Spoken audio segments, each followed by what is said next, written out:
Prologue. Autumn 1990. It was a cold night in late autumn when they dumped the body in the disused quarry. They knew it was an isolated spot, and the water was very deep.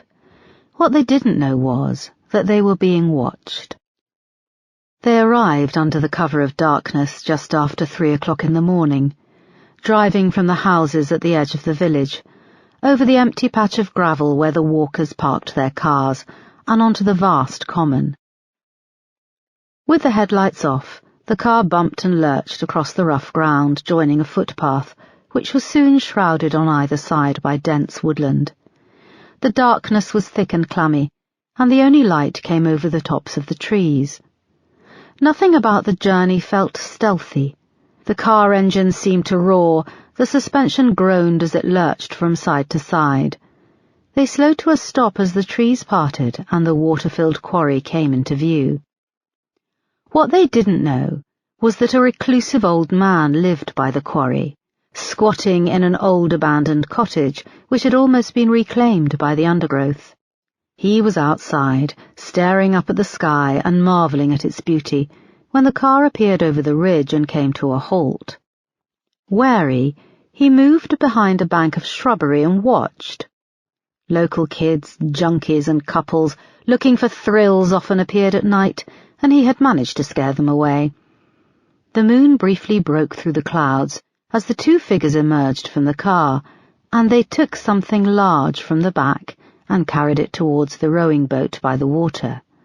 The first climbed in, and as the second passed the long package into the boat, there was something about the way it bent and flopped that made him realize with horror that it was a body. The soft splashes of the oars carried across the water. He put a hand to his mouth. He knew he should turn away, but he couldn't. The splashing oars ceased when the boat reached the middle. A sliver of moon appeared again through a gap in the clouds, illuminating the ripples spreading out from the boat. He held his breath as he watched the two figures deep in conversation, their voices a low rhythmic murmur. Then there was silence. The boat lurched as they stood, and one of them nearly fell over the edge. When they were steady, they lifted the package, and with a splash and a rattle of chains, they dropped it into the water. The moon sailed out from behind its cloud, shining a bright light on the boat and the spot where the package had been dumped, the ripples spreading violently outwards. He could now see the two people in the boat, and had a clear view of their faces. The man exhaled. He'd been holding his breath. His hands shook. He didn't want trouble. He'd spent his whole life trying to avoid trouble, but it always seemed to find him. A chill breeze stirred up some dry leaves at his feet, and he felt a sharp itching in his nostrils. Before he could stop it, a sneeze erupted from his nose. It echoed across the water. In the boat, the head snapped up and began to twist and search the banks.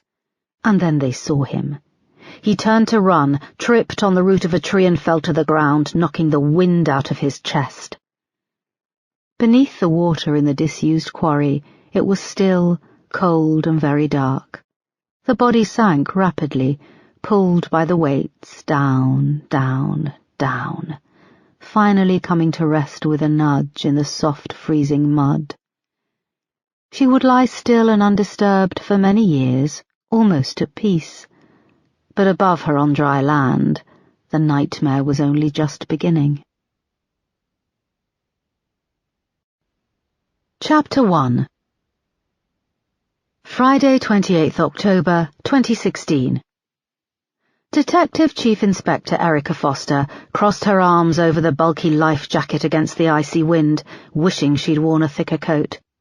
The small inflatable Met Police marine recovery boat churned across the water of Hayes Quarry, dragging behind it a compact transponder, scanning the bottom deep below.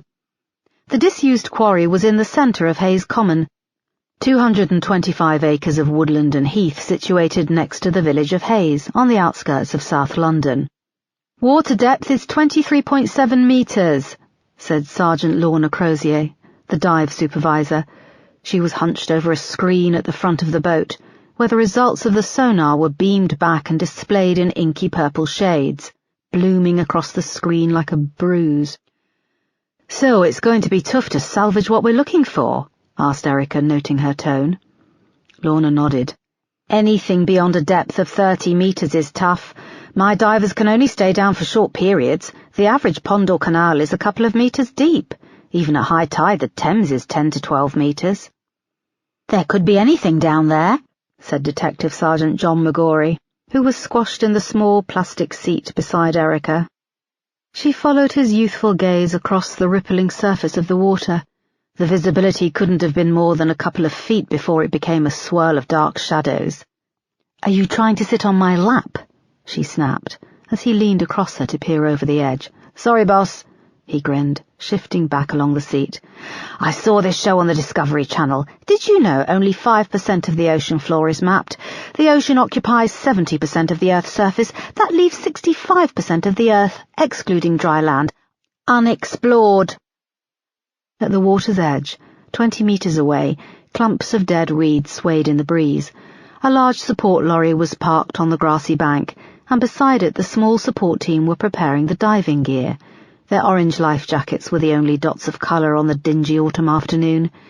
Behind them, gorse and heather stretched away with a mix of greys and browns, and a clump of trees in the far distance were bare. The boat reached the end of the quarry and slowed. "Turning about," said P.C. Barker, a young male officer sitting at the rudder of the outboard motor. He performed a sharp turn, so that they could double back and cross the length of the water for the 6th time. "Do you think some of the fish or eels down there could have grown to, super proportions?" asked John, turning to Lorna, his eyes still shining with enthusiasm. "I've seen some pretty big freshwater crayfish when I've been on dives, although this quarry isn't a tributary, so whatever is down there would have been introduced," replied Lorna, one eye on the sonar screen. "I grew up down the road in St Mary Cray, and there was a pet shop near us that apparently sold baby crocodiles." John's voice tailed off, and he looked back at Erica, raising an eyebrow. He was always upbeat and chatty, which she could just about cope with, although she dreaded working the early shift with him. "We're not looking for a crocodile, John. We're looking for 10 kilos of heroin packed into a waterproof container." John looked back at her and nodded. "Sorry, boss." Erica checked her watch. It was coming up to 3:30. "What's that worth on the street, 10 kilos? asked P.C. Barker from his spot by the rudder. £4 million, replied Erica, her eyes back on the sonar image shifting across the screen. He whistled. "I take it the container was dropped in deliberately." Erica nodded. "Jason Tyler, the guy we've got in custody, was waiting for things to quieten down before he came back for it." She didn't add that they could only hold him in custody until midnight. "Did he really think he'd get it back? We're an experienced dive team, and we're going to find this a tough one to salvage," said Lorna. "With £4 million on the line? Yes, I think he was going to come back for it," replied Erica. "We're hoping to lift his prints off the layers of plastic wrapping inside."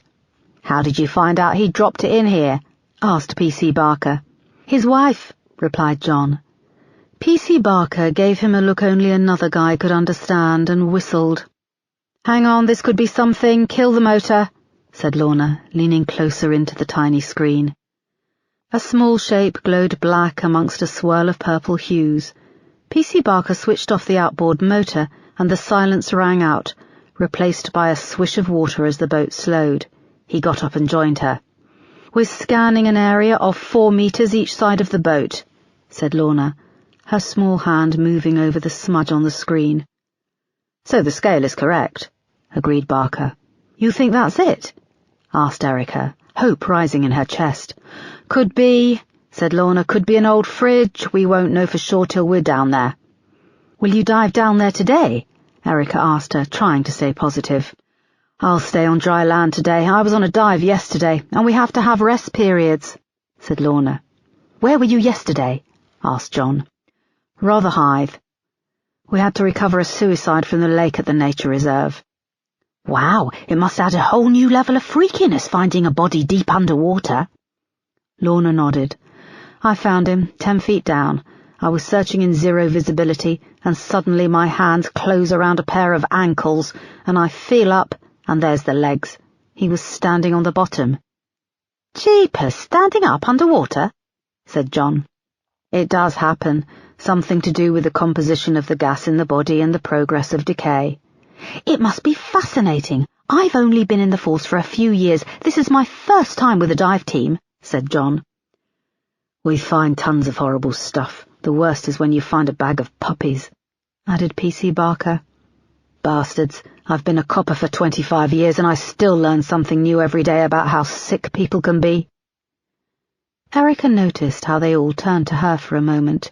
She could see them mentally working out how old she was. "So what about this anomaly? How quick can you get down there and bring it up?" she asked, drawing their attention back to the sonar on the screen.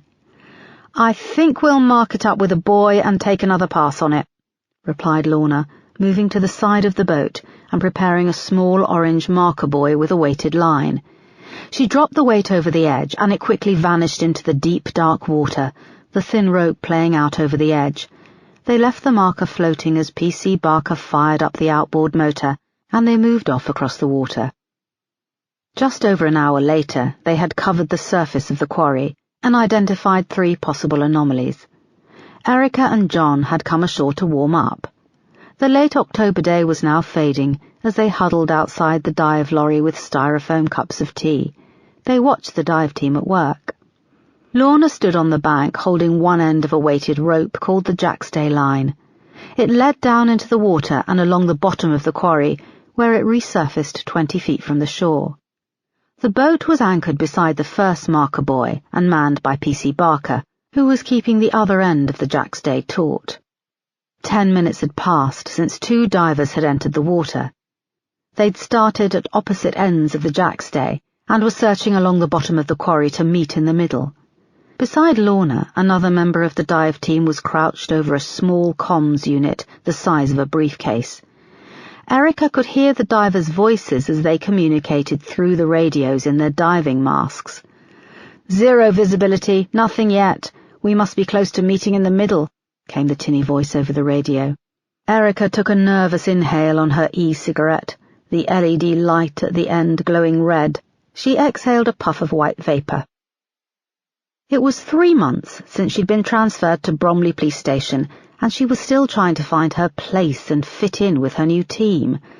Only a few miles from her old borough of Lewisham in South London, but she was becoming used to the vast difference a few miles can make between the outskirts of London and the edge of the county of Kent.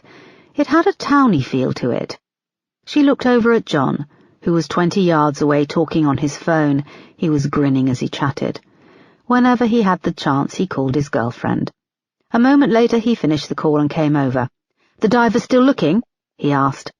Erica nodded. "No news is good news, but if I have to release that little bastard—" The little bastard in question was Jason Tyler, a low-level drug dealer, who had risen rapidly to control a drug-dealing network covering South London and the Kent borders. "Keep the line taut, I'm getting slack," said the diver's voice through the radio. "Boss?" asked John awkwardly. "Yeah?" "That was my girlfriend Monica on the phone. We wanted to invite you over for dinner." Erica glanced at him, with one eye still on Lorna as she looped in a little slack from the jackstay, bracing her feet on the bank. "What?" she replied. "I've told Monica lots about you. Good stuff, of course. Since I've been working with you, I've learned loads. You've made the job so much more interesting. Made me want to be a better detective. Anyway, she'd love to make you her lasagna. It's really good, and I'm not just saying that 'cause she's my girlfriend. It really is." His voice tailed off. Erica was staring at the 20-foot gap between Lorna on the shore and the boat out on the water. The light was fading rapidly. She thought the divers must be about to meet in the middle, and if they met, that would mean they had nothing. "So what do you say, boss?" "John, we're right in the middle of a big case," she snapped. "I didn't mean tonight, some other day. Monica would love to meet you, and if there were anyone else you'd like to invite, that's cool. Is there a Mr. Foster?" Erica turned to him. She'd spent the last couple of years hearing herself gossiped about in the force, so she was surprised that John didn't know. She went to answer, but was cut off by a shout that went up from the support team at the water's edge. They hurried over to Lorna and the dive officer, who was crouched down at the small comms unit. They heard one of the divers say, "There's something packed in under the mud. I need help if I'm going to pull it out. How am I doing for time?" The tinny voice cut through the cold air, and there was interference which Erica realized were bubbles from the diver's respirator as the officer replied to the diver 30 feet down in the quarry. Lorna turned to Erica. "I think we found it. This could be it." Chapter 2. The temperature plummeted by the water as darkness fell. Erica and John paced up and down within the arc of light spilling out of the support vehicles, and the trees behind them had vanished in a darkness which seemed to press down on them all. One of the divers, slick in his dry suit, finally emerged up the steep banks of the quarry, carrying what looked like a large moulded plastic suitcase streaked in mud. Erica and John moved over to join the dive team, helping him up and onto dry land. John held a small digital camcorder and began to film the diver with the box. It was placed on the grassy bank, on a square of plastic sheeting. They all stood back as John moved in and took several still images of the box intact. "Okay, boss," he said, "I'm filming." Erica had pulled on a pair of latex gloves and was holding a pair of bolt cutters. She knelt in front of the box and began to inspect it. "There's 2 padlocked latches either side of the carry handle, and there's a pressure equalization valve on the case," she said, indicating a mud-covered button underneath the handle. She clipped both locks with the bolt cutters as John filmed. The dive team watched from a little way back, illuminated by the arc of light from the digital camcorder. Erica gently turned the pressure valve, which was followed by a hissing noise. She unclipped both latches and pulled up the lid. The light from the digital camcorder shone inside, bouncing off rows of small neat packages, each filled with the rose-grey-coloured powder. Erica's heart leapt at the sight of it. "Heroin with a street value of £4 million, she said. "It's horrific, but I can't take my eyes off it," muttered John as he leaned in to get a close-up of the interior. "Thank you, all of you," said Erica, turning to the silent faces of the dive team, standing around in a small semicircle. Their tired faces grinned back. A crash of interference came through the comms unit from one of the divers still in the water. Lorna went over and started talking to the diver over the radio. Erica carefully closed the lid of the case. "Okay, John, put in a call to control.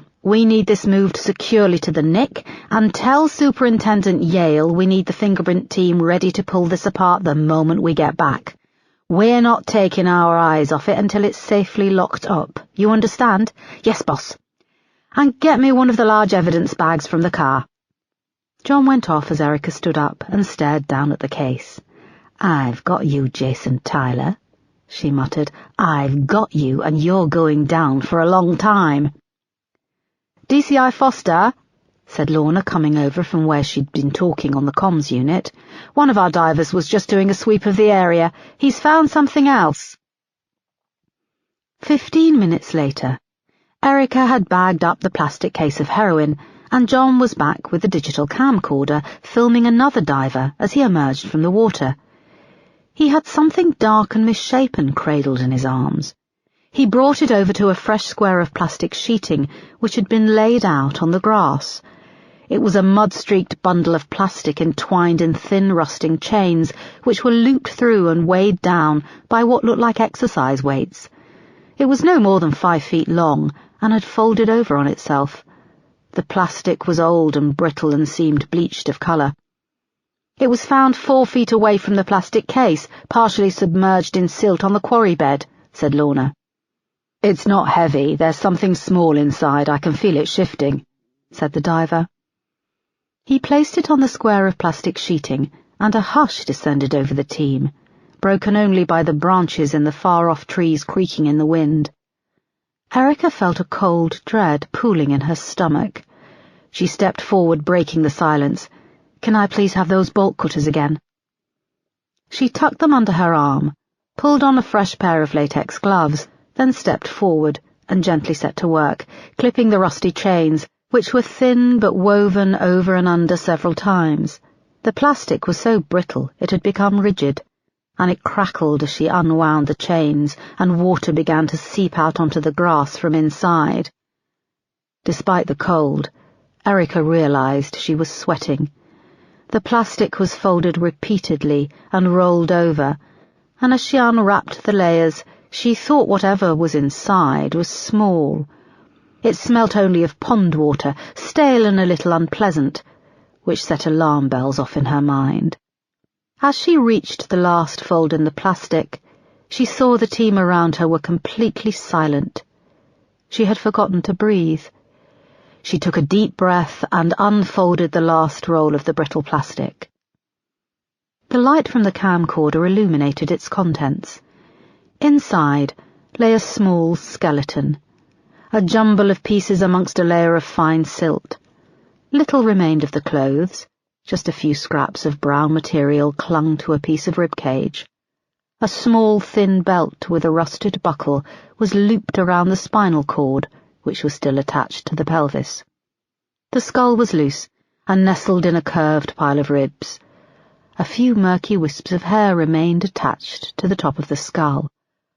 "Oh, my God," said Lorna. "It's very small. It looks like a child's skeleton," said Erica softly. They were plunged into darkness as John darted away with the camcorder and over to the banks of the quarry, where he kneeled down and was violently sick in the water. Chapter 3. It was raining hard when Erica climbed into the driver's seat of her car. It hammered down on the roof, and the blue light from the surrounding squad cars and dive lorry caught in the raindrops on the windscreen. The pathologist's van was the first to pull away from the edge of the quarry. The black body bag had looked so small when it was loaded into the back. Despite her years in the force, Erica felt shaken. Every time she closed her eyes, she saw the tiny skull with its wisps of hair and empty staring eye sockets. The question kept swirling around in her mind. Who would dump a small child in the quarry? Was it gang-related? But Hayes was an affluent area with a low crime average. She ran her hands through her wet hair and turned to John. "Are you all right?" "Sorry, boss. I don't know why I've seen plenty of dead bodies before. There wasn't even any blood." "It's okay, John." Erica started the engine as the two backup vehicles and the one escorting the case of heroin pulled away. She put the car in gear and followed. They rode in silence as the sombre convoy's headlights illuminated the dense woodland rolling past on both sides of the gravel track. She felt a pang of regret she was no longer in her old job on the murder investigation team at Lewisham Row. She was now working in conjunction with the projects team, fighting organised crime. It would be another officer's job to find out how the small skeleton ended up 30 feet down in the freezing blackness. "We found the case. It was where Jason Tyler's wife said it would be," said John, trying to sound positive. "We need to match his fingerprints. Without them we have nothing," said Erica.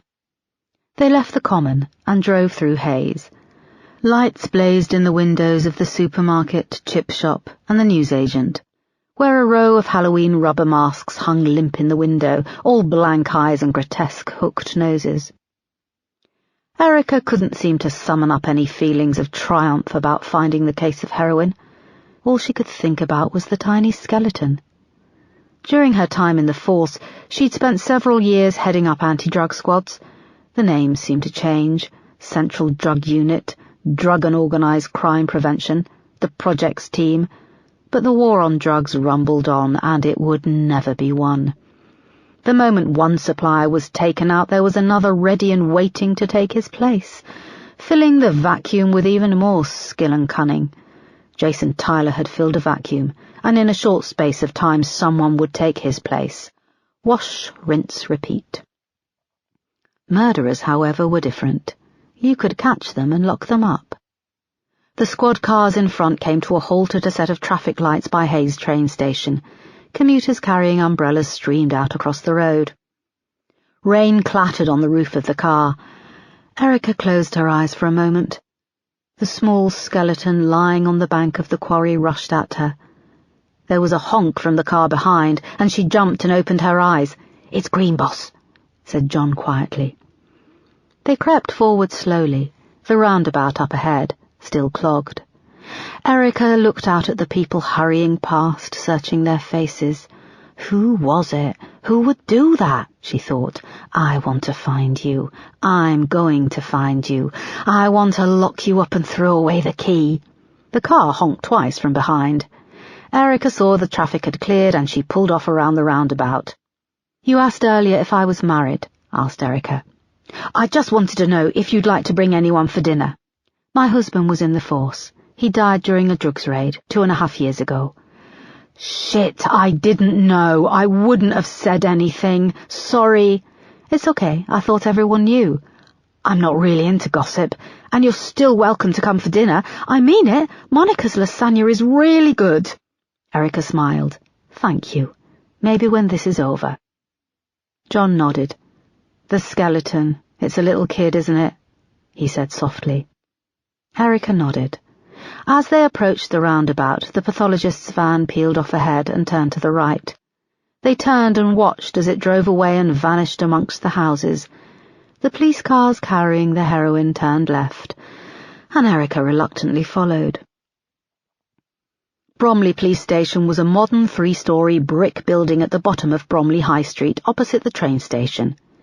It was just after 7 p.m., and commuters were hurrying under the awning of Bromley South train station, torrential rain and the promise of the weekend to come hastening their rush. The first groups of Friday night drinkers were moving in the other direction. Young girls held tiny jackets over their heads to keep their even tinier dresses dry, and boys in shirts and smart trousers used free copies of the Evening Standard. Erica drove past the station and turned into the slip road that wound down to the police station's underground car park, following the 2 squad cars, their lights still flashing, and flanking the car carrying the heroin. The ground floor of Bromley Station housed the uniform division, and the corridor was busy with officers arriving for the night shift, pensive and gloomy at the prospect of the night ahead dealing with underage drinkers. Her boss, Superintendent Yale, met Erica, John, and the 6 uniformed officers accompanying the case at the main staircase leading up to CID division. He joined them as they climbed the stairs. He had a ruddy face, a shock of bristly red hair, and he always looked as if someone had stuffed him into his uniform. It was a size too small for his bulky frame. "Good work, Erica," he said, beaming at the case wrapped in the evidence bag. "The fingerprint technicians are waiting upstairs." "Sir, in addition to the case we found—" started Erica. Yale frowned. "Human remains, yes. Let's hold off talking about that." "Sir, the skeleton was wrapped in plastic sheeting. It was a child." "Erica, we're at a crucial stage here. Don't lose focus." They reached the door to an office where a plainclothes officer was waiting. His eyes lit up when he saw the uniformed officer carrying the plastic case in its evidence bag. "Here it is. Let's see if we can get some prints off this and nail Jason Tyler," said Superintendent Yale. He pulled up his sleeve to check his watch buried in his hairy wrist, adding, "We've got until 8:30 a.m. tomorrow. It's going to be tight, so let's get cracking." Chapter 4.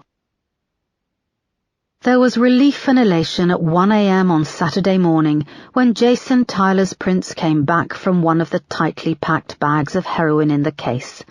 They had a match. Erica's team worked through the weekend until Tyler's court appearance on Monday morning, where he was charged and denied bail. On Monday afternoon, Erica knocked on the door of Yale's office. He was just grabbing his coat and about to leave. "Coming for a drink, Erica? You deserve one. The first round is on me," he grinned. "I've just read the Jason Tyler press statement, sir," she said. "You omitted the discovery of the skeletal remains." "I don't want it to cloud our case against Tyler, and judging by what you found, it's a historical case. Nothing to do with him. The great thing is that it's not our problem. It's been passed to one of the murder investigation teams." He pulled on his coat and went over to a filing cabinet by the door, where a tiny hand mirror was fixed with sticky tape, and ran a comb through his unruly mass of red hair. Erica knew he wasn't being harsh, he was being realistic. "We're going for a drink, then?" he asked, turning to her. "No, thanks, I'm shattered. Think I'll just head home," she said. "Righto, good work," he said, patting her on the shoulder as they left. Erica returned to her flat in Forest Hill and took a shower. When she emerged from the bathroom wrapped in a towel, the afternoon was grey and gloomy, and through the patio window fog hung low in her small square of garden. She pulled the curtains closed, switched on the TV and settled back on the sofa. Over the next few hours the small skeleton haunted her dreams, replaying the moment she unwrapped the final layer of plastic and saw the skull with the wisps of long hair attached, the thin belt looped around the spinal column. She was woken by her phone ringing. "Erica, hi, it's Isaac," said a smooth male voice. "Are you busy?" Since she'd moved to London 2.5 years ago, forensic pathologist Isaac Strong had become a friend and trusted colleague. "No, I'm watching some film," she said. She rubbed her eyes as the screen came into focus. Sarah Jessica Parker and Bette Midler are on broomsticks, followed by another witch on a vacuum cleaner. "Ah, hocus pocus, I can't believe it's Halloween again." "This is my first Halloween in Forest Hill. I'm thinking being on the ground floor might put me at a disadvantage for trick-or-treaters," said Erica, pulling the towel off her head with her free hand and finding her hair was almost dry. Isaac paused. "This isn't a social phone call. It's about the remains you recovered on Friday at Hayes Quarry." She froze with a towel in her hand. "What about them?" "I was called in for an urgent post-mortem on Saturday morning, and when I finished, I saw them and your name on the paperwork, so I took a look." "I thought one of the murder investigation teams was now in charge." "They are, and I've been dealing with them, but now no one is answering my calls. I figured you'd answer and that you would be interested in what I've found out." "I am. What can you tell me?" "I'm at the morgue in Penge. How soon can you get here?" he asked. "I'm already on my way," she said, dropping the towel and hurrying to get dressed.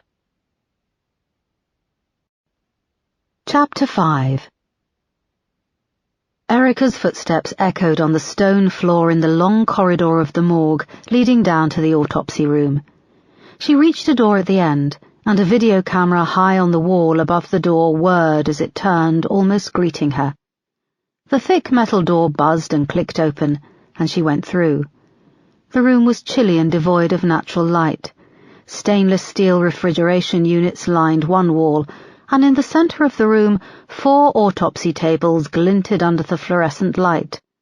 The one closest to the door was laid with a blue sheet, and on it the small skeleton had been pieced together, laying intact, the bones a dark shade of brown. Dr. Isaac Strong had his back to Erica, and when he heard her enter he straightened up and turned. He was tall and thin, and wore blue scrubs, a white face mask and a tight-fitting blue cap. His assistant, a young Chinese girl, worked quietly and respectfully, moving along a series of bagged-up samples on a bench behind the steel autopsy table. Her latex gloves crackled as she picked up a small bag containing a piece of hair and checked its label against her list. "Hello, Erica," said Isaac. "Thank you for calling me," she said, looking past him to the skeleton.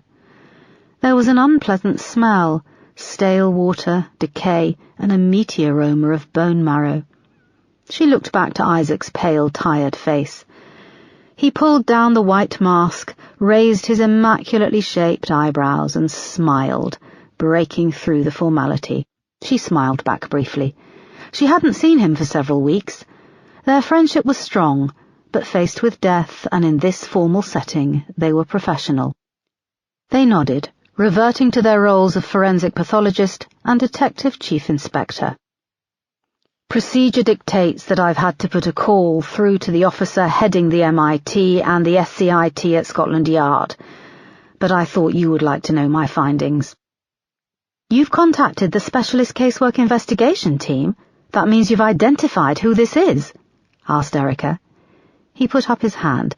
"Let me start from the beginning," he said. They moved closer to the autopsy table, where the grime on the bones contrasted with the pristine, sterile sheet where they were neatly arranged. "This is Lan, my new assistant." he said, indicating the elegant young woman. She turned and nodded, just her eyes showing over her mask. "Okay, you can see the skull is intact, no breaks or abrasions," said Isaac, gently lifting a matted swirl of coarse brown hair and pulling it away, exposing the smooth bone of the skull. "One of the teeth is missing, the top front left incisor," he said, moving his gloved hand down to the upper set of browny-yellow teeth, "and 3 of the ribs on the upper left side, close to the heart, are broken." His hand moved down to where pieces of the 3 ribs were laid out. The body had been wrapped tightly in plastic, which has kept much of the skeleton intact. Typically in waterways, lakes or quarries there are pike, freshwater crayfish, eels and all manner of bacteria and microbes which will feast and break a corpse down. The plastic protected the skeleton from all but the smallest of microbes which would have consumed the body. Isaac retrieved a small stainless steel trolley. On it there were some personal effects removed from the skeleton, placed in plastic evidence bags. "We found several scraps of woolen clothing, a line of buttons to indicate this may have been a cardigan," said Isaac, holding up one of the bags to show where some brown, threadbare pieces had been reassembled into a vague shape. He placed it down and picked up another bag. "There is also a belt made from a mix of synthetic plastics. You can see the colour has gone, but the buckle remains tied." Erica saw just how tiny the waist that it encircled must have been. "And there was a small piece of nylon material, still attached to and tied amongst the hair. I think this was a ribbon." His voice trailed off as he picked up the smallest bag, which contained a swirl of coarse brown hair, tied with a dirty, thin strip of material. Erica paused for a moment and swept her eyes across it all. The skeleton, small and vulnerable, stared back at her with empty eye sockets. "I had a belt just like this when I was 8. "These are the belongings of a young girl?" asked Erica, indicating the bag. "Yes," said Isaac softly. "Do you have any idea of age?" Erica looked up at him, expecting a blunt response, and for him to give his usual scolding reply that it was too early to know for sure. "I believe that the skeleton is of a 7-year-old girl called Jessica Collins." Erica looked between Isaac and Lan, momentarily stunned. "What? How do you know?" "It can be very hard to determine the sex of skeletal remains, in particular if death occurred before the age of puberty. The small amount of clothing encouraged the officer heading the MIT to take a leap, and he requested files on missing girls between the ages of 6 and 10, reported in the past 25 years. We focused on the missing child reports in the South London area and Kent borders. Obviously, children are reported missing every day, but thankfully most of them are found. When the names came back, the dental records were requested and studied by a forensic odontologist. The teeth matched the records of a girl who went missing in August 1990. Her name was Jessica Collins." Lan went over to the bench and returned with a folder. Isaac took it and slid out an X-ray, holding it up to the light. "This came through with a report from the forensic odontologist. I don't have a light box anymore. The old one has conked out and I'm waiting for new bulbs," he said ruefully. "One of the hazards of X-rays going digital. This was taken from dental records dated July 1989. Jessica Collins was playing croquet in the garden and was hit in the jaw by the ball. She was 6 years old. If you can see here, there was nothing broken, but the X-rays showed that the front teeth are indented and slightly twisted, and the bottom set, too, is uneven. It's a perfect match." They looked back at the skeleton, the top teeth brown and crooked, the jawbone lying neatly beside it, giving up the secrets of the skeleton's identity.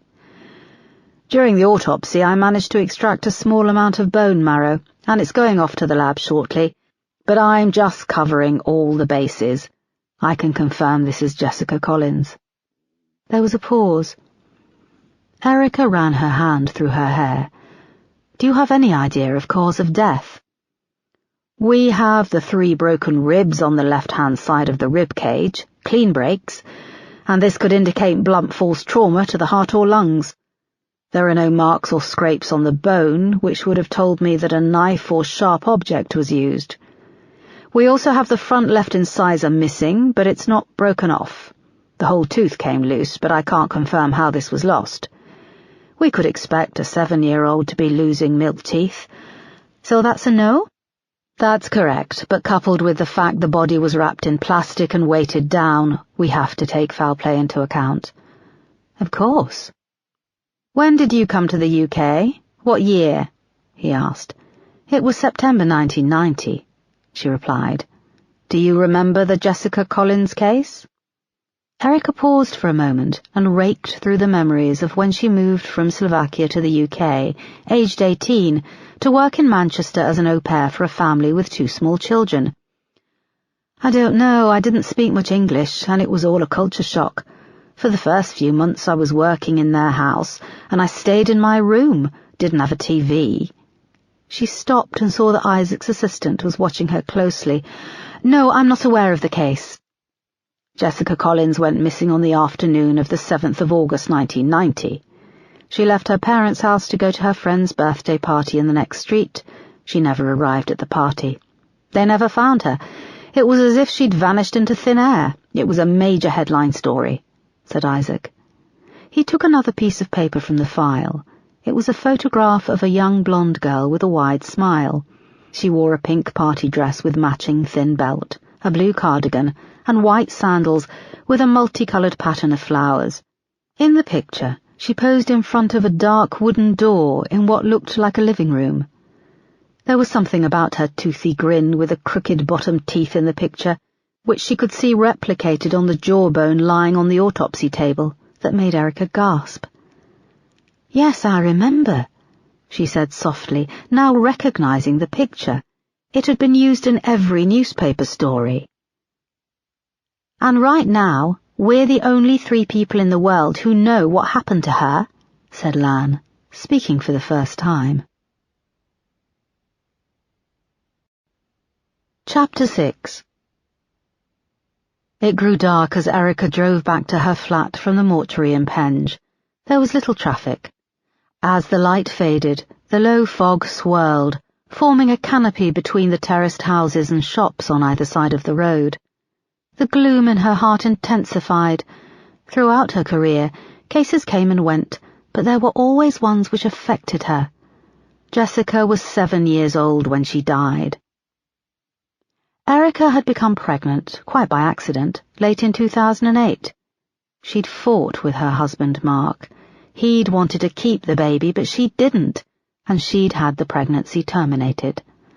Mark hadn't given his blessing, but he had told her that he would support her in whatever she wanted to do. The termination was very early on in the pregnancy, but she had been sure it was a girl. If she'd kept the baby, she'd now be 7. The road slid past, grim and grey, and the tears poured down Erica's face. It had been a rough year in the aftermath. She'd lurched between relief and revulsion. She'd blamed herself, and she'd blamed Mark for not fighting her hard enough. A baby would have changed so many things in her life. Mark had offered to be a stay-at-home dad. If he'd given up his job to be a father, he wouldn't have been there at work that fateful day when he was gunned down. She gulped and sobbed, and as she took one hand off the steering wheel to wipe her eyes, a woman with a small child darted out from behind a line of parked cars along the curb to cross the road. Erica slammed on the brakes just in time and came screeching to a halt. The woman was young and dressed in a thick pink bomber jacket. She waved that she was sorry and pulled the little kid, who was dressed in a skeleton Halloween costume, by the arm. It turned its little head, and a tiny skeleton face stared into the bright headlights. Erica closed her eyes tight, and when she opened them they were gone. When she arrived home, she flicked on the central heating and kept her coat on as she made herself a large coffee and then settled down on the sofa with her laptop. She went straight to Google and typed in Jessica Collins missing girl. A whole page of results came up, and she clicked on the first, a Wikipedia entry. Jessica Marie Collins, born 11th of April 1983, disappeared on the afternoon of 7th of August 1990, shortly after leaving her parents' house in Avondale Road, Hayes, Kent, to attend the birthday party of a school friend. On the afternoon of 7th of August at 13:45, Jessica left 7 Avondale Road alone to make the short walk to a neighbouring house at 27 Avondale Road, where her friend's birthday party was being held. She never arrived. It wasn't until 16:30, when her parents, Martin and Marianne Collins, arrived to collect her, that they raised the alarm. The disappearance quickly attracted wide media coverage in the UK press. On the 25th of August 1990, 33-year-old Trevor Marksman was arrested by police and questioned, but was released 4 days later without charge. Police inquiries continued into 1991 and 1992. The missing persons inquiry was scaled back in late 1993. No further arrests were made and the case remains open. Jessica Collins's body has never been found and the case remains unsolved. Erica checked the location of Hayes Quarry on Google Earth. It was less than 2 miles from Avondale Road, where Jessica had gone missing. Surely the quarry must have been searched when Jessica went missing, said Erica to herself. She brought up results from Google Images and found a screenshot of the Met Police appeal made in August 1990. Jessica's parents sat behind the obligatory table at the press conference, pale and drawn, and flanked by officers from the Met. 26 years, said Erica. She closed her eyes. An image rushed at her. A skull and eye sockets, the jaw and teeth opening wider. She got up to make some coffee when her phone rang. It was Superintendent Yale. "Sorry to cut in on your evening off, Erica, but I've just had an interesting chat with Jason Tyler's brief. Tyler's made an offer to name 4 of his associates and hand over emails and records of bank transfers. You make it sound like he's buying a house from us. You know the score, Erica. We can hand this over to the CPS knowing we'll get a result and probable conviction. It's a result you should be proud of." "Thank you, sir. But the prospect of Tyler going down for a reduced sentence doesn't make me feel proud." "But he'll go down. And what's he going to do when he's released? Start up a candle-making business? He'll be back dealing." "Erica, where is this coming from? This is the result we wanted. He's out of action. We get to his associates, cut off supply to the dealers." "What happens to his wife and the kids?" "They'll testify, probably via video link, and they get a new identity." "His wife has an elderly mother and 2 aunts." "And that's very sad, Erica, but she must have known the score when she hitched her wagon to Jason Tyler. Or did she think all the money coming into their fancy house was from a candle-making business?" "You're right, sorry, sir." "It's okay." Erica paused for a moment and scrolled back over the Wikipedia article she'd been reading. "About the skeleton we found in Hayes Quarry. It's been identified. A 7-year-old girl called Jessica Collins went missing in 1990. Yale whistled on the other end of the phone. "Jesus, that's who you found?" "Yeah, I know the forensic pathologist. He's been keeping me in the loop." "Who's the poor bugger who's been assigned to the case?"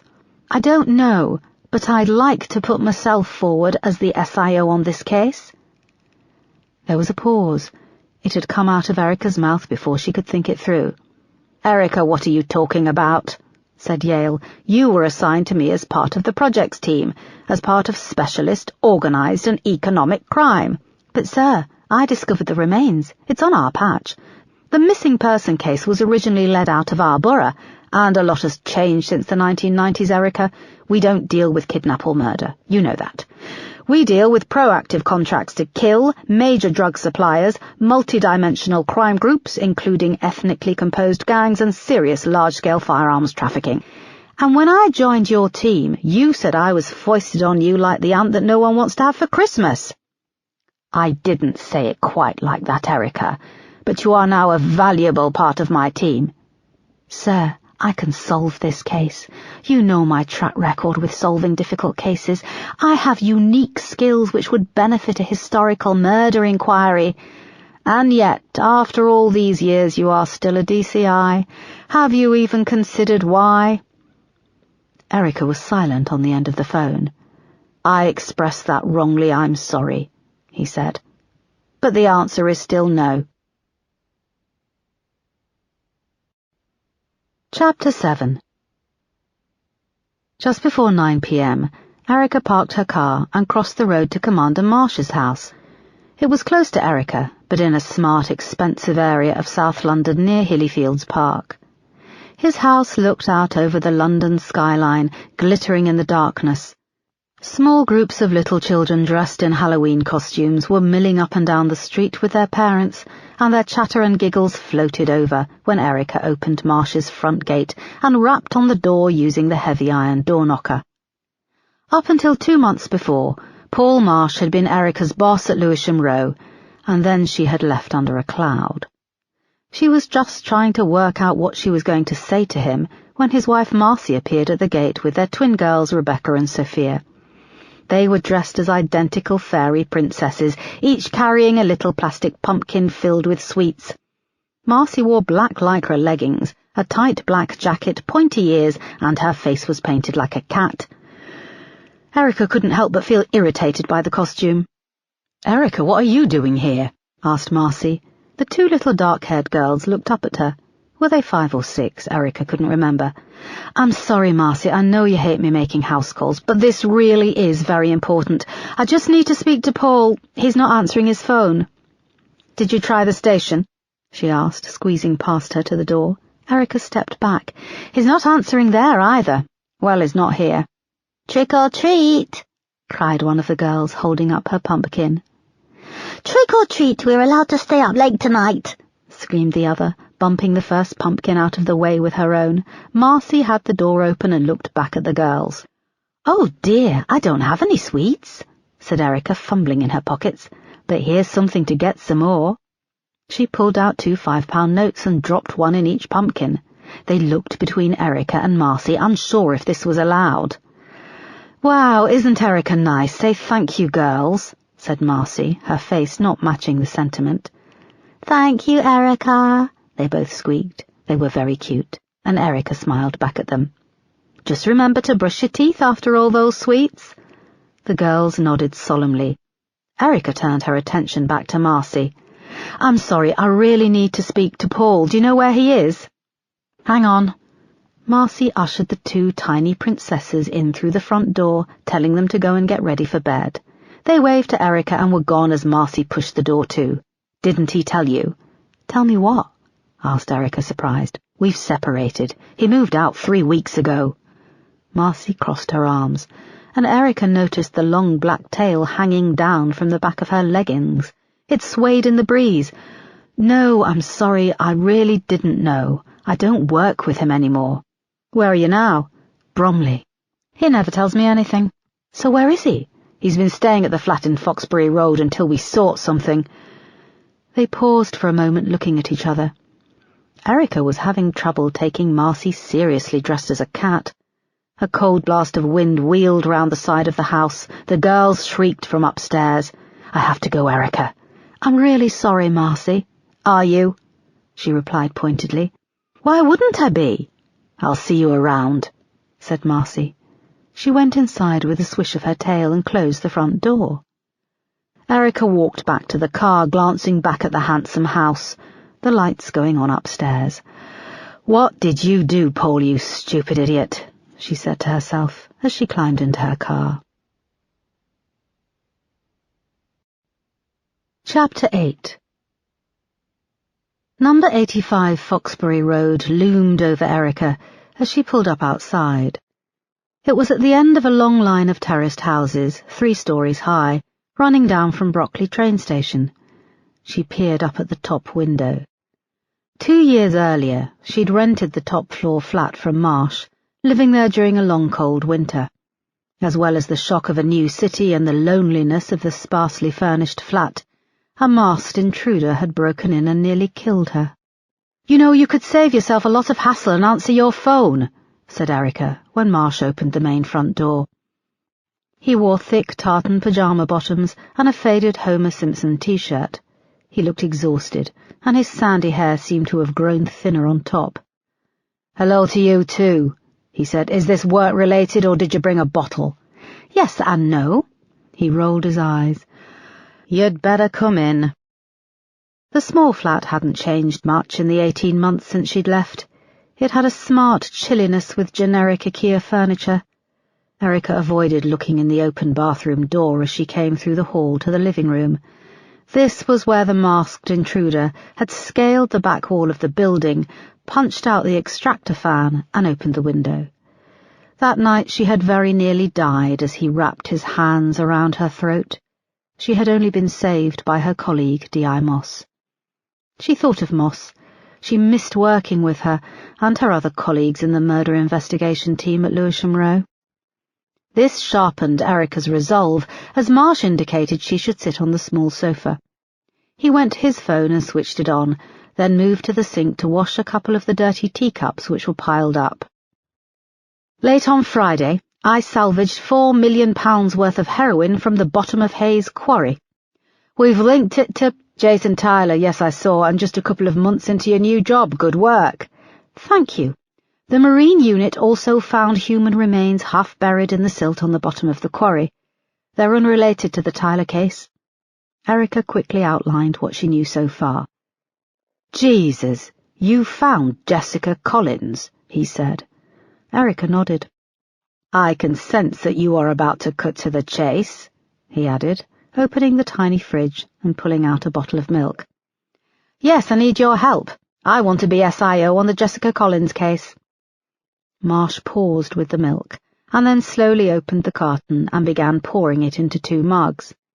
Have you spoken to your superintendent? Yes. He said no, didn't he? Erica nodded.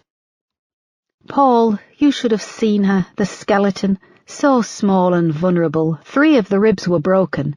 She'd been wrapped in plastic and chucked in the water. We don't know if she was still alive when she went in. Her killer is still out there. Marsh poured hot water into a small teapot. I know one of the MITs have been assigned this, but the investigation hasn't really started yet. It's my borough. But with cutbacks, your superintendent is probably pushed to breaking point. Every department in the Met is pushed to breaking point. But this case has got to go somewhere. We have the manpower and resources at Bromley. I'm the senior officer who found the body. This isn't a stretch by any means. You're a commander now. You can make this happen. Marsh replaced the milk in the fridge. You know, Assistant Commissioner Oakley has just taken early retirement. I don't yet have the same rapport with his replacement. Who is his replacement? Asked Erica. It's not being officially announced until tomorrow morning. Come on, you can tell me. It's not as if I'll go and doorstep him. Marsh raised an eyebrow. I promise I won't doorstep him. The new Assistant Commissioner, is Camilla Brace Cosworthy. Marsh stirred the tea in the pot, then poured, adding, Erica, the look on your face says it all.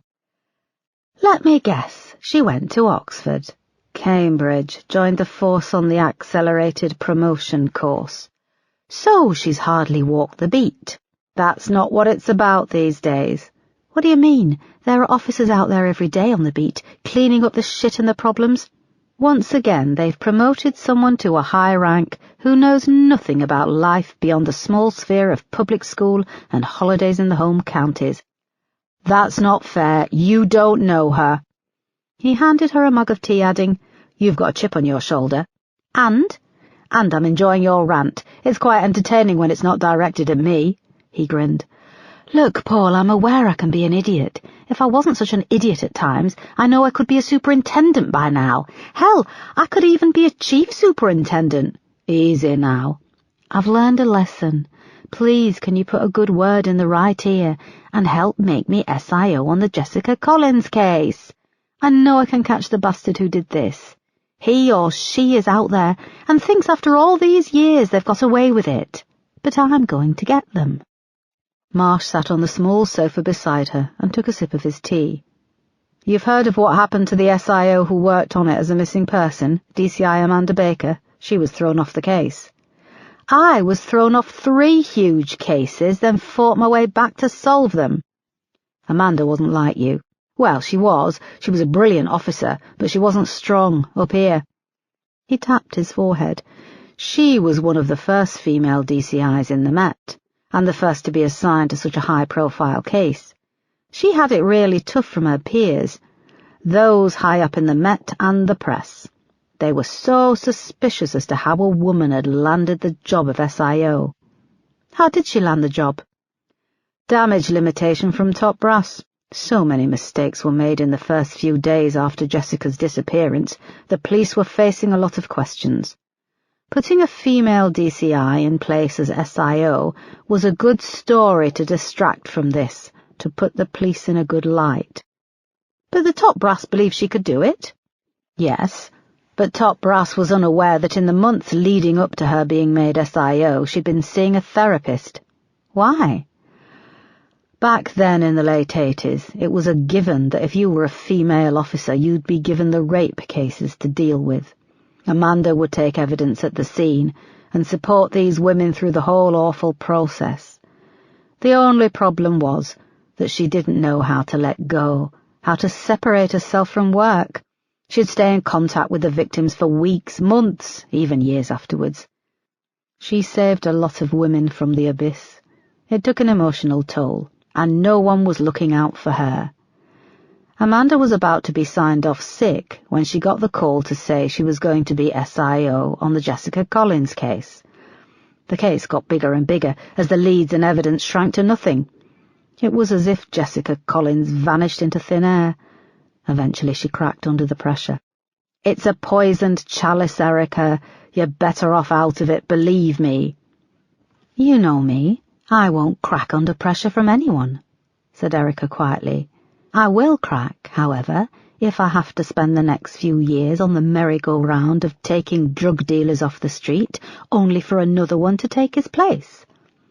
They sat for a moment and drank their tea. "Paul, please. This is a 7-year-old girl who was abducted off the street. God knows what happened to her, what was done to her, and then she was dumped on the bottom of a quarry for 26 years.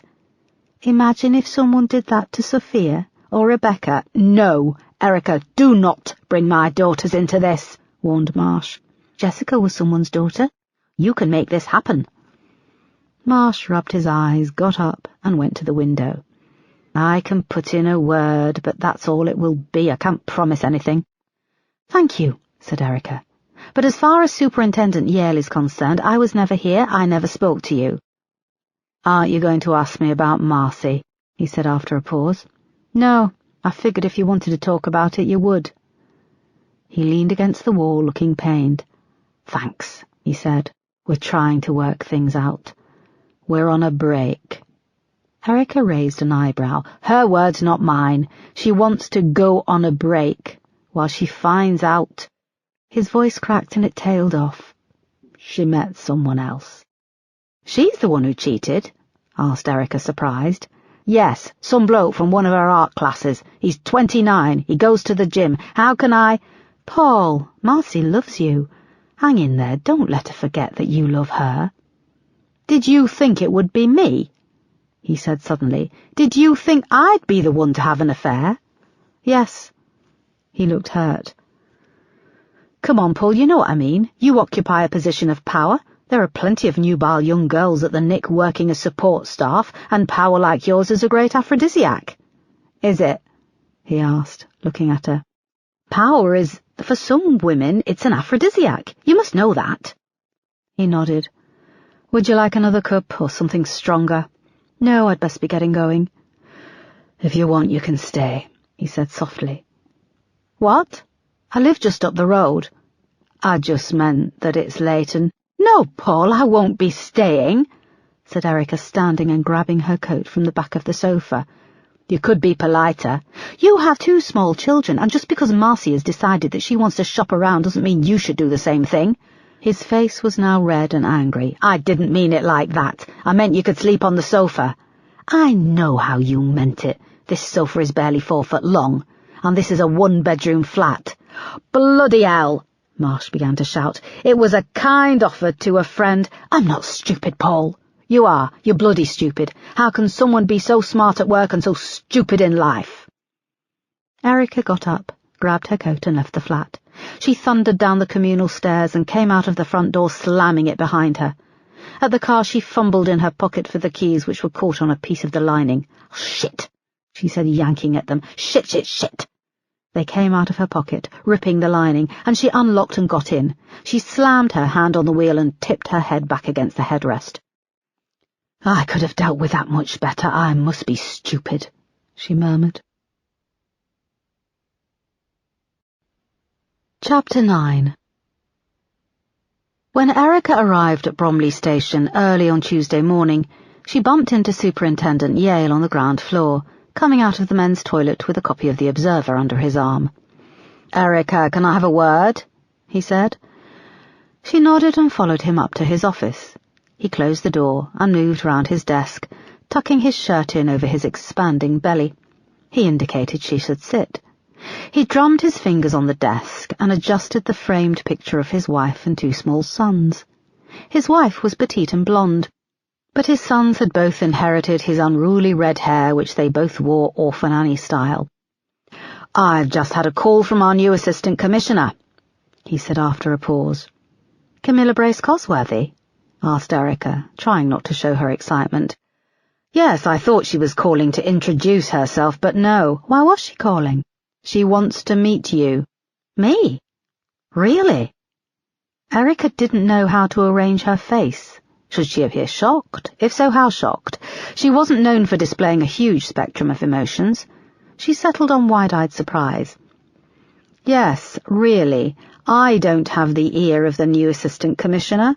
She's only been in the position for 1 day, and yet she wants to meet with you about the Jessica Collins case. Do you know something I don't? You're not going to win an Academy Award for your reaction." "No, sir," she said, realizing this was partly true. "I'm your senior officer, Erica, and we had discussed this. I told you we don't have the resources or time to deal with a major historical case such as this. Obviously it wasn't the answer you wanted, and now I'm getting cold calls from the Assistant Commissioner." Yale was angry now, his face redder than its usual hue. "I haven't approached her." "Who did you approach?" "No one." Yale sat back in his chair. "You seem to have 9 lives, Erica. I'd assumed with the amount of begging that went on from Commander Marsh, begging me to find a place for you on my team, that you and him have a special bond." Erica sat back and tried to stay calm. "We trained together, sir. We were officers on the beat at the same time. He was good friends with my late husband, and he's married." "Well, Commander Marsh will be attending this meeting too. Did you know that?" "No, I didn't, sir, and I hope you know that I'm very grateful for the opportunity you've given me." He nodded, unconvinced. "They're expecting you at 11. You need to report to her office at New Scotland Yard." He didn't wait for her answer, but she could see that the meeting was over when he turned and started working on his computer. "Thank you, sir. And I need your final report on Jason Tyler on my desk by close of play today." "Yes, thank you, sir." She got up to leave. "Erica, even cats run out of lives. Use the ones you have left wisely," he said, looking up at her for a moment before returning to his work. Chapter 10. The Assistant Commissioner, Camilla Brace-Cosworthy, sat at her desk, upright and ready for business. She was an elegant woman in her 50s, and in her prime. She wore the Met dress uniform with its white blouse and checked neckerchief. Her shoulder-length blonde hair was immaculately coiffed, and her makeup was camera-ready. "Come in, Erica, do take a seat," she said, her posh accent emphasizing the do. "Of course you know Commander Marsh," she added, indicating him beside her with a flutter of red nail-varnished fingers.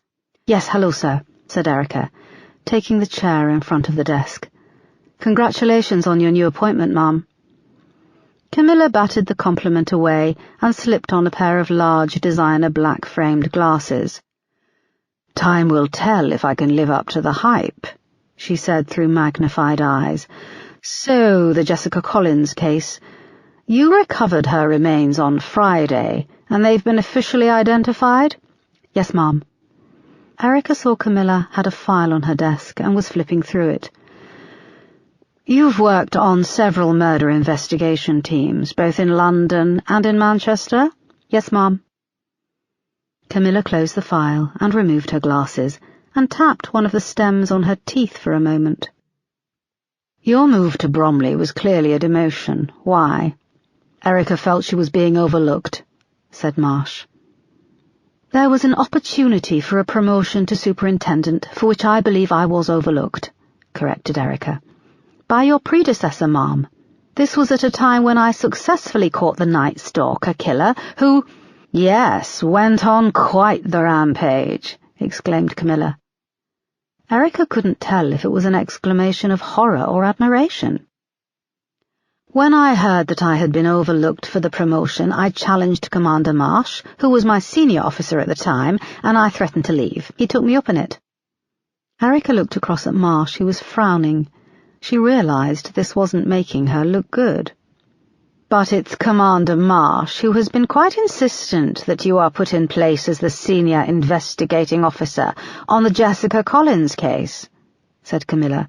I feel that Erica still has much she can offer, Marsh began to explain.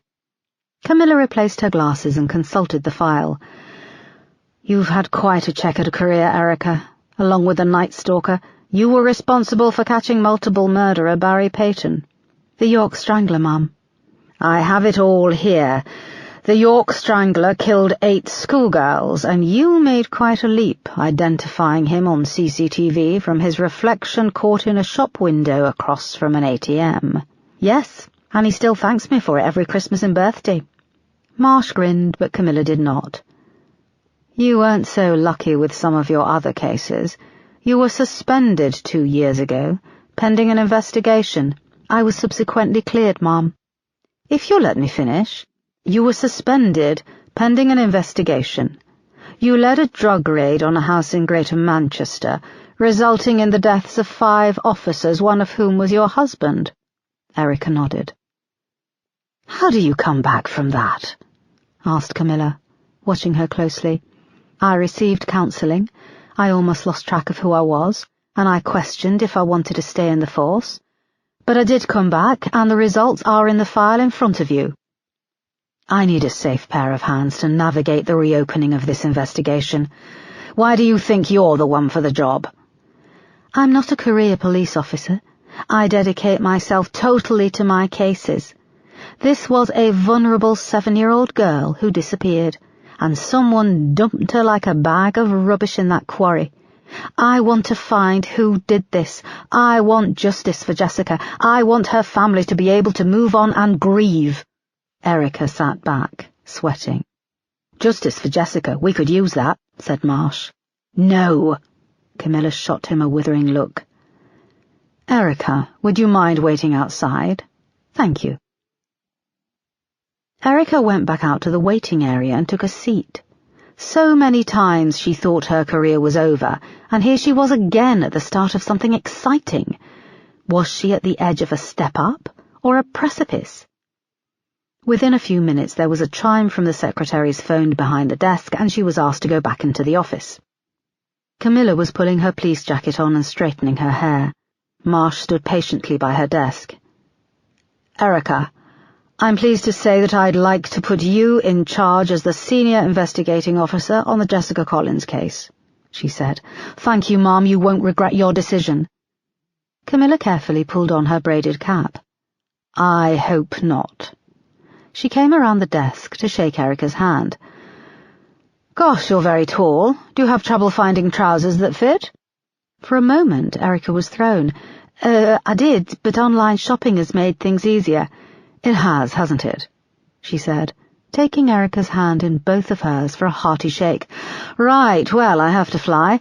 I'm due at a meeting with the Commissioner. Commander Marsh will brief you on the full details. Please give my regards to Sir Brian, said Marsh. Camilla nodded and showed them to the door. Erica and Marsh rode down in the lift in silence.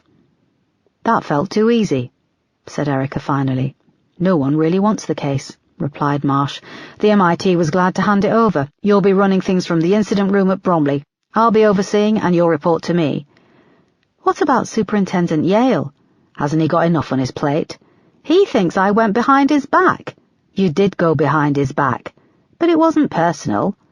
Things always seem personal with you, Erica. What does that mean?" Marsh blew out his cheeks. "I never know what you're thinking. You're direct to the point of being brutal. You don't trust many people. And it's tough to work with that." "If I were a male DCI, would we be having this conversation in a lift? Would you be asking what I'm thinking?"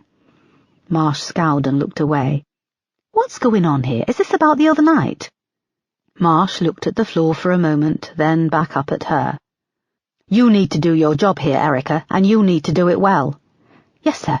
I'll be making arrangements for all files and materials relating to the 2 previous investigations to be sent over to Bromley Station," said Marsh, now sounding businesslike.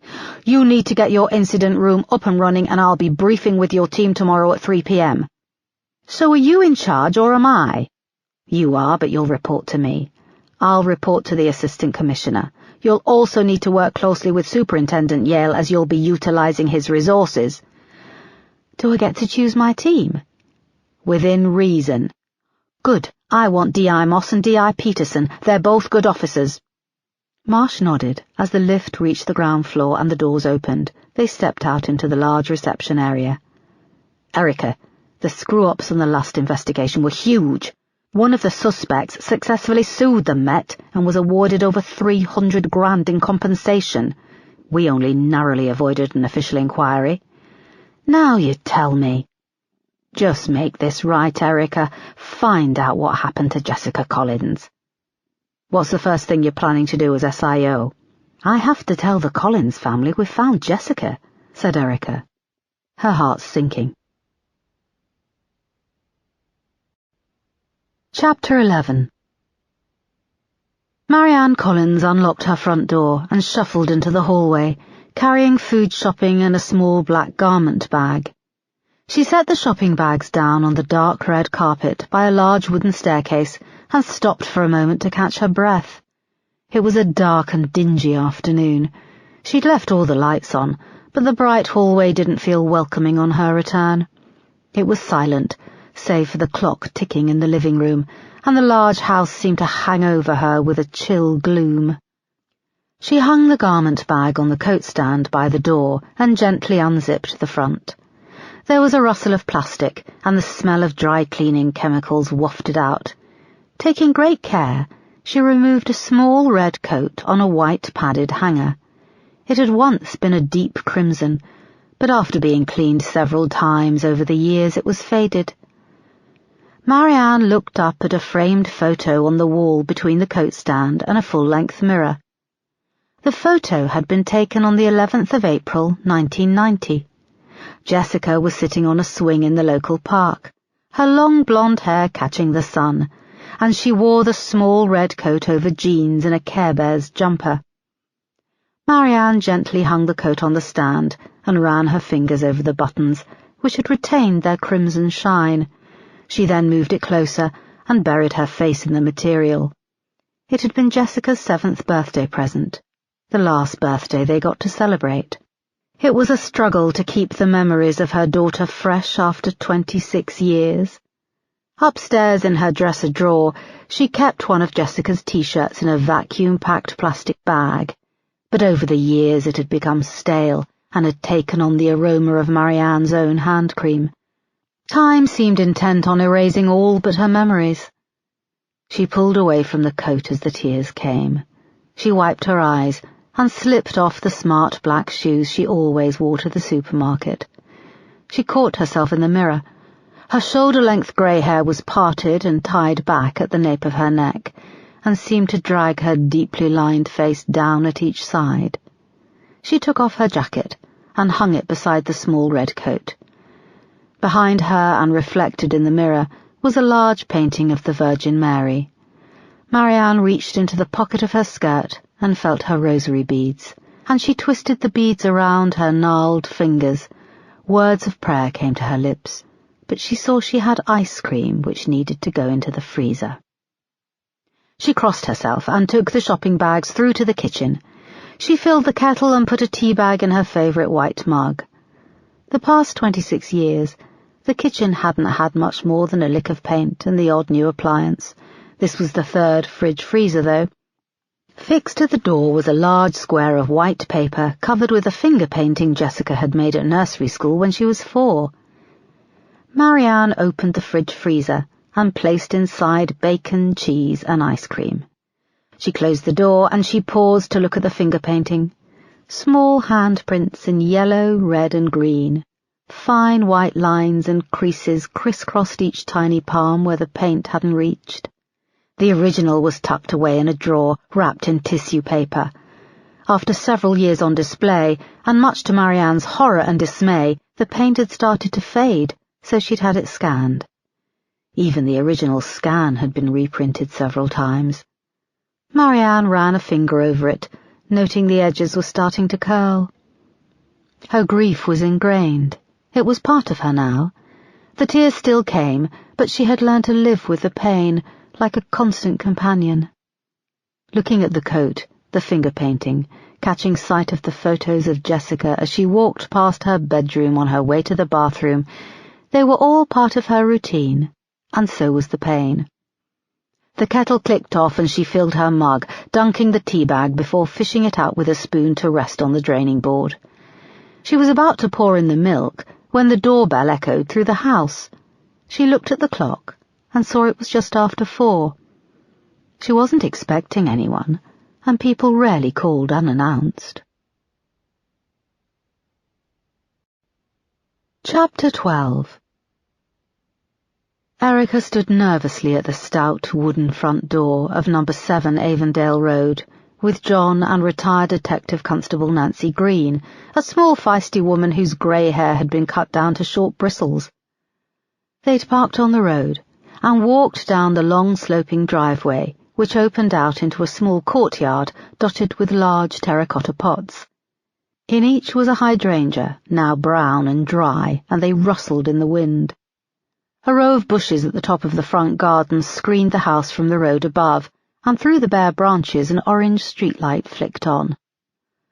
"The nights are really drawing in," said Nancy, breaking the silence, adding, "Someone's at home. I can see light through the front window." She pressed the bell again, just as the door opened. "Hello, Marianne," smiled Nancy weakly. Erica had never seen such a pale, washed-out woman. Marianne had pasty, weathered skin. Her eyes were grey, with deep, dark circles underneath. Her steel-grey hair hung down past her waist and was parted and swept back, covering her ears. She wore a grey, long-sleeved polo neck, black woolen cardigan, and an A-line black skirt. A large wooden crucifix hung on a chain from her neck. Her eyes darted between Nancy, Erica, and John. "Marianne, this is Detective Chief Inspector Erica Foster and Detective Constable John McGorry," said Nancy. John and Erica both held up their IDs. Marianne barely glanced at it. "Nancy, why are you here? Is it Laura or Toby? Is everyone okay?" Her voice had a hard edge, with a hint of an Irish accent. "Everyone is fine," said Nancy. "However—" "Please can we come in, Mrs. Collins?" asked Erica. "It's very important that we speak to you in private. DC Green, Nancy, has kindly attended because she was your family liaison officer back when your daughter disappeared." "What is this? Tell me," asked Marianne, reaching out a hand to Nancy. "Marianne, can we please come inside?" said Nancy as she took the offered hand. She nodded and stood to one side to let them in. Marianne showed them through to a large living room. It was elegant but cold, with dark wood furniture, dark red wallpaper, and thick curtains in deep green which matched the furniture. "Please sit. Would anyone like tea? I've just made a cup," said Marianne, forcing herself to sound bright and happy. "No, thank you," said Nancy. They sat on the large sofa under the window. Erica noticed a large painting of the Virgin Mary above the carved wood fireplace, and with a glance around the room counted 4 crucifixes of varying size on the walls. There were gilt-framed pictures of Jessica on every surface, the small tables dotted around along the window-sill, and a large concentration on a baby grand piano in one corner. Despite this, there were no signs the room was ever used, no magazines, no television or books. Marianne stayed standing, twisting her rosary beads in her fingers. "We've tried to call your family, but we can't get hold of them," said Nancy. "They're all out in Spain. Toby and Laura have gone to see their father with his she's not his wife." "We'll need to talk to them," Nancy started to say. Marianne's fingers twisted faster, the rosary beads clicking, the small silver cross dangled and swayed against her skirt. Her bottom lip started to tremble and tears pooled in her eyes. "Let me make you some tea. Would you all like some tea?" "Marianne, please sit down," said Nancy. "I'll do what I fucking well like in my fucking house," she suddenly shouted. "Okay, please, Marianne, please calm down. I need you to listen to what I'm about to say," said Nancy, getting up and taking Marianne by the hands. "No, no, no. DCI foster here phoned me earlier today because I was here for you when Jessica— No, don't say her name. You don't have the right."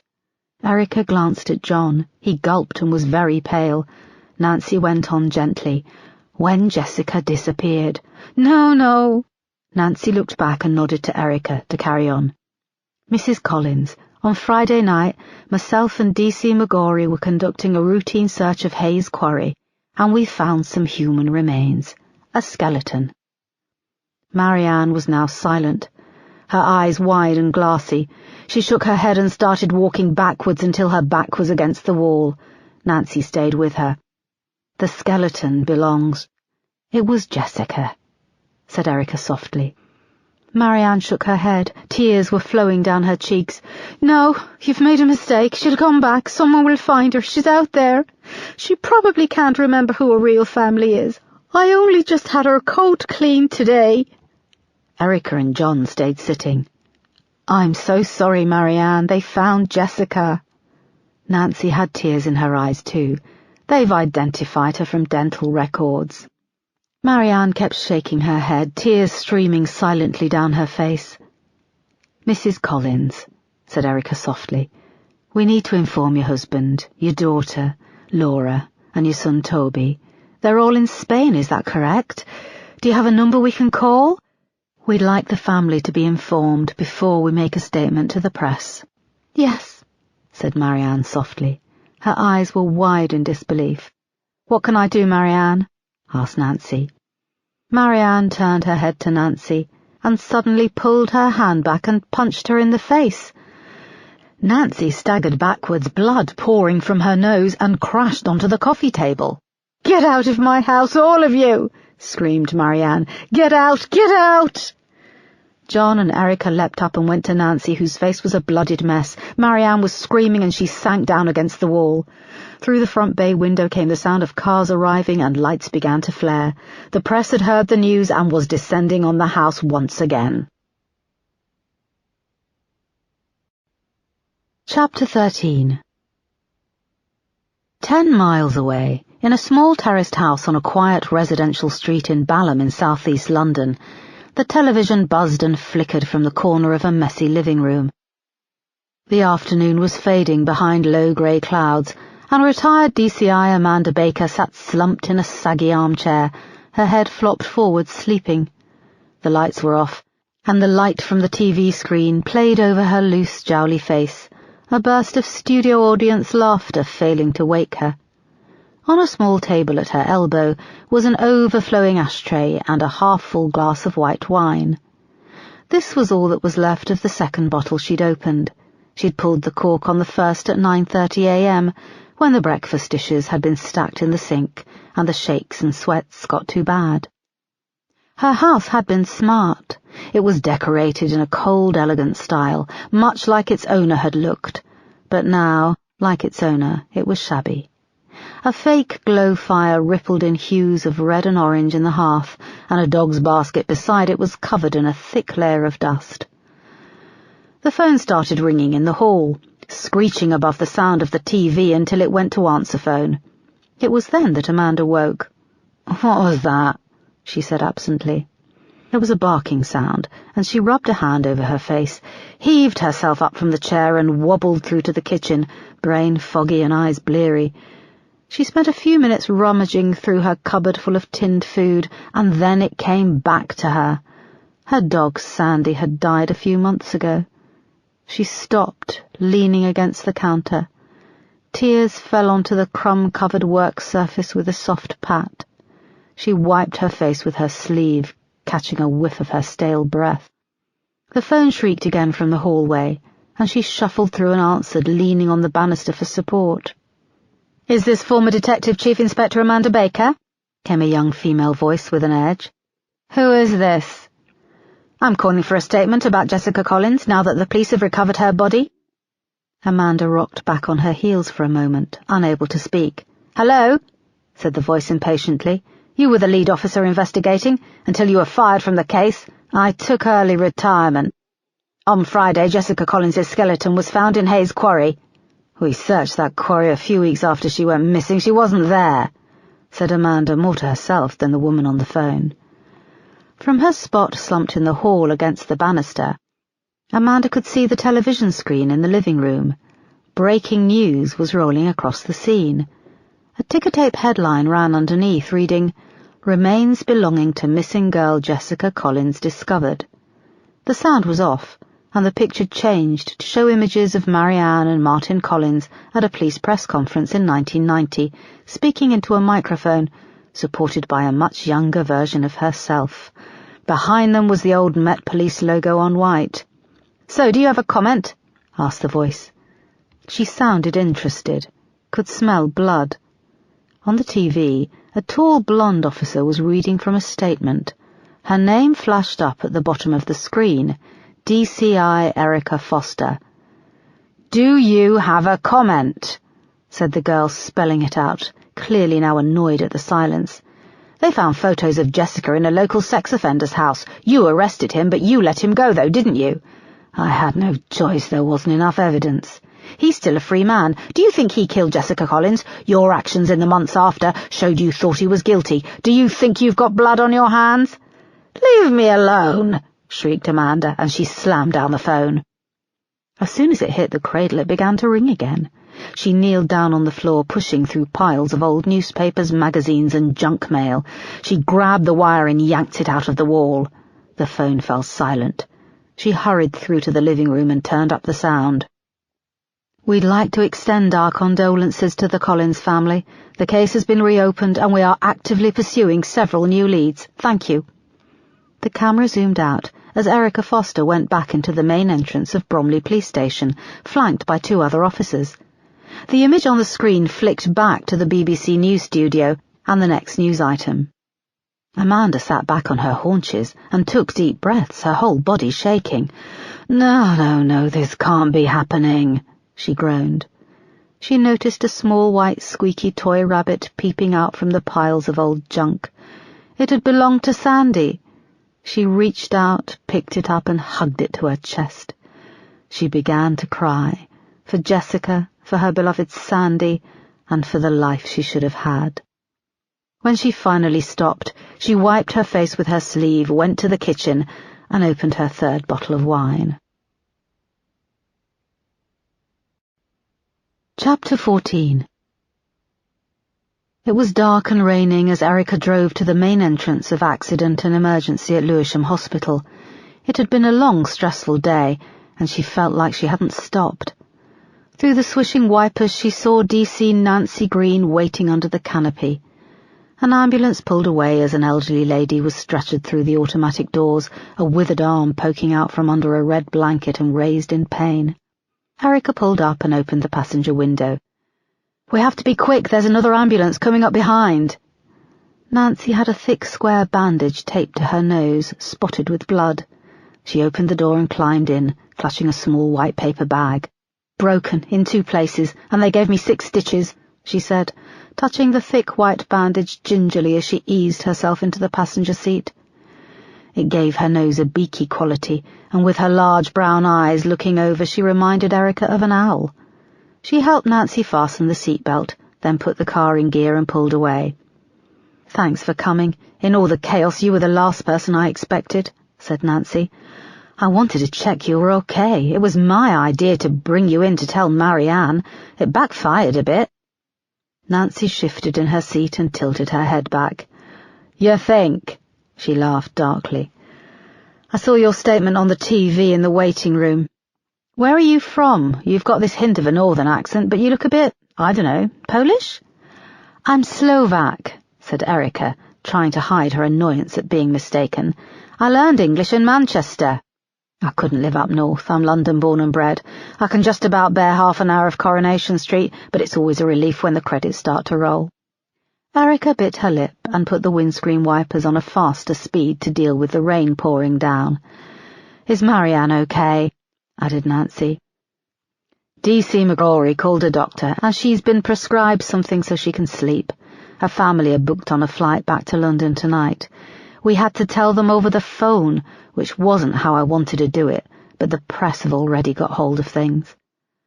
They reached the exit and came to a stop behind a car waiting to pull out. Where are we going, Nancy? I'm on the other side of Dulwich. Head through Forest Hill. The car in front pulled out, and they could see the road was busy with rush hour traffic. A van slowed and let Erica pull out of the junction, and she waved thanks.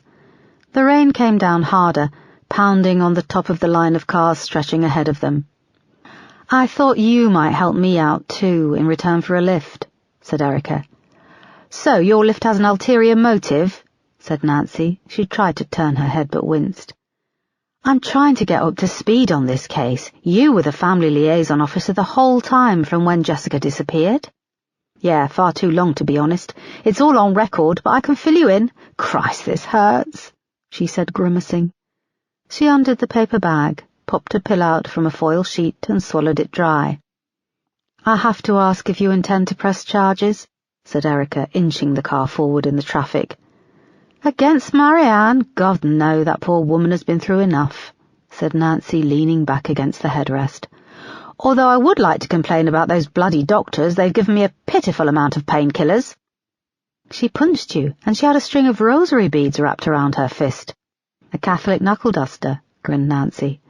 Marianne was never violent, in all the years through all the heartbreak. Sometimes with family liaison work you feel like a spare part. You want to be out there on the beat amongst the action, but you're making tea and answering the phone. Family liaison work is important. I know that, but in a strange way I'm pleased I was there today to take the punch. They never write in police reports about all the cups of tea you make or the advice you give. This will be documented. And it's closure. How long were you there with the family after Jessica disappeared? I spent the first few months, from the August of 1990 onwards, virtually living with them. Marianne and Martin were still together. When did they divorce? They're not divorced. You saw the rosary beads around Marianne's fist. Divorce doesn't exist in her world. They separated in 97. They lasted longer than I expected. When a couple loses a child, the strain nearly always rips them apart.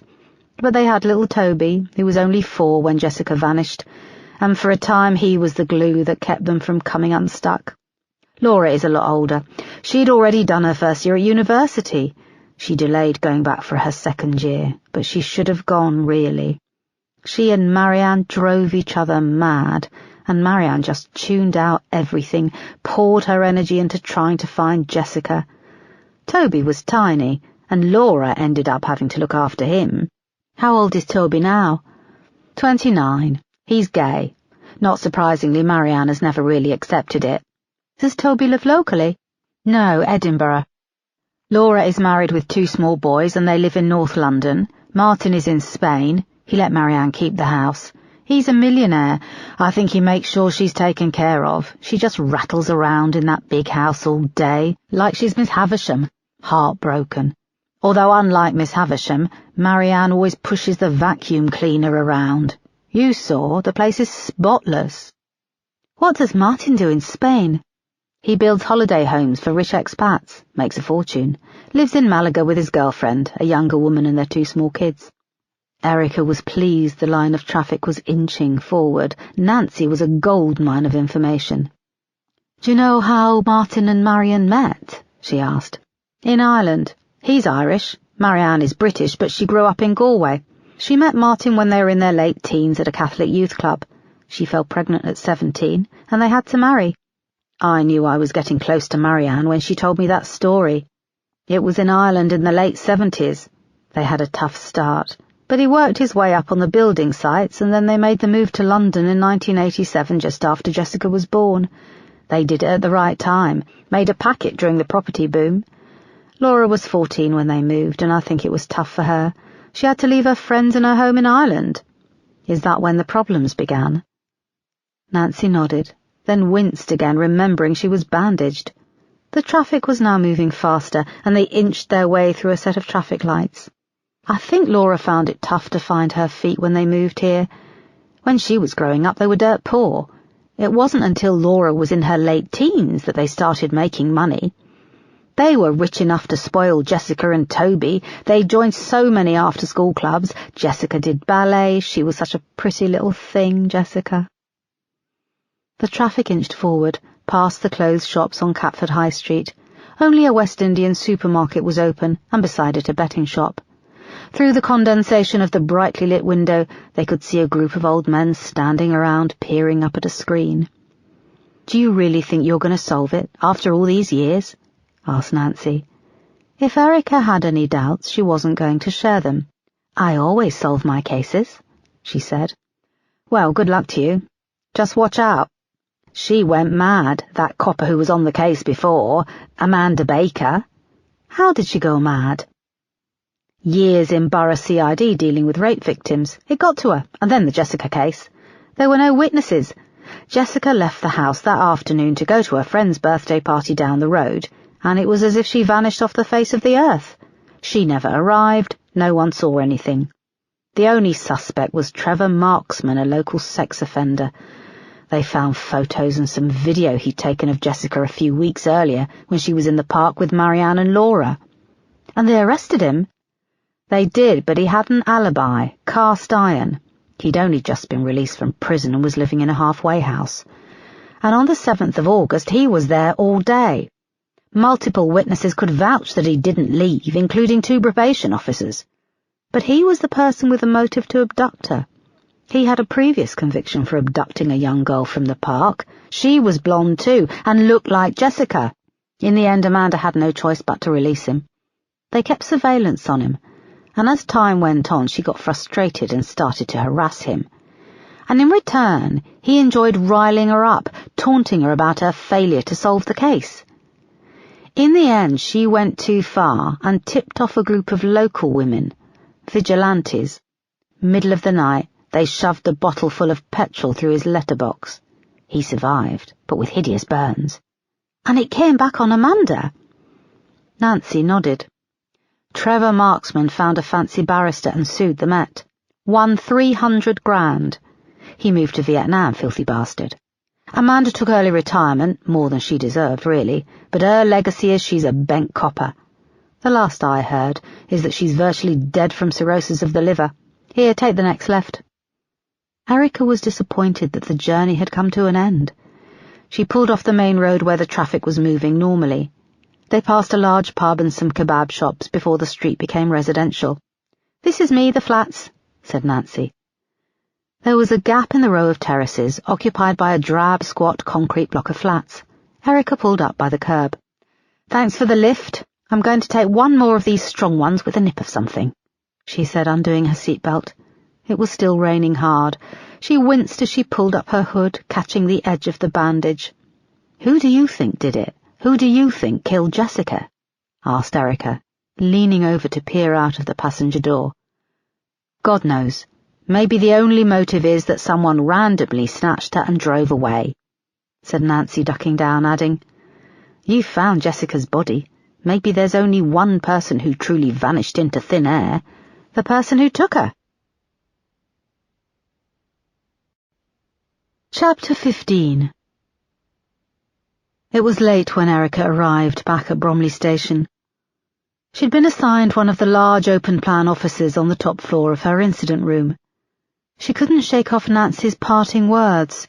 Now you've found Jessica's body, maybe there's only one person who truly vanished into thin air, the person who took her. When she came into the incident room, desks were being added to the space, and a technician was busy connecting up their workstations to the Holmes computer system, bringing the hardwiring up from the cables running under the floor. Several officers she hadn't been introduced to yet were on phone calls. Another 2 officers, a man and a woman, were working to assemble the case evidence gleaned so far onto whiteboards running the length of the back wall. A huge map of South London and the Kent borders dominated one corner, and a thin female officer with short black hair was pinning up photos beside it, which included Hayes Quarry and 7 Avondale Road. An overweight male officer with sandy-coloured hair and rabbit-like teeth was sorting a series of pictures on the table beside her. They were of Jessica Collins, dressed in her party outfit. A photo of her skeleton laid out in the mortuary. Another photo showed the brown and tattered remnants of her clothes after years underwater. "Hello, I'm Detective Chief Inspector Foster," said Erica. "I'm DC Knight," said the woman, shaking her hand, "and this is DC Crawford."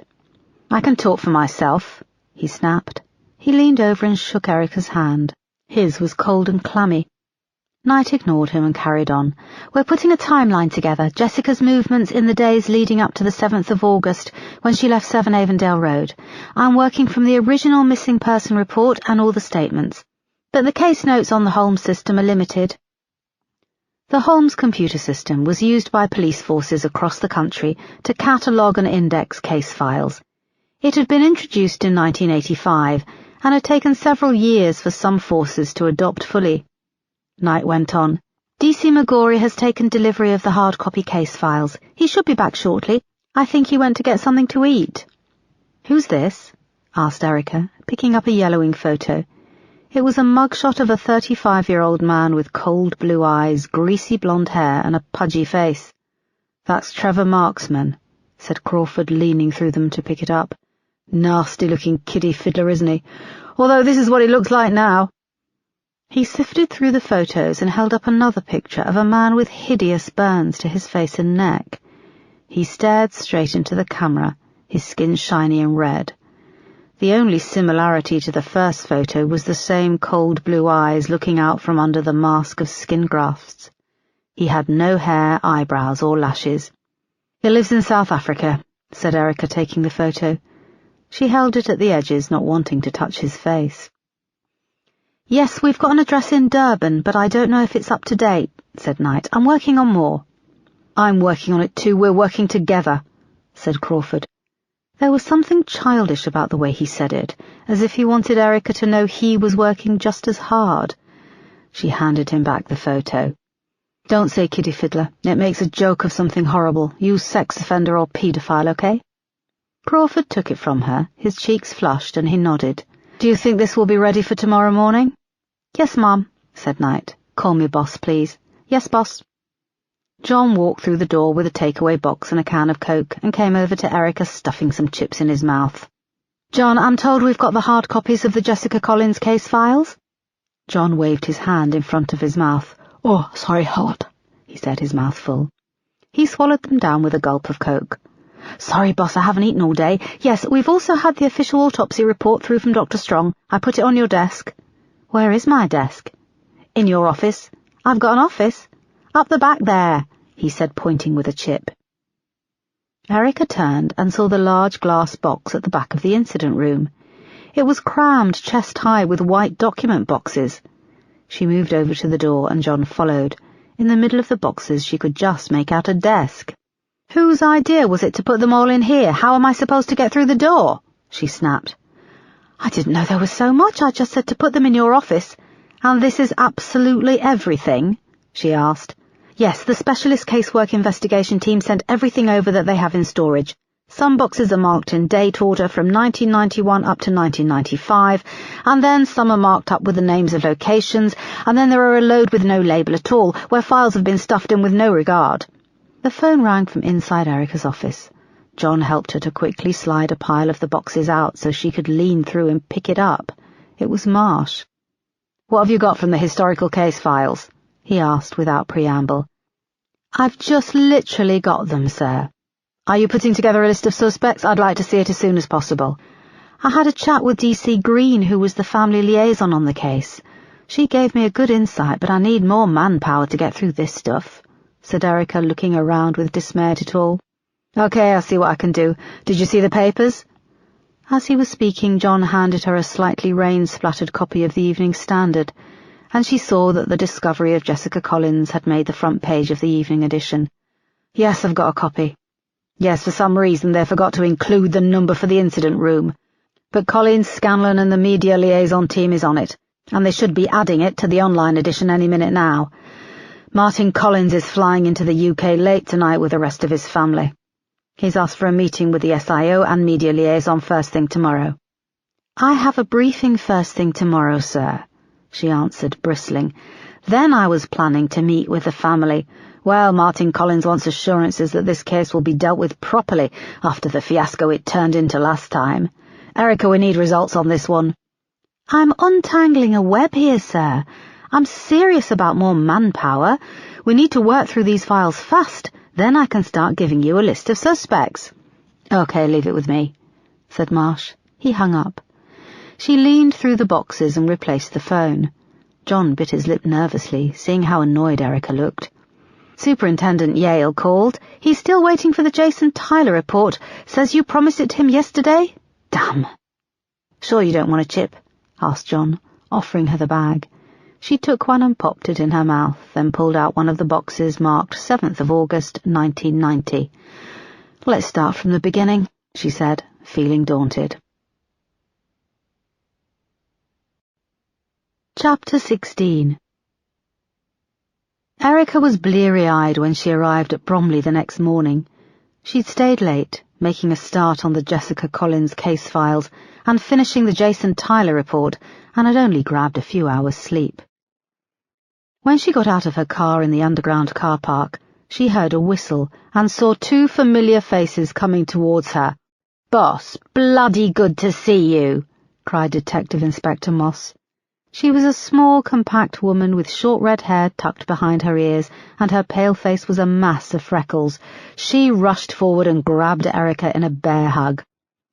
"She's very excited to see you," said a tall black officer, joining them a moment later. It was Detective Inspector Peterson, cool and handsome in a sharp black suit. "Okay, I can't breathe," said Erica, laughing. Moss broke free and took a step back. "I thought you'd forgotten about us." "It's been crazy. I was reassigned here as a spare part, and suddenly they piled me high with cases," said Erica, feeling guilty that she hadn't kept in touch with her former colleagues. "Go on, Peterson, give the boss a hug too," joked Moss. He rolled his eyes. "Good to see you, boss." He grinned, leaned forward, and gave her a pat on the shoulder. She smiled back, and there was an awkward silence. "Do you need parking permits?" asked Erica. "Just one. We came in my car. Peterson's waiting to be assigned a new one," said Moss. "It died at the Sun in the Sands roundabout last week," he said. "Total nightmare, the middle of rush hour. There were cars honking like mad. Smoke was pouring out from under my bonnet." "You should see the bonnet, boss. He looks really good in it. I told him not to wear it today." "Piss off, Moss," said Peterson. "He's just being modest, boss. The frills framed his face, made him look like a baby Idris Elba." Erica burst out laughing. "Sorry, Peterson," she said. "It's all right." He grinned. Erica had forgotten just how much she enjoyed working with Moss and Peterson, and how much she'd missed them. They reached the lift at the end of the car park, and she pressed the call button. "It's good to have you both here, thank you, although I don't think we'll be laughing much more today. This case is going to be tough." The incident room was full when they came up to the top floor. Erica introduced Moss and Peterson, and was pleased to see that she'd been assigned 6 additional CID officers to work on the case files. Erica stared at the rows of faces waiting expectantly. "Good morning, everyone. Thank you for making yourselves available so quickly." She went on to give them a brief outline of the Jessica Collins case, and the developments so far. "With this case we're opening a Pandora's box, or should I say many boxes," she added, alluding to the case files which were now piled high along the back wall. "What we all need to do is focus in on the facts pertaining to Jessica's disappearance. Ignore the fiction. We can't predict how the discovery of Jessica Collins's remains will run in the media, but we have to stay ahead of things. And unlike the 1990s, the challenge may be even greater. We now have rolling news, social media, blogs and online forums, all of which will dredge up things and regurgitate them 24/7. So these files along the wall need to be revisited top to tail and fast. I need all witness statements to be revisited and cross-checked. I want to know everything about Hayes Quarry, what it's been used for over the years. Why was Jessica's body never found? I'm going straight from here to meet with the Collins family, who will no doubt have many questions for me. I need you to hit the ground running with this one. Detective Inspector Knight then stood to take them through the timeline of events leading up to the disappearance of Jessica Collins. How much do you want me to explain about location, boss? She asked. Imagine we know nothing. We don't live near Hayes. We've never heard of Jessica Collins.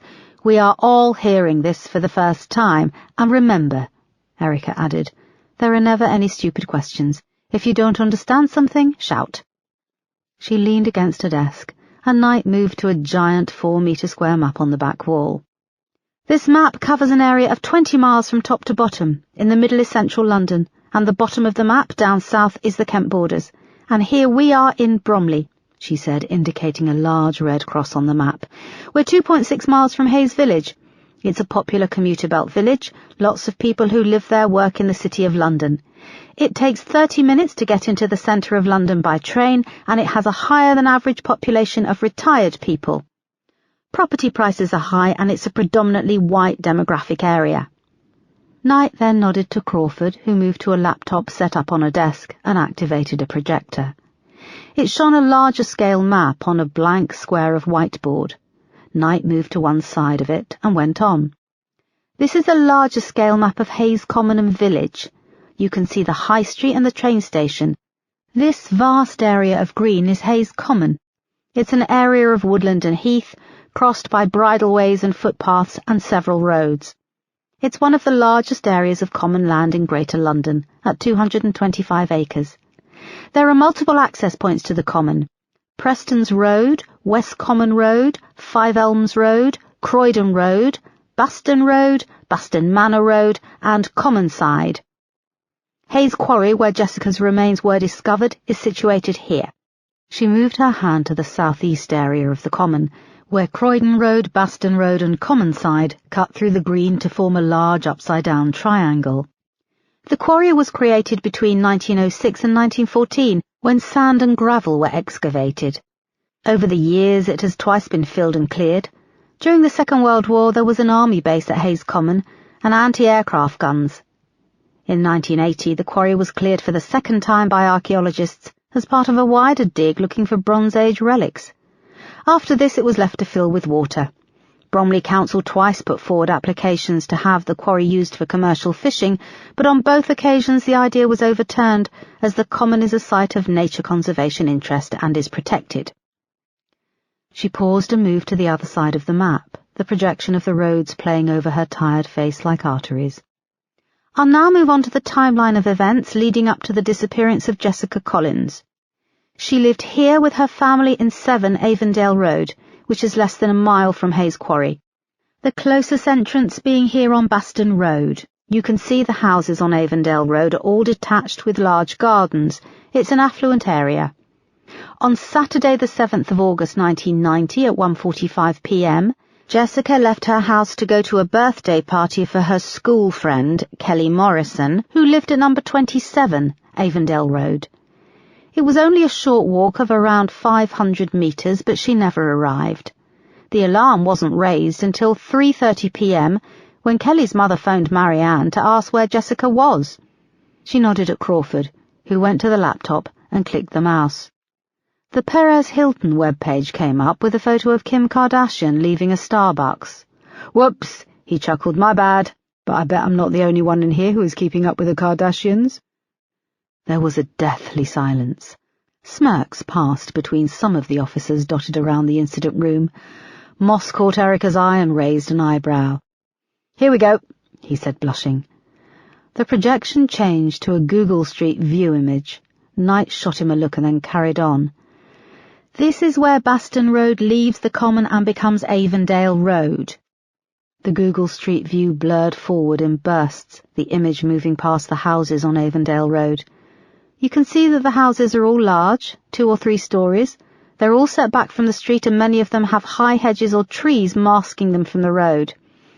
Here we are passing 7 Avondale Road, the Collins' house, and we're moving forward to number 27, Avondale Road. I'm trying to get hold of images of the street from 26 years ago." The Google Street View surged forward past better-appointed houses. A postman was frozen mid-walk, his face blurred, his hand deep in his mailbag. Further along, a woman was emerging from one of the driveways with a small dog. From the back, she had short, curly blonde hair. "There we are passing number 27, home of Jessica's friend, Kelly Morrison. You can see that Avondale Road curves sharply to the left where it becomes Marsden Road." The Google Street View blurred forward and came to focus on a large manor house, painted a buttery yellow, with a grand pillared entrance. "This is now the Swan Retirement Village, a nursing home, but 26 years ago it was used as a halfway house for convicted sex offenders. Its existence wasn't made public, and it only came to light shortly after Jessica's disappearance. One of its residents, Trevor Marksman, was the main focus for the original investigation. Photographs and home video of Jessica were found in his room on the top floor. He was also spotted by a neighbour hanging around outside their house on the afternoon of the 5th of August, on the 6th around the same time, and on the morning of the 7th. He was arrested 2 weeks later and kept in custody for questioning, but no evidence beyond the photos and video he had taken of Jessica was found to link him to her disappearance. "But this was a halfway house filled with convicted sex offenders. There must have been more suspects than just Trevor Marksman?" asked Moss. "Yes, but security at the halfway house was strict, and at 1:30 p.m. on the 7th of August the weekly meeting was called with the residents and the probation officers. A register was called at 1:30 p.m. All the residents were accounted for. The meeting went on for 2 hours until just after 3:30 p.m. No one left. Kelly Morrison's mother phoned Marianne Collins at 3:30 p.m. asking where Jessica was. Shortly afterwards they started searching. But now we have a body," said Moss. "We have Jessica's remains, but there is virtually no forensic evidence after 26 years underwater," said Erica. Knight went on. "All members of Jessica's immediate family have an alibi. Marianne and Martin were both at home with Toby. An elderly neighbour and her husband stopped by at 1:40 p.m, and Mr. and Mrs. O'Shea, now deceased. They were there when Jessica left, and they stayed until the alarm was raised. Their oldest daughter, Laura, was 240 miles away on a camping trip with her boyfriend Oscar Brown in the Gower Peninsula in Wales. They'd left early the day before." She looked at the room. The results of a door-to-door weren't helpful. Most neighbours were out, and those who were in had strong alibis. As you saw in the Google Street map, most houses are blind to Avondale Road. We have a 2-hour period where anything could have happened. There were few tradesmen. There is no post on a Saturday afternoon. Back in 1990, very little of the area was covered by CCTV. No buses travelled down Avondale Road. Silence fell over the room for a moment, before Crawford put the lights back on. Erica moved to the front and stood by the map, now faint under the strip lights. "Thank you. And perhaps, Crawford, you could keep your laptop for work purposes." "Yes, I'm very sorry, it won't happen again," he sputtered. Erica went on. "I need everyone's focus, and if any of you feel you're losing focus, take a look at this picture." She indicated the autopsy photo of Jessica's skeleton, lying like a completed jigsaw on a blue sheet. "We're having to hit the ground running here with a huge amount of historical case files. However, this should be seen as a positive. The case files could yield much more. We also have the benefit of hindsight. I'd like you to divide the boxes up. D.I. Moss will be in charge of this. I'd like you to revisit all the evidence on Trevor Marksman. I'd also like you to pay attention to the role of the SIO on the historical case, DCI Amanda Baker." "I knew Amanda," interrupted Crawford. "I was a PC on this case back in 1990. "Why didn't you mention this before?" asked Erica. The officers in the room turned to Crawford, who stood by the door. He blew his cheeks out. Well, I figured I would when there was time. It's been hectic." "I spoke to you and D.I. Knight yesterday when you were preparing this talk. You didn't think it was relevant, or that you could have given us some insight." Everyone was now staring at Crawford. He blew out his cheeks again, and this habit was getting on Erica's nerves. "There's been a lot said about DCI Baker," he started. "I always thought she was dealing with forces from both sides. She had the Collins family criticising her, and she had a lot of the top brass at the time briefing behind her back. It wasn't right." "We know this. Can you tell me anything else?" I was involved with the searches around Hayes Common and the quarry in August and September 1990. The Marine unit also searched the water. They didn't find anything," he said. "So Jessica could have been kept alive or killed in another location and her body dumped at a later date," said Erica. "I didn't have access to anything that went on in the incident room. Back then I was just a uniformed PC, full of enthusiasm. Life had yet to sand me down," he said with an awkward chuckle. It hung in the air for a moment, and he shifted awkwardly by the door, his face still blotchy and red. Erica made a mental note to pull his file. She figured he was in his late 40s. She hadn't seen him at Bromley Station in the 3 months she had been there. "Okay, everyone, I'd like your main priority to be reviewing the physical evidence. Once we get hold of what's in all of these boxes, we can move forward. We'll reconvene tomorrow morning for a progress report." The room leapt into life. Erica went over to where Moss and Peterson were sitting next to her office. "Peterson, you're with me. We're talking to the Collins family. Moss, keep an eye on things here, and—" She tipped her head towards Crawford, who was trying to untie a laptop charger which had become twisted in knots. "You want me to pull his file?" she said quietly. "Yeah, but be subtle." Moss nodded, and Erica left the busy incident room with Peterson. Chapter 17. A tall, lean, tanned man opened the door to 7 Avondale Road. His head was shaved, just a shadow around the edges showed that he was bald on top, and his face had a smattering of black-grey stubble. He wore black chinos and a navy shirt, with the sleeves rolled up to show muscular forearms, and expensive black leather loafers. When he introduced himself as Martin Collins, it was a shock to Erica. He was a youthful and polished 60-something in comparison to Marianne, who looked every inch a pensioner. "We're all in the lounge," he growled. He still had a strong Irish accent. They followed Martin through, his expensive aftershave cutting through the fusty church-like smell of the house. Erica introduced herself and Peterson. Marianne sat at the end of the long sofa next to the fireplace. She was dressed head to toe in black, which accentuated her deathly pallor. She was clutching her rosary wrapped so tight around her right hand it dug into her skin. Next to her sat an attractive dark-haired woman in her 40s. She was heavily made up and wore a designer trouser suit in black with a white blouse. Her brown eyes were bloodshot and detached. "Hello, officers, this is my daughter Laura," said Marianne, indicating the woman. Laura stood and shook hands with Erica and Peterson. A handsome young man with dark features sat in an armchair beside the long sofa. He too was fashionably dressed in a black suit. He stood and introduced himself as Toby. Next to him was a thin, handsome Indian man with dark, shoulder-length hair. He wore a black suit. "This is my fiancée Tanvir," Toby added. They all shook hands. Marianne bit her lip and looked imploringly at Martin. "What?" said Toby. "Tobes, your mother asked that it just be family," said Martin. "Tanvir is my family, and I'd like him here. It wasn't a problem that Laura have her husband here, or her kids." "But I didn't bring Todd," snapped Laura. "He's looking after Thomas and Michael." She took her mother's free hand in hers. Toby opened his mouth to reply. "I'd like to give you all our condolences. We realise this is a very distressing time," said Erica. Seeing the rest of the family was a shock. They seemed so vibrant and stylish in comparison to Marianne. "Yes, please, take a seat, officers," said Marianne. She indicated a couple of high-backed dining chairs in front of the sofas. Erica and Peterson sat. "Please can I apologise for what happened yesterday? I don't know what came over me.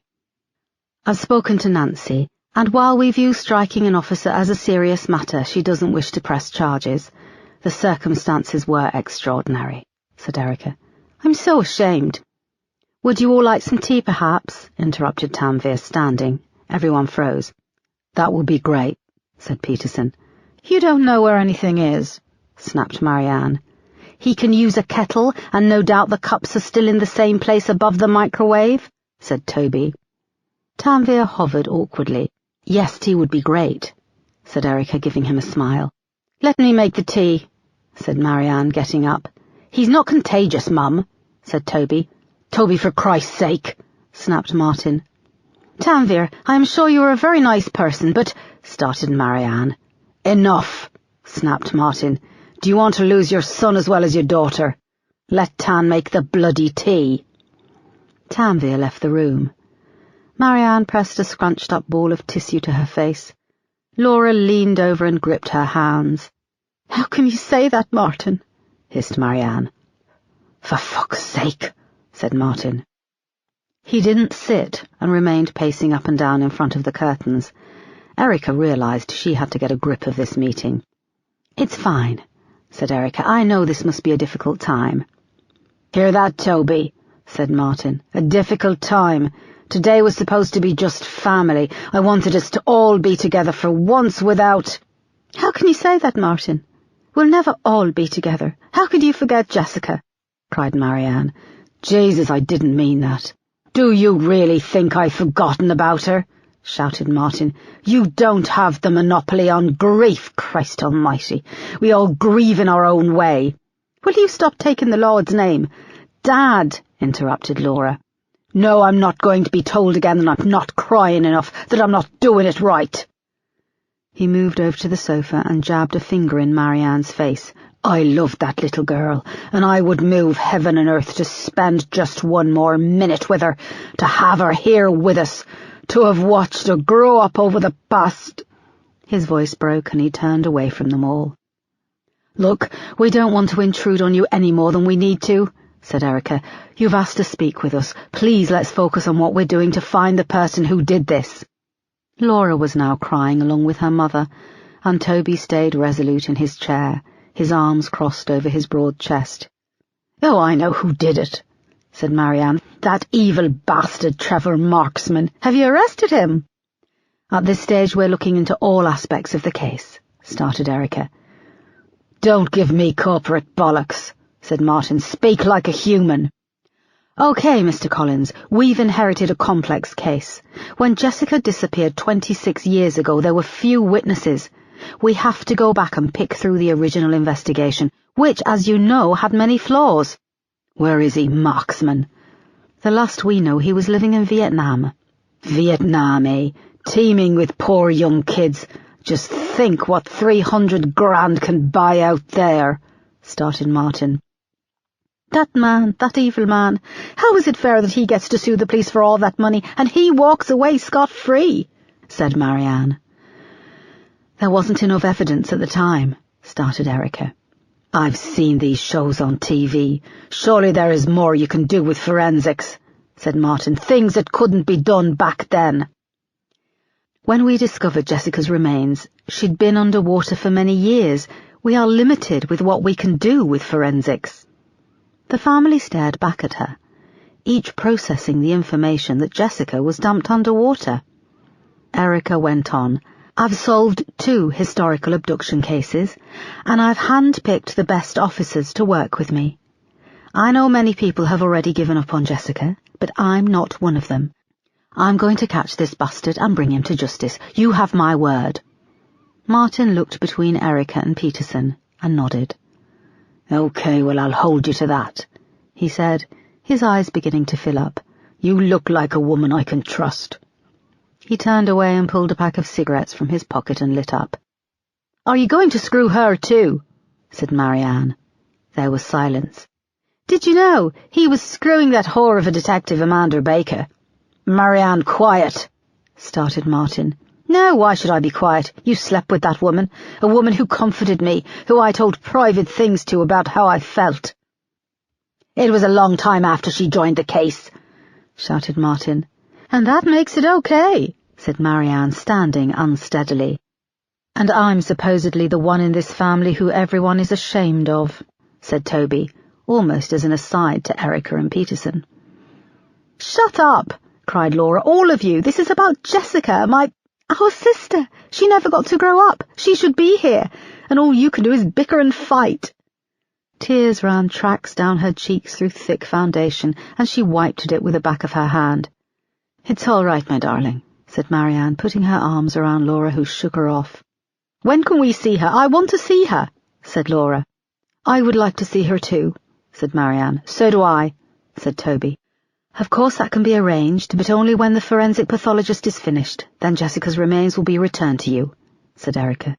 "What are they going to do to her?" asked Laura. "He's running tests, trying to get as much information as possible to put together a picture of how she died." "Did she suffer? Please tell me she didn't suffer," pleaded Marianne. Erica took a deep breath. "Isaac Strong is one of the best forensic pathologists in the country, and as well as this he is very respectful. Jessica is safe in his care." Marianne nodded and looked up at Martin. He had his back to them, leaning against the wall, his head bowed. The cigarette had burned down in his hand. "Martin, come here, love," she said. He moved to the sofa, sat on the arm next to Marianne, and buried his head in her neck, giving a deep, muffled sob. "It's okay, it's all right," she said, placing her free hand on his back and pulling him tight to her. Laura turned into her mother too, and they sobbed. "I hardly remember her," said Toby with tears in his eyes, looking up at Erica and Peterson. Tanvir returned with a tray of tea and placed it on the large coffee table. Erica just wanted to leave this oppressive house with its dingy furniture. Coupled with the terrible atmosphere, the pictures of the Virgin Mary took on a sinister melancholy. "We'd like to make a fresh media appeal and wanted to ask if you would be willing to do that, as a family," asked Erica. They nodded. "Our media liaison can advise on when and how that happens." "Do you have any new suspects?" asked Laura. "Not as yet, but we are working with new information." "What's that?" asked Laura sharply. "Well, the obvious one being that we found Jessica in Hayes Quarry. Can I ask you what you know about it? Did you spend time there as a family or with Jessica?" "Why would we go down to that old quarry?" said Marianne. "Jessica loved dancing and going to Pet's Corner. I used to go fishing there," said Toby, "when I was 12 or 13. Oh, Jesus, she must have been down there. I went out on a boat. She was there all the time." Tanvir sat on the arm of his chair and took Toby's hand. Marianne saw it and then looked away. Then Peterson spoke. "I know this is hard, but whose boat was this? Who did you know who had access to a boat?" "My friend Carl, it was a rubber dinghy," said Toby. "But me and Carl were 13 when we went fishing. I was 4 when Jessica went missing." "It all leads back to Trevor Marksman," said Martin, looking up and wiping his eyes. "The council seemed to think it was okay to put in a bloody nonce halfway house at the top of our road. Have you seen the photos he took of her? And there's video from when she was at the park with Marianne and Laura." "He is first on our list of suspects, and he will be brought in again for questioning," said Erica. Martin shook his head. "I wrote to our local MP asking if there could be an inquiry into the first investigation. You know what she did?" "I don't," said Erica. "She sent back a fucking template letter. Didn't even have the courtesy to put pen to paper. I employ secretaries from my building firm who don't have much more than the basic qualifications, and even they know how to give a proper handwritten response. But an MP? Do you know that to be a member of Parliament you need no qualifications whatsoever?" He was now pacing up and down the living room, watched by Marianne, Toby and Lara. "What qualifications do you both have?" "We're police officers," said Peterson. "Yeah, well, Marksman, the uneducated fucker, got himself a fancy barrister and legal aid and sued you all for 300 grand. "What happened was regrettable," said Erica. As she heard it come out of her mouth, she knew it would anger him even more. "Well, I've got money. I don't need legal aid. And did you know that Laura's ex-boyfriend is now a bloody good barrister himself?" "Dad," said Laura, shooting him a look. "Oscar Brown is a partner at the Fortitudo Chambers, and he's already said he's ready to work for me." "Oscar Brown," said Erica, remembering the case files she had seen. "He was your boyfriend at the time of Jessica's disappearance?" "Yes, he was," said Laura, wiping her eyes. "And you were both camping in Wales when Jessica vanished?" "Yes, we came home straight away when we heard. We saw it on the news." Her bottom lip began to tremble. "And you've kept in touch with Oscar?" Like me, he's married now with kids, but he's kept in contact. That kind of thing gives you a bond. Erica could see Martin was now pacing up and down and red in the face. Jessica's killer has been fucking running around laughing for the last 26 years, 'cause you lot, you useless fucking lot, have done nothing. You've let stuff slip through your fingers. How could she just disappear? She only went up the bloody road. It takes no time at all, and no one saw anything.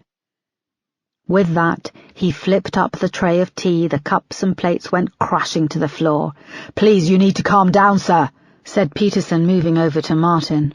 "You don't tell me to calm down. You don't come into my house." "It's not your house anymore, Martin," screamed Marianne, "and you don't get to come back here and wreck things." She knelt on the floor and began to pick at the large slivers of broken china. "Mum, you'll cut yourself," said Toby softly, kneeling down with Marianne and gently pulling her hands away. Laura looked helplessly between her brother and mother, her father pacing up and down red in the face. Martin started kicking at the wall. Marianne screamed at him to stop. "Mr. Collins, if you don't calm down right now, I'll have to cuff you and put you into a police car," said Erica, raising her voice. "Do you really want that to happen? There is press outside, and they want nothing more than to find a new angle, and the guilty father will play right into that." This brought Martin up short, and he looked at Erica. "So you are going to calm down, please?" He nodded, chastised. "I'm sorry," he said, rubbing a hand over his head. "I can't begin to imagine what this has been like for your family," said Erica. "It ripped us to shreds." He started to cry again, and Marianne moved to comfort him, followed by Toby and Laura. Tanvir stood to one side, watching with Peterson. "Okay, I think we'll leave it there. You'll need to spend some time together. We will be going over all witness statements again, and we may like to talk to you about certain aspects. One of my officers will be in touch," said Erica. She signalled to Peterson, and they made a swift exit. Chapter 18. After their meeting with the Collins family, Erica and Peterson sat in the car on the street outside 7 Avondale Road. "That was terrible," said Peterson, rubbing his eyes wearily. "How did it help, us being there?" "They're all knotted together with grief. I couldn't even tell them when they could see Jessica's remains. This case is—" Erica stopped herself before she said unsolvable. "So, Martin Collins was sleeping with Amanda Baker, which adds another layer of complications," agreed Peterson. "You must be so pleased I requested you for this case," said Erica ruefully. "I've missed you. I've missed working with you, on cases, with Moss too, of course," said Peterson, quickly correcting himself. Erica looked at him for a moment and then turned back to stare out of the car windscreen. "Jessica went missing just here." She indicated the street lined with huge bare oak trees, their branches reaching up above them against the grey sky. "It's cold, isn't it?" "Do you want the heater on?" asked Peterson. "No, the street, the area. It feels cold, unwelcoming. All these smart, expensive houses hidden from view." The group of photographers remained outside on the grass verge. They'd taken photos of Erica and Peterson entering and leaving the house. A short greying man started to make his way down the drive, so Erica briefly activated the car's blue lights and siren. He jumped back, noticing them in the unmarked car. She left the blue lights on and put a call into the station asking for a uniform officer to come down to the house. The photographers trained their lenses on the car for a moment, and then turned back to the house. "Did you think Martin Collins was a bit theatrical in there?" asked Peterson. "How do you mean?" asked Erica. "There was just something hokey about that whole flipping up the tea tray. If he'd thrown something or, I don't know, hit one of us, I would have expected it." "You think he has something to hide?" Peterson shook his head. "How much did the last investigation look into him, his business dealings?" "He made quite a lot of money very quickly from the housing boom in the 80s. The Collins family came over from Ireland in 1987, virtually penniless, and by 1990 they were living here." "You think someone kidnapped Jessica?" "I don't know. There was never anything about a ransom." No, she just vanished, and everything disintegrated in the aftermath. Her family, the Met investigation. She looked up at the street and undid her seatbelt. Let's take a walk. They got out of the car. This briefly caught the attention of the journalists, who snapped away at them with their cameras. Erica and Peterson walked off in the direction of number 27. The houses to their left were lower than the road, each driveway sloped down. To the right the houses sat on a bank, and the driveways led up. That's it, we're here. Took 2 minutes, said Peterson. They came to a stop outside number 27. It was a cream-coloured 2-storey house with faux pillars out front. The driveway had just been resurfaced, and drops of rainwater clung like mercury to the unblemished surface. The house has its second lot of new owners since 1990, said Erica. They stood for a moment and looked up and down the street. The halfway house where Trevor Marksman lived is just up here, she added. They carried on walking for a few minutes, and came to where the road turned sharply to the left. A large 3-storey manor house sat on the other side of the road, nestled in the crease. It was painted a buttery yellow, and its window frames in the pillars out front gleamed white. There was a white-painted swing sign on the manicured lawn, and large black letters told them this was now the Swan Retirement Home. The windows gleamed and reflected the grey sky, giving the place a blank stare. A large black crow landed on the sign. His coat gleamed like the painted letters, and he let out a mournful cawing. They turned and were afforded a clear view of the whole street sloping away and down to their car parked on the curb in the distance, where the photographers milled around. The high hedges formed a long wall on each side of the street. I just imagined Jessica out here, so close to home but all alone. Did she scream? Did anyone hear her from behind the thick hedges when she was taken? Said Erica. Why dump her in the water less than a mile from her home? What if it was someone on this street? These are big houses. They must have big basements. I read in the case files that the houses on this street and the surrounding streets were searched. Pretty much everyone allowed the police in to look around. So she did just vanish, said Peterson. The crow cawed again, as if in agreement. What now, boss? I think we should pay Amanda Baker a visit, said Erica. They set off and started to walk back. When they reached the car, the uniformed officer that Erica had called pulled up beside them at the curb.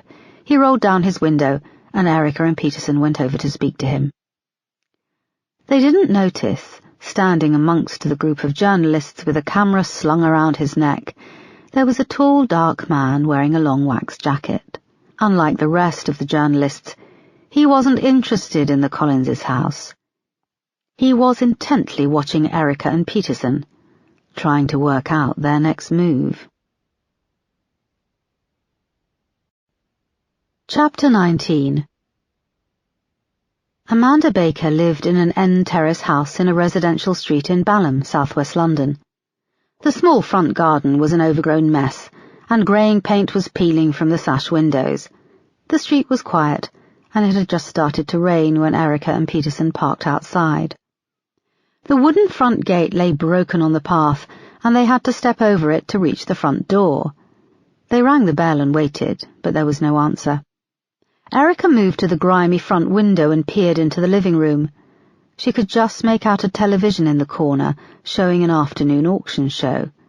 She jumped when a pair of hooded eyes appeared, framed by wisps of long greying hair. The woman shooed her away with a hand half covered with a long woolen sleeve. "Hello, Amanda Baker, I'm DCI Foster," said Erica, quickly retrieving her warrant card from her coat and pressing it against the window. "I'm here with my colleague, DCI Peterson. We'd like to talk to you about the Jessica Collins case." The face leaned in and peered at their ID. "Nope, sorry," she said, and pulled the curtains closed. Erica knocked on the window. "DCI Baker, we're here for your help. It would really help us to hear your thoughts on the case." The curtains opened a little. The face moved back into view. "I want to see both your warrant cards," she said. Peterson came to the window and pressed his against the glass. She squinted through the grime. Deep smoker's lines surrounded her lips. "Go round to the side gate," she said finally. and pulled the curtains together again. "What's wrong with the front door?" moaned Peterson, as they came out from under the shelter of the front porch into the fine rain. They hurried along a mildewing fence which curved around the front garden. A hand appeared over the top of the fence at the far end, and then one of the panels swung inwards. Former DCI Amanda Baker was a large woman. She wore a long grubby cardigan over a black t-shirt, dark leggings, and black Crocs with thick grey woolen socks. She had a bloated red face and a large double chin. Her grey hair was long and greasy, and tied at the nape of her neck with an elastic band. "I'll need 30 quid, she said, holding out a hand. "We'd like to talk to you about the case," said Erica. "And I'd like 30 quid, repeated Amanda. "I know the score. You'd bung an old prosy or a dealer a few quid to hear what they have to say. And I know a hell of a lot about this case." She held her hand closer and wiggled her fingers. "You were a police officer," said Peterson. Amanda looked him up and down with an appraising eye. "I was, sweetheart. Now I'm just an old bag with nothing to lose." She went to close the gate. Erica put out her hand. "Okay," she said, and tipped her head to Peterson. He rolled his eyes and took out his wallet and handed Amanda a 10 and a 20. She nodded, tucked them under her bra, and indicated to them to follow her down the dank little alleyway. They passed a bathroom window where a small vent twirled lazily, puffing out the aroma of urine and toilet cleaner. They emerged into a back garden that was overgrown, with sacks of rubbish piled up in one corner. At the back door, Amanda wiped her Crocs on a thin scrap of mat, which Erica thought ironic, as it was the kind of house where you wiped your feet on the way out. The kitchen had once been quite smart, but it was filthy and crammed with dirty dishes and bags of overflowing rubbish. There was a dog bed by a washing machine lurching on spin cycle, but no dog. "Go through the front room. Do you want tea?" she said with a gravelly smoker's voice. Erica and Peterson looked at the filthy kitchen, then nodded. They moved through a hallway, past a steep wooden staircase leading up to a gloomy landing. The hallway was crammed with old newspapers, piled chest-high against the front door. The living room was crowded with furniture, and the walls and ceiling were yellow with nicotine. "Do you really want to drink her tea?" hissed Peterson. "No, but if it buys us more time with her," Erica hissed in reply. "Well, 30 quid should buy us at least an hour," started Peterson. He was interrupted by a knock at the front window, and a face pressed against the grimy glass. Amanda came bustling through behind them and went to the window, pulling it up. "All right, Tom," she said. A hand passed through a few letters, and then 2 bottles of Pinot Grigio. Erica moved to the window and saw it was the postman. Amanda pulled the 30 quid from her bra and gave him the 20. He went off through the front gate whistling. "What?" Amanda said to the looks on their faces. "In America they call it bottle service." "It's not normally delivered by the postman," said Peterson. "You don't fancy a glass?" "I'm on duty," he said coldly. "I'll get your tea then," she said. "Have a seat." "That answers my question about the front door," said Peterson when she'd left. "You could be a bit less rude," said Erica. "What? You want me to get drunk with her on her wine from the postman?" Despite the situation, Erica laughed. "No, just don't be so standoffish. A little bit of flirting goes a long way. Look at the bigger picture." Peterson cleared off a pile of newspapers and chocolate bar wrappers from the sofa and sat down. The living room was crammed with 2 saggy sofas, a dining table and chairs. The television sat in a large shelving unit dominating one wall and crammed with books and paperwork. Erica went over to a picture on the wall which stood out. It was in a cheap gold frame with a braid pattern. The colour photo was a little spoiled and faded at the bottom where the damp had got inside. A thin young version of Amanda Baker wore the old uniform of the WPC, thick black tights, a skirt, jacket and peaked cap. Her black hair shone from underneath, and she stood outside Hendon Police College, with a young male officer in uniform who wasn't wearing his cap, but had it under his arm.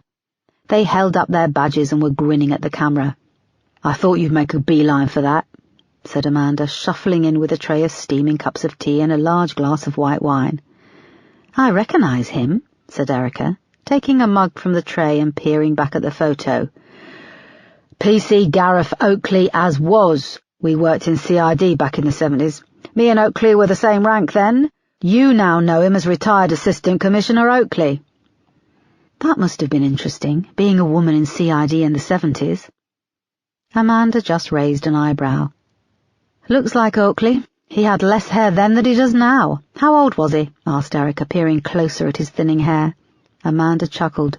23. He started wearing the syrup when he got promoted to the DCI rank.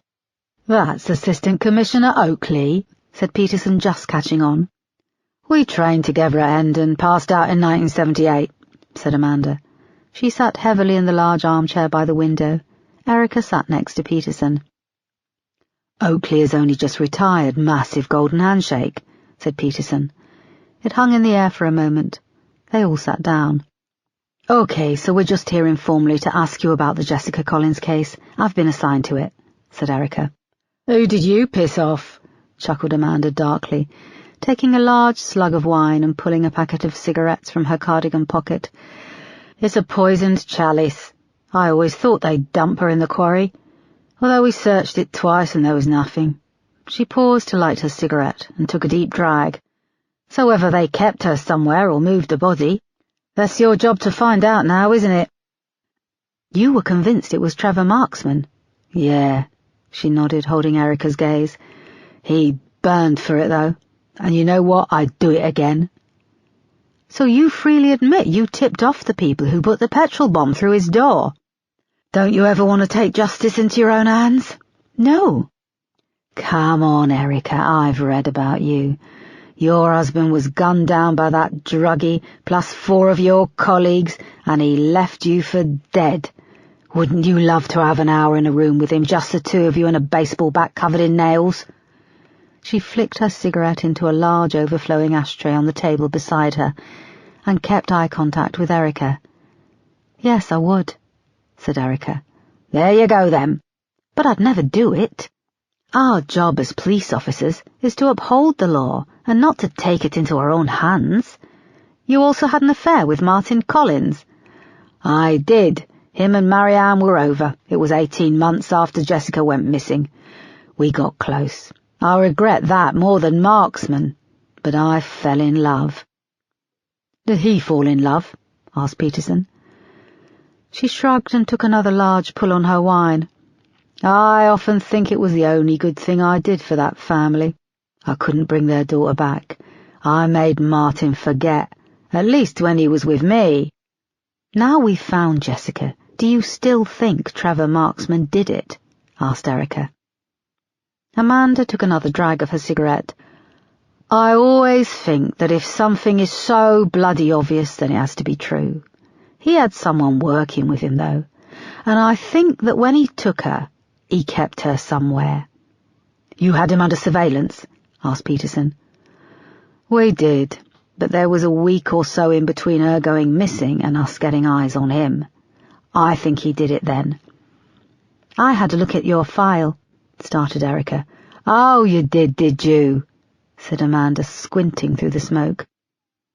After the Jessica Collins case, you were moved to the drug squad, and you were charged with selling on cocaine. I was a bloody good copper. I paved the way for women like you.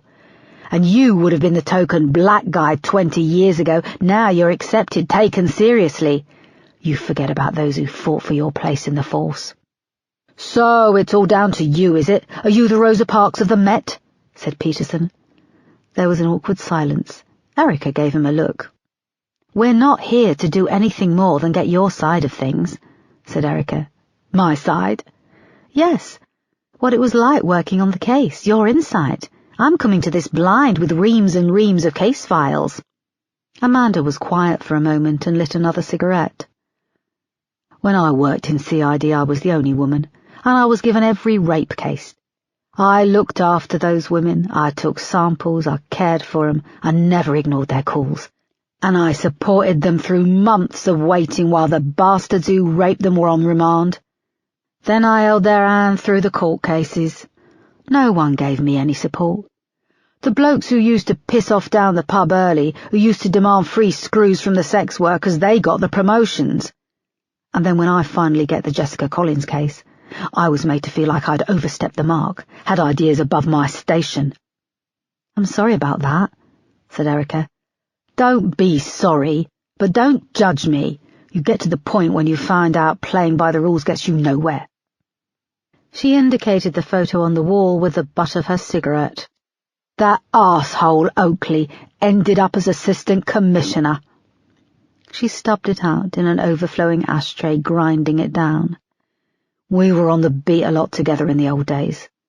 One night, we were on Catford High Street at 3 a.m, and this lad holds us up at knife point in one of the side roads. He was off his head on something. He grabs Oakley and presses the knife against his neck, and Oakley craps himself. I'm not talking metaphorically, he actually shits his pants. The kid with the knife, who's paranoid and wired enough as it is, freaks out at the smell and runs away. Oakley was saved by his own shit. It's ironic that years later he gets a bloody MBE for his work in the force bringing down knife crime. I helped him that night, got him cleaned up, and I kept my mouth shut. We were tight back then. Years later, when it all went wrong for me, and he was chief superintendent, he did fuck all. Left me out to fucking dry. Amanda was now shaking with rage, and lit another cigarette. They sat in silence for a moment. The clock ticked loudly. A car went past on the road outside, and the sky seemed to have grown darker. Erica looked at Peterson for them to leave. There is something, said Amanda. She paused and rubbed at her face. You found the body in Hayes Quarry. We searched the water twice in August and at the end of September 1990, and of course there was nothing. There was an old guy, a squatter, living in a cottage there. It was tiny with a cellar. We found nothing, of course. Then a few months later, he hung himself. And? Asked Erica. I don't know. If Trevor Marksman was working with someone, it could have been him. Do you remember his name? Old Bobby called himself. He wasn't right in the head, but didn't seem violent. They'd shut down one of the local psychiatric hospitals a couple of years before, and he'd been turfed out onto the street. He seemed, well, just a bit happy-go-lucky, simple. Then for him to go and drink poison and then hang himself, that stood out for me. He drank poison too? Asked Erica. Yeah. Erica's phone rang, and she apologized and answered it and started talking. Sure I can't interest you in a glass of wine, maybe a beer? Asked Amanda, squinting at Peterson through her cigarette smoke. No, I'm on duty, said Peterson. You don't want to pump me for more information? She said, her eyes going wide. Peterson was pleased when Erica came off the phone. That was Crawford, she said. Crawford, Detective Inspector? Asked Amanda, her eyes brightening up. Yes, he was on the case back in 1990, wasn't he? Yeah, annoying little shit. Sort of begs for approval, but does nothing to earn it. Likes to look busy. Well, thank you for what you've told us. We won't take up any more of your time, said Erica. Is it okay if I call on you again? We're working our way through all the evidence, and there may be something I need to run by you, or clarify, if you have time. Course, I'm wide open, she said, tapping the ash off her cigarette and directing it to Peterson. What do you think? Asked Erica when they were back in the car. The house by the quarry is a promising lead. It gives us someone else, someone who's not Trevor Marksman. But he's dead, boss. They mulled this over for a moment. And on a personal level, I feel like I need a shower. That was sexual harassment, he added. Horrible, isn't it? But it's all good police training. Now you know how it feels to be a woman, said Erica. What did Crawford want? Asked Peterson as she started the engine. The Collins family can view Jessica's remains, said Erica. Do you think they should? She's just a skeleton, yes. But they have the right, and Marianne was insistent that she gets to see her daughter. Erica put the car in gear, and they drove away from Amanda's house. 100 yards up the road, A blue car was tucked into a row of parked cars lining the pavement. The dark-haired man sat inside. He had followed Erica and Peterson from the Collinses' house, taking care not to be spotted, and now he watched as they drove away. He reached inside his long wax jacket, pulled out his phone and dialed a number. "It's Jerry," he said, speaking with a soft Irish accent. "The officer running the show, DCI Foster, just left Amanda Baker's house. She's with a black officer, dunno his name." He listened as the voice on the other end spoke. He interrupted, saying, "Just cool it. We knew they'd go and see Amanda. Well, it depends how addled her brain is after all the booze and drugs. There's still a chance she'll put things together, and now there's a body. And the foster woman is good. She's shit-hot." He rolled his eyes. "Look, I can ask about following them all week. But we need more. Phones and emails hacked. Eyes inside. Okay, I'll sit tight and wait. But remember, we're on the clock. In more ways than one. Just you remember that." Jerry hung up the phone as a pretty young blonde girl emerged from the front door of the house level to where he was parked. She pushed a baby in a buggy, and despite the rain wore tight leggings, and her coat was open to show a low-cut top. Jerry looked her up and down, and gave her a wink, and she returned it with a coy smile. Then he started his car and pulled away. Chapter 20. Later that evening, Erica and Moss stood at the back of the small viewing room at the mortuary in Penge. In front of the glass, waiting for the curtain to open, Marianne Collins waited with Laura, Martin and Toby. They had dressed smartly for the occasion, all in black, and the only colour came from a single red rose Marianne held in her hand. Moss glanced at Erica and frowned. The seconds seemed to draw out. They had been told that things were ready. The room was quiet as they stared, and they could hear the soft buzzing of the bright lights behind the glass. Just as Erica thought she might have to break the silence, the curtain slowly began to open. It caught on the rail above for a moment, before it revealed the skeletal remains of Jessica Collins. Marianne gave a sob and moved close to the glass, pressing her body flat against it. Jessica's skeleton was neatly laid out on a table with a blue sheet. Isaac had explained to Erica that it was better to use blue. A white sheet would have shown up the discoloration on the bones. "Hello, darling. We're here for you. We're going to take care of you now," said Marianne, pressing a hand to the glass. "Daddy and Toby are here. Laura's here too, and I'm here, your mummy." She turned to Martin. "I can see her. She's there.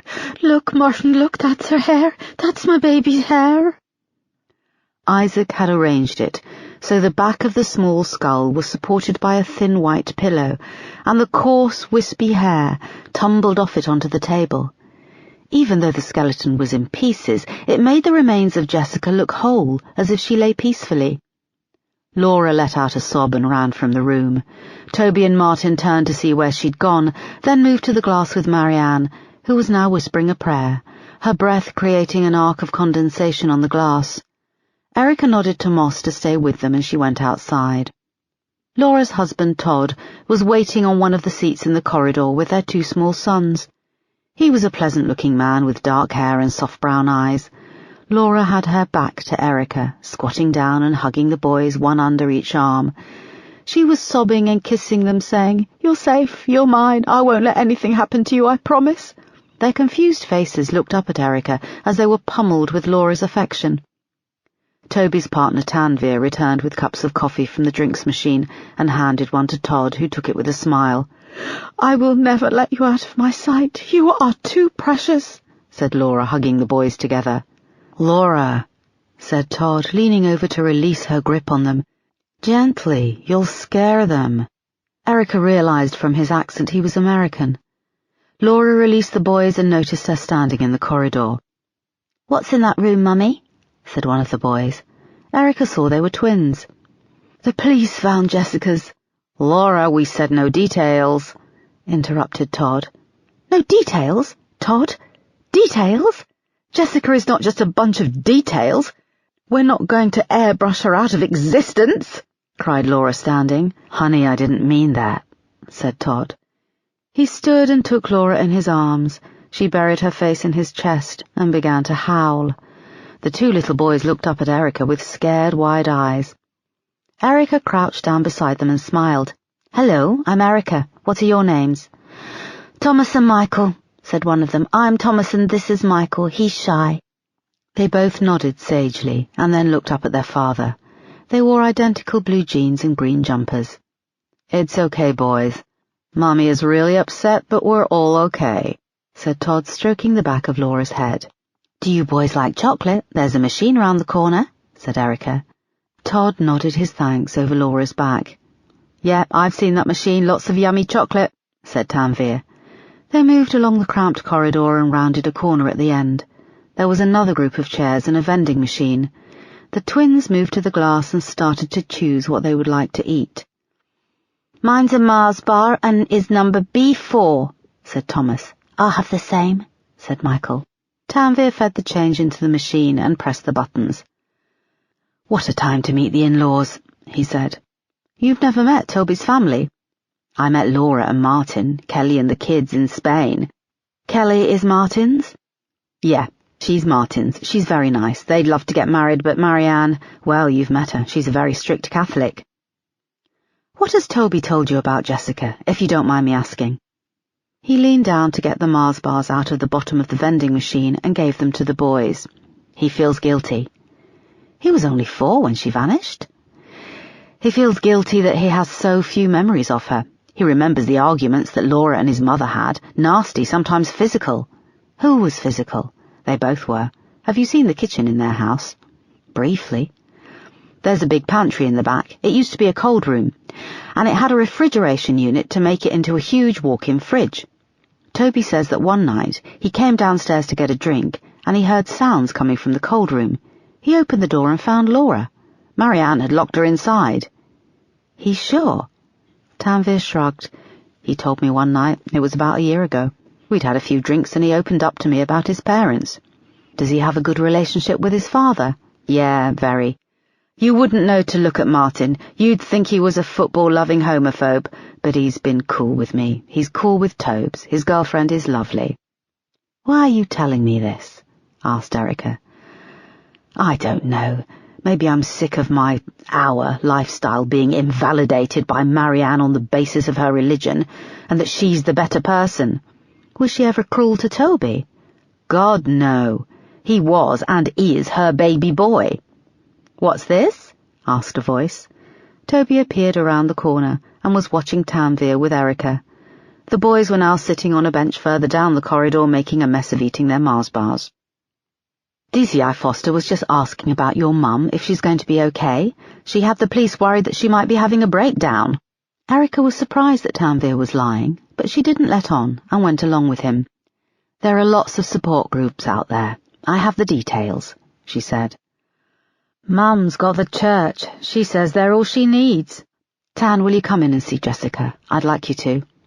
"Okay, and your mum?" "We all lost Jessica, not just her," said Toby. They went off, and Todd came back to get the boys with Laura, whose eyes were red and puffy. "The secret seemed to run deeper the more I look into this case," thought Erica. Chapter 21. It was late, but Amanda Baker couldn't sleep. She sat in her armchair with a pen and an A4 notebook. After her visit from the detectives, she had started to think about the Jessica Collins case again. Not in terms of bitter resentment, but how to solve it. She had made a start by writing down everything she could remember, and she had already filled half the notebook. The television was on in the background, but muted, and for the first time in years she felt alive and filled with purpose. She had almost total recall from her time on the case. It was the past 15 years she struggled to remember, which had passed in a haze of alcohol and frequent dabbling in drugs. She'd even paced herself with the wine, noting as she looked up from her writing that she was only on her 3rd glass. There was a soft knock on the front room window. She removed her glasses and heaved herself up out of her armchair. Moving to the window, She pulled the curtain to one side and saw a familiar face at the glass. When she pulled it up, the air was crisp and there was a fresh smell of ozone. Crawford squinted at her from the light spilling out of the living room. "I got your voicemail," he said. "You look like shit," she replied with a grin. "You should see yourself." She gave him a gravelly chuckle and held out her hand. "Climb through. The front door is bust." He grabbed her hand and hoisted himself up onto the windowsill, his face turning red from the effort of squeezing through the gap. When he was inside, he stood for a moment in the middle of the living room, catching his breath. "It's been a while," he said. "Years since we've—" She nodded in agreement.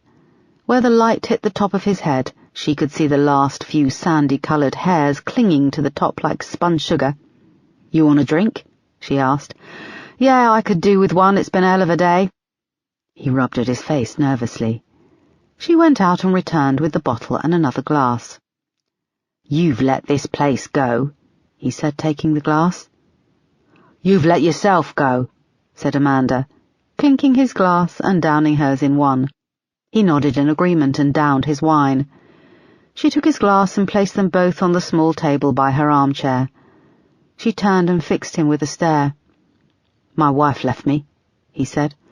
"Sorry to hear that." "She's got the kids, the house." "Shh, kills the mood," said Amanda, moving towards him and pressing a finger to his lips. She half pulled off his coat, trapping his arms down by his side. He looked up at her with slack-jawed desire. She moved her hands down over his protruding belly and back under to his waist where she unbuckled his belt. "Oh," he said, and she unzipped his trousers and slid her hand into his underwear. He closed his eyes and shuddered. "Oh, Amanda." She pulled down his underwear and pushed him back onto the sofa. "Just sit back and be quiet," she said, kneeling on the floor between his legs. Crawford put his head back and started to breathe heavily. It was all over a few minutes later. Amanda rose with difficulty from the carpet and grabbed her cigarettes from the table. "I needed that. You still got it. You give the best head," said Crawford, pulling up his underwear and trousers. "Got any more wine?" "Sure," she said. She picked up the bottle, topping up his glass. He took it from her and sat back, sated, and took a long drink. "I hear you're on the Collins case," said Amanda, lighting up.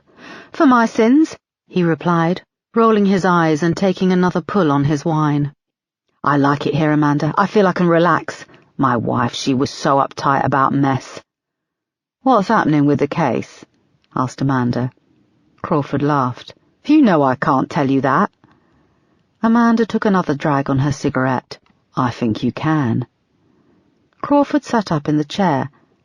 "Hang on, you didn't ask me over for—" "What, a middle-aged booty call? That was one of the reasons?" "I don't believe you," he said, slamming his wine down. He stood up and grabbed his coat from off the floor. "I just want to know what's happening with the Collins case, that's all, Crawford." "Why don't I ever learn? You are just a manipulative bitch." "Now I'm a bitch. A minute ago I was the best." "Yeah, well, now I see clearer." "Ah, you have post-coital clarity, Crawford. What about me?" "What about you?" "I'm still feeling unsatisfied, in more ways than one." Crawford made a move for the window, but she crossed her arms and blocked his way. "Not so fast. You're forgetting I know your little secrets." "There are secrets, Amanda. You were also involved in selling on the drugs we seized off the street," he hissed. Amanda shrugged impassively. "But that's the great thing about having absolutely nothing to lose. I'm talking about myself, of course. You've a divorce on the horizon. Your cost of living must have gone up since the separation, with maintenance to pay, renting a one-bedroom flat. Then you'll need to negotiate custody of the kiddywinks. You need your job." "What do you want?" he said, clenching his fists, his face flushing. "I told you. All I want is to be kept informed about the case. If I need copies of anything, you'll provide those too." He looked at her for a moment, hate in his eyes. "Fine, agreed. Now are we done?" "Not quite. I need to feel satisfied that we have an agreement." "I just told you." "Satisfied," she repeated. She hooked her fingers under the waistband of her leggings and pulled them down to her ankles. "You know I don't like that," he said, looking at her naked from the waist down, her pale flesh, the mass of dark hair. "We have to do things we don't like, Crawford. It's part of surviving in this life," she said, pushing him down to his knees. "Now get to work." Chapter 22. It was late when Amanda Baker's visitor left. Jerry watched from his car as Crawford made an ungainly exit through the front window, moving despondently to his car, and then drove away. He waited a little while longer, and then approached Amanda Baker's house. Thick cloud blocked out the moon, and the streetlight outside was broken, shrouding it further in darkness. He crept up the path and looked through the front window. Inside, Amanda lay slumped, her head back in her armchair, the television on in the corner, showing a nature documentary. Giant stingrays moved through an ocean landscape, accompanied by a soft, authoritative narration.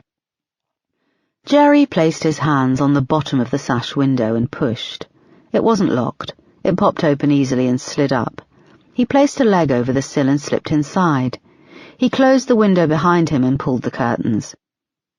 He now stood over Amanda, looking down at her slack, sleeping face, a little drool glistening in the corner of her mouth. 2 empty wine bottles were strewn on the carpet beside her. She shifted in her chair, her lips champing together.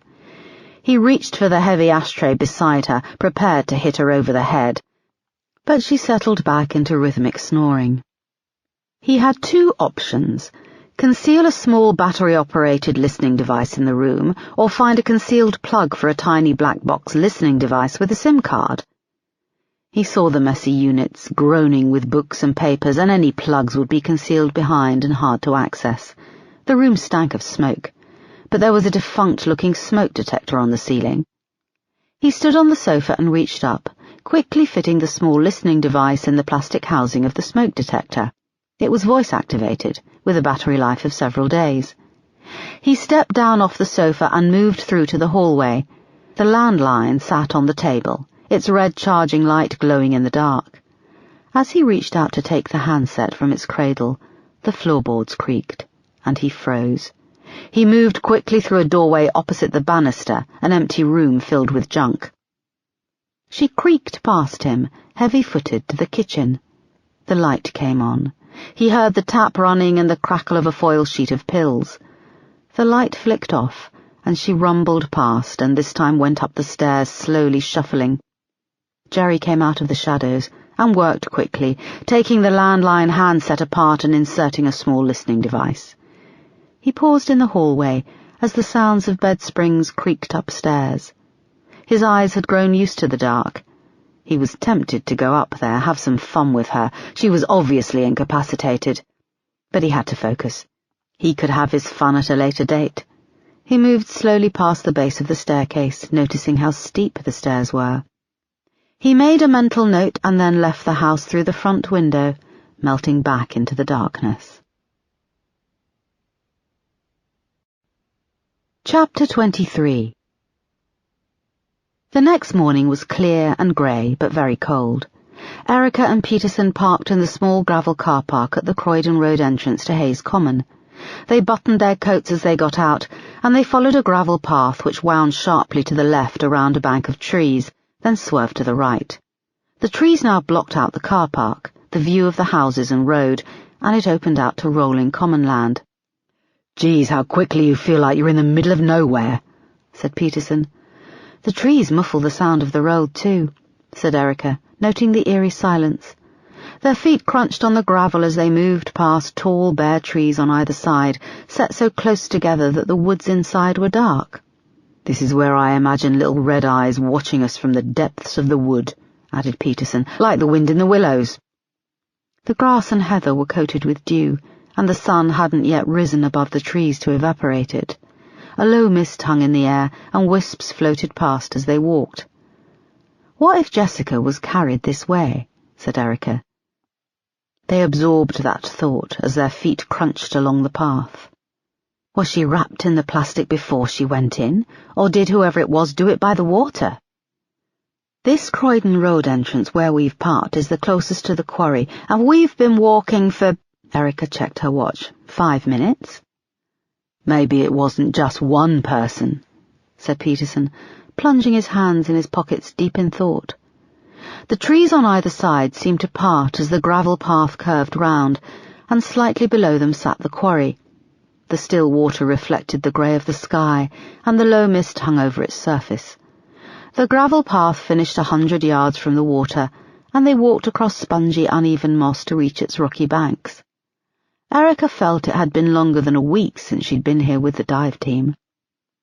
Whoever did this would have needed a boat, she said. She was found about 100 yards out. Peterson picked up a small stone, crouched down and skimmed it across the water. 6, not bad, she said as they watched the row of ripples spreading across the water. No one would have been able to throw a small child's body that far from here on the shore, said Peterson. They moved off, their legs as well as their minds working in sync. The path around the quarry was thin in places, and in between there were rocks to clamber over, and small gnarled trees, some with their branches hanging into the water's edge to duck under. "Okay, I can't see the cottage," said Erica. She pulled out a map. "In 26 years trees would have grown up and—" started Peterson. "Hang on," said Erica, as they came level with a mass of overgrown brambles and reeds. "That's a rooftop, isn't it?" She was pointing at a slice of red tile rising up through a mass of brambles and dried bindweed. They approached the mass, which, as well as being sharp and thick in places, was slick with dew. Now they were closer, Erica could see broken glass glinting in the pale light. They started to make their way through, but the meters of brambles, trees and dense undergrowth were impenetrable. "Geez, boss, we need to be better prepared for this. Back up, some gloves," said Peterson, wincing as he pulled a large bramble from the soft skin on his thumb. "You're right, we need this cut down," said Erica, staring back at the small piece of the cottage roof peering through the undergrowth. They came back out from the undergrowth, brushing themselves down, just as a yellow Labrador bounded up with a soggy tennis ball in its mouth. It stopped and sat, placing its paw on the ball. Erica picked it up and threw it towards the bank of trees in the distance. The dog bounded excitedly away towards it and brought it back. A woman appeared through the trees and moved slowly down towards them near the water's edge. "Local old busybody could be worth a chat," said Peterson. "Looks a bit eccentric," said Erica, as the woman moved closer. She was dressed in a saggy old green tracksuit, a Chelsea FC bobble hat with long grey hair spilling out, and a Manchester United scarf. Erica threw the ball a couple more times for the dog, who kept bringing it back. When the woman drew close, they could see she wore a pair of purple trainers. One of the soles was detached and flapping. She carried a beaten-up old carrier bag, which was full of what looked like sweet chestnuts. Her face was weather-beaten and deeply lined, and she had a scar in the right-hand corner of her mouth, which looked as if it had been badly sewn, causing the lip to gather and give her mouth a permanent snarl. "Serge, heel!" she snapped to the Labrador. "Is he bothering you?" She spoke with a refined yet phlegmy upper-class voice. The dog ran to her side as she peered at Erica and Peterson. "No, he's a lovely dog. Hello, I'm DCI Foster," said Erica, holding out her ID. "This is D.I. Peterson." "It's perfectly legal to glean chestnuts," she started to say. "Why the bloody hell does it need 2 of you out here?" "We're not," started Erica. "Bloody police were called when someone was picking blackberries from the hedgerows. Did you hear about that? I mean, really, it belongs to God, and he puts it all on earth for us to eat." "We're not here about chestnuts or anything that you might be picking," said Erica. "There's no might. I am picking. I've picked. Look." She opened the bag. Chestnuts were packed in tight, all shiny and brown. "We're investigating the death of Jessica Collins. You may have seen something about her body being recovered from the quarry on the news," said Erica. "Haven't got a television," said the woman, "but I listen to Radio 4. I heard the news. Nasty business. You found her over yonder," she added, tipping her head towards the quarry. "Yes, have you lived around this area for long?" "I've lived here my whole life, 84 years. "Congratulations," said Peterson, but all this got in return was a scowl. "What can you tell us about the cottage there in the undergrowth?" asked Erica. The woman peered past her, squinting, creasing her face even more. "Second World War. Accommodation and storage for the airbase they had here, all quite hush-hush. I think someone stayed on after the war, but then it was empty. It's been empty for years. Old Bob had it for a long time, unofficially, though not long enough to claim squatters' rights, the poor bastard." A look passed between Erica and Peterson. "Do you know where he is now?" asked Erica, fishing for more information. "A few years back, they found him in there dead." She tilted her head towards the cottage. "Do you know what his name was?" "I told you, old Bob." "His legal name?" "Bob Jennings." "And what's your name?" asked Erica. "Why do I have to give you my name? You don't need my name for me to answer questions." "There are few, if any, witnesses to the death of Jessica Collins. She was only 7 when she was dumped in the water. Her body lay weighted down in plastic and left in the silt for 26 years. We don't know if she was still alive when she was thrown in." The old woman was taken aback. "The poor child." Peterson stepped forward and gave her his winning smile. "We may have more questions, ma'am. It could be beneficial for us to use your extensive knowledge of the area to help us in our investigation." She peered up at him for a moment, then said to Erica, "Is he flirting with me?" "No, of course not," said Peterson, embarrassed. "I hope not, man. Is that your idea of police work?" Erica stifled a grin, saying, "I can assure you we take police work and this investigation seriously. Any local knowledge will be of great use to us." The old lady's face creased even more as she gave both of them the once-over. Erica went on. "There were reports of a dark-haired man seen around Jessica's house on the day she went missing. The police never tracked him down, but after the discovery of her body here, we have reason to think it could have been this Bob Jennings." "Bob? Involved in a murder? No. He was a queer soul, rather simple, but murdering a little girl? No, never." "How can you be so sure?" asked Erica. "Because I've lived here all my life. I know a bad egg when I see one. Now, if that's all, good day." She whistled at the dog and strode off, the Labrador following after her. "Would you be willing to help us, then, if you know so much about the local area?" Erica called after her, but she ignored them and carried on walking. They watched as she disappeared round the bank of trees, the sole of her shoe flapping. "Flirting," muttered Peterson. "She's flattering herself." "No, she knows more than she's letting on," said Erica. She hurried off to the trees, closely followed by Peterson. When they rounded the corner, there was no one there. "Where did she go?" asked Erica. The thin path between the trees stretched out in front of them. Wisps of fog still hung in the air, and the eerie silence came over them again. "Maybe she was a ghost," said Peterson. "The dog, too?" They stopped for a moment. Erica pulled out her phone. "Moss, it's me. See if you can track down whether a boat was kept at Hayes Quarry. Look to see if there is any record of a boat being removed by the council. They love to get all pedantic about stuff like that. Also, can you find out exactly what the quarry was used for, the type of sand or gravel that was removed? Maybe something from its history will give us a lead. It's a long shot." "Sometimes a long shot is all you need," said Peterson when she came off the phone. He turned and looked back to where the quarry was masked by the heather and grass. "To think she was here all this time, less than a mile from home," he said. Chapter 24. That night Erica slept fitfully. In her dreams she was sinking down into the freezing dark waters of Hayes Quarry. The moon was full, and as she slowly sank down, the bottom of the quarry stretched out, lit up like a moonscape. She swam along the bottom, her arms and legs numb, her lungs screaming. The silt billowed up around her, clouding her view, but then it cleared. She saw Jessica standing on the bottom of the quarry, but she wasn't a skeleton.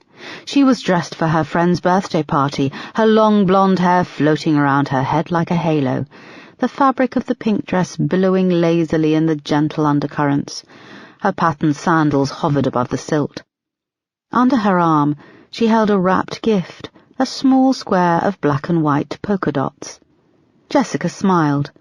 One of her front teeth was missing, and tiny bubbles escaped through the gap. She moved off, floating, without having to move her arms or legs, the gift still tucked under her arm. Erica could now see that further out on the bottom of the quarry were a row of familiar houses.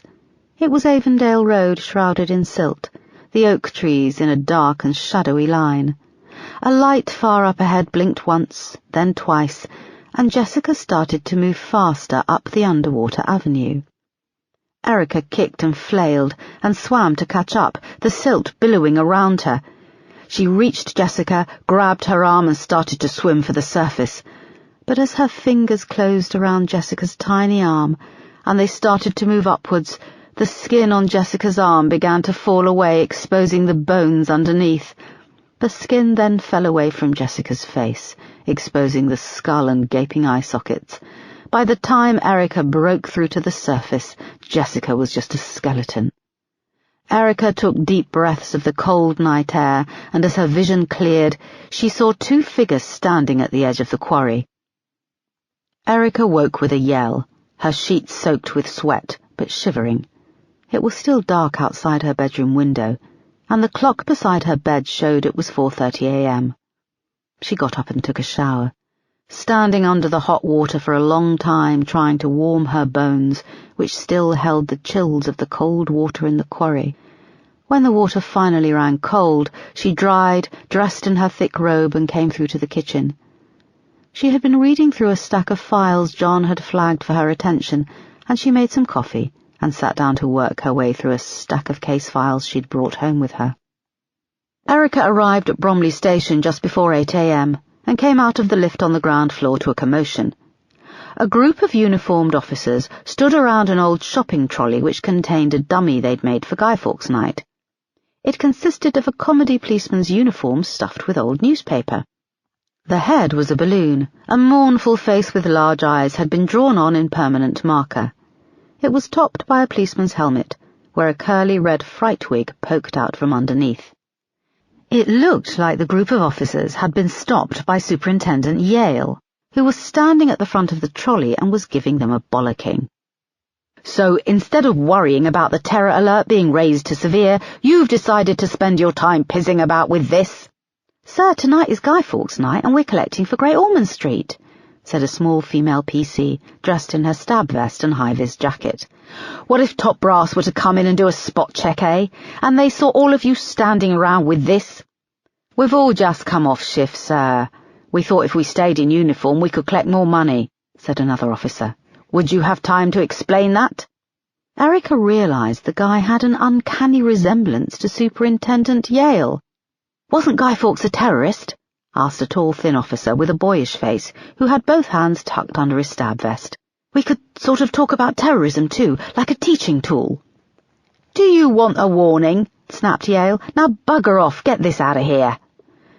They turned the trolley and sloped off, the tall officer muttering, "Guy Fawkes tried to blow up the Houses of Parliament, didn't he?" "Good morning, sir," said Erica, trying to keep a straight face. "Is it?" he snapped. She opened her mouth, but he didn't wait to hear her answer. "Jason Tyler's legal team are tying us and the CPS in knots. He's now going back on a deal to reveal the location of computer records unless we press for a recommended suspended sentence." "Bloody hell," said Erica. She wanted to remind him that this is what you get when you start to negotiate with drug dealers, but she didn't. He shook his head and went off down the corridor, muttering. She took the stairs up to the incident room on the top floor. She was impressed to see that most of her team were already in. It was a Friday, and she was conscious that it was now a week since they had discovered Jessica's remains, and that they had been working flat out for 7 days. Phones rang and nearly every desk was full. DC Knight was updating a corner of the whiteboard containing all the information and a profile of Amanda Baker. "Morning, boss, can I have a word?" asked Moss, jumping up from her desk and intercepting her on the way to her glass office. She followed Erica into her office, shoving a piece of doughnut in her mouth and washing it down with a gulp of coffee. Erica put her bag on the desk, noticing another pile of case files had been prepared for her. "How are you finding the team, Moss?" "Good bunch. DC Crawford is a bit of a tit, although I've seen bigger tits." Erica rolled her eyes. "Not in the mood for humour, boss?" "Not really," she grinned. "You had a couple of messages late yesterday from the secretary of an Oscar Brown, QC. He wants to meet with you in his chambers." "Which case is this concerning?" she asked, sitting at her desk. The Jessica Collins case, boss." "Hang on," said Erica, realizing. "Oscar Brown. Is this Laura Collins' ex-boyfriend? The one she was away camping with when Jessica disappeared?" "Yeah, they were at university together. He went off and is now a high-profile barrister." "And why is he calling me?" "He wants to talk." "About what?" "He's asked if you could talk face-to-face. I pressed him, but he wouldn't say any more." Erica looked out of her office at the incident room. She felt she had hit a dead end already with this case, and she was sure the pile of files on her desk would taunt her further with her inability to find a suspect. "See if he can do later this morning. Get me anything we have on him from the case files. He must have made a statement at the time. He had an alibi, though." "He did. He and Laura were away camping in Wales. Marianne waved them off on the day before Jessica went missing. There's a statement from a bloke who worked at the campsite who saw them arrive. Says he remembers Oscar because he was the only black guy he saw all summer." Erica raised an eyebrow. There was a knock on the door and John entered with some paperwork. "Morning, boss. I found some stuff on Bob Jennings, the man who was living in the cottage next to Hayes Quarry. He lived in the Bromley area all his life, spent some time in and out of various mental institutions in Kent. He did have a criminal record, but mostly for petty theft, really petty. In 1986 he stole 6 bananas from a greengrocer. In 1988 he nicked a necklace in a display case from Ratner's. There is no history of violence. The council tried to house him on 3 occasions, but every time he refused. So can we presume that's why he ended up squatting in the cottage by the quarry?" said Erica. "I'll keep looking for more," said John. "Is that our main suspect, a dead guy who stole 6 bananas and a crapo necklace?" asked Moss. Erica ignored her. "Okay, boss, I'll get that meeting set up with Oscar Brown. And you look like you could use coffee?" "Thanks, Moss." Erica sat back and rubbed her eyes. This case seemed to be blossoming out of control in all directions. Chapter 25. That afternoon, Erica took the fast train from Bromley, arriving half an hour later at London Victoria. The Fortitudo legal chambers were housed in a red brick building a few minutes' walk from the station, a few doors down from the Apollo Theatre. It felt serious. The stern woman on the front desk, the imposing opulence of the reception area of carved stone and moulded high ceilings. Erica was shown to Oscar Brown's office on the top floor, which had a sweeping view of the London skyline. "Detective Chief Inspector," he said, rising and moving round his desk to welcome her. They shook hands. "Can I get you anything? Tea, coffee, some water?" "No, thank you," said Erica. He was a tall, distinguished man, with the beginnings of salt and pepper in his dark hair. He wore an expensive tailored suit and shoes. He had been 18 at the time of Jessica's disappearance, which now made him 44 years old. She sat on the comfortable armchair in front of his desk. It was the office of an expensive lawyer, thick rugs, dark polished wood, and the all-seeing secretary. Erica imagined she had been carefully chosen. She was not too easy on the eye to distract the male partners, but attractive enough to show the company was young and dynamic. He waited until the secretary had left, then spoke. "I was very sad to hear that Jessica's body had been recovered. In some ways 26 years has gone so fast. On the other, it seems like only yesterday." His voice had a theatrical richness, which Erica was sure he used to maximum effect in court. "I don't think it's gone quickly for the Collins family," she replied. "No, of course not. Do you have any leads, suspects?" Erica tilted her head and looked him square in the eye. "I'm not here to tell you if we have any leads or suspects, Mr. Brown. In fact, why am I here?" He smiled. His teeth were dazzlingly white. "I'm still in contact with the Collins family, and I witnessed at first hand how the previous investigation unfolded. It was distressing and damaging for the family. I'm aware of what happened. I've been asked by the family to act as their spokesperson. But you are a barrister, not a PR." "Correct."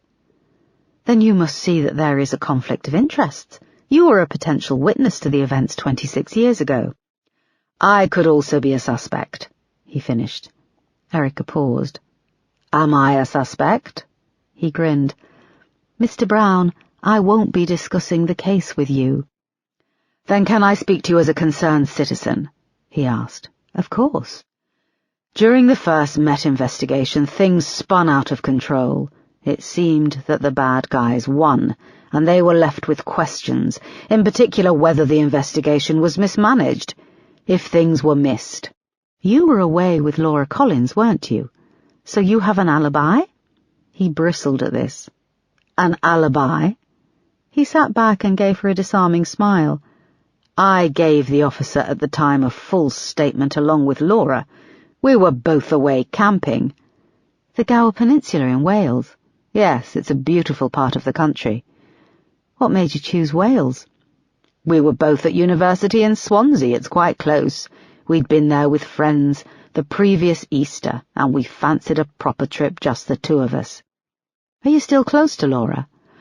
I wouldn't say we're close. Our relationship didn't last. We split up in early 1991.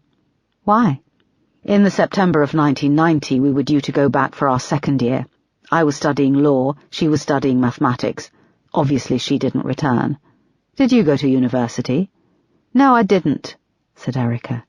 It came out with more hostility than she intended. Well, let me tell you, life at university is very insular and intense. I met another girl. Laura was upset, and so was I, but we parted amicably, and I was still there for her. So you dumped her? I wouldn't say that. Laura will admit that it was a terrible time. She didn't know how to deal with it. What? She became impossible to be around. I don't blame her one little bit. He emphasized the last three words with the flat of his palm on the polished surface of the desk. You were away camping in the middle of nowhere. How did you find out so fast that Jessica was missing? You're questioning me? I thought I was talking to a concerned citizen. He smiled broadly. There was a coffee shop and bar at the campsite. The next day we saw it on the evening news when we were having a drink. We drove straight back. As I said, I gave all of this in a statement. You could have saved me a journey with us doing this over the phone.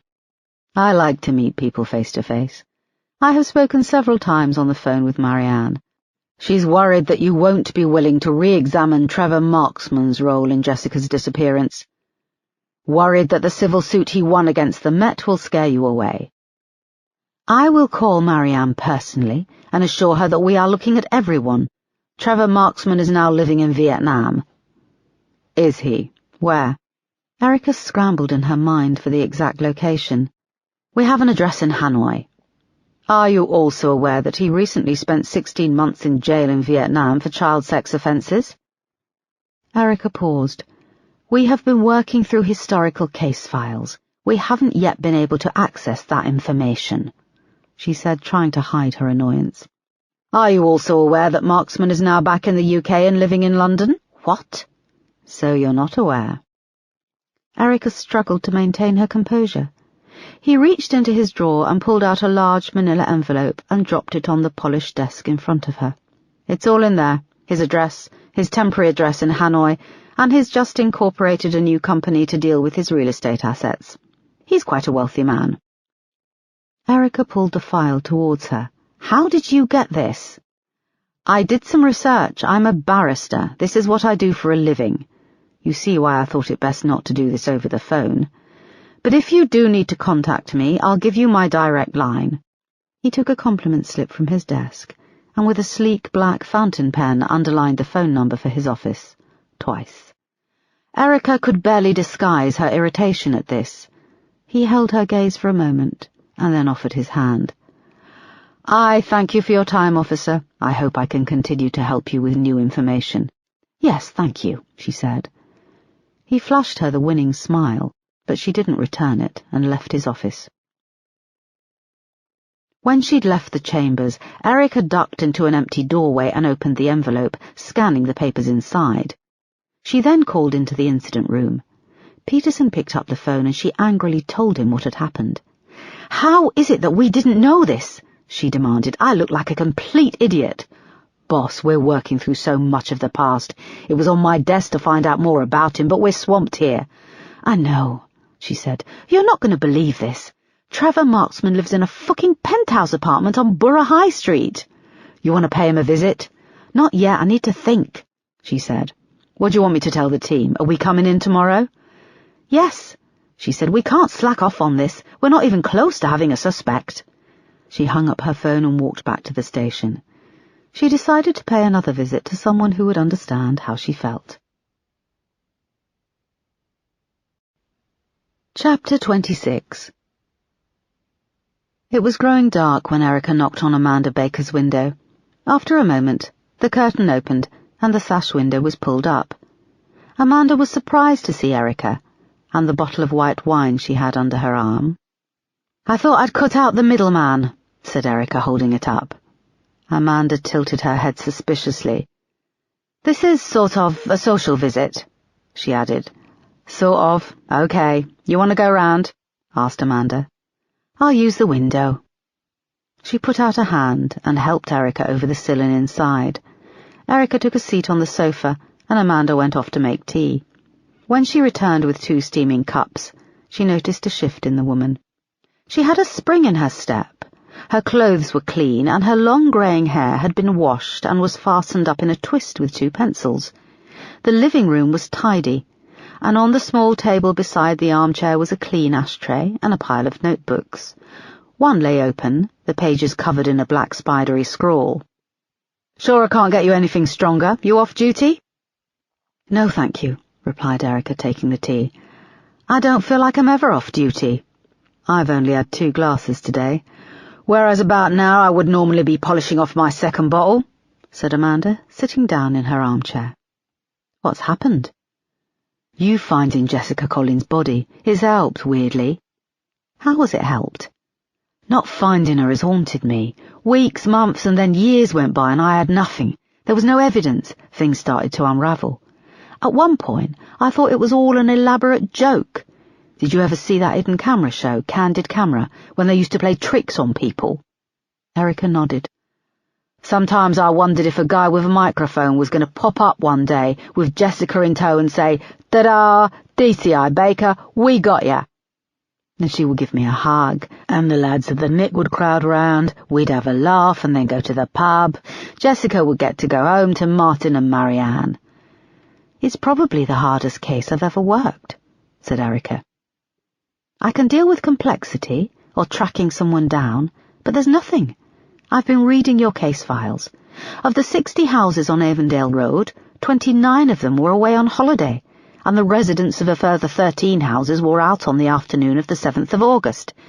In the remaining houses, the neighbours who were at home that afternoon saw nothing." Amanda nodded. She grabbed the notebook and one of the pencils from her hair. "I've been writing lots of stuff down. Maybe it could help you. It's helping me. I've unlocked a piece of my brain I haven't used in years." "The detective brain," agreed Erica. "We did a search of all the front and back gardens in Avondale Road and looked to see if anywhere had recently been dug over." Amanda flicked through handwritten pages. "On the 13th of August we used a methane probe in the garden of number 34. "Hang on, there's nothing in the case file about this," said Erica. "I'm not surprised. The house belonged to the head of Bromley Council at the time, John Murray." "What made you search his garden?" "A piece of ground in the back had been dug over. It rang some alarm bells." "Why isn't this in the case files?" "Local government. They wield more power than you think. A few things went missing." "You think this John Murray was involved in Jessica's disappearance?" "Nah, he was trying to protect his reputation. The methane probe registered something in his garden, so I had the whole thing excavated. All we found was the body of a decaying cat, a stray that their housekeeper had buried 3 weeks earlier without their knowledge. The newspapers got hold of it. They published photos of a digger in his garden. We had to pull up paving slabs, a gazebo. His wife had just had it all landscaped." She lit a cigarette. "They were able to claim on insurance, but his name was linked to Jessica going missing. John Murray had also done the deal with a local authority for the halfway house, and he kept it quiet." "There's nothing about him in my case files." "He wasn't a suspect. He did, however, do untold damage by withholding details of the halfway house. I didn't find out the full details of it being there until a few days later. Then we lost another couple zeroing in on Trevor Marksman. That's what always bugged me. He had an alibi, but he could have been working with someone, and he had that window of a few days until we were onto him." Erica took a sip of her tea, thinking about the manila envelope in her bag with details of Marksman returning to the UK. He taunted me when I interviewed him after his arrest. I was devastated when I had to let him go. But you kept on at him, didn't you? Said Erica. The atmosphere in the room became chilly. Amanda nodded, fixing her with a stare. I fucking hounded him, she snarled. Chapter 27. 6 miles away, in a flat at the top of a high-rise in Morden, South London, Jerry sat in a cramped back bedroom listening at his computer. Amanda Baker's gravelly voice came through his headphones, loud and close by, uncomfortably close to his ear. He figured she must be sitting in the armchair directly under the smoke alarm. We had Marksman under surveillance for a couple of weeks, she said. He seemed to go on long, ridiculous journeys around London. He had a bus saver card, and he'd spend his days circling London, climbing off one bus and onto the next. We quickly realised he knew we were onto him. I can see now that he was keeping us away from Hayes. There was silence. He heard a clatter of a teacup in a saucer as it was placed on the coffee table. What did you do? It was Erica's voice. I struggled to keep morale up. None of my officers wanted to follow Marksman on his wild goose chases, but we had to keep on him, had to be sure that he wasn't doing this to shake us off. Do you know what it was he went down for? No. Amanda's voice went on. When Marksman was living in West London, near Earl's Court, he abducted a 5-year-old girl. He was walking down Cromwell Road, just down from the tube station. There's rows and rows of those old 4-storey terraced houses. In the window of one, a small girl was playing. He stopped, got talking to her, and persuaded her to leave with him. He said he was a friend of her mother and that he lived a few doors down. He told her he had a puppy. She went with him. He drugged her and took her to an allotment shed about a mile away. He kept her there for 3 days. He raped her. She was 5 years old. It was January and the weather was bitterly cold. He thought the allotment was a good bet because of the time of year. There was snow on the ground, and the place was deserted. A dog walker had been past a few days running, and he'd seen Marksman going into the shed with a bag of toys. He raised the alarm. When they found her, she was dressed only in her nightdress. She was terrified and she had pneumonia. What happened to her? She survived. I don't know where she is now. I don't know if she ever recovered, if she was ever able to live a normal life. There was silence for a moment. Jerry looked at the screen. The tiny coloured graph had stopped moving. That's why I did it. Amanda broke the silence. That's why I took the law into my own hands. I wanted that fucker to burn hotter than the sun, and feel so much pain. I was gutted when I heard he was going to pull through, that the fire hadn't killed him. But I think it's better that he's been left like this. Have you seen how he looks? Yes. Erica's voice, quiet. Yeah, he's a scary freak. He looked fairly ordinary before. At least now he can't approach a child without scaring him straight away. Jerry saw that his iPhone was flashing on the desk beside the laptop. He checked that the audio was recording, and he removed the headphones and answered the call. It's working. I'm getting a good audio signal from Amanda Baker's. Erica Foster's there with her now, he said. Why is she there? What's happening? Came the voice.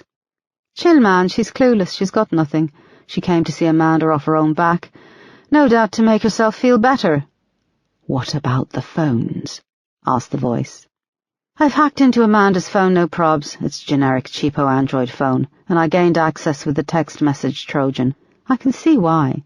She plays a lot of games on her phone, and she enters loads of those premium-rate phone-in competitions on the TV. She didn't notice the blank text, and I deleted it. I've just done the same with DC Crawford. What about DCI Foster? I need ears on her too. It's a risk. She's sharp and she's smart. If she susses a hack attempt, I need to know what's going on. And I'm fucking telling you, she's got nothing. You should be careful. Remember who you're talking to. The voice was icy. Jerry sat back in his chair and put his feet up on the desk. I'm your eyes and ears. There was a pause. Hack the Foster woman's phone. If there's any comeback, I'll make sure you're placed far from it. You have my word." "Okay," said Jerry. "I'll get things started." Chapter 28. It was late when Erica left Amanda Baker's house. She felt she understood a little more about the woman, but she still couldn't condone her actions in tipping off a vigilante group to firebomb Trevor Marksman's house. Her car was parked a little way down the darkened street, and she got in, locked the doors, and flicked on the light. The manila envelope was thick, and she pulled out the paperwork again and looked through the pages. Trevor Marksman was a very rich man. He'd been awarded almost £300,000 by a court in 1993. He'd invested it wisely and was now a millionaire. She looked at the printout of the address where he now lived in London, in an exclusive apartment block in Borough, near London Bridge. She took out her phone and called Marsh. He answered almost straight away. "Sorry to call so late." "It's only 9 o'clock, I'm up," he said. "Are you okay? You sound a bit down." He sighed. "I haven't been sleeping. Marcy wants to work out official visitation times for when I can see the girls. She's not happy about me just popping in." "Popping in? It's my house, for Christ's sakes." "I'm sorry, Paul. It's my own fault. I worked too much. I took your call. You haven't phoned me to ask about my marriage, have you?" No. What is it?" "Trevor Marksman. How were things left after the court case?" "He won compensation. The Met forked out what was a huge amount in the early 90s. Full apology. There was quite the controversy in the press about having to apologize to a child rapist." "I want to talk to him." "No way, Erica. If you bring him in, you're opening one hell of a can of worms." "I don't want to talk to him as a suspect. I want to talk to him as a witness." "A witness?" "Yes. No one saw anything. No neighbours, no locals, nothing. The only person who we know had his eye on her in the days leading up to her going missing was Trevor Marksman. Yes, he's a sicko. But if we put that to one side for a moment, he could also have seen something, heard something. He never said he did. Did anyone ever ask him?" There was a pause on the end of the line. "Okay, you'd need to ask him if he'd be willing to talk. You'd need to be diplomatic. Of course, he lives in Vietnam. You'd have to see about, I don't know, doing it over Skype." "He's not in Vietnam. He's moved back. He lives in London." "What the hell? Why didn't we know?" "He doesn't have to tell us. He was convicted and served time for the rape of the young girl before the Sex Offenders Act in 1997. As you know, it's not retroactive, so it doesn't include anyone convicted before 1997. "So you just want to talk to him?" "Yes. And you're telling me—" "This is the new me. I'm doing things by the book, keeping my superior officer informed." "Pull the other one. You almost made me laugh." "Sounds like you could do with it." "Erica." "What?" There was a silence on the end of the phone. Erica thought he was going to ask her something. "Nothing. Keep me posted and don't screw it up," said Marsh, and he put the phone down. Chapter 29. Erica and Peterson met on the 9:30 a.m. train into London Bridge. He'd got on at Sydenham the previous stop, and was saving her a seat when she got on at Forest Hill. He sat by the window and seemed moody and reluctant to talk, which Erica was glad of after the little sleep she had managed. She considered taking Moss to interview Marksman, but she had been invaluable to Erica, running the incident room with startling efficiency. She also thought of John, but his early morning chit-chat would have driven her crazy, and with Peterson she felt she had a more experienced officer. "It's going to be a bloody long winter," he said as the train slowed, and they passed the giant refuse incineration plant after New Crossgate Station.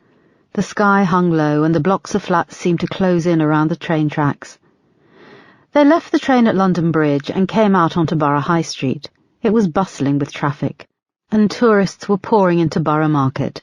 There was already a line of Christmas stalls selling decorations, and the smell of mulled wine mingled with the chill air and drifted across the road. They passed under the railway bridge and crossed the road, walking for a few minutes through thick crowds until they came to a tall set of black cast-iron gates. "How the hell has Trevor Marksman ended up living here?" asked Erica, peering through to see a glimpse of a cobbled courtyard. Peterson found his apartment number and pressed call. "Sometimes it makes you question if there is a God," he replied darkly. Erica realized this was a question she rarely asked.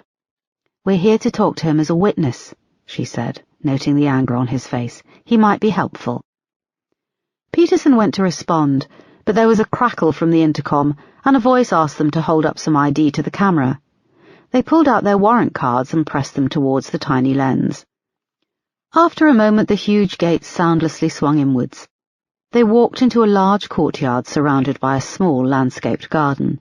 The gates slid closed, and at once they were transported away from the noise of the busy high street. "That's not him waiting for us?" asked Erica, as they approached a tall red brick building with a large glass entrance. A tall, balding man waited in the distance. "That's not him. He has an assistant," said Peterson. When they came level, the man nodded curtly. He had pale skin and a bald, shiny head. A pink scar wove its way across his forehead and vanished behind his left ear. "Good morning, officers. May I see your IDs again?" he said politely. He had a clipped South African accent, and Erica could see that underneath his suit he carried considerable bulk. They showed their warrant cards, which he studied carefully, glancing up between them. Satisfied, he smiled and nodded. "Please come in." They came out of a lift onto the top floor, where there was a small hallway. A large black lacquered table sat between two gleaming blue front doors. On it was a tall and slender white vase with a delicate pattern of roses. It had an almost sinister elegance to it, and it made Erica think fondly of the hallway in her own building. A tiny table, covered in copies of the local free newspaper and takeaway leaflets. "What's your name?" asked Erica. The man had been silent as they travelled up in the lift. "I'm Joel," he replied. His eyes were grey and distant. "Please remove your shoes," he added, as he opened the blue front door to the right. The front door opened directly out to a large open-plan living area with a beautiful pale blue carpet edged in cream and white roses. It was very warm, and there was an almost overpowering smell of plug-in air freshener.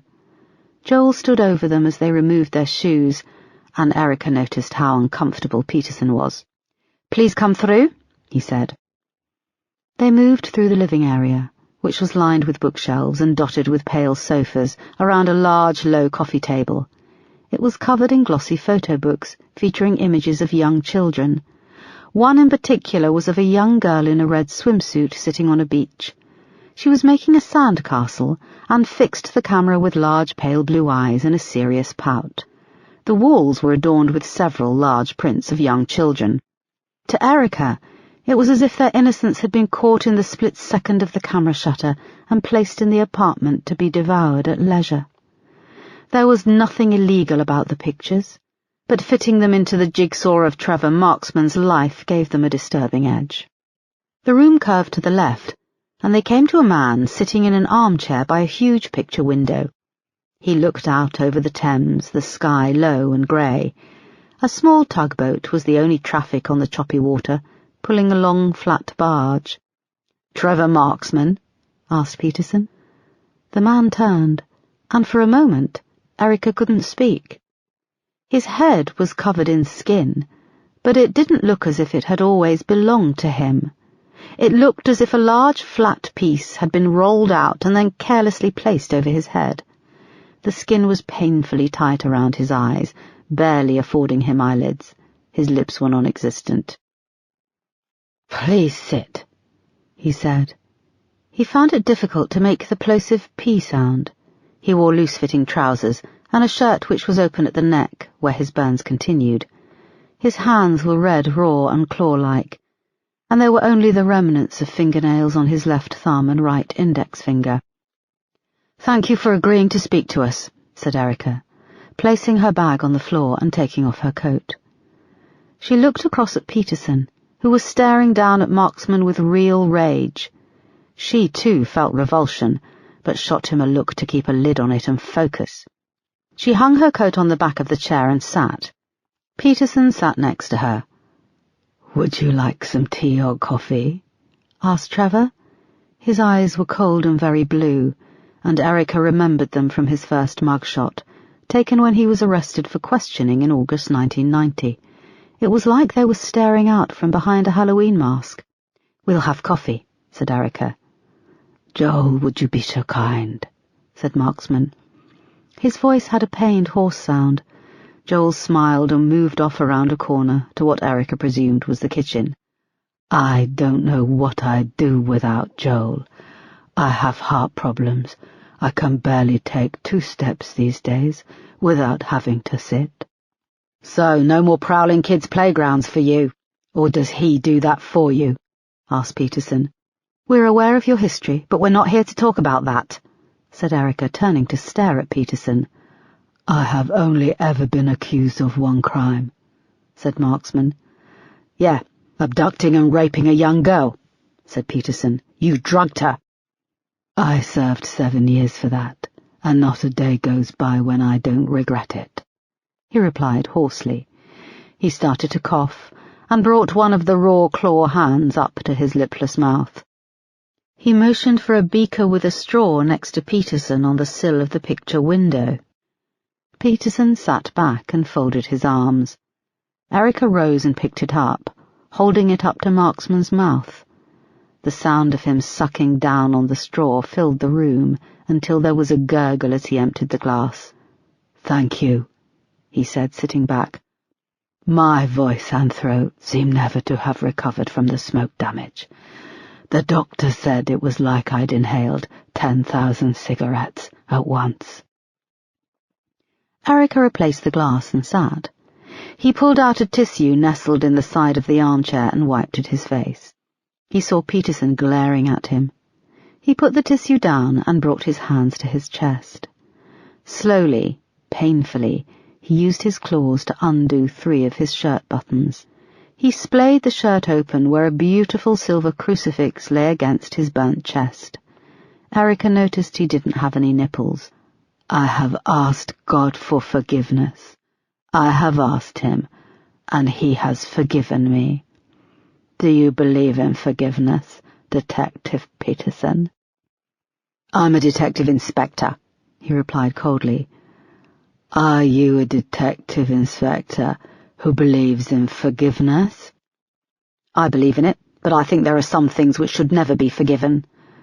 By that you mean people like me? You bet I do. Erica shot Peterson a warning look, but he went on. My sister was raped by our local priest when she was 6. He threatened to kill her if she said anything. Marksman nodded sagely. The priesthood attracts the best and the worst. Did he repent? Did he repent? Did he ask for forgiveness? I know what it means, shouted Peterson. He did it. He raped my sister when she was a child. Words and prayers can't take that away. Marksman went to speak, but Peterson was now in full flow. He died on his own terms, natural causes. He was never brought to justice. My sister, well, she didn't have the luxury of a peaceful death. She killed herself. Peterson, we're here to ask Mr. Marksman questions as a witness, said Erica evenly. Now sit down. She had spoken to him before the meeting, telling him to keep his cool. Peterson was breathing heavily and eyeballing Trevor Marksman, small and hunched in his chair. I'm sorry for your loss, said Marksman, with an almost maddening calm. Like the photo Erica had seen of him, the skin grafts seemed like a mask, and his cold blue eyes peered through from underneath. His skin crinkled above one eye, and Erica realized he was raising what used to be an eyebrow. Peterson leapt up, his chair tipping back with a crash, and he had Marksman by the shirt collar before Erica could react. Marksman was lifted out of his chair, but he betrayed no fear and hung loosely in Peterson's grip. What was her name? Asked Marksman softly, his face up close to Peterson. What? Your sister, what was her name? Repeated Marksman with infuriating calmness. You don't get to ask her name, said Peterson, shaking Marksman hard. You do not get to ask me her name, you fucking freak. Peterson, James, let him go now, said Erica, placing her hands on his arms, but he carried on shaking Marksman. We don't choose to be like this, you know, croaked Marksman, his head flopping back and forward. Suddenly Joel was at Erica's side, and he had a powerful forearm wrapped around Peterson's upper body. Let him go or I break your neck, he said calmly. "We are police officers. We need to calm down here," said Erica, moving to look directly at Peterson. "This constitutes an assault and I'd be within my rights," said Joel. "No one is going to do anything. Peterson, let go and you take your hands off him," said Erica. There was a brief standoff, and then Peterson let go of Marksman, who slumped back in the chair. Joel released Peterson but stood close, his nostrils flaring. "Back off," said Peterson. "No way, mate," said Joel. "Peterson, I'd like you to leave. I'll call you. Go, now," said Erica. Peterson glowered at them all and then left. Moments later the front door slammed. They settled back down. Joel moved to Marksman and buttoned his shirt, and helped him get comfortable. Then Marksman motioned with his hand and Joel left. "I apologize for that," said Erica. "I came here to ask you questions as a witness, and I expected you to be treated that way." He nodded. "You are kind." "No, I'm doing my job. I've looked over the statement you gave, and the transcripts of police interviews in August 1990. You stated that you followed Jessica on the 5th and 6th of August, and you were watching her on the morning of the 7th outside her house?" "Yes." "Why?" Marksman took a ragged breath. "I was in love with her. I can see you grimace, but you have to understand. I can't control how I feel. I'm repulsed by my desires. I cannot control them. She was a beautiful little girl. I first saw her at the newsagent in Hayes, shortly after I was released from prison. She was with her mother. It was maybe early spring in 1990. Jessica was wearing a blue dress, and her hair was tied back with a matching ribbon. Her hair was luminous, and she was holding her little brother's hand. She was tickling him and laughing. Her laugh, it was like music. I heard her mother say their address when she was paying the newspaper bill. I started to, watch them." "And how did the Collins seem as a family?" "Happy-go-lucky, although—" "What?" "On 2 occasions, I was in the park, watching Jessica with her mother and sister." "Laura?" "Dark-haired girl?" asked Marksman. "Yes, that was Laura." "Jessica was playing on the swings, and the mother and Laura were sat at a bench rowing something chronic." "What about?" "I don't know. I couldn't hear from where I was."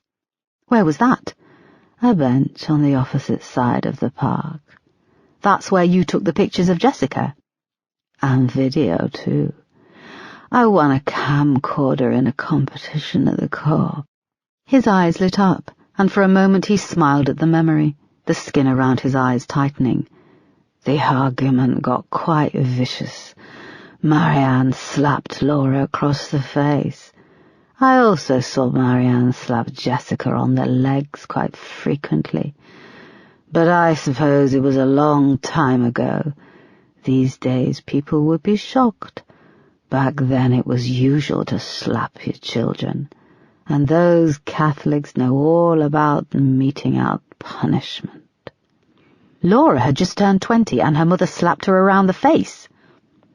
Marksman nodded and then rested his chin on his chest, the scar tissue bunching up like crepe paper. "Although she slapped her mother back, gave as good as she got." He gave a wheezing laugh at the memory. "What happened to your videos and photos?" "They were seized by the police." "Did you make copies?" asked Erica. "No, and they were never returned to me. I don't know why. It was just a video of a park." "Did you see anyone else suspicious?" He laughed. "Apart from me?" "Trevor, I'm asking for your help." "I don't know. There were always scores of people in that park. Parents, children. There was the occasional blackie, but they soon saw which way their bread was buttered." "Don't use that word." "Have you seen Hayes? Very affluent. It's probably just as milky white as it was back in the 90s. "Can we—" "There was a local loon, Bob Jennings." Erica sat up a little more. "Bob Jennings?" Trevor nodded. "What was he doing?" "You've heard of him? Please just tell me what he was doing." "He was a council gardener. Bit slow, so the council got him cheap, no doubt." He gave a wheezing laugh. "What's so funny?" "He used to like wanking himself off in the bushes at the park. He had a thing for matronly old ladies with big tits." "Was he ever arrested?" Trevor shrugged. "God knows. I know he was already on his 3rd or 4th job with the council. He'd been a road sweeper, bin man. His sour-faced old bitch of a sister always used to have a word in the right ear. Got things brushed under the carpet. The family is from landed gentry. That kind of posh voice, you know, plumb in the gob." "Who is his sister?" "The Honourable Rosemary Hooley, a right cunt. I don't know if she's still alive. She probably is. The blue-blooded ones always go on forever." Erica stopped for a moment. "Hang on. Did she live in Hayes?" Trevor nodded. "Did she have a scar on her lip?" "That's her. She had an Alsatian years back, who bit her on the face. I remember Bob got very upset when I suggested that she tried to suck it off. There are people who like that, sucking off animals." Erica could see he was trying to get a rise out of her. He laughed and dissolved into a coughing fit. Joel appeared with a glass of water. "I think he needs a short break," he said. "No, I'm done," said Erica, standing and picking up her coat and bag. "Thank you." She left hurriedly and went to the lift outside, pulling out her phone. She dialed Peterson. Chapter 30. Erica found Peterson leaning on the rail beside the Thames with a takeaway coffee and a cigarette. He was dwarfed by the Golden Hind too, a museum ship which rose up out of its dock, gleaming black and gold against the grey river. A cold wind roared past, and Erica was glad of it after the clingy, cloying atmosphere of Trevor Marksman's apartment. "I got you a coffee," he said, reaching down between his feet and handing her a takeaway cup. "Might be cold." "Thanks," she said, taking a sip. "Did you drink his coffee, Marksman?" "No." "Good. Give me a cigarette, would you?" "I thought you'd given up," he said. "I'm starting again." He pulled out his pack of cigarettes, and she took one and lit up. "I'm sorry. I shouldn't have asked you to come and speak to him. I didn't think," she said. "It's okay. He's not worth it." "No, he did give us a lead, and he did it without realizing." He turned and looked at her, and for the first time that morning his eyes brightened. They walked along the Thames embankment, and Erica filled him in on the rest of the meeting. They grabbed a sandwich at Charing Cross and took a direct train to Hayes. Typically the train company had only put on a couple of carriages. "Why didn't that old woman mention that Bob Jennings was her brother?" said Erica, speaking in a low voice. Every seat was taken, and they had to stand, packed in at the back of the crowded carriage. "She didn't want to give us her name either," said Peterson. "But she knew we just found the skeleton of you-know-who in the you-know-where," said Erica. A short woman was crushed in beside them with a magazine, but she was staring. She looked away when they both turned to her. "I want to talk to her, and I don't care if she's from the landed gentry. I hate all that nonsense," said Erica. "Slovakia has many problems, but thankfully we've escaped having a bloody class system." It was a short walk up from Hayes train station to the address they'd been sent by Control. Rosemary Hooley lived in one of a row of posh-looking cottages next to the Croydon Road entrance to Hayes Common. They overlooked a gravel car park and the common, and were all set back from the quiet road with large gardens. There was a faint smell of wood smoke, which grew stronger as they approached the old vicarage where Rosemary lived. Erica opened the small white front gate. The house was thatched, and the front beautifully kept, with a neat mossy lawn dotted with dead leaves. One of the windows was double aspect, and through a cosy little front room they caught a glimpse of Rosemary Hooley standing in the back garden, raking leaves into a pile. She wore the same old tracksuit with Chelsea FC bobble hat and Man United scarf. The yellow Labrador must have heard them, and came bounding round the corner, barking. "Serge!" cried Rosemary, following moments later through a side gate. She saw Erica and Peterson and took a breath and leaned on her rake. "Ah, I thought I might see you both again. Tea?" "Yes, thank you," said Erica. Rosemary pulled off her battered gloves and indicated they should follow. A glossy green Aga dominated the kitchen, providing warmth and comfort from the cold outside. Rosemary took off her hat, but kept on her coat and Wellingtons, and crashed about, pulling out cups, milk, sugar, and a Victoria sponge on an old willow-pattern plate. Erica and Peterson sat awkwardly at a wooden table covered in old copies of the Radio Times, a car radio with wires hanging out of the back, and a bowl of blackening bananas. 2 scrawny cats were asleep in the middle, and Erica could see one had a huge tick on the top of its head. Rosemary came over and handed the cake plate to Erica. She picked up the first cat and tossed it onto the floor, where it landed expertly on its 4 paws. She picked up the second cat with the tick, and in a swift movement twisted it out. She let the cat drop to the floor and held the tick up to the light of the window between her knuckles. "There, you see, you have to get it out with all the head intact." She held it towards Peterson, its black hair-fine legs wriggling, and he turned away looking queasy. Rosemary moved away to the sink and dropped it down the plug hole, activating the garbage disposal with a roar. Erica noted she didn't wash her hands when she returned with a tray of tea things and cut the cake. "So, dead girl at the bottom of the quarry. Bad business, very bad," she said, taking a slurp of her tea. A little dribbled down her chin, and she wiped it with the back of her sleeve. "We asked you about the house by the quarry a few days ago," started Peterson. "Yes, I was there, I remember." "You said that a man squatted in the house, Bob Jennings. Why didn't you mention that he was your brother?" asked Erica. "You never asked," she replied bluntly. "We're asking now, and we'd like all the information. The quarry is now a murder scene, and your brother was living beside it. How long did your brother live in the cottage?" asked Erica. Rosemary took another gulp of her tea and looked a little chastised. "Years. I don't know, 11 years. The poor bugger was only a few months off being able to claim squatters' rights, and then he died." "What were the exact dates he squatted there?" asked Erica. Rosemary sat back in her chair and thought for a moment. "It would have been 1979 until, I suppose, October 1990. "And when did he die?" "He passed away late October 1990. She saw the look that passed between Erica and Peterson. "Is that significant?" "Do you have a death certificate?" "Not to hand, no," she said, crossing her arms. "How was your brother mentally?" asked Peterson. Rosemary paused, and for the first time her creased face softened a little. "My brother was a lost soul, one of those people who slipped through the cracks of society." "Did he have learning difficulties?" "We never had a complete diagnosis.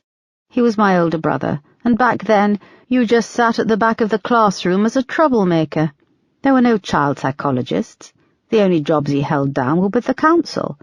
I tried to have him here with me, but he would sleepwalk or disappear at all hours, leaving the door open. This was back when my husband was alive and our daughter was small. We couldn't have him here. He'd go missing for weeks on end, and then he'd appear here at the back door. I'd feed him, give him money. He went to prison twice for thieving, silly stuff. He'd see something bright and shiny in a shop, fall in love with it, and slip it in his pocket. No malice." "I'm sorry to have to ask this, but was he ever a suspect in the disappearance of Jessica Collins?" asked Erica. At this suggestion, her manner changed completely. "How dare you? My brother was many things, but a child killer? No, never. He didn't have it in him. And even if he did, he could never have masterminded something like that." "Masterminded?" asked Peterson. They watched as she lost composure and became flustered.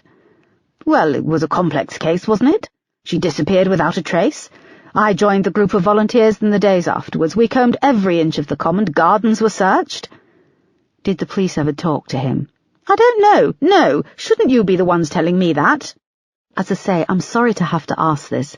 There was an exhaustive investigation, and you're asking me 26 years later if my brother killed a 7-year-old girl?" "Mrs. Hooley, we are asking questions, nothing more," said Peterson, "and to be honest, we're not sure why you were so evasive when we spoke to you on the common." "Evasive? How was I evasive? You asked me a question, who lived in the house by the quarry, and I told you that it was Bob Jennings. Why do we all have to act in society like we're at a bloody confessional? I didn't lie to you. I merely answered what you asked. But you knew we discovered Jessica's remains. And my brother has been dead for many years. You must forgive me. What do you call it these days? A senior moment? Did your brother know or hang around with Trevor Marksman? He was arrested back in 1990 when Jessica Collins disappeared. No, my brother did not hang around with convicted paedophiles. Do you still have a key to the cottage by the quarry? Rosemary rolled her eyes. No, he was a squatter. I doubt he had one. What did you do with your brother's personal effects? He had virtually no possessions. I gave what he had to the local charity shops. There was a silver St. Christopher necklace and it was buried with him. Did you think he was suicidal? Rosemary took a breath and her face sagged a little. No, it just wasn't in his nature. And as far as hanging, he had a wild phobia for things being around his neck. As a child, he refused to wear a tie or button his shirt. It was one of the reasons he was uneducated. He was expelled from every school. The St. Christopher I mentioned he wore on his wrist. So for him to fashion a noose and then hang himself— Her eyes became misty, and she grappled for a tissue in her sleeve. Now I think you've taken up more than enough of my time and my hospitality. If you want to ask me any more, I'd like there to be a solicitor present. The temperature had dropped when Erica and Peterson came out of the gate. They could see Rosemary through the double-aspect window back in her garden. The pile of leaves was now ablaze. In her hand she had a can of what looked like petrol. The road lit up orange. "Do you think Bob Jennings could have been our man?" asked Peterson, as they started to walk back down to the station. "It's possible, I don't know," said Erica. "We need to track down the tapes Marksman made with his camcorder at the park. Bob Jennings could be in them. It's a long shot, but it could be a lead. We could use it in an appeal. If he is our man, it would mean we have to prove a dead guy killed Jessica," said Peterson. "I want to find out when he died. I also want to see a death certificate." "You think he's still alive?" "I don't know what to think," said Erica. Chapter 31. On Sunday, Erica gave her team its first day off in over a week. She'd tried to unwind a little at home, knowing she'd feel refreshed by a little rest. But by late morning she was climbing the walls.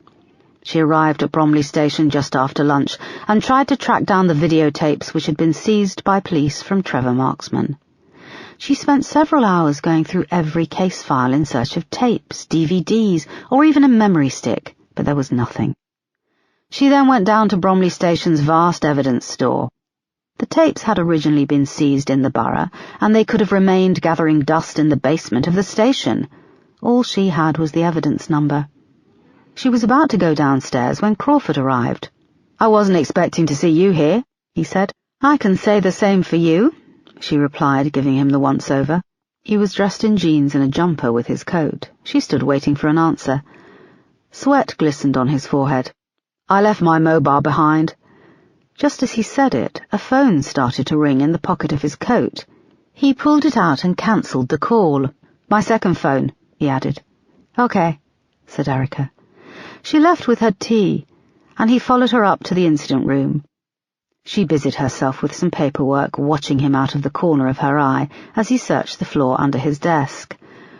"I thought I'd dropped it, but it's not here." "The cleaner was in this morning. What does it look like?"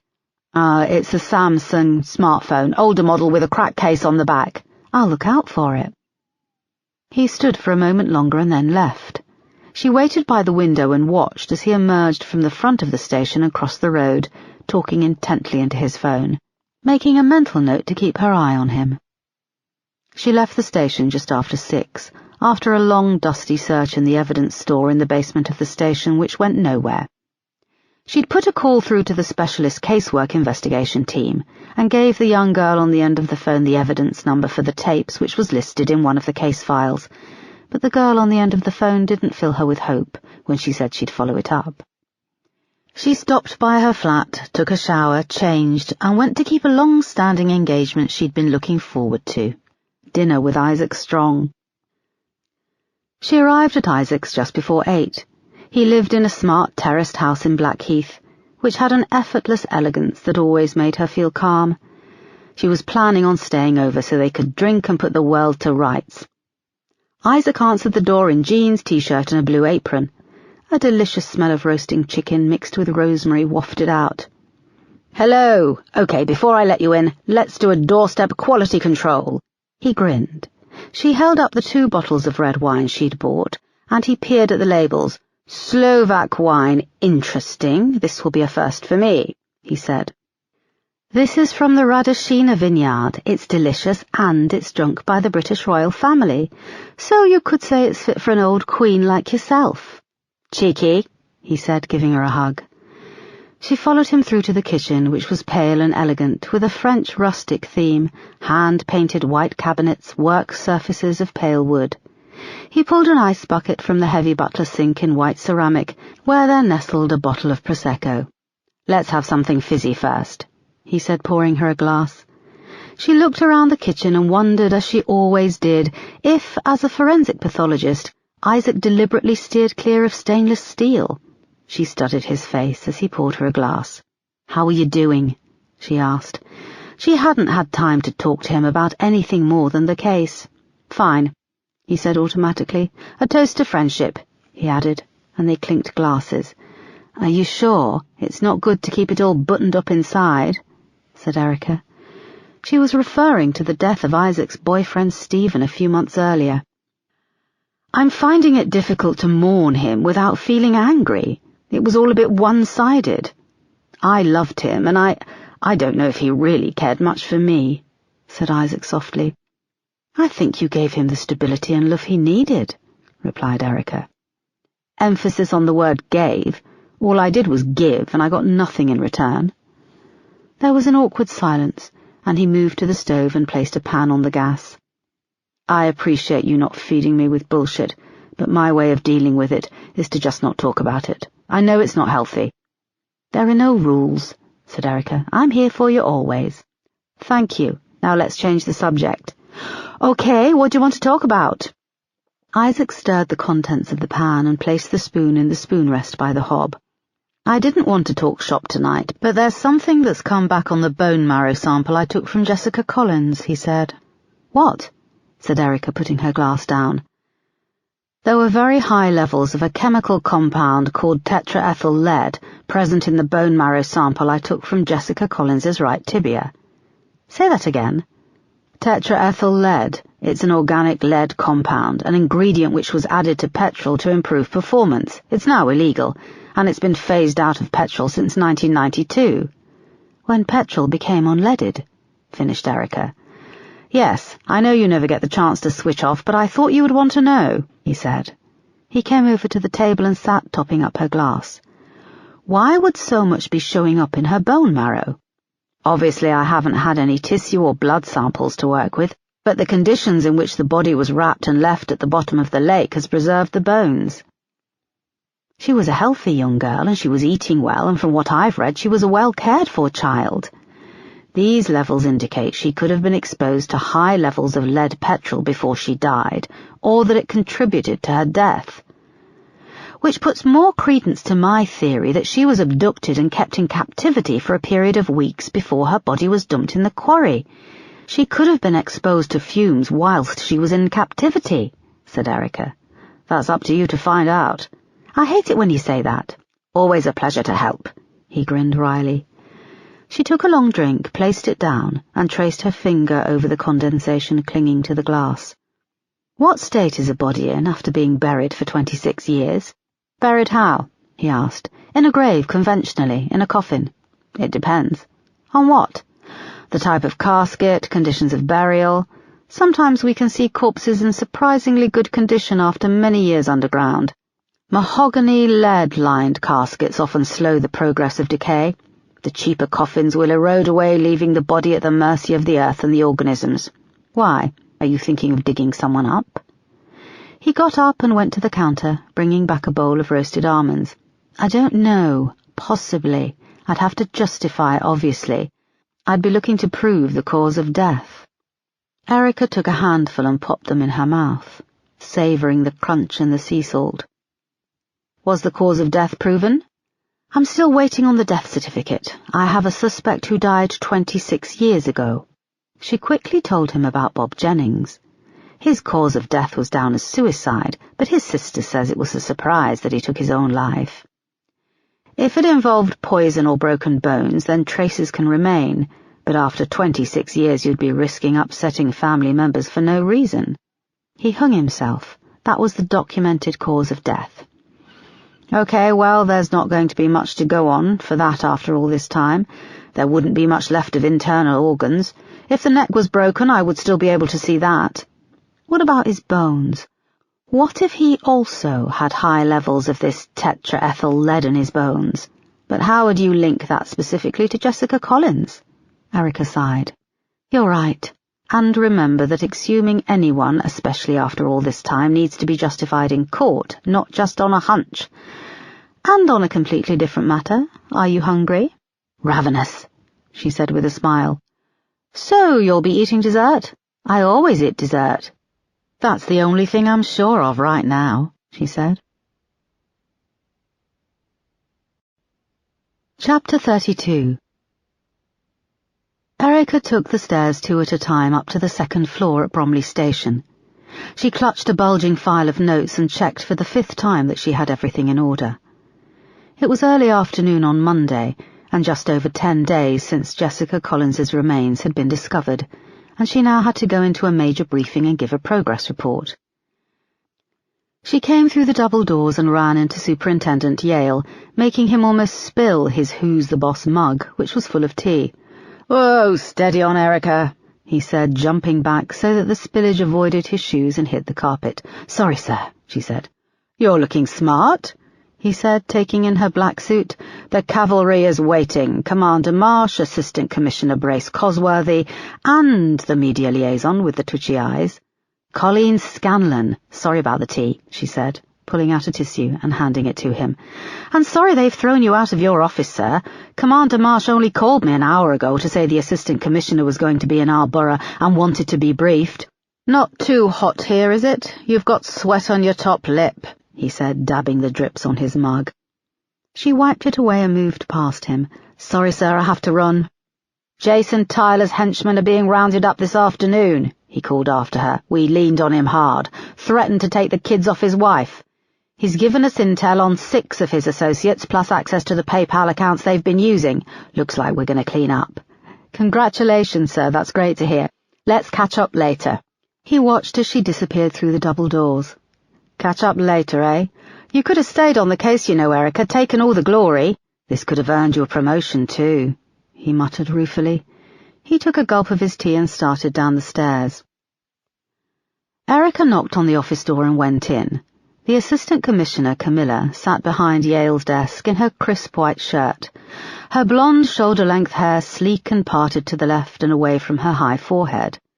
Her pale face was lined, and she wore bright red lipstick so thick and red that Erica imagined if she was thrown against the wall her lips would stick. Marsh perched on a low table to the left. His eyes were tired and his shirt was creased.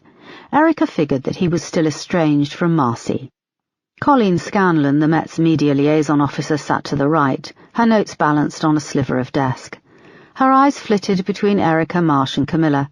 She wore a grey, sensible suit, and like many women in their 50s, she'd succumbed to a brutally short haircut. It stuck up in brown tufts.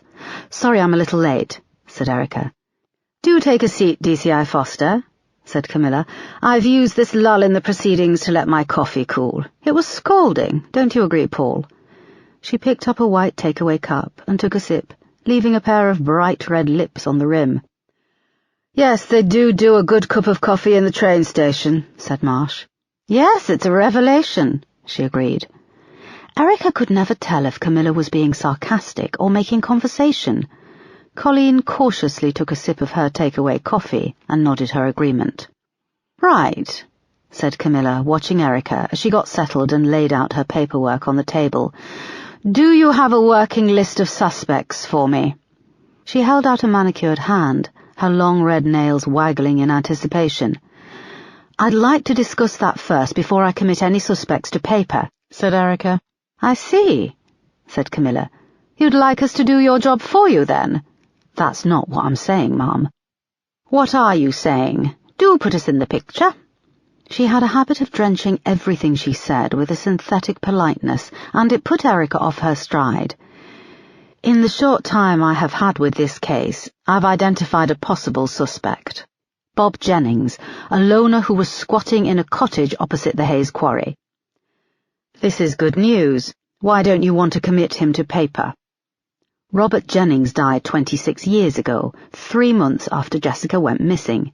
He hung himself in the small cottage opposite Hayes quarry. You think he was consumed by guilt? Possibly. I also suspect foul play, which is where my conflict lies in making him a suspect. Erica went on to tell them what Rosemary Hooley had said about his suicide. The quarry was searched twice after Jessica's disappearance. His death came within days of the quarry being searched for the second time. But police searched the cottage. Yes, at the same time as the quarry. He still could have kept Jessica captive in the cottage at some point between the 7th of August 1990 and when she was dumped in the water. I was sent this photo this morning from the Bromley Council records, said Erica, pulling it out of her paperwork. Camilla took it and popped her glasses on. The thin gold chain swayed as she examined it. In the photo, he had a florid, gnomic face. His large nose was bright red, and he had a mass of greying dark hair. I've had toxicology results back on Jessica Collins's remains. They were unusually high concentrations of a chemical called tetraethyl lead in samples taken of her bone marrow. It's an organic lead compound. It was added to petrol to improve performance, making it leaded, finished Camilla. Yes, Ma'am. I spoke to Rosemary Hooley this morning and she has confirmed that Bob Jennings had a petrol generator at the cottage. This would strengthen the theory that Jessica could have been kept captive in the cottage and exposed to petrol fumes. Camilla pondered this for a moment, then handed the photo to Marsh. I understand you met with Trevor Marksman. Yes, and Trevor stated he knew Bob Jennings. I don't know if he was stirring things up or being provocative, but he mentioned the name to me unprompted.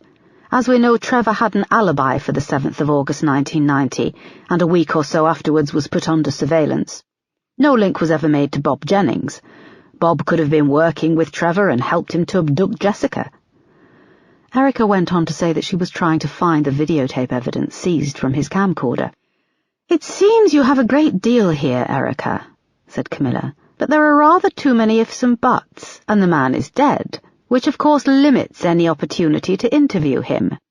Ma'am, I'd like to take a team out and look at the cottage, get forensics in there to pull it apart. I've looked at the plans and the cottage has a cellar. It's a slim chance, but Jessica Collins's DNA could be present. If it was, then we could put forward a request to have Bob Jennings's body exhumed, again in the hope that there is a trace of something. Both are long shots. The latter is a very long shot, Erica, but keep me posted. Keep pushing forward with this. Keep your investigation pacey. Camilla turned her attention to Colleen, who sat up looking flustered.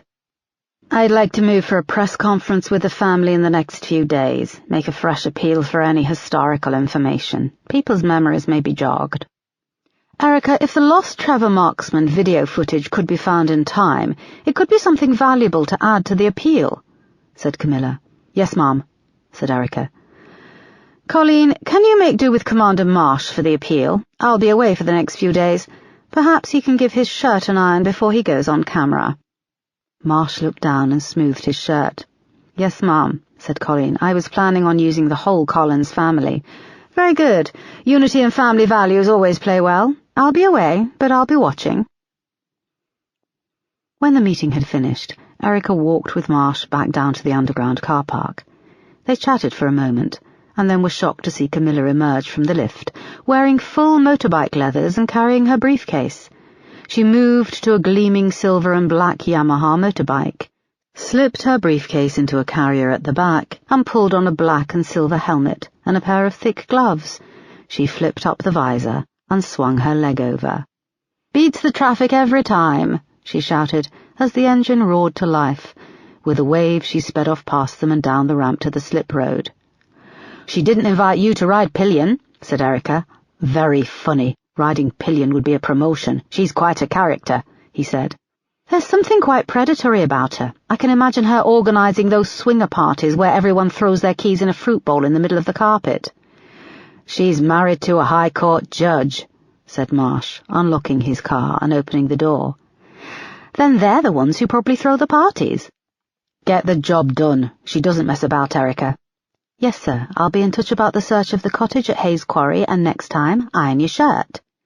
He rolled his eyes and got into his car, making a far less impressive exit from the car park. Chapter 33. "So what are you doing here at the end of the line?" asked the dark-haired girl. She leaned on the rail of the balcony, holding a cigarette. She flicked her long hair over her shoulder and turned to Jerry. He stood at the other end by the rail, wearing just a pair of tracksuit bottoms. She moved her eyes appraisingly down his muscled chest to the dusting of dark hair by his belly button. "Morden, it's the end of the tube line," she added. "It's not the end of the line," he said, his voice low and menacing. "It's all about perception. It's the start of many." He looked at the girl he'd picked up at the supermarket on Morden High Street. He hoped she was legal. She certainly looked it. All she wore was a white t-shirt of his, and it barely covered her backside. It was a good arse, he thought, staring. All of her was pretty damn good. She knew it, though. He felt his dick harden. "Do you always talk in riddles?" she grinned. "What'd you do? What's your job?" She took a final draw on her cigarette and flicked it over the balcony. They watched it slowly fall and land, still glowing, on the roof of a BMW. "Shit, that's not yours?" she asked with a giggle, flicking her long hair again. "No, it's not mine." She walked over to him. If her bare feet were cold on the concrete, she didn't let on. He hadn't offered her any shoes or slippers. She turned to him and slowly pulled up the t-shirt. Her bare breasts rose as she lifted her arms and slipped it over her head. One of her nipples was pierced with a metal bar. The other nipple had the markings of a piercing and a small scar. He wondered if she liked it rough. She smiled at him for a moment, enjoying how his eyes played over her naked body. Then she held the t-shirt over the balcony and let it go. "That is mine," he said, as it soared down and joined the cigarette butt on top of the car. "It's just a t-shirt." He slapped her hard across the face. "It's not just a t-shirt," he said. She put her hand to her lip, but her fear quickly vanished, and she pressed herself against him. "Fuck me here," she hissed. "No." "No?" she sighed. "You sure?" She turned and pressed her arse into his groin. "You can do whatever you want." She grabbed his hand and pulled it round her waist and pressed it between her legs. His hand was limp, but the second it made contact with her pubic hair, she started to shriek and writhe. He pulled his hand away. "What?" she asked. "All that stupid porno shit, the screams and moans, it's fake. It makes me want to slap you again." She turned, crossed her arms, and the sexy act fell away. She was just a cold, naked girl on the balcony. "Do you want me to go get your t-shirt?" she asked. "I just want you to go." She looked at his chest, leaning into the warmth of his body. He saw that she was lonely and she wanted to stay. "But I've just got here," she whined. He punched her in the face, then grabbed her by the hair and held her face to his. She breathed quickly and looked at him, dazed. A little blood was seeping from her nostril. "Now do you get the hint?" he said. He pushed her away and she ran inside. He lit another cigarette and watched through the open door as she dissolved into bloody tears, quickly gathering up her jeans and her underwear from where it was strewn around the sofa, pulling her clothes on. With one fearful eye on him, she quickly dressed and was gone with a slam of the front door. He went back out on the balcony and waited a few minutes. She emerged from the stairwell at the bottom, running away into the darkness, the click-clacking of her heels fading away. "Shit," he said. It was 4 a.m. He hoped this wouldn't come back on him, that the stupid girl would get home without a hitch. When he had finished his cigarette, he walked slowly down the piss-stinking stairwell of the flats, past the graffiti on the walls, the broken glass and rubbish on the landings, and he retrieved his t-shirt from the top of the BMW.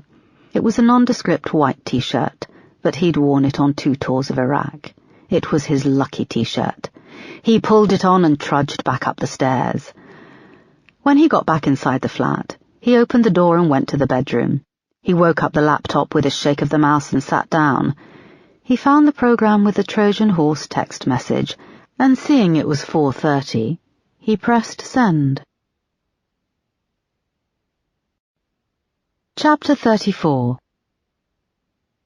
Early the next morning, when it was still dark, a convoy of police vans rumbled along the gravel path across Hayes Common. Erica had brought her team to search the cottage, with support from Uniform Division. The convoy parked close to the water, where she had been with the Marine Recovery Unit almost 2 weeks previously. It was a freezing morning, and everyone was rugged up in winter gear. The team stood in a circle as Erica briefed them, 10 officers in total. They then grabbed cups of tea and coffee and watched as the darkness receded, moving through shades of blue until the flat expanse of water reflected the grey dawn sky.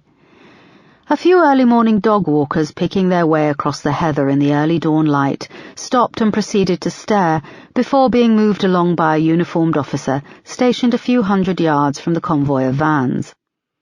A police cordon was put up, closing off a large square of grass approaching the quarry and its perimeter, which included the large swathe of overgrown land around the cottage. The first part of the morning was spent clearing away undergrowth and brambles around the cottage, and the cold air was filled with the high-pitched whine of strimmers. Erica waited impatiently outside one of the large support vans, with John, Moss and Peterson, drinking tea and stamping their feet to keep warm. Just after 9 a.m., Erica's phone rang, but it cut out as soon as she pulled it from her pocket. "That's the third call like that this morning, a withheld number," she said irritably, peering at the screen. "Marketing people, I bet," said Moss, blowing her tea. "I had a spate of getting them every evening when I sat down for dinner. It drove Celia mad." "I had a blank text delivered at 4:30, a withheld number," said Erica. "I'd get that checked out, boss. You didn't open it." Erica shook her head. "I've never had a text message from a withheld number," said Peterson. "Do all your hotline bling girls leave sultry voicemails?" grinned Moss. "Piss off," he laughed. Crawford approached them. "What are we laughing about?" he said, eager to be included. "Peterson and his booty calls," said Moss. "I like a joke, but I'm not really in the mood for stupid humour this morning," snapped Erica. They all looked down at their feet. Crawford laughed nervously. "I was here both times we searched the quarry in 1990. He blew out his cheeks theatrically and tipped his head towards the water's edge. "Makes you realise how fast your life goes. I'll be 47 in the new year," he said. "What about the cottage? Can you remember it being involved in either search?" asked Erica. "We didn't find anything. We presumed it was abandoned." "But Bob Jennings was squatting there," said Peterson, blowing on his tea. "Often with squatters you don't know they're there. They live in squalor, don't they? Hence the term squatter." He rolled his eyes for Moss's benefit. "Anyone want more tea? I'm on the way to the kettle." They shook their heads and Crawford went off. The drone of the undergrowth being cut carried on. "He irritates me," said Peterson. "He talks down to me. We're the same rank," said John. "Don't worry, mate. Promotion will come. You'll soon be his superior," said Peterson. "He's got this annoying way of making jokes, always there with a stupid, chirpy little know-it-all comment," added Moss. Erica didn't mention that he'd come back to the station on Saturday acting suspiciously. She was determined to keep an eye on him. There was a high-pitched buzz, and the sound of wood cracking, and a large lump of the undergrowth fell away, exposing half of the cottage near the water. They turned and watched as more clumps of vegetation were pulled away. "It looks in a better state than I thought," said Peterson. The chimney stack had collapsed, but the roof looked intact. Most of the windows were broken, but again the frames remained. "Have we had any luck from the utility companies?" asked Erica. "The cottage is effectively off the grid, no power. It did have a water supply and a septic tank. It's not part of the sewage network," said Peterson. Crawford appeared behind them with a fresh cup of tea and butted in. "A septic tank could hold evidence. That's if it hasn't been emptied." "Good point. Can I put you in charge of tracking it down and looking through its contents?" asked Erica. Well, I was hoping to join the search inside the cottage," started Crawford. "No, I'd like you to take charge of this search. Take a couple of uniformed officers with you. There's gloves and protective gear in the support lorry." "Yes, boss," said Crawford, moving off towards the van, with a sour look on his face. Moss and Peterson looked away, suppressing their grins. Chapter 35. As Crawford tramped through the undergrowth surrounding the cottage, accompanied by 2 young uniformed officers, he reflected on his life. He was a decent copper. He'd worked hard, too hard at times, but he'd never reached the heights he'd aspired to, or felt he deserved. He'd dreamed of reaching the rank of superintendent or chief superintendent, but his dreams had fallen short, and he was still a detective constable at 47. He'd just come off a murder case where he'd had to take orders from a DCI 15 years his junior, and it made his blood boil. Now he was looking for a septic tank. He paused at a ridge in the soil, a uniform line next to where a thin tree trunk had been hacked back, its pulpy inside glistening with moisture. He kicked at the soil, thinking he'd found the lip of the tank, but the soil flattened under his boot. He sighed and looked back at the support vehicle, where Moss, Peterson and D.C. McGorry stood with DCI Foster. John McGorry was 20 years younger than him, and was in line for promotion. He could see it. Crawford had lost interest in policing years ago, and did just enough work to get by, but he still felt he was entitled to more. He'd been involved in selling drugs seized from the street for many years. It was a lucrative perk, he reasoned, a way of getting what he thought was owed to him, and he was careful to do it in moderation, careful to make just enough money on the side for a few luxuries without drawing attention. It was Amanda Baker who had got him involved in it 15 or so years back. His wife had never found out that he'd been sleeping with her, and their relationship had fizzled out. But now Amanda was back on the scene, like a thorn in his side, calling in favours and threatening to shop him. He'd helped her out of several parking fines over the years, and had twice quashed a DUI, which would have resulted in her losing her licence. His phone rang in his pocket and he pulled it out. He saw that he had moved quite far from the 2 uniformed officers who were searching closer to the cottage, and was now on smoother, rocky ground. The phone showed it was the woman herself, Amanda Baker. "Where are you? What's that droning noise in the background?" she said. There was no hello, how are you, or any kind of deference in her tone. She still spoke to him like she did when she was his boss. "I'm at work," he hissed. "I can't talk to you." "Is she close by, DCI Foster?" "No." "Then you can talk.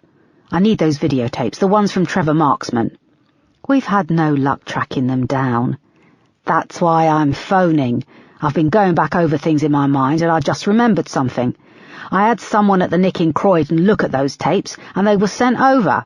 Get someone to look in their evidence room. They might still be there. I want you to get them copied first, before you hand them over to Foster." "What do you need them for?" he asked. "I have a hunch. I'm not going to tell you what, but when I do get to the bottom of it, I will let you have it exclusively, and you can take all the glory. Maybe you'll finally get that promotion," she added with a mocking, phlegmy laugh. He looked back at the cottage. It had now been cleared, and a group of crime scene officers had arrived and was shaking hands with Foster, Moss and Peterson. "Even that little idiot John McGorry gets to be amongst the action," thought Crawford, "and she's got me looking for a bloody sewage tank." He gripped the phone and turned his back on them. "Okay, I'll see if I can get you the tapes," he hissed, "but it better be worth it." Chapter 36. Forensics went into the cottage first, and the morning passed as Erica waited, pacing up and down by the water. The sun remained behind the clouds, but the water had an eerie beauty, framed by the dry reeds in a bare tree. She watched as a light breeze pressed the water into creased patches, and as a group of 6 ducks landed on the water in unison, 12 neat lines trailing the flat surface behind them. She felt guilty enjoying the beauty of the quarry. "They found something. They want us inside," said Moss's voice behind her. Erica quickly wiped the tears from her eyes and then turned. She suited up outside the cottage with Moss and Peterson, pulling the blue all-in-one paper suits over their clothes and then putting on the face masks. A long sheet of plastic covered the front door, and Niels Ackerman, the crime scene manager, held it to one side for them as they entered. He was in his early 30s with a handsome face and a high Nordic forehead, and he nodded and smiled as they filed past him. Erica was shocked at how gloomy it was inside. The door opened straight onto a small, cramped room. The smell of decay was overwhelming, sweet and sour. She looked back at Moss and Peterson, and she could see it had hit them too. The floor was an uneven pattern of black and white and littered with broken glass. "The floor, it's bird shit, tons of it," said Niels. "We've scraped a little away at the edges. There's parquet floor underneath." He spoke with a slight Swedish accent under his perfect English. "Some people pay a fortune to get a floor to look like that," muttered Moss. Above them, rotting beams were inlaid in a crumbling ceiling, where water stains bloomed across the plaster, adding to the damp. A sagging lump in the centre of the room was covered in more bird droppings, old newspapers, and broken glass. Rusting springs protruding in several places showed this was the remains of a sofa. One of the CSIs worked intently under a bright light, where she had stripped away a layer of bird droppings and the cover from a thinning cushion, attempting to examine the foam underneath. The sofa steamed lightly under the hot light. In a corner, next to a filthy cracked window, was a table covered in some old mugs and the remnants of where someone had tried to light a fire. There were two other places where a fire had been lit, one against the back wall and one by the front door. Black scorch marks streaked up the wall, and around them were the remnants of drug paraphernalia, slivers of blackened foil, a syringe, bent teaspoons. Erica moved across the sticky floor to where the wall was streaked with brown dots. "Blood spatter, junkies most probably, but we've taken samples," said Niels. "What's upstairs?" asked Moss, glancing at the sagging ceiling. "No one has been up there yet. The staircase has rotted and collapsed on itself, and we're not sure how safe it is until we've done a structural check." A shadow moved across the cracked window, and Erica jumped. "Shit," she said when she realized it was just the outline of one of the uniformed officers working outside. Niels led them through a low doorway to the back of the cottage. The kitchen was old and just as filthy as the living room. A low counter ran the length of one wall with its doors missing, exposing cupboards, and apart from a couple of old dusty saucepans and another blackened scorch patch, they were empty. Matching cupboards had been attached to the wall above the counter, but they had fallen off and lay in pieces in the middle of the room. The roll plugs still hung out of the holes in the wall. The light fitting was gone. Just a few wires hung from a hole in the ceiling. "What's that smell?" asked Peterson, putting the back of a gloved hand up to his face mask. Niels tilted his head towards a small window over a stone sink. There was a sizable hole in the glass, blocked by dried blood, and the rotting body of a pigeon that had tried to escape. Erica moved closer, and the smell became overpowering. "Is that—" she started, as she noticed the sink filled with piles of a dry brown substance. "Shit," finished Niels. "Perhaps from the druggies." The ceiling was slightly higher than the living room, and an exposed support beam crossed the length of the room. "Could this be where Bob Jennings hung himself?" asked Moss. "I can't be sure, but I found this," said Niels. He took them to a tall doorway in the back corner of the room. The door lay rotting on the floor. A strong lamp had been clipped to the doorframe, illuminating a cramped, filthy staircase leading down into darkness where thick dust swirled. The few stairs they could see were covered in piles of a hard brown substance and mixed with bird droppings and rubbish. Niels stepped through and pointed up with a gloved hand. There was a loop of frayed, decaying rope attached to a hook in the ceiling at the top of the stairs. "This could be from a hanging," said Niels. "I'm going to have what's left of the rope removed for tests." On finding a hanging body, the police always ensure the noose is seized and cut with the knot intact for evidence. Niels went on. "I want you to follow me. Please mind where you walk, keep to the outside of each step," he said as they followed him through the doorway and down the creaking stairs. The cellar was small and cramped, with a low ceiling, and made Erica feel panicky. Another lamp on a stand was trained in one corner, and despite its brightness, parts of the cellar were in shadow. The walls were a dark brown and clogged in the corners with cobwebs. There was an uneven earth floor. From above they heard muffled creaks, as Niels's CSIs worked. "It's bloody warm," said Moss. "As we approach winter, the soil releases stored heat," said Niels. As with the upstairs, there were several small scorched areas where fires had been lit, small piles of burnt foil and wood. The soil floor was a light brown and it was compact. Dotted around were several large blackened areas. Two CSIs were on their knees sifting intently where they had dug out some small sections of the blackened soil. "These areas of the soil are saturated," said Niels. He took an evidence bag full of soil and handed it to Erica. She put her nose to it, and even behind her mask she knew what it was. "That's petrol," she said, handing it to Peterson. "You think there was a generator down here?" "Perhaps. It looks like the junkies have been lighting fires too. Could be lighter fluid," said Niels.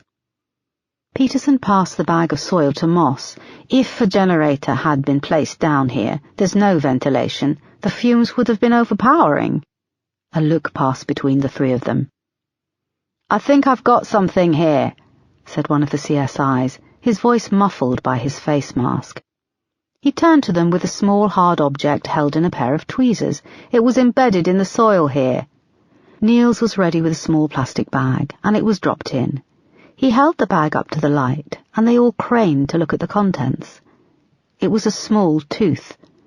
There was a moment's silence, and Erica looked over at Moss and Peterson. "When we recovered Jessica Collins's skeletal remains, one of her front teeth was missing. I want this fast-tracked with toxicology," said Erica, trying to keep her voice even. Niels nodded. Erica looked around the dank cellar and shuddered at the thought of being trapped down there. "If we can match this tooth to Jessica's skeleton, then we're close to solving this," she said.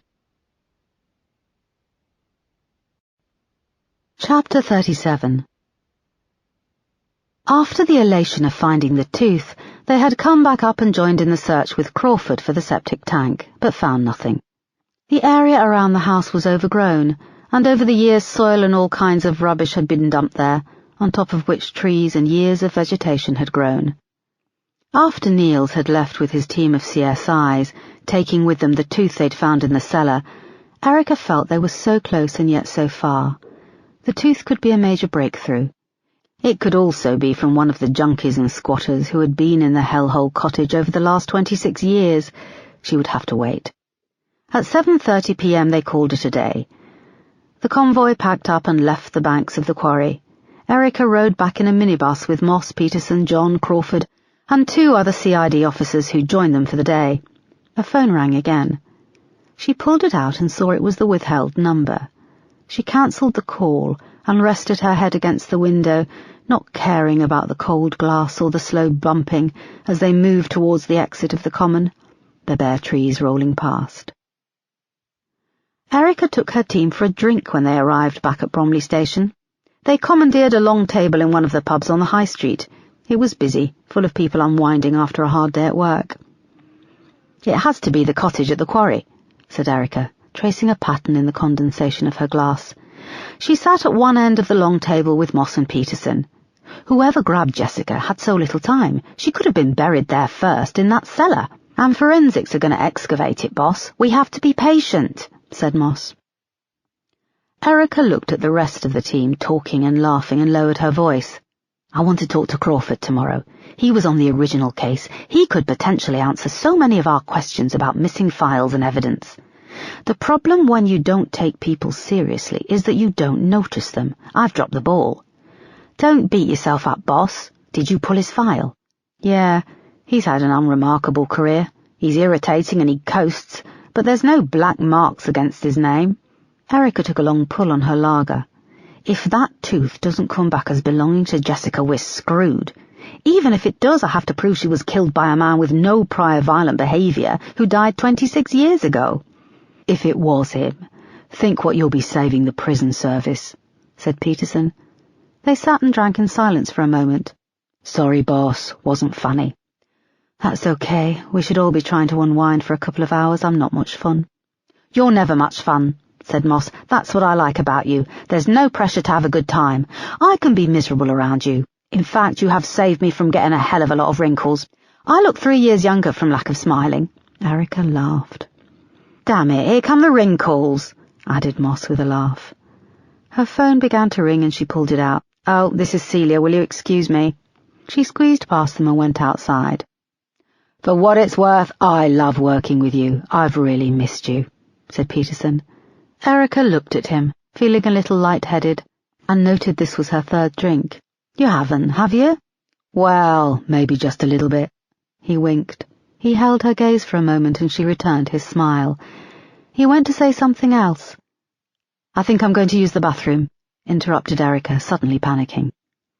She squeezed past him and went to the bathroom, locking herself in one of the cubicles. Sitting on the closed lid of the toilet, she took a deep breath. She felt guilty that she was out drinking when Jessica Collins's killer was still out there on the loose. Guilty that she had lost her grip of the investigation. She also felt guilty that Peterson had been flirting with her. Had he been flirting? And did she secretly hope that he was flirting? You need to get a grip, she said to herself out loud. What? Came a voice from a cubicle further down. Nothing, sorry, she muttered. Erica pulled out her phone and saw 2 more voicemails from the withheld number. Who is this? She muttered. She dialed her voicemail but had no signal. She sat for a few more minutes, listening to the sound of the toilet flushing and the hand dryer whirring. Her mind went back again to Jessica Collins. She'd be 33 if she was still alive. What if she hadn't gone to that birthday party all those years ago? What if she'd left the house a few minutes earlier or later? She could be one of those women down in the bar, having fun, playing the Who Wants to Be a Millionaire machine and laughing with her friends. And then Erica thought about her past. What if she and Mark had decided to stay in bed the fateful day of the drug raid? Her life would be so different. She'd be at home with him right now, watching TV or making love or talking about her day. I'm a widow, she thought. But I'm only 44. I could still have children, couldn't I? I've heard of women having children in their 40s.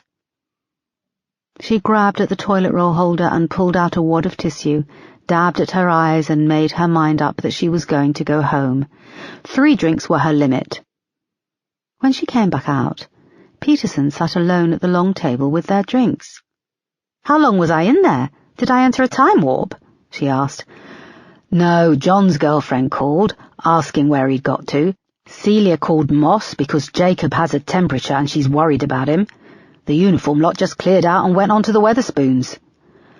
Right, she said, slipping into the seat opposite. There was an awkward silence.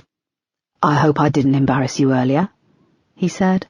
He sat back in his chair, his shirt sleeves rolled up, and a lopsided smile on his handsome face. I just wanted to say I've missed you. I don't expect you to do anything with it. I just wanted you to know. No, not at all. It's a compliment, so thank you. She lifted her glass to him and they clinked, downing the last of their drinks. Would you like another? Asked Peterson.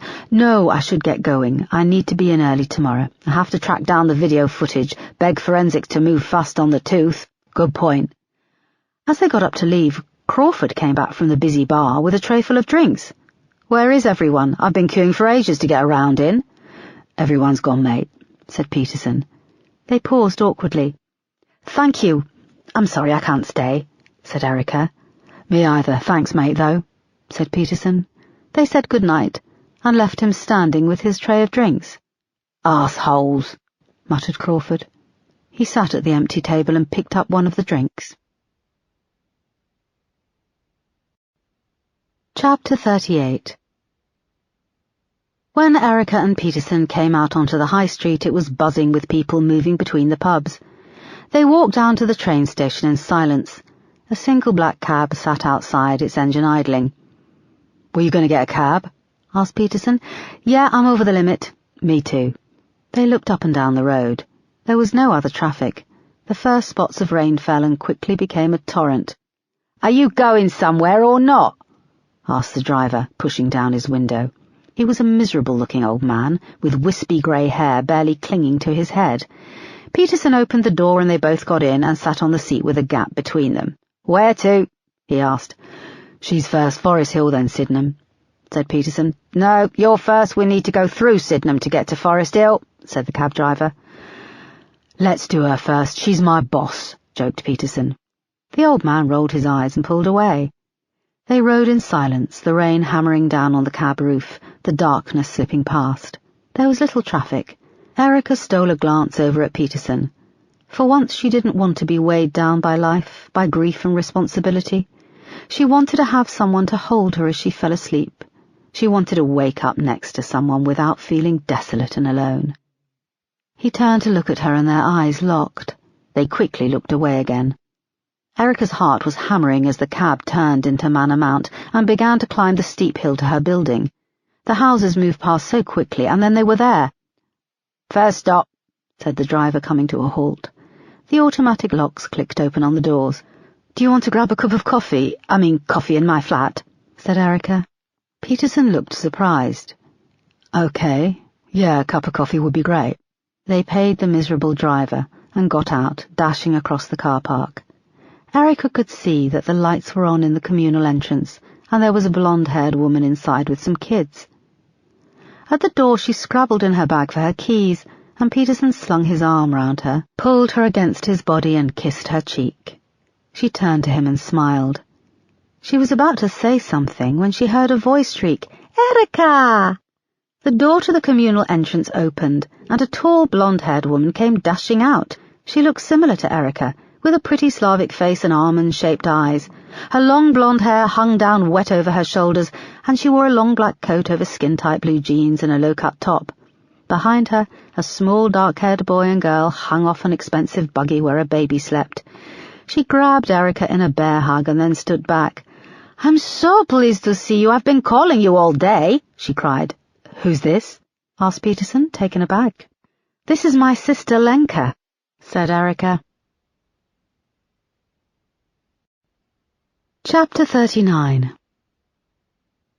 Erica helped Lenka with the suitcases, the buggy, and with getting her niece and nephew into her flat.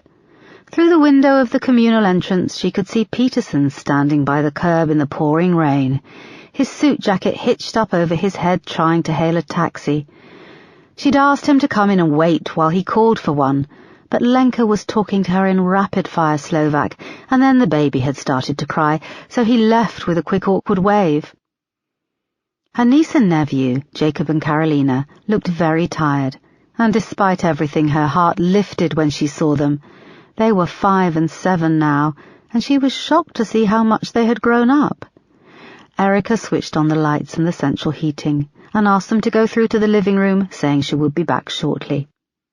She rushed back out into the hallway and out into the rain, her head down as she ran up the gravel path, the rain pelting down. The pavement was empty, and she could make out the red lights at the back of a taxi turning the corner at the bottom of the hill. She stood for a moment, rainwater pouring down her face. She felt like she'd lost someone. But it was Peterson. She would see him tomorrow. When she got back inside the flat, the bathroom door was shut. Jacob and Carolina sat on the sofa with the baby in between them, her tiny hand grasping Carolina's index finger and giving them a gummy smile. She wore a little pink hat with a cluster of coloured buttons sewn on the front. "How is little Erica?" "We call her Eva," said Jacob. He sat back with his hands clasped over a Man United football top. "Mummy's on the toilet," said Carolina, looking up shyly. "How are you two?" said Erica, going over to them. Carolina let Erica give her a kiss, but Jacob shied away with a giggle. "I've missed you both." "Is London always so rainy?" asked Carolina. "Yes," Erica smiled, tickling the baby under her chin. Jacob pulled out his phone and started to expertly swipe through to his games. "Is that new?" asked Erica. "Yeah, it's the latest," he said nonchalantly. "What's your Wi-Fi password?" "You have to pay for it," said Erica. 2 kisses for an hour's access." "What?" he laughed. "That's what it costs." He rolled his eyes and held up his face. "Mwah, mwah," said Erica, kissing him. "Password is I'm the Dibble 1972. He wrinkled up his little face, and she helped him with the unfamiliar English words. Carolina pulled out her iPhone too, which Erica noted was the latest model, and she helped her put in the password also. "Would you like a drink?" They nodded. Erica went to the cupboard and found the blackcurrant cordial she had bought for them the last time they had visited. She poured them each a glass.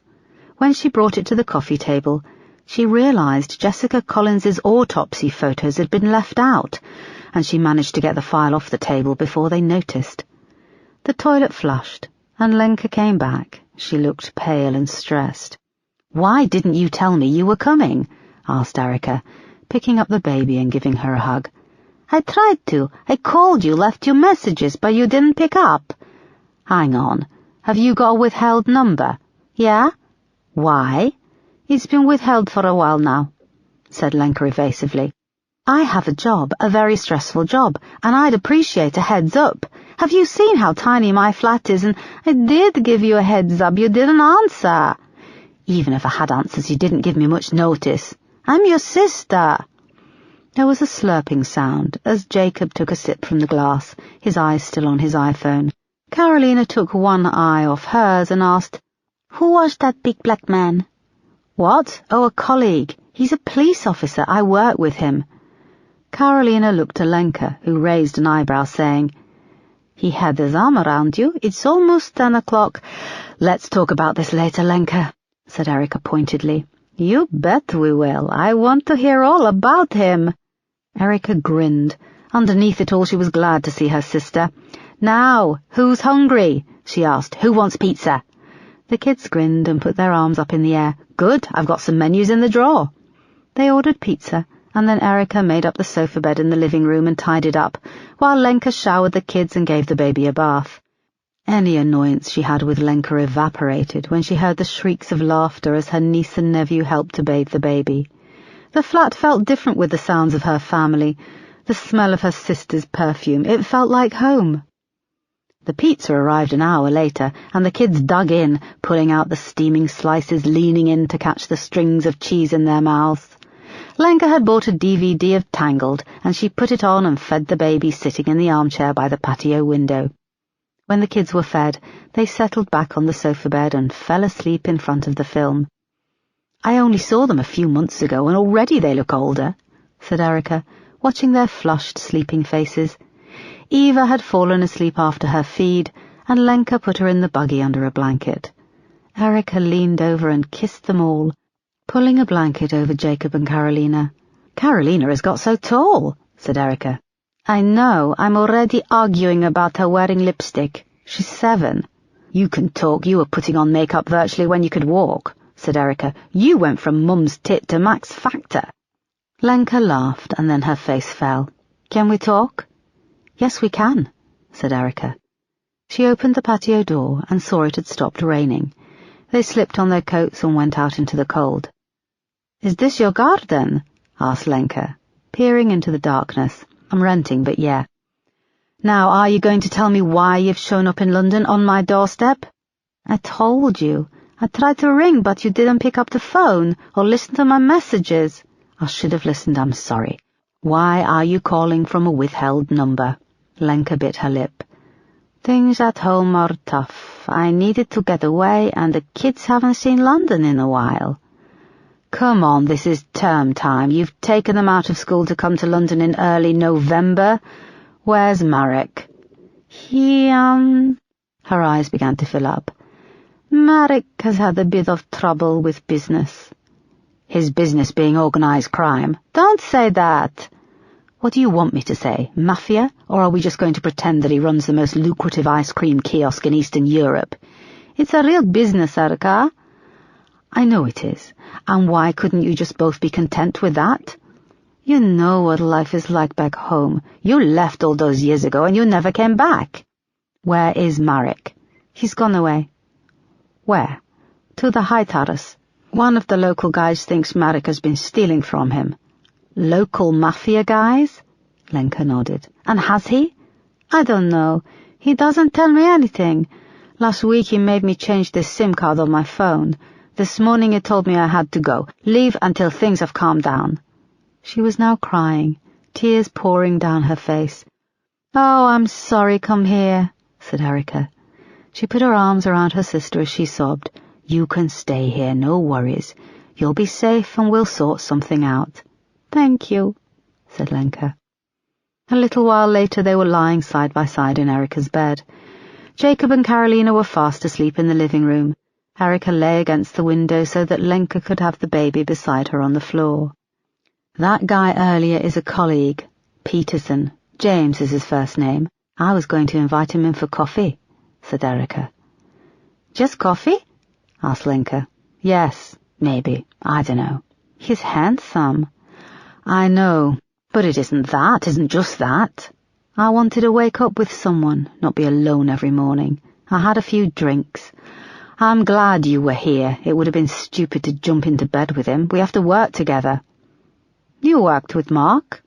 That was different. We got together before we joined the force, and we were husband and wife when we started out as police constables. Everyone just took it as a given. Now I'm in charge of a murder investigation. I have to lead people. I don't want to be doing first dates and one-night stands with one of my team. I miss Mark, said Lenka. He was a good man, the best. He was, said Erica. She wiped tears away with the back of her hand. I don't think Mark is a good man. He loves you and the kids. He looks after you. Sometimes you find yourself in a situation and you've got to make the best of it. Maybe me coming here is a good thing. You won't be alone. You get to wake up next to me tomorrow morning. Lenka smiled. Trust you to turn things around to your favour, laughed Erica. She turned and looked at her sister in the darkness. They looked alike in many ways, but Lenka was more daring with what she wore. She wore makeup and she'd kept her hair long, whereas Erica's was cropped short. What's the case you're working on? Erica quickly told her all about the case, and Jessica Collins. Carolina's the same age. I couldn't imagine if she was abducted, said Lenka. It hung in the air, and it took a long time before Erica could go to sleep. Chapter 40. The rain continued to fall on Manor Mount. The water coursed down drain pipes and alongside the curb, gathering speed as it moved down the steep hill. There was a hollow echo as it poured into the drains. Jerry stood in the shadows across the road, sheltering under a large tree and the scaffolding of a half-built house. A long, thick wax jacket covered his large, muscular frame, and the hood was up, casting his face further in shadow. He'd been prowling the area on foot earlier in the evening, a plan forming. It had been easy to find her address online from the electoral register. There was only one Erica Foster who spelt her name with a K. He now had Amanda Boxer under surveillance, and D.I. Crawford was feeding much of the important information about the case back to her, but Jerry could read people, and Crawford was an idiot. He was not in DCI Foster's trusted circle. Jerry now had access to her phone. The text message hadn't raised alarm bells. It had been a stroke of luck that her sister had left those voicemails from a withheld number, but he needed her landline, and he needed to hear if she talked to anyone at home. Earlier, he'd seen a black guy, one of her officers from her team, getting into a cab. Moments after it had driven away, he'd been rewarded with a glimpse of Erica Foster when she had come running out of the building, a pained expression on her face. When she had seen the cab just turning the corner at the bottom of the hill, her shoulders had sagged. She'd stayed there for a moment, her smooth, pale face turned up to the heavens, eyes closed. Jerry had felt the first stirrings of an erection. The pain on her face, the smooth skin, and those red lips parted. The rain was heavy, and the blouse she wore had rapidly stuck to her skin. Her breasts were small but pert. Jerry closed his eyes on the memory and focused. He had to find a way to get in and out of her flat quickly, but the old manor house building had bars on some of the ground floor windows. There was a communal entrance. He'd stayed standing under the scaffolding after Erica went back inside, and stayed watching until the lights had gone out in her downstairs flat. He liked it. The dark, the sound of the rain in the empty street, the feeling of being hidden, hiding. His phone vibrated in his pocket. He pulled it out and swiped the screen. "Don't you ever sleep," said Jerry. "You now have access to Erica Foster's phone," said the voice. "Yes? What does she have?" "Forensics found a tooth in the basement of the cottage by the quarry, and deposits of soil saturated with petrol." There was a pause. "The tooth is human?" "Course it's human." "Whose is it?" "They don't know. Forensics are doing whatever they do. It doesn't matter. Bob Jennings could have done all sorts of stuff down in his basement with local kiddie-winkies. It could work in our favour." "You're acting as if this is a game," said the voice, low and menacing. "It's my happy-go-lucky Irish nature," replied Jerry, unfazed, and I know it's not a game. Just remember, if I go down, so do you, and you won't get paid. Maybe the latter matters to you more. The man on the end of the phone hung up. Fuck you, spat Jerry. He slid his phone back in his pocket and stepped out from under the thick branches of the tree. He turned his face to the sky for a moment, enjoying the prickling sensation on his skin. He then turned and walked off into the rain. Chapter 41. When Erica woke, it was still dark, and when she saw Lenka pacing the small bedroom with Eva in her arms, it took her a moment to get her bearings. "What time is it?" she asked, flicking on the light. Eva made small clucking sounds and gave a tiny sneeze. 5:30, replied Lenka. "Sorry, I didn't mean to wake you up." "It's okay, I need to be up early." Erica sat up and rubbed her face. "What are you going to do today? I've got a big day at work." "You got some spare keys?" "Yeah." "Is there a park nearby?" "There's the Horniman Museum just up the road. It's quite nice for a walk." "Isn't that where you found the girl in the ice?" "Well, yes. But there's huge gardens and a museum. It's got a lovely cafe. You could also go into central London and see the Christmas lights." Erica thought what a hopeless host she was going to be. "We'll be fine. I think the kids will want to sleep in today. Yesterday was exhausting. Can you take Eva for a few minutes? I'll grab a shower before it gets crazy." Lenka transferred the bundle of blankets into Erica's arms and went off to the bathroom. Eva was so warm. She reached up with a tiny arm and she looked at Erica through large brown eyes and then sneezed. Erica gently dabbed Eva's tiny face with a muslin cloth, and a wave of love and sadness washed over her. Love for her perfect niece, and sadness that she would probably never have children of her own. Erica left Lenka her work phone number, some keys, and showed her on the map where everything was. She kissed Carolina and Jacob on their sleeping heads, and then stole out of the flat just as it was getting light. She arrived at Bromley Station just before 7:30 and went up to the incident room. She stood in front of the whiteboards with her coffee and looked over the evidence. After the discovery of the tooth, she moved the photos of Bob Jennings and Trevor Marksman either side of the photo of the cottage, and using a whiteboard marker drew a line linking the three. Then her phone rang, and she saw it was Niels Ackerman. "We've had a chance to compare the tooth recovered from the cellar with Jessica Collins' dental records," he said without much preamble. "I'm sorry, it's not a match. It's not Jessica's tooth."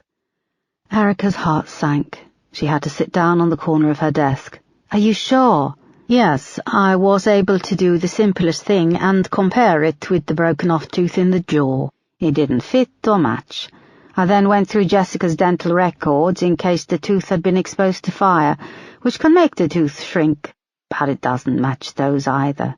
I've sent it off to a colleague of mine to see if any pulp can be extracted, and if we can pull any DNA from it, but it's not Jessica's.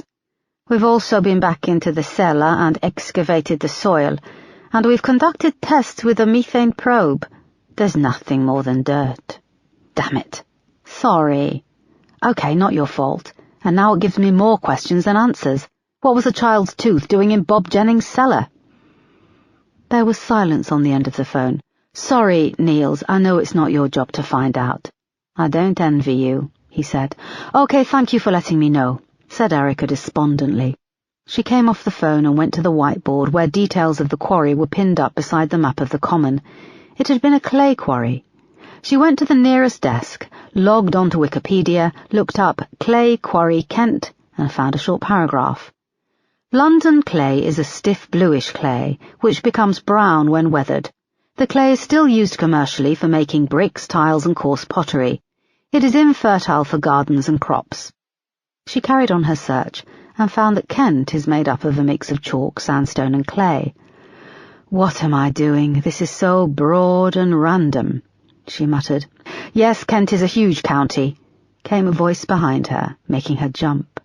Erica looked round and saw Crawford standing behind her, peering at her computer screen. "Sorry," he added.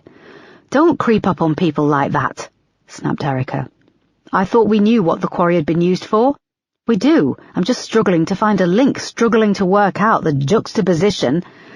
"That's a big word for early in the morning," he joked. She didn't smile. "Jessica goes missing for years, yet shows up less than a mile from her home." She went on to explain her conversation with Niels. Crawford perched on the corner of her desk and nodded along as she spoke. When she finished, he was silent for a moment. "Did you know that the Kent coast, the Strait of Dover, is only 21 miles from Europe?" "Yes, I just read that on the screen," snapped Erica. "Hang on," he said, standing up. "What you said earlier about the clay being used commercially for making bricks and tiles, do you think that could be a link with Martin Collins? He's a builder." Erica found his nodding face irritating. "Crawford, the quarry stopped being excavated for clay before the First World War. Martin Collins and the family didn't move here until 1983, and it's a bloody common. The quarry was a local landmark." "Oh," said Crawford, blushing. A few officers came through to the incident room, followed by Moss and Peterson. Erica suddenly felt all her anger and frustration bubbling up inside her, and Crawford was the perfect outlet. "This is a complicated enough investigation without you creeping up behind me and pulling stupid theories out of your ass. It doesn't make you look clever, and it pisses me off. Now, unless you've got anything of actual value to say, bugger off." The other officers were creeping over to their desks and taking off their coats. Crawford was now bright red, and his eyes were filling up. "And I have no time on my team for crying," she said. "What can you tell me about the septic tank at the cottage?" I'm still waiting to hear," muttered Crawford, trying to keep hold of himself. "Well, stop twatting about trying to be clever and chase it. Do your fucking job," she shouted. More officers were now arriving, and there was an uncomfortable silence as they took off their coats and turned on their computers. "Does anyone else have any useless theories about who killed Jessica Collins?" she added to the room. Everyone was quiet. "Good. Now I've just heard back that the tooth we found in the cellar at Hayes Quarry doesn't belong to Jessica." There was a groan from several of the officers. "Yes, my feeling exactly, so we need to redouble our efforts." She went into her office and slammed the glass door, hating the fact that her team could still see her. She sat at her desk and tackled the growing pile of paperwork and updated the case files on the Holmes system. An hour later there was a knock at her door. Moss stood outside waving a small white tissue. "I come in peace," she said, opening the door. "What is it?" "The Nick in Croydon have managed to track down Trevor Marksman's camcorder tapes in their evidence store," said Moss. "They've just arrived by courier. John's trying to track down something we can play them on." Chapter 42. Crawford stood by a line of rubbish bins at the back of Bromley Station, sheltering from the rain under a small plastic awning.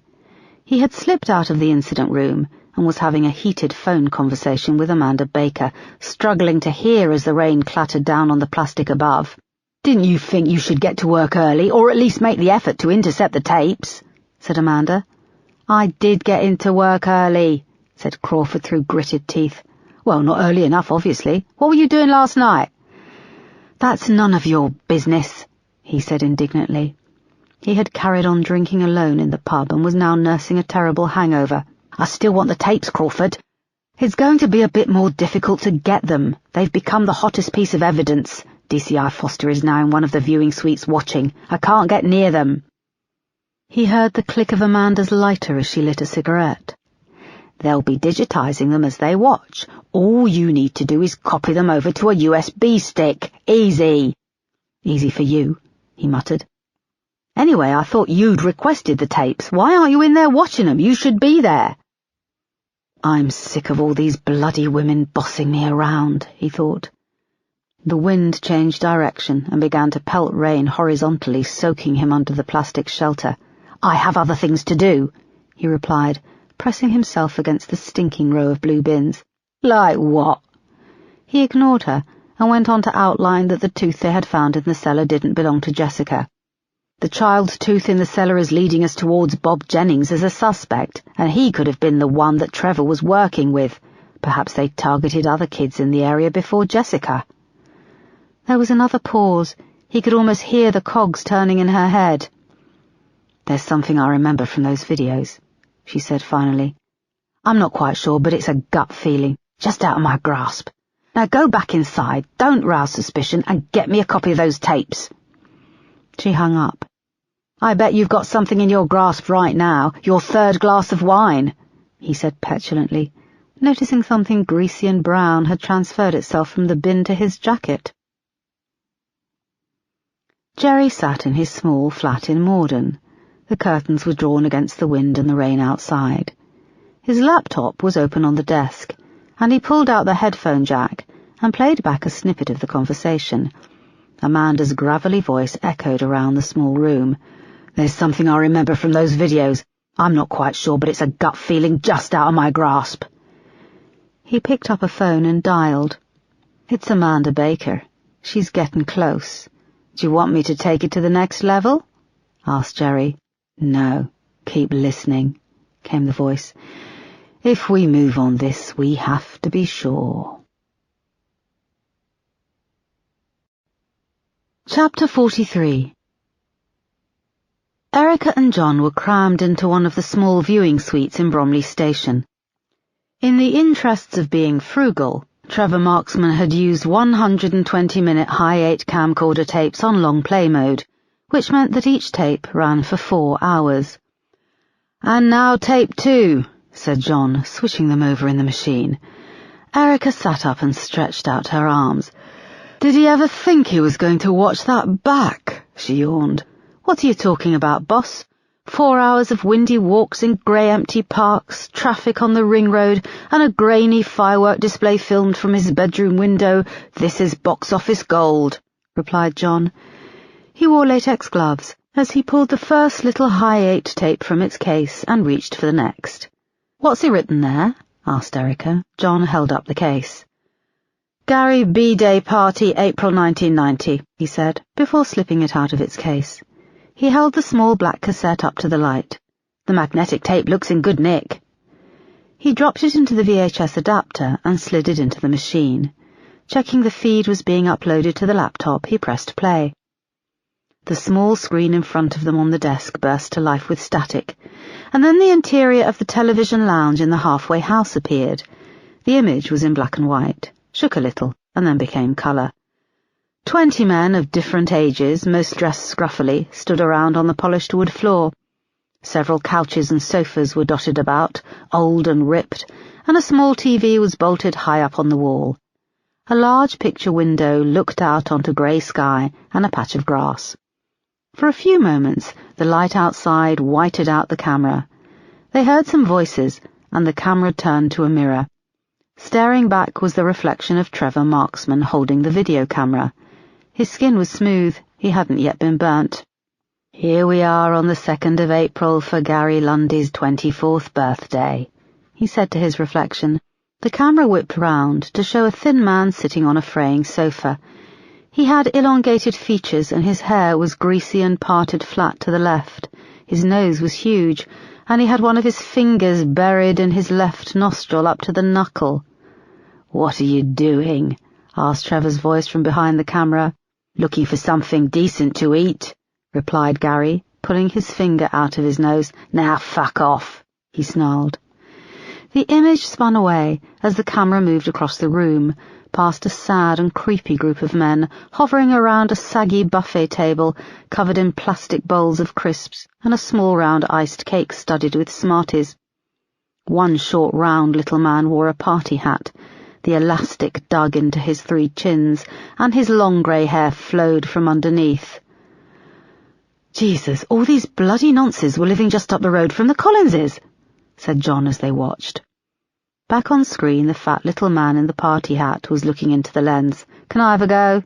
he asked, reaching up smiling, showing he had only 2 teeth. "No," said Trevor, his hand appearing in shot and tartly slapping the fat man's hand as it grabbed for the camcorder. "Go on, I've never seen one before. Get your fucking hands off," whined Trevor. His hand swooped round and clouted the small man hard around the head. He went down on the floor, the elastic snapping on his party hat. He got up and charged at the camera. There was a jerky tussle, and then the image went black. "Bloody hell, we're going to have to watch the whole party, aren't we?" said John. Erica nodded grimly. The screen then burst back into life. The party again, but a little later. Music was playing, and some of the men were dancing awkwardly. The camera swung back over to Gary, still sitting in the corner picking his nose. He pulled out his finger and put it in his mouth. "That's disgusting," said John, turning away from the screen. "It's all right, he's gone," said Erica. The camera swung round to show the small, fat man wearing a new party hat and sitting in a corner by an old upright piano. He was stuffing his face from a plate piled high with food. Another plateful waited on the lid of the piano beside him. "What's up with him?" asked a voice out of shot. "He's being a dick, wanted to use my camera," said Trevor's voice, as he cruelly zoomed in close on the fat man's feasting little mouth. "He's got 2 fucking thumbs. I don't let anyone touch this camera." The image blurred in and out as he stuffed a forkful of quiche in his mouth, crumbs catching in his beard. There was a high-pitched, girlish laugh, and the camera panned round to a close-up of a tall, bald, red-faced man with crooked rabbit teeth. "You'll let me have a go, won't you?" he asked. "No." There seemed to be another tussle, and the image flickered forward to later in the afternoon. It was now growing dark in the television room, and the only light in the room was the candles on a cake being carried across the room by a tall man. Trevor followed behind him as they took the cake to Gary, still sitting in the armchair. "Go on, give it a blow," cried a voice. Gary protested and then blew out the candles. "What did you wish for?" shouted another voice. "To fucking die," said Gary, sitting back and folding his arms. The man holding the cake turned to the camera for a moment, and then walked out of shot. "Hey," said Erica, "hang on, run it back." "I can't, I'm doing the digital transfer," said John. Trevor followed behind the man over to the long table. "I know that man," said Erica. "He was at Trevor Marksman's the other day. Pause it now." Erica dashed out of the viewing suite and up the stairs to the incident room. Peterson was just coming off the phone when she grabbed him and told him to come downstairs. When they got back to the viewing suite, he watched with them. On the screen, Trevor now focused on the familiar man who was talking to the camera, joking as if this party was a red carpet event. "That's the guy we saw when we went to visit Marksman. Joel, isn't it? Joel. He's got hair in the video, but he's got the South African accent," said Erica. "He's got the same strange milky blue eyes," added Peterson, "and that scar running down from his temple to behind his ear." "He said his name was Joel, but didn't give a surname. I want a list of everyone who was in that halfway house during 1990, said Erica.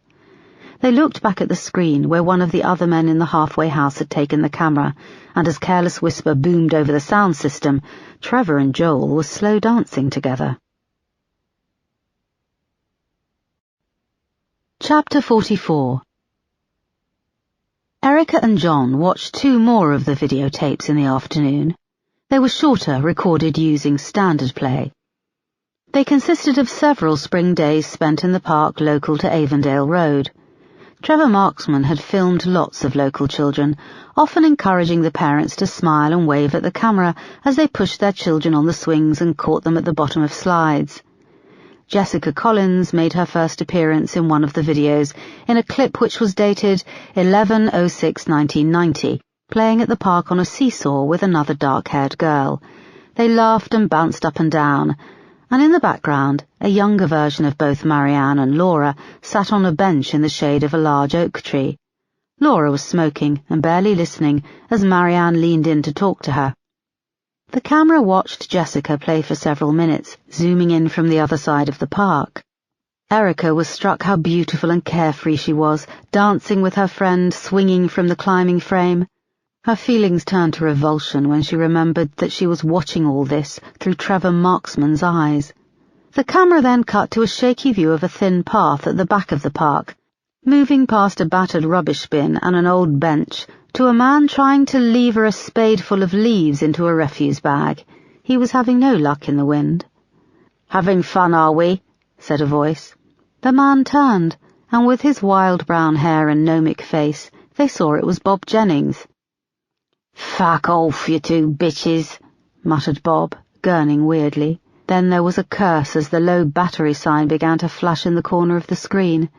The image wobbled, and just before the battery died and the picture went blank, there was a brief flash of a familiar face as the camera was passed to someone else. "Bloody hell, that was Bob Jennings, and that other face just as the tape ended. Can we run it back?" John took out the tape and pulled the laptop towards him on the desk. They now had a digital recording.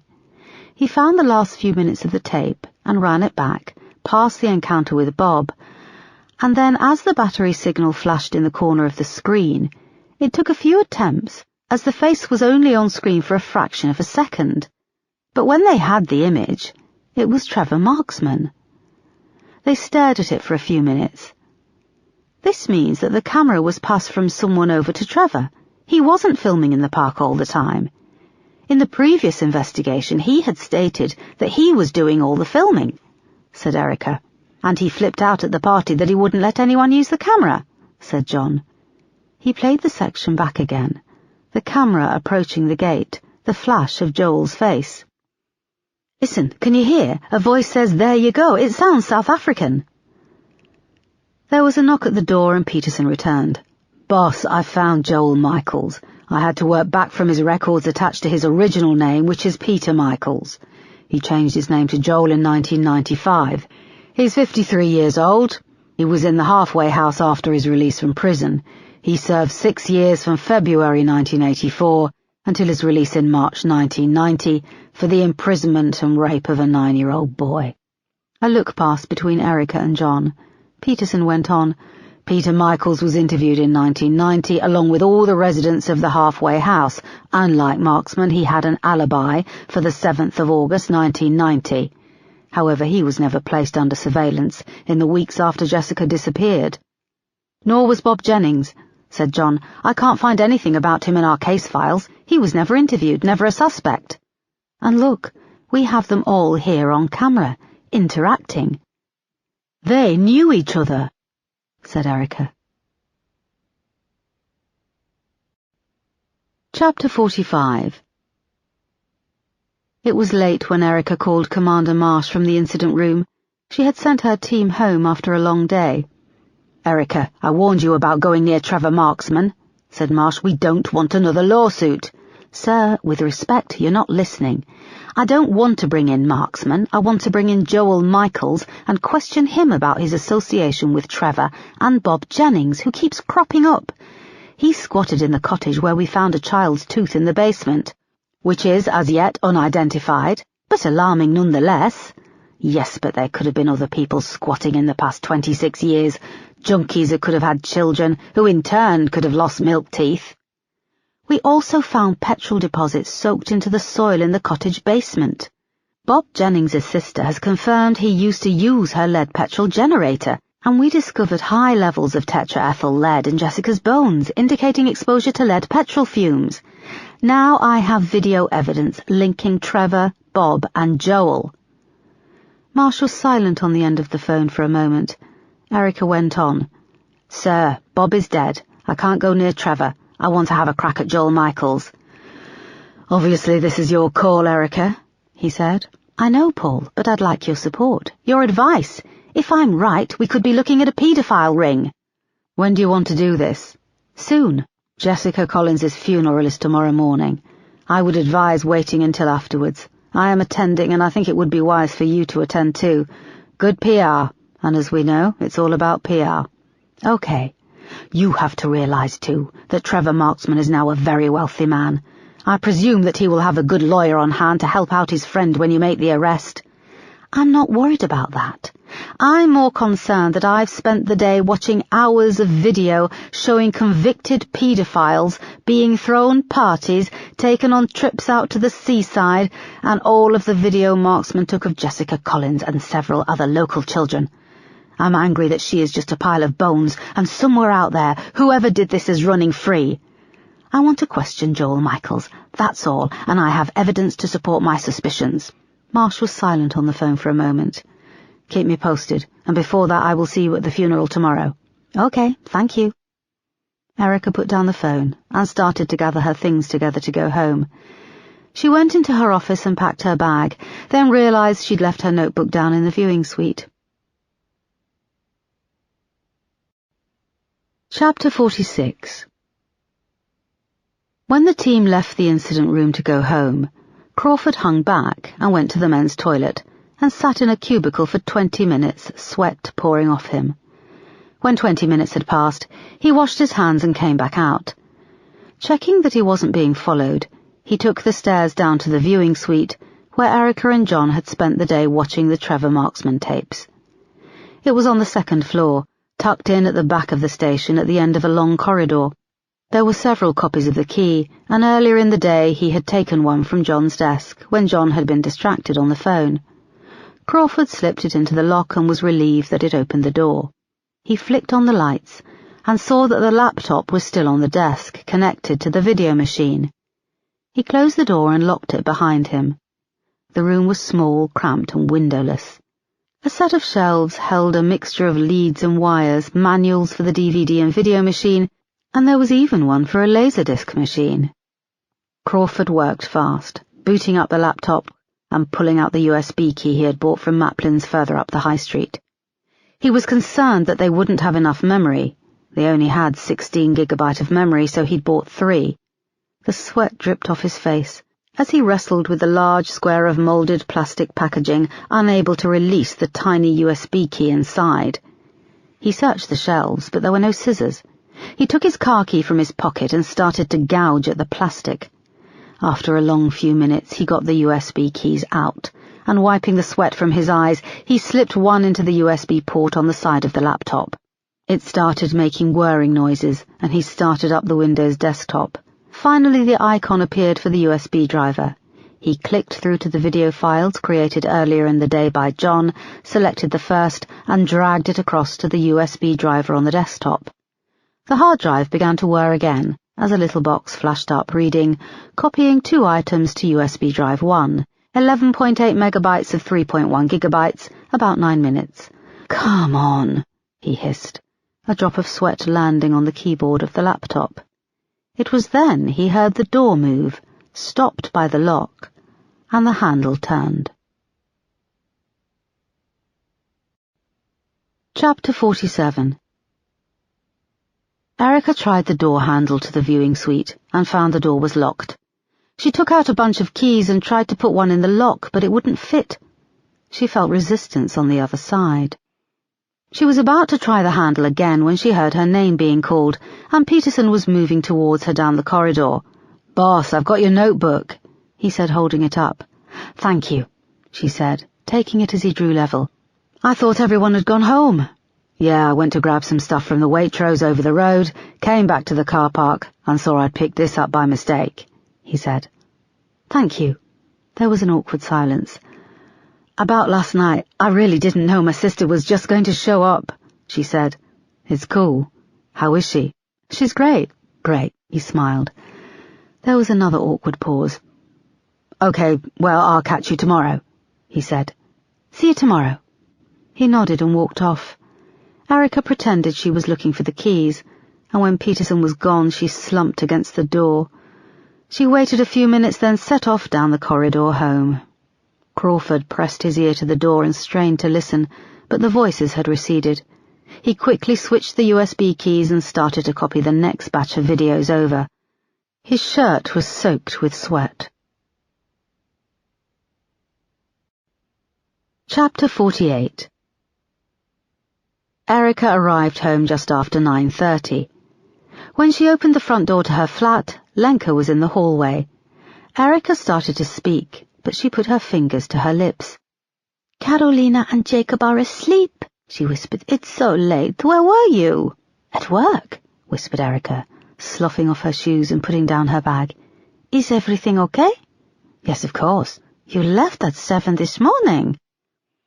Erica pulled off her coat. "I usually work like this." "What did Mark have to say about that?"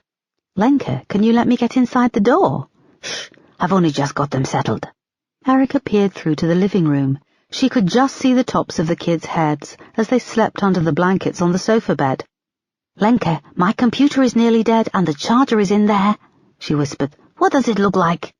"What do you mean, what does it look like? It's a charger," hissed Erica, moving into the living room, but Lenka held her back. "No, you'll wake them up.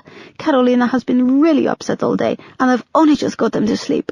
"Lenka, I need my charger." "Did you eat?" "I had lunch." Lenka crossed her arms and rolled her eyes. "You should at least eat. I cooked. You take a shower and I'll look for your charger." Erica went to protest, but Lenka pushed her into the bathroom and closed the door. When Erica emerged from the shower, she was hit by the delicious smell of smoked meat, potato and pickle. The microwave beeped, and Lenka came out with a steaming plate of franzuska zemiaki, a dish of potato, egg, gherkin and smoked sausage, sliced very thin, stacked in a casserole dish and baked. "Oh my God, it smells delicious, just like the one Mum used to make," said Erica, her mouth watering. They came into the bedroom, which was stuffed with Eva's buggy, a pile of nappies, and the dressing table had been converted into a changing table. The gilt-framed photo of Mark had been pushed to the back. His handsome face stared back at her with its perpetual smile. Erica sat on the bed and tucked into the steaming plate of food. "My God, this is amazing, thank you." "I went shopping," said Lenka. "It's nice round here, but lots of different people, Indian, black, Chinese. The kids were a bit scared by everything. Your garden is nice, and we met a couple of neighbors. A woman upstairs with 2 little girls. Jacob went knocking on all the doors until he found them, and they came and played." "They did? How did you talk to them?" "I know a few words in English. The mother was nice. What's your name?" Erica shrugged. "You've lived here for 5 months, and you don't know your neighbors?" "I'm busy," said Erica through a mouthful of food. "What happened today with the handsome guy, Peterson?" "Nothing really. We didn't talk about it." "Do you think anything will happen? He's lovely." Erica shrugged. "You could invite him over. I'd cook something." Erica gave her a look, and through a mouthful of food said, "Give it a rest." Lenka went to the dresser and pulled open the top drawer and started to stuff in the mat from the changing table and several blankets. "A man called today to read the meter. I think that's what he came for. I was busy with the kids in and outside. It was when the girls from upstairs were here. He left that letter," she said, indicating a piece of paper on the windowsill. Erica scanned it and saw it was from the letting agent, confirming that the gas certificate had to be checked and updated. "The food here is very expensive. What kind of things do you buy?" "Lenka, can you just give me a minute to breathe? I've had a stressful day, and you're just jabbering on." Lenka carried on patting down the blankets in the drawer. "What are you doing?" "I'm making Eva a bed." "In the drawer?" From the buggy, Eva woke up and started to wail. "You woke her up," said Lenka, squeezing past Erica and picking Eva up. There, it's okay, shush. Lenka pulled her shirt down and gave the baby her breast, but she shrieked even louder. "Can you go and shut the living room door?" Erica shoveled in another mouthful of food and squeezed past, juggling her plate as she came out into the hallway and closed the living room door. Eva's shrieks rose to a higher octave, so she closed the bedroom door. Erica sat on the carpet by the front door, with her plate on the floor, and finished eating. What she couldn't see above her, fixed to the inside of the housing around the electricity meter, was a small listening device. Just after 11 p.m., Amanda Baker was snoozing in her armchair. A half-finished mug of tea sat on the table beside her amongst piles of printouts and 2 notebooks.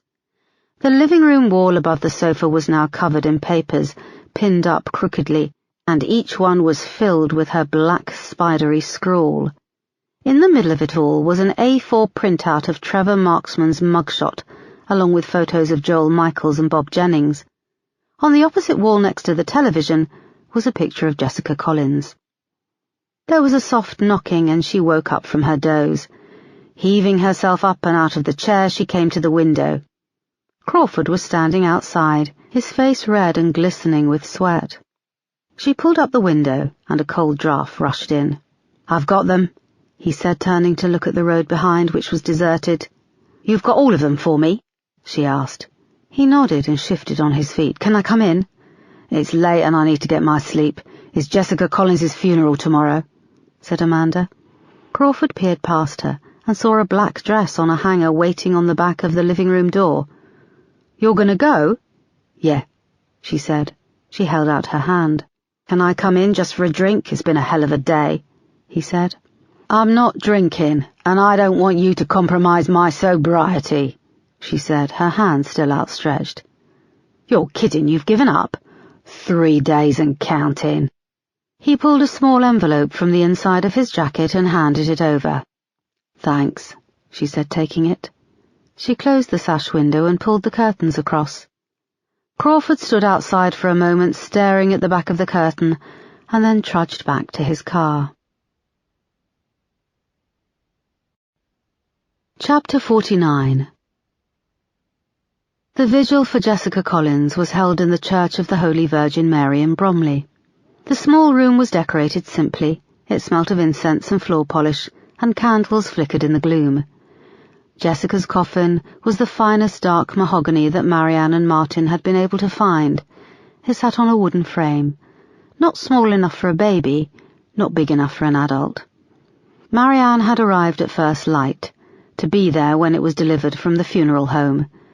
She sat and stared at her daughter's remains, the bones neatly placed, small and vulnerable, on the satin inlay of the coffin, covered by a thin layer of lace gauze.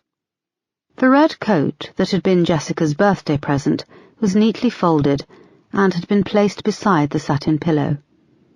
Martin, Laura, and Toby arrived a little later. They knocked softly at the heavy wooden door, and Marianne rose to open it. They halted at the doorway in stunned silence. "It's an open casket," said Martin, staring at the skeleton, which had been arranged as if Jessica's bones had just climbed in and settled down to sleep. "I thought we agreed it would be closed." "We didn't agree. You told me," said Marianne darkly. "I want to see my baby. I want to touch her. I want to be here with her." Toby looked at his father and then Laura. "Dad, it doesn't seem right," he said. They moved to the thin lace gauze covering, and Martin put out his hand. "Oh, Jessica," he said, pressing his hand against the lace to touch the skull. Laura remained with a hand up to her mouth, her eyes filled with a look of horror. "Come over, touch her," said Marianne. "It's Jessica, your sister." Laura moved closer, her eyes still wide. Marianne leaned over and took her hand. She tried to pull away, but Marianne's grip was strong, and she placed her hand so that it lay on the forehead of Jessica's skull. "Feel her hair, Laura. Do you remember how it felt to brush her hair?" "No!" shrieked Laura, yanking her hand away. She ran from the room. Marianne barely noticed what had happened and kept staring at the coffin. "Toby, I want you to touch her. I want you to touch your sister," she said. "No, Mum, I want to remember her differently. I'm sorry," he said. He looked at his father, who seemed hypnotized by the skeleton in the coffin, then followed Laura out into the corridor. "All I ever wanted was another daughter, and all I wanted was for her to be safe and happy," said Marianne, looking up at Martin. "Was this our punishment for what we did?" "We said we'd never talk about it," said Martin, looking back at her. "I agree, but this is the end, isn't it?" "No, it's not. She was taken from us, but she's with the Lord, and we'll see her again. We shouldn't question why you took her when you did. Just take comfort that now we've found her, and she can rest in peace." "Oh, Martin," said Marianne. He came round and held her tightly in his arms, in a way that he hadn't for years, and they cried out their loss and their guilt. When Martin was gone, Marianne was left alone. The candles burned down, and a square of coloured light cast by a small stained glass window slowly moved across the wall. She spent the day in prayer, hunched over her daughter's tiny skeleton. Her prayers were well-versed, almost automatic after years of practice. But when she uttered the words, "Forgive me, Father, I have sinned," it always felt as if she was saying them for the first time. Chapter 50. After the Mass, the congregation in the coffin moved to the vast graveyard for the burial. Erica and Marsh attended this last part of the service, joining the large group of mourners by the freshly dug grave. The air was crisp, and it looked as if a storm was moving in. The sky was slowly turning dark blue in the distance. Erica always found attending the funerals of murder victims uncomfortable. They were technically on duty, and finding the balance between being respectful and looking around at the mourners was difficult. It was often the only time you got everyone in the same place at once. The priest stood by the grave where the coffin waited to be lowered, decorated with a vast spray of lilies, and started to speak. God of endless ages, through disobedience to your law we fell from grace and death entered the world. Marianne sat at the front of the semicircle of mourners, next to the grave, swathed in black with a large-brimmed black hat. She wept openly and quietly, her rosary clenched tight in one hand. Martin held her other hand, and she occasionally broke his grip to blot her tears with a white handkerchief. On her other side sat Toby.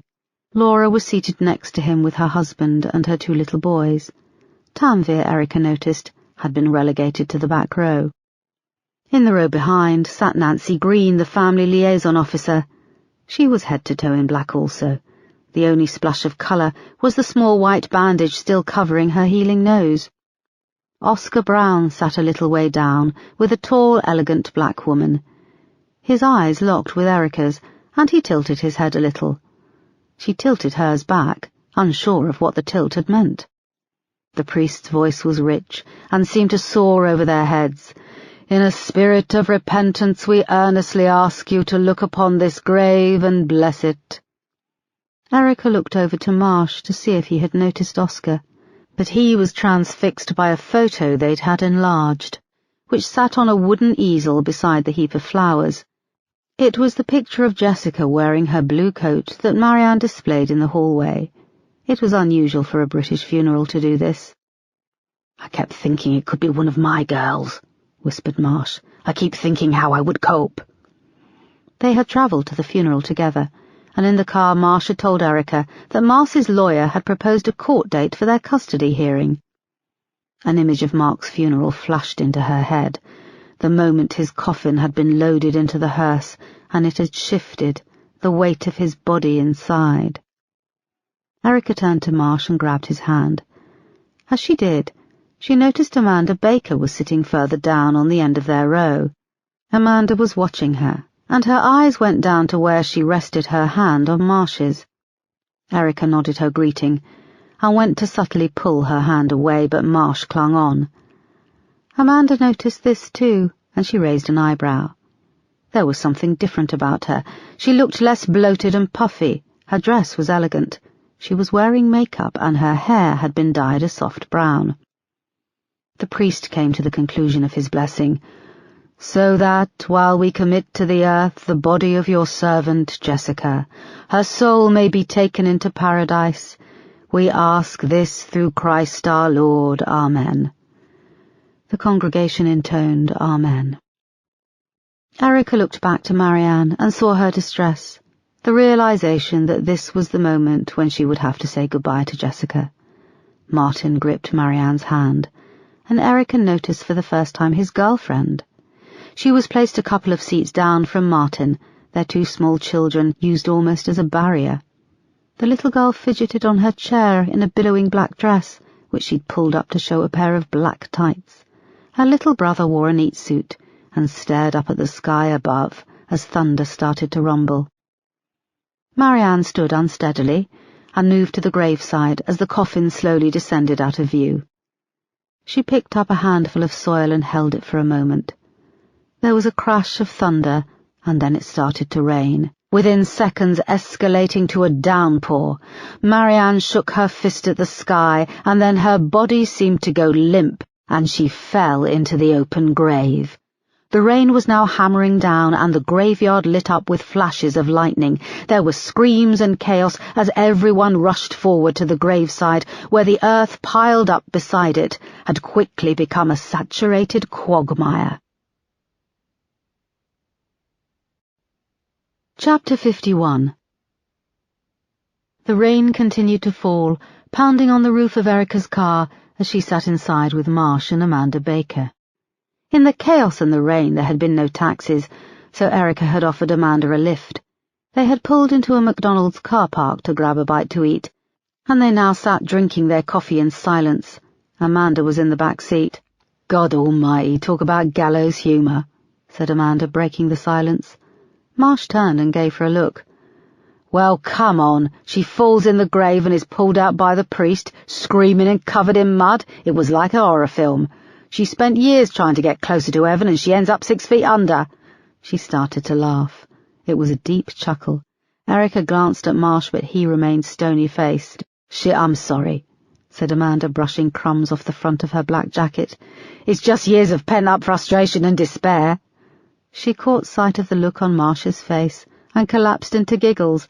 Erica turned away and bit her lip. In the chaos, the congregation had crowded around the grave as they were pelted by the torrential downpour. When Marianne had been pulled out, she'd been taken into the church by the priest and the rest of her family. The rest of the congregation had scattered to the four corners in the torrents of rain. It hadn't been until Erica was pulling out of the car park that she'd seen that Laura and Oscar had remained outside and were deep in conversation under a large tree set away from the church. "Well, I'm glad you find it so funny, former DCI Baker. Some of us are still working on this case, and from where I'm looking it's not remotely amusing." No, it's not," said Amanda, calming down and wiping her eyes with a napkin. Marsh looked at his watch. "Right, Erica, it's 12:30, we better get going for the—" His voice tailed off. He opened the door and made a dash over to where he'd parked his car. "Where can I drop you off?" asked Erica. "Bromley train station will do." "Can I ride in the front, though? I'd hate people to get the wrong idea," said Amanda. When she was settled in the front seat, Erica pulled out of the car park onto the main road. "So, where are you off to? What's the thing you and Marsh are up to? Afternoon in a hotel?" "No," said Erica, shooting her a look. "I saw you holding his hand. It's not what you think, and I don't care what you think. Everyone cares what people think of them. Are you off to arrest Marksman?" "No." "Then who? You can trust me." "No, we don't discuss the case with civilians." "Ouch," said Amanda, wiping the condensation off her window. "You know, I still share your ideals. I still want to uphold the law, catch the bad guys. Can you tell me if you think you're close? Have you any suspects?" "What did you make of Laura and Oscar Brown?" asked Erica, as they came to a stop at a set of traffic lights. She could see Marsh's car up ahead. "Are they suspects?" "No, I'm just trying to work the family out." "Good luck with that. I couldn't work out if Laura was dating Oscar to wind up her parents or if she really loved him. Although their relationship was over the second Jessica went missing, he dropped her like a hot brick." This was according to Nancy Green. "He didn't arouse suspicion?" "Nah, he had an alibi with Laura, and Martin and Marianne liked Oscar. A young lawyer going places. He was on a scholarship. I think his desire to achieve made him drop Laura. It was terrible what happened, but it was a mess. The family's grief, the media attention. He didn't want to be associated with it all." They were now outside the train station. Erica pulled into the taxi rank. "Thanks," said Amanda, unclipping her belt. "Look, there's something I remember from those tapes seized from Marksman. If you'd like, I could come in as an unpaid advisor. I'll sign whatever. I'd like to help you solve this." Erica looked at her. She was bursting with enthusiasm. "Today is not a great day. Let me think about it." "Okay, thanks, and thanks for the lift," said Amanda. She grabbed her bag and left the car. Erica watched her walk into the station and wondered if it would be crazy to take her up on it, and if so, how she would sell it to Marsh. She pulled out of the taxi rank and drove down to the police station car park, steeling herself for the afternoon ahead. Chapter 52. When Erica knocked on the front door of Trevor Marksman's penthouse flat, Joel Michaels opened the door. He wore smart jeans and a shirt, and was carrying a coffee cup with a straw and a dirty dinner plate. In the background, Marksman was having what looked like his afternoon nap, tipped back in a reclining chair next to one of the floor-to-ceiling windows. "What is this?" he asked, his eyes moving between Erica, Moss, and two uniformed officers. "Why didn't you use the intercom? Who let you in?" Erica stepped forward. "Joel Michaels, I'm arresting you on suspicion of the abduction and murder of Jessica Collins. You do not have to say anything when questioned, but anything you do say may be used in evidence against you in a court of law." He looked at the warrant card Erica held up. In the background, Marksman shifted onto his blanket and came to. "What's going on?" said Marksman, fighting his way out from under the blanket and moving unsteadily to join them. Joel put the plate and cup down on the coffee table and went to take his arm. One of the officers grabbed him, and he turned and pushed him away. Hey, easy," said Moss. "I'm his carer," said Joel. His bald head was now glistening with sweat. The scar twisting around his ear was red and angry. "Joel hasn't done anything. Take me instead," said Marksman, who was now level with them, holding on to the back of the sofa for support. He looked at Erica. "I'm serious. Take me instead." The raw skin around his eyes creased in pain. "I admit it. I murdered Jessica. I took her on the way round to that party. I grabbed her off the street and—" "Trevor, stop," said Joel, placing a hand gently on his chest. "Call Marcel right now. Tell him I've been arrested. Where are you taking me?" "Bromley Police Station," said Moss. "Tell him to meet me there." "This is madness," cried Trevor. "You police must be scraping the barrel." He watched as Joel was handcuffed and taken away by the uniformed officers. "Why won't you arrest me? Are you too scared?" "We'll be in touch," said Erica, and they left. It was growing dark when they arrived back at Bromley Police Station. Joel Michaels was booked and placed in a cell. His solicitor arrived shortly afterwards. He was a greying elderly man with huge glasses. They went through the process of telling him why they had arrested Joel, and then arranged for him to be brought up to an interview room. "You okay, boss?" asked Moss. They were in the observation suite, watching Joel Michaels and his brief waiting in the interview room. Joel seemed unperturbed and sat at the bare table with his arms crossed. His brief sat next to him, with a folder and paperwork on the table, leaning in and talking earnestly, gesturing with his pen. "Yeah, this doesn't feel right, though. I don't feel like I'm going in there with enough—" "When have any of us ever felt like that?" said Moss. "Let's hope he's caught off guard after so many years away from the police. The bastard never had to sign the sex offenders register. He's never had that pressure on him." Erica nodded. "Until now." They went into the interview room, and Moss sat opposite the solicitor. Erica sat in front of Joel, laying her folder on the table. "It's 5 p.m. on Thursday, the 10th of November. In the interview room is DCI Foster and DI Moss," said Erica. She sat back and regarded Joel for a moment. He locked eyes with her and didn't flinch. "I went to Jessica Collins's funeral today. She'd have been 32 years old if she'd lived." "That's very sad," said Joel. Erica opened her folder and took out a photo of Bob Jennings and slid it across the table. "What do you know about this man?" Joel kept staring at Erica. "Look at the photo, please."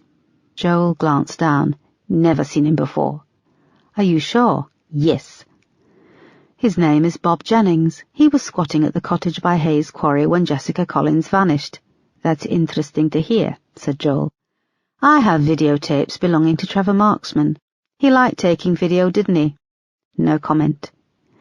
"He won it in a competition, and he liked to video young children at the park in Hayes." No comment. "You took video for him too, of young children, and like him you also took video of Jessica Collins. It's not like you just caught her on camera. This was hours and hours of footage. Obsessive stalking behaviour of a 7-year-old girl." No comment. "Video taken by you, using Trevor Marksman's camera, also features Bob Jennings. Bob Jennings, who you mention by name and say hello to."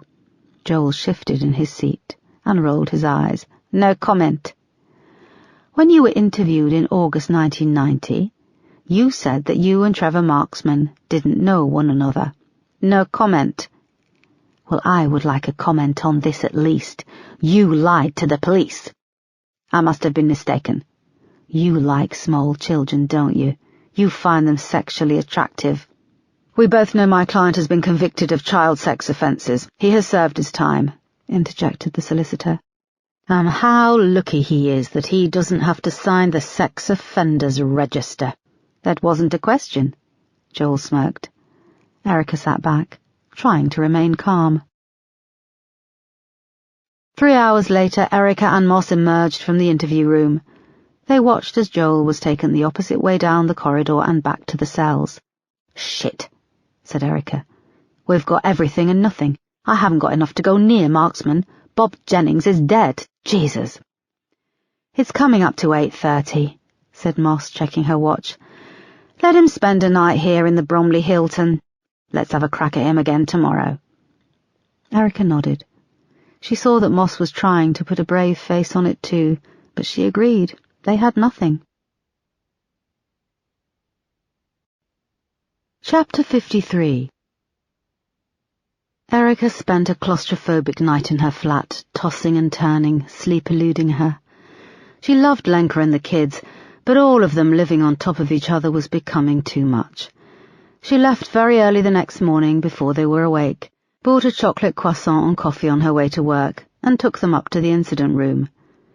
She then sat on one of the desks staring at all of the case evidence. The photos of Jessica, the quarry, of Bob Jennings. The case seemed to move further from her grasp. Just before 9 a.m. the incident room was filling up, and Erica was working at her computer in her office when Moss came rushing in without knocking. "Sorry, boss," she said with a gulp, catching her breath. "You need to come downstairs now." "Shit, is it Joel Michaels? I thought we had him on mandatory suicide watch." "It's not Joel, it's Trevor Marksman."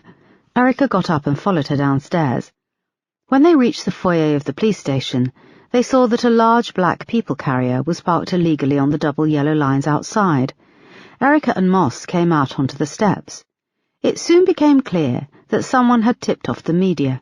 A large group of press and photographers were congregating at the bottom of the steps outside the main entrance, and Trevor Marksman was standing by the car wearing a long black coat, black trilby, and leaning on a gold-topped walking stick. He was addressing the waiting press in his gravelly voice. "Arresting Joel Michaels, merely for being my carer, is once again a bullying tactic by the Metropolitan Police. Joel is innocent, but as you are aware, this means nothing to the Met Police. I took them to court in 1995, after one of their officers leaked my home address to a vigilante group who put a petrol bomb through my door. The court ruled in my favor." With a flourish, he pulled off his hat, which showed the full extent of the skin grafts over his bald head. "What the hell?" said Erica, as she and Moss watched this from the doorway of the station. "Can we do anything about this?" "I have to live with this face for the rest of my life," he cried, the skin crinkling around his eyes. "The death of Jessica Collins was a tragedy, but I maintain my innocence. I was released without charge. I was not responsible. Now the police have arrested Joel Michaels, a man who has stood by me for 26 years. He is also my full-time carer. He is innocent, and this is a desperate plea from the police to intimidate me and punish me for successfully winning a case against them." A voice was then heard from amongst the crowds of people and journalists who had gathered outside on the pavement, and Marianne Collins appeared wearing a long winter coat. She swayed unsteadily, pushing her way through the crowds of people, flanked by Laura. "Child killer!" she shouted. "You lying piece of shit murderer!" There was a commotion, as she had to get past some of the news cameras and journalists to where Trevor stood. Erica moved quickly over to the front desk and picked up a phone. "We've got a situation developing outside the front entrance of the station. Yes, Bromley, this station. I need all officers who are on site to attend urgently at the front desk." When Erica came off the phone, she went back to the front entrance. Marianne and Trevor stood very still a few feet from each other. Marianne had a wild-eyed hatred in her eyes. Trevor had both of his claw-like hands up in front of him in a gesture of peace. The crowd had swelled in size, and as well as the press, many of the younger people in the crowd were videoing it all on their phones. "You took my daughter, and you killed her with your disgusting friends, and now you're laughing at us," Marianne shouted, her voice cracking. "Please listen to me," said Trevor. "I have always wanted to have the opportunity to talk to you." "Don't you tell me to listen. You never get to tell me anything," screamed Marianne. "You killed her, you evil bastard! You killed my girl and you dumped her in the water. I had to bury her yesterday, and all that was left were her bones." Tears were now pouring down Marianne's face. The crowds around watched in rapt silence. They had now swollen, spilling off the pavement and into the road. Cars started to honk at them, blocking the two lanes.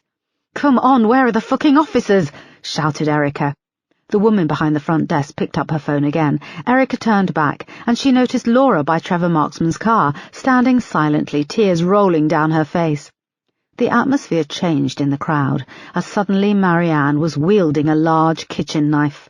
The crowd scattered as she held it up, spilling out into the main road amongst the traffic which was now honking madly.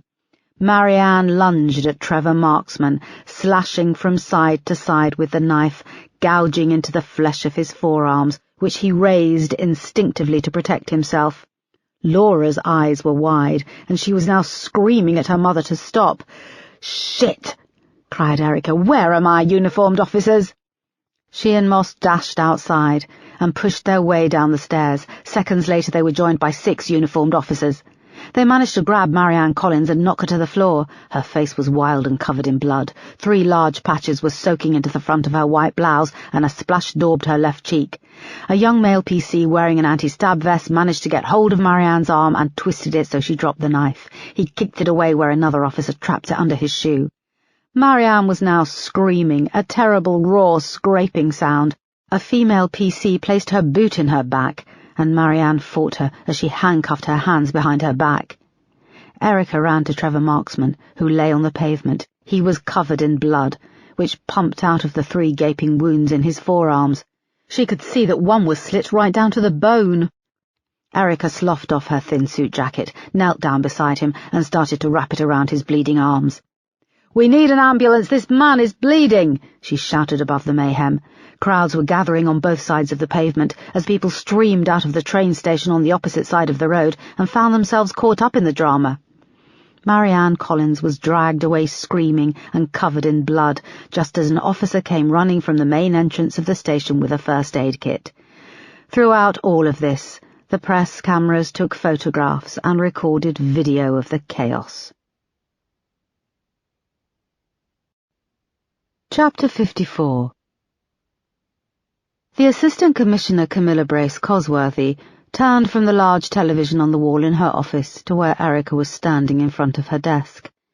It was early the next morning, and she had just played Erica and Marsh a 2-minute roundup of the previous day's events. Marsh sat to one side of her in stony silence. The incident outside Bromley Police Station had been headline news the previous evening. The 2-minute roundup was edited highlights from the Sky News app designed to show the maximum chaos.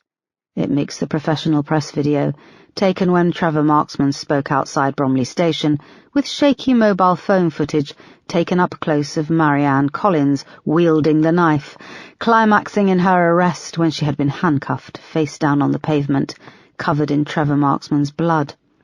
Erica shifted uncomfortably. She hadn't been invited to sit, which was a bad sign. "What part of bringing in Joel Michaels quietly for questioning did you ignore?" asked Camilla, peering up at Erica over the top of her glasses. "This was our advice when you spoke to us about making this arrest." "Yes, Ma'am. We couldn't have anticipated this chain of events. We believe that Marianne Collins was tipped off, just as the press was tipped off," replied Erica. "I suggest you spend your time finding the leak and then plug it with ruthless force." "Yes, Ma'am. My officers are looking into this with urgency." "So where does this leave our case?" "Trevor Marksman is in hospital. He lost a great deal of blood, but will make a full recovery. Due to the nature of his skin grafts, he will have to spend time in intensive care." "What about Marianne Collins?" "She was arrested and charged. She was released on bail." "And Joel Michaels?" "I have 2 more days until I have to release him," said Erica. Camilla sat back and stared at Erica for a moment. "Of course, DCI Foster, this is your case, but if I were you, I'd release Joel Michaels." "But, Mom, I have evidence that he was involved in stalking Jessica, videoing her. He's a convicted paedophile. He lied about knowing Bob Jennings. I believe that Jessica was kept in captivity in the Hayes Cottage cellar." "You found a tooth in the cellar, but it doesn't match Jessica Collins." "That's correct, but it was a child's tooth, and the petrol deposits we found in the cellar floor are leaded petrol. There were high levels of lead found in Jessica's bones." Camilla put up her hand. "What you need is solid forensic evidence. Can you place Joel Michaels or Trevor Marksman in that cellar?" "No, but can you place without question Jessica Collins in that cellar?" "No," Erica struggled to keep eye contact and not look down at the floor. "We were planning on doing a television appeal with the Collins family," said Marsh, speaking for the first time. "But I don't think this will be something we can pursue. The image of Marianne Collins wielding a knife is looming large in people's minds." "Yes, we need grieving mother, not knife-wielding maniac," agreed Camilla. She took off her glasses and chewed on one of the stems for a moment. Erica could feel the sweat trickling down her back. "You've been here before several times, haven't you, DCI Foster?" she said. "I've been here once before, Mum." "I'm talking metaphorically," she snapped. "You seem to lurch between brilliance and bone-headed stupidity." "In my defence, when Marianne Collins pulled out the knife, I had officers on the scene immediately. It happened on the steps of your Nick, which is manned by anything between 5 and 50 uniformed officers each day." "Don't give me bullshit," shouted Camilla, slamming her hand down on the desk. "On the same fucking steps where Superintendent Yale launched his knife crime initiative and knife amnesty." Camilla composed herself and put her glasses back on. Erica opened her mouth to speak, but she put her hand up. "I'm in no doubt of what a good officer you are, DCI Foster, but we now have the media spotlight firmly on a tricky case. Do you believe you could find enough evidence to nail Joel Michaels, Trevor Marksman, or Bob Jennings for Jessica Collins' murder?" "Yes, I would like to put forward that we exhume Jennings's body." "Absolutely not," said Camilla. "After 26 years underground, what would you expect to find? Toxicology and evidence of broken bones, foul play, which could prove that he didn't commit suicide. And then what? The forensic evidence would be negligible, and forensics have already been over the cottage and found virtually nothing." "We found a tooth," said Erica, but she knew she'd lost. She just couldn't stop and back down. It could have been knocked out or fallen out. People who spend their time squatting in abandoned properties aren't prized for their oral hygiene. I strongly suggest you release Joel Michaels. Now, I'm going to leave you on this case for the time being while I look for a suitable replacement. Perhaps this will work in your favour. It seems when the chips are down, you deliver results." When the meeting was over, Marsh caught up with Erica at the lifts. "It could have been far worse." "How could that have got any worse?" she said, turning to him. "It could have been Oakley," he said with a shrug and a smile. "I could deal with Assistant Commissioner Oakley. He was a bigoted old git. He rose to the bait. I could outsmart him. She's bloody good." "Yes, speaking as your friend and not your superior officer for a moment, she does make my testicles leap into my abdomen." The lift doors opened and they got in. Marsh pressed the button for the ground floor, and Erica felt her stomach lurch as they zoomed down the 12 floors of the new Scotland Yard building. "Paul, this is the first case where I feel—" She stopped herself and looked down at her feet. "What?" he asked. "Where I feel I'm not going to solve it." Marsh looked as if he was going to put his arm around her, but the lift came to a stop and a group of officers got in. Erica turned to the wall and tried to keep her emotions under control. When they came out of the building onto the pavement, traffic was roaring past, and the sky was threatening rain again. They started to walk towards the tube station. "I keep going back to that day, all those years ago, the 7th of August, said Erica. "I keep looking at the witness statements, the hundreds of people who were in the area, the remaining neighbours. How can one little girl have gone missing?" "Children go missing all the time, every day in every country," said Marsh, buttoning up his coat against the cold wind. "Over 600 children went missing in Kent during 1990. Almost all of them were found alive. 8 of them still remain missing." "So you're saying this is linked?" It started to rain. They moved to shelter in the doorway of an empty office block. "No, Erica, what I'm saying is that this wasn't an isolated incident. There are 8 other children out there who vanished in 1990. Who's looking for them?" Jessica Collins was white and middle-class with blonde hair. The media grabbed hold of her story, pulled at our heartstrings and magnified it, and quite rightly too. But what about those other kids? Like Madeleine McCann, Jessica is the girl who's stuck in people's minds. I hate to say it, but we can't solve every case. Please don't look on your inability to solve this as a personal failure." Marsh put his hand on her shoulder and smiled. "That's all very easy to say, Paul. The only thing I can do is be a police officer. I'm not a wife. I'll never be a mother. This is my life. And what happens in 10 years when you're being pushed towards retirement, Erica? He said. You need to find a place for yourself in the world, a place where you can be happy that doesn't involve being a police officer. Chapter 55.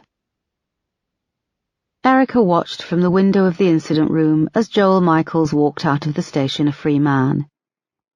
He crossed the road and stopped on the pavement in front of the train station. He turned and looked, staring at her in the window. She resisted the urge to duck out of sight and matched his gaze. He smirked and then turned back, disappearing amongst the crowds that began to stream out from under the station awning. Erica wondered where he was headed. Was he going to see Trevor in hospital? You still think he did it? Said Moss, joining her at the window. That's the problem. I'm not sure, said Erica. She spent the rest of the afternoon in her office, trying to focus, trying to make sense of the case, and if she even had one. At 5:30, after spending a couple of hours listlessly flicking through the case files on her computer, she grabbed her coat and left. Erica found herself driving towards Hayes, and then she pulled into Avondale Road. It was quiet, there was no one around, and just a couple of cars parked. She stopped outside number 7. Locking her car, she walked down the long sloping driveway, and saw there was a short, round-faced woman at the front door, and a grey-haired man with a camera slung around his neck. A muffled voice from inside was telling them to go away. "This is private property, who are you?" she asked, pulling out her warrant card. They both turned. "Eva Castle Daily Mail," said the woman, looking her up and down. "We're only asking to get her mother's side of the story." The door shot open an inch, stopped by the chain. "My mother isn't here, she's in hospital," said the voice, which Erica heard was Laura's. "She did slash a local paedophile with a knife, in public," said Eva, leaning into the gap in the door. "Where is she, the loony bin? This is your chance to tell her side of the story and we'll pay." "Come on, piss off," said Erica, putting out an arm to move them away. The photographer lifted his camera and started to fire off some shots. Erica reached out and pushed the lens down. "I think that's police brutality," he said with a glint in his eye. His voice had a high, raspy register. "I could arrest you both for harassment. You're on private property," said Erica, her hand still holding down his camera lens. "And I can make sure we take up plenty of time processing you, taking DNA swabs, the works. I'll also confiscate your camera. What with all the bureaucracy, you probably won't get it back for quite some time." "Come on, Dave," said Eva with a sneer. She pulled out a business card and pushed it through a gap in the door. "Call me if you change your mind, Laura." Erica watched them until they had moved off and up the driveway, then turned to the door. Laura's face stared through the gap. "Can I come in and talk?" asked Erica. Laura took the chain off and opened the door. "What about?" she asked, her face sagging fearfully. She was dressed in tight blue jeans and a white blouse tucked in at the waist, showing off an enviable figure. Her face was bare and free of makeup, and Erica was shocked how old she looked without it. "Your mum, and what happened outside the station?" "I gave the police a statement. Please, Laura, it might help us with the case. I've just had to release Joel Michaels." "Okay," she said, standing to one side. Erica wiped her feet and came through the door. Laura led her through the hallway and into the kitchen. "Would you like some tea?" Erica nodded. Laura moved and filled the kettle, and her hands were shaking. "What's going to happen to Mum?" "She's been charged with attempted murder, but as you know, she's also been detained under the Mental Health Act at Lewisham Hospital. She'll need to be assessed by doctors. She doesn't have a previous criminal record, so she may be tried for ABH or wounding. I would think the courts might show some lenience. It's a very sorry state of affairs." Laura carried on making the tea. "Where are the rest of your family?" "Dad's with his girlfriend and the kids at my place in North London. I just came back to do the last of the tidying up after the wake." "Laura, who tipped you off about Trevor Marksman being in Bromley?" "Mum had a phone call," said Laura, placing the kettle down. "When?" "Early yesterday morning." "Who was the call from?" "I don't know, I was outside in the garden." "So your mother answered the phone?" "Yes, she answered the phone and then she came through here to tell me." Laura opened the cupboard and pulled a couple of teacups out. "I thought you just said you were out in the garden." Laura dropped one of the cups, and it shattered across the floor. "Sorry." "It's okay," said Erica, spying a dustpan and brush on the radiator by the door. She retrieved it and kneeled down to help clear up the pieces. "I was out in the garden. I meant to say that she came out and got me," said Laura, carefully picking up 2 long shards of broken china. "And it was her idea to go and confront Trevor?" asked Erica, sweeping the tiny bits of cup into the dustpan. Laura nodded. She picked up the last of the big pieces and stood, moving over to a pedal bin. "And you thought that was a good idea?" "Of course not." "Did she say who the person was who called?" "She said it was a journalist," replied Laura, emptying the pieces into the bin. "I don't know his name." "The journalist was a he." Laura became flustered again. "She didn't tell me the name of the journalist, or if he was a he or a she. There's been so many over the years, spying and fishing. They're usually male." Laura filled the teapot with her back to Erica. "Did your mum explicitly say what she was going to do?" "She said she wanted to see Trevor and she wanted to ask him once and for all if he did it." "Didn't you realize it was a bad idea, Laura?" Laura placed her hands on the work surface and bowed her head, nodding. It was the day after the funeral and the wake. She'd had a lot to drink and said she was going to drive into town with or without me. Where was everyone else?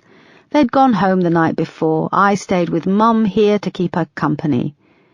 "Did you know your mother had picked up a knife?" "No, and I wouldn't have taken her if I knew what she was going to do, okay? What's going to happen to her?" Laura started to cry. "Have you been in touch with Oscar Brown?" "What do you mean?" she answered sharply. "He's an excellent barrister. I presume he could help your mother's case." "Yes, I see what you mean," said Laura. Her hands were still shaking. "No, I haven't heard from him. Well, I saw him at the funeral, obviously." "How is your relationship after all these years?" "We don't really have one. We broke up. He's not on my radar, really. I have my kids and my husband. He has his." "Okay. I'm going to request your phone records. We'll see if we can track down this journalist," said Erica. Laura nodded, her brow furrowed. "Do you still want tea?" "No, thank you. I need to get going." They moved through the living room, where the curtains were drawn, and to the front door. When Laura opened it, Oscar Brown was on the doorstep about to ring the bell. He was surprised to see Erica. "DCI Foster was just here to ask about Mum," said Laura quickly. "Ah, right, of course," he said. He seemed to stand taller and become more formal. "That's what I'm here about. Laura got in touch about her mother's legal defense." "Yes, I did," said Laura quickly. "Sorry, my mind is like a sieve at the moment." There was an awkward pause. "Okay, well, look after yourself," said Erica. "Thank you for checking in on her, DCI Foster," said Oscar. He moved inside and held the door open for Erica. When Erica came back up onto the street and got into her car, she was confused by the interaction between Laura and Oscar. The case was making her head hurt. She was bombarded with information, but still couldn't get a hold of it all. She needed a good night's sleep and a drink. She started the car and drove home. Chapter 56. When she came through the front door, Jacob and Carolina were playing a game of chase, yelling and running through the flat. "Hi, Auntie Erica," they shouted on their way past. The baby was crying in concert with the screaming washing machine, and the television was on full blast, playing the MTV channel. Lenka was dancing around with Eva leant against her shoulder, trying to get her to calm down. Erica's heart sank. After a terrible day, all she wanted was some peace and quiet. "Zlatko, you're home early," cried Lenka, "so you did what I told you for once." Erica went to the fridge and opened the freezer box, and Carolina and Jacob came tearing up and circled her legs, trying to catch each other. "Where's my vodka?" said Erica. "I moved it for the frozen vegetables. I was worried the bottle would break," replied Lenka, transferring the screaming Eva to her other shoulder. The video for Spice Up Your Life came on MTV, and the kids ran up and over the sofa bed. "Please, can you just calm them down?" said Erica. "You're their aunt who's never here. You can talk to them a bit, you know," snapped Lenka. "I've been at work. And why do they have to run over the furniture?" It's a bed, you know. It's okay for kids to jump on a bed. It's a sofa bed, not a bed, Lenka. When it's open, it's a bed, Erica. The kids carried on jumping up and down, going mad to the music. Why did you take the ice out, too? Said Erica, seeing the ice cube tray had been dumped in the sink. It's the middle of November. What do you want ice for? Snapped Lenka, transferring the screaming Eva back to her other shoulder. I just wanted a cold drink. Just one. Erica took a deep breath and went through to the bedroom. It was a tip. The bedclothes were bunched up in a ball, there were toys all over the floor, and a bag of dirty nappies was warming by the radiator, giving off a nasty stink. Erica squeezed past the baby's buggy in the doorway and saw that her photo of Mark had been placed flat on the dressing table, and resting on the glass was a bottle of baby oil. She grabbed the frame and unhooked the back. The oil had gone inside and stained the top of the photo just above Mark's head and down to his hairline. Erica marched back into the living room, holding up the photo and nearly colliding with the children as they ran past. "Who the hell do you think you are?" she shouted. Lenka turned with Eva and stared at the photo. "What? You put the baby oil bottle on my photo of Mark. Sorry, Erica, I get you another one. Have you got it on a USB key?" "Lenka, I don't have another copy of this photo. I took it on an old film camera," said Erica, her voice cracking. "So, you have a husband who you miss more than life itself, and yet you have a photo of him which only exists as one copy. Why didn't you get it scanned?" It drew her up short. She was right. Why hadn't she had it scanned? It was so simple. "You are fucking careless and messy," she shouted. "You lord it over us all that you're this amazing detective, but you have one copy of the most precious photo in the world. I moved it from the changing table, and you put it back there. You knew I was using it to change her nappy. You tell me it's okay to stay, and then you get all territorial. How the hell is my photo in my house territorial? And look at this place. I'm pretty sure this all looks like your territory." Lenka turned away to the TV. Eva had stopped crying and was staring at her with big eyes. "How much longer are you staying, or is it all dependent on your stupid husband?"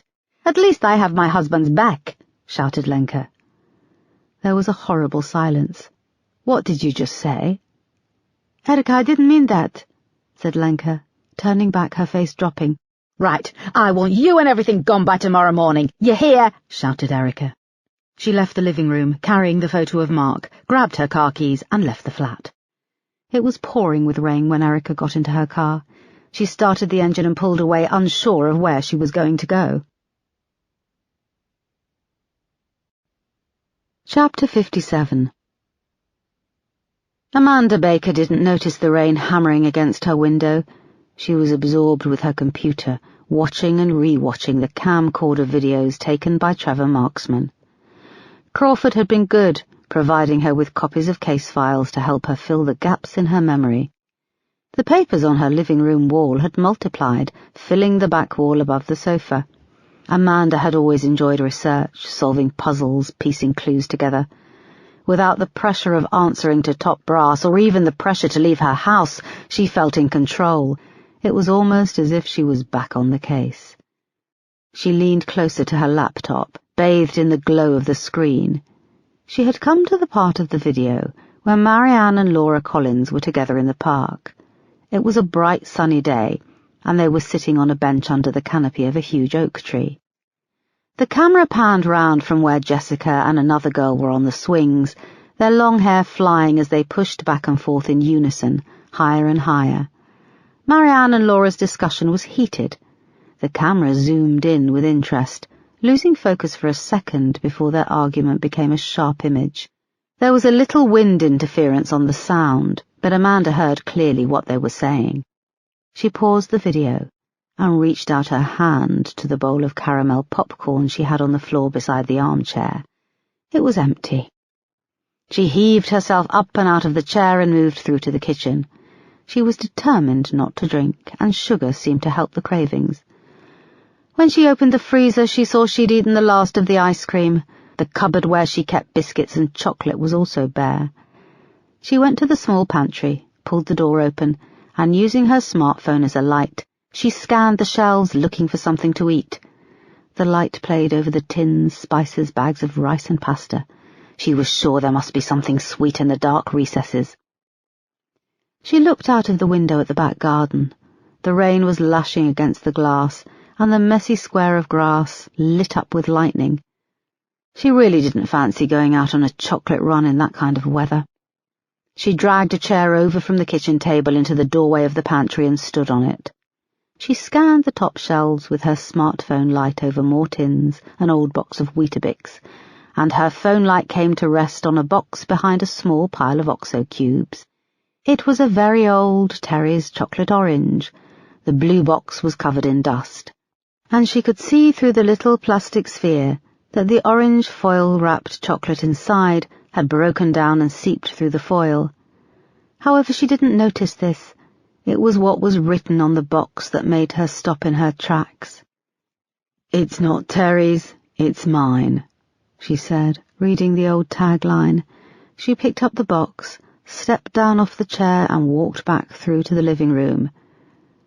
"It's not Terry's, it's mine," she repeated, almost in a trance. She moved back to her laptop and played back the video a couple of times, watching the moment where Marianne slapped Laura across the face and listening to the words she shrieked. She reached for her phone and dialed a number, but all she got was an answer phone. "Crawford, it's me," she said. "Jessica Collins's murder. I think I've worked it out. Call me as soon as you get this. I need help checking something." Across town in his high-rise flat in Morden, Jerry lay in front of the TV. The alarm signal he'd become used to hearing beeped out, and he paused the show he was watching and went to his laptop to listen. Chapter 58. Peterson stood in the kitchen of his flat, wearing only a small hand towel around his waist. He peered into his fridge. All he had were a half-full can of spaghetti hoops and some mouldy bread. His flat was a small ground-floor rental in a decent area of Sydenham. His neighbours were mostly made up of office workers who left early and arrived home late, and a couple of old ladies who were always a little twinkly-eyed when they saw him. They'd discovered he was a policeman a few weeks after he'd moved in, and they were comforted by the fact they had a man of the law in their midst, and as his mate Dwayne had remarked, they probably fancied him too. As he sighed and closed the fridge, his buzzer went. He thought it might be one of the old ladies in question. He'd had a note pushed through his front door about coming to a neighbourhood watch meeting. However, when he opened the door, Erica stood outside, dripping wet. "Boss, hi," he said, picking up his underwear and socks, which lay on the floor by the bathroom door. "Sorry, have you got company?" she asked. Her eyes flicked down to where a silver St. Christopher necklace hung between his smooth pectorals and the dusting of hair on his washboard's stomach. "No, I'm just a slob," he grinned. "Sorry, I was just out of the shower," he said, pulling on the white t-shirt and nearly losing the tiny towel in the process. "Do you want to come in?" "I'm sorry, I shouldn't have come," she said, turning to leave. "Boss, you're soaked and it's freezing. Let me at least give you a towel. I've got another one," he added, looking at the one wrapped around his waist. He showed her through to the living room as he went off to the bedroom. She looked around and saw it was very much a bachelor pad. There was a huge flat-screen TV on a low table with a PlayStation and 2 controllers hooked up to it. 2 of the walls were lined with bookshelves and crammed with a mixture of books and DVDs. The furniture was black leather, and on the wall was a Pirelli 2016 calendar, still showing October. Peterson came back in, wearing a white t-shirt and a pair of loose tracksuit bottoms. Erica thought how good he smelt. "What's with the calendar?" she asked, pointing to the black and white picture of Yoko Ono, sitting on a stool wearing tights, a jacket and a top hat. "Yeah, my mates get me the Pirelli every year. This year it's gone all arty and conceptual." "No birds with their tits out?" smiled Erica. "Sadly, no," he grinned. His eyes flicked down to the front of her blouse, and she followed his gaze, mortified to see that she was drenched and her bra was showing through. "Oh, my God," she said, lifting the towel to cover herself. "It's cool," he said. "You want a t-shirt? I can stick your blouse on the radiator." He left and came back with a dry t-shirt and went through to the kitchen so she could change. She went to a corner and quickly unbuttoned her wet blouse. Her bra was soaked, and she spent minutes trying to decide if she should take that off, too. She unhooked it and pulled on the t-shirt. He returned with 2 small tumblers of whiskey as she was hiding her wet bra under the blouse on the radiator under the window. Lightning flashed in the sky, and the rain was blown in sheets against the glass. "Here, this will warm you up. It's just a single, so you won't be over the limit," he said. She took a glass and they sipped. He indicated they should sit on the sofa. "Is everything okay with the case? I know it was a bit of a shit day," he said. "It's fine. Well, not fine. But—" "I don't know why I'm here," she said, looking down at the amber liquid in her glass. "My sister is still here, the one you met." "Haven't you got a 1-bed flat?" he asked, taking a drink. Erica nodded. "The tension came to a head tonight, and I stormed out. Sorry to hear that." They both took another drink. The whiskey was now warming Erica's stomach and making her feel more relaxed. "Do I come across as a bitch?" Peterson blew out his cheeks. "You've got to head up a team of coppers. You've got to be tough." "That's a yes, thanks." "I didn't mean it like that, boss." "Don't call me boss, call me Miss Ross," finished Peterson. Erica burst out laughing, and he joined in. She looked down at her glass again, and when she looked up, Peterson had moved closer. He took it from her hands and placed it on the table in front of them. He leaned over and gently cupped her chin and kissed her. His lips were soft and warm and sensual, and there was just a light flicker of his tongue. He tasted of whiskey and man, and she began to melt. Erica reached up and ran her hands down his firm, muscular back and hooked her fingers under his T-shirt. His skin was warm and smooth. His hands found their way under the T-shirt, and his fingers moved slowly up her back. "You came here with no bra?" he murmured. "It's on the radiator," she said indignantly. He moved his hand round and gently squeezed her nipple. She moaned and lay back as he moved on top of her, their lips now pressed together. Suddenly Mark's face came rushing at her, an image so clear she cried out. "What, are you okay? Did I hurt you?" said Peterson, moving back. She stared into his beautiful brown eyes and burst into tears. She leapt up and went to the tiny bathroom and locked herself inside. She sat on the edge of the bath and cried, huge heaving sobs racking her body. She hadn't cried like this for so long, and it felt good and bad at the same time. When her sobs had subsided, there was a soft knock at the door. "Boss, I mean Erica, you okay? I'm sorry if I was out of order," came Peterson's voice. Erica moved to the mirror, wiped her face, then opened the door. "You didn't do anything." "I did, I kind of grabbed your boob."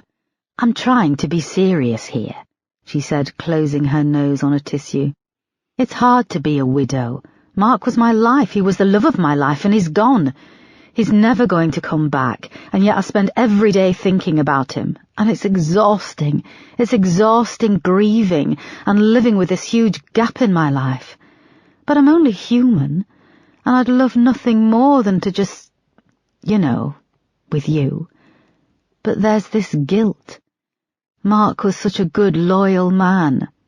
She shrugged and wiped her eyes. "Erica, we can just chill. Look, I can give you a minute. I'll go and whack off to that picture of Yoko Ono." She looked up at him. "Too early for a joke?" he added. "No," she smiled. "A joke is what I need." She stood, and with a smile she looked at him leaning against the doorway. She grabbed him and began to kiss him again. They moved off him, stumbling backwards, feeling their way together along the hallway until they found the bedroom door, and they collapsed onto the bed. And this time she didn't let him stop. Chapter 59. Lenka lay awake in the darkness of Erica's flat, staring up at the bedroom ceiling and listening to the rain pelting down outside. Beside her in the bed, Eva clucked and snuffled in her sleep. She reached out a hand to check she was okay, stroking her soft head and fine hair. The argument she'd had with Erica played heavy on her mind. She'd waited up until well after midnight, sitting in the dark living room with the children sleeping. Then she'd tried to call Erica's phone. It gave a muffled ring from Erica's coat hung on the back of the chair. Lenka fished it out of the pocket, but the battery died mid-ring, and in the darkness she couldn't find the charger. Lenka sat back and looked over at Jacob and Carolina, and she felt very far from home.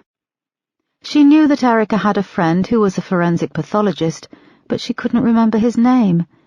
And she knew Mark's dad was called Edward Foster, and that he lived near Manchester. She worried for her sister. It was unlike her to be so reckless, and leave without saying where she was going. Erica lay with her head on Peterson's chest, and felt his warmth and the calm rhythmic beating of his heart. He stirred and pulled her close to him with his strong forearm. She felt shock and a mixture of excitement and guilt that they'd had sex. Twice. The first time had been intense and fast, and then almost straight away they'd done it again, slow and sensual. They'd fallen asleep soon afterwards, but she'd woken an hour ago, and her mind had been whirring as she watched the digital clock in his bedroom. It was now 3:04 a.m. She snuggled into the crook of his arm, closed her eyes and willed herself to sleep. Lenka rolled over in bed, picked up her phone from the bedside table, and saw it was 3:05 a.m. She flopped back and checked Eva was okay. The little girl was breathing softly, with her tiny thumb in her mouth. Lenka froze as she heard a noise, like the cracking of plastic. It came again, and then there was a clink, which sounded like something hitting the carpet in the living room. She moved swiftly out of bed and scanned the room. The vacuum cleaner lay in the corner, its pipe coiled round and the metal bar detached. She grabbed it and ran through to the living room. The patio door had been pushed open, and she could see where the plastic had been removed to force it open. The curtains flapped in the strong breeze rushing through the gap. She turned with the metal pipe over her shoulder, looking around the dark room, and unbelievably the children were still asleep under the blankets. There was a faint creak, and Lenka felt a pair of powerful hands encircle her neck. Without thinking, she swung the metal pipe up and over her right shoulder. There was a crack and a yell. The kids then woke up and started screaming, and Lenka turned to see the large shape of a man coming at her. She swung the pipe up and hit him in the crotch. It wasn't hard, but he groaned, and it gave her enough time to step back and really swing with some momentum as she brought it down with full force on his head, once and then twice. He fell to the floor, and she brought it down again and again, battering the man 3 times before he slumped forward and stopped moving. Jacob and Carolina were now screaming and crying. Lenka told them to go and get Eva. She couldn't make out much of the man on the floor. He was big with lots of black curly hair. Keeping her eye on the figure on the floor, she grabbed the block of knives from the kitchen half of the room and the landline from its charger, which she slipped in her pocket. She walked backwards towards the bathroom, still holding the pipe. "Inside," she said to the children, who came out of the bedroom. Carolina was carrying Eva, who miraculously was still asleep. They went into the bathroom, and Lenka locked the door, pulling a chair in front of it. She saw that the back of the chair was too short to stop the handle turning. "It's okay," she said to Carolina and Jacob as they crouched like 2 little frightened animals in the bath. "It's going to be okay, Carolina. I need you to help me and keep hold of Eva," she said. The little girl gulped and nodded. Lenka stared down at the phone and realized she didn't know any numbers. She didn't know how to call the police. She didn't know enough English to explain that they needed help. The only number she knew was for Marek. She sat against the door and dialed her husband's mobile phone in Slovakia. Jacob was white-faced and pulling at her sleeve. "What is it?" she said. "Mummy, the lock doesn't work," he whispered, his face white and trembling. "Auntie Erica said it was broken." As the phone began to ring, Lenka heard a squeaking sound and looked up. The door handle above her head was turning, and she felt the door start to give way behind her back. A large hand reached through the gap, and this time Lenka screamed along with the children. Chapter 60. When Erica woke the next morning, she saw Peterson had rolled away from her in the night and slept on his side with all the covers bunched up around his bare legs. It was 6:01 a.m. So many emotions washed over her, guilt that she enjoyed being with Peterson, and a deep sadness that she was further apart from Mark. The memory of him had retreated a little. It was dimmer and further in the past, now she had this new experience with another man. Her heart sank when she knew she would have to see Peterson today at work. She sat up and retrieved her clothes from the floor beside the bed, pulling on her underwear. Peterson rolled over as she pulled the curtain to one side. It was still dark outside. "Morning. Don't you want to stay for breakfast?" "No, I should go," she said. "Come here." "Why?" He sat up. "What do you mean, why? I want to kiss you." Erica went to his side of the bed and perched on the edge. He put his arm around her. "We need to lay down some boundaries," she said. He raised an eyebrow. "There didn't seem to be many last night." "I'm serious. I'm your boss. It would be easier if we didn't talk about this at work." "Damn it, I was going to stand up and address the incident room and tell everyone how great you are in the sack." "Peterson!" "And you are great in the sack," he said with a wink. She looked at him. "I'm not going to say anything." "Good. Do you want to do this again?" "I don't know. Can we just chalk it up to a great night?" "Chalk it up?" Erica stood and fumbled around for her socks. "What do you want? A relationship?" "No." "Good, because I am nowhere near wanting to do that." "You've made it very clear you don't want one," he said, sitting up. "Good, then this was a one-off. We had fun and everything goes back to how it was." "Fine, yes, I'll see you at work." He climbed past her out of bed and went to the bathroom, slamming the door. Erica followed him out of the bedroom and went to knock on the bathroom door. She hesitated, and then went to the living room and retrieved her blouse and bra. Leaving his t-shirt neatly folded on the back of the sofa, she let herself out of his flat. Chapter 61.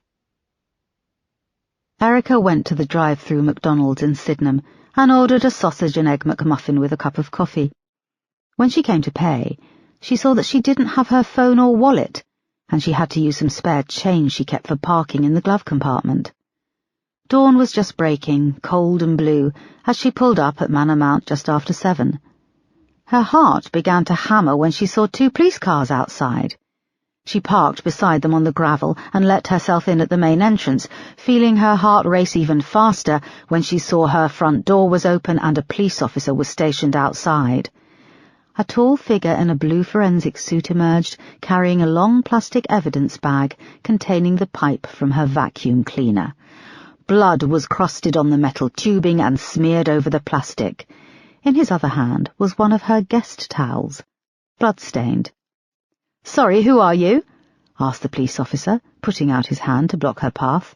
She saw he was very young, with a thin face, and had terrible razor rash. "This is my flat. Where is my sister and her kids?"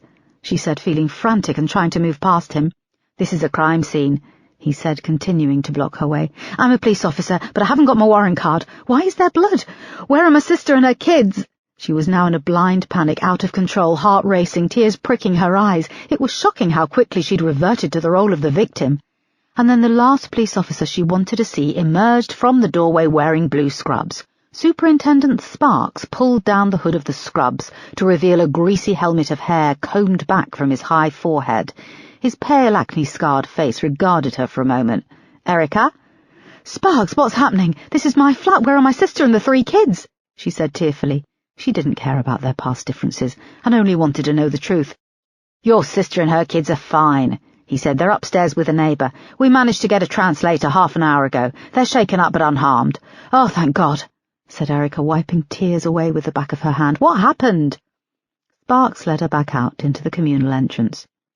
"There was an emergency call logged at 3:30 this morning from your landline. The operator didn't understand at first what was being said, but by a miracle one of the operators spoke Slovak." Sparks went on to say that an intruder had broken in through the patio window, and Lenka had attacked the person with the metal pipe from the vacuum cleaner. She locked herself and the kids in the bathroom and called 112, which luckily goes through to 999 emergencies. Whoever broke in was bleeding badly. They tried to get into the bathroom, left a lot of blood on the door, but for some reason they fled the scene. When we arrived just after 4 a.m, there was no one." Erica slumped against the wall. "Was anything taken?" she asked. "Not as far as we can see."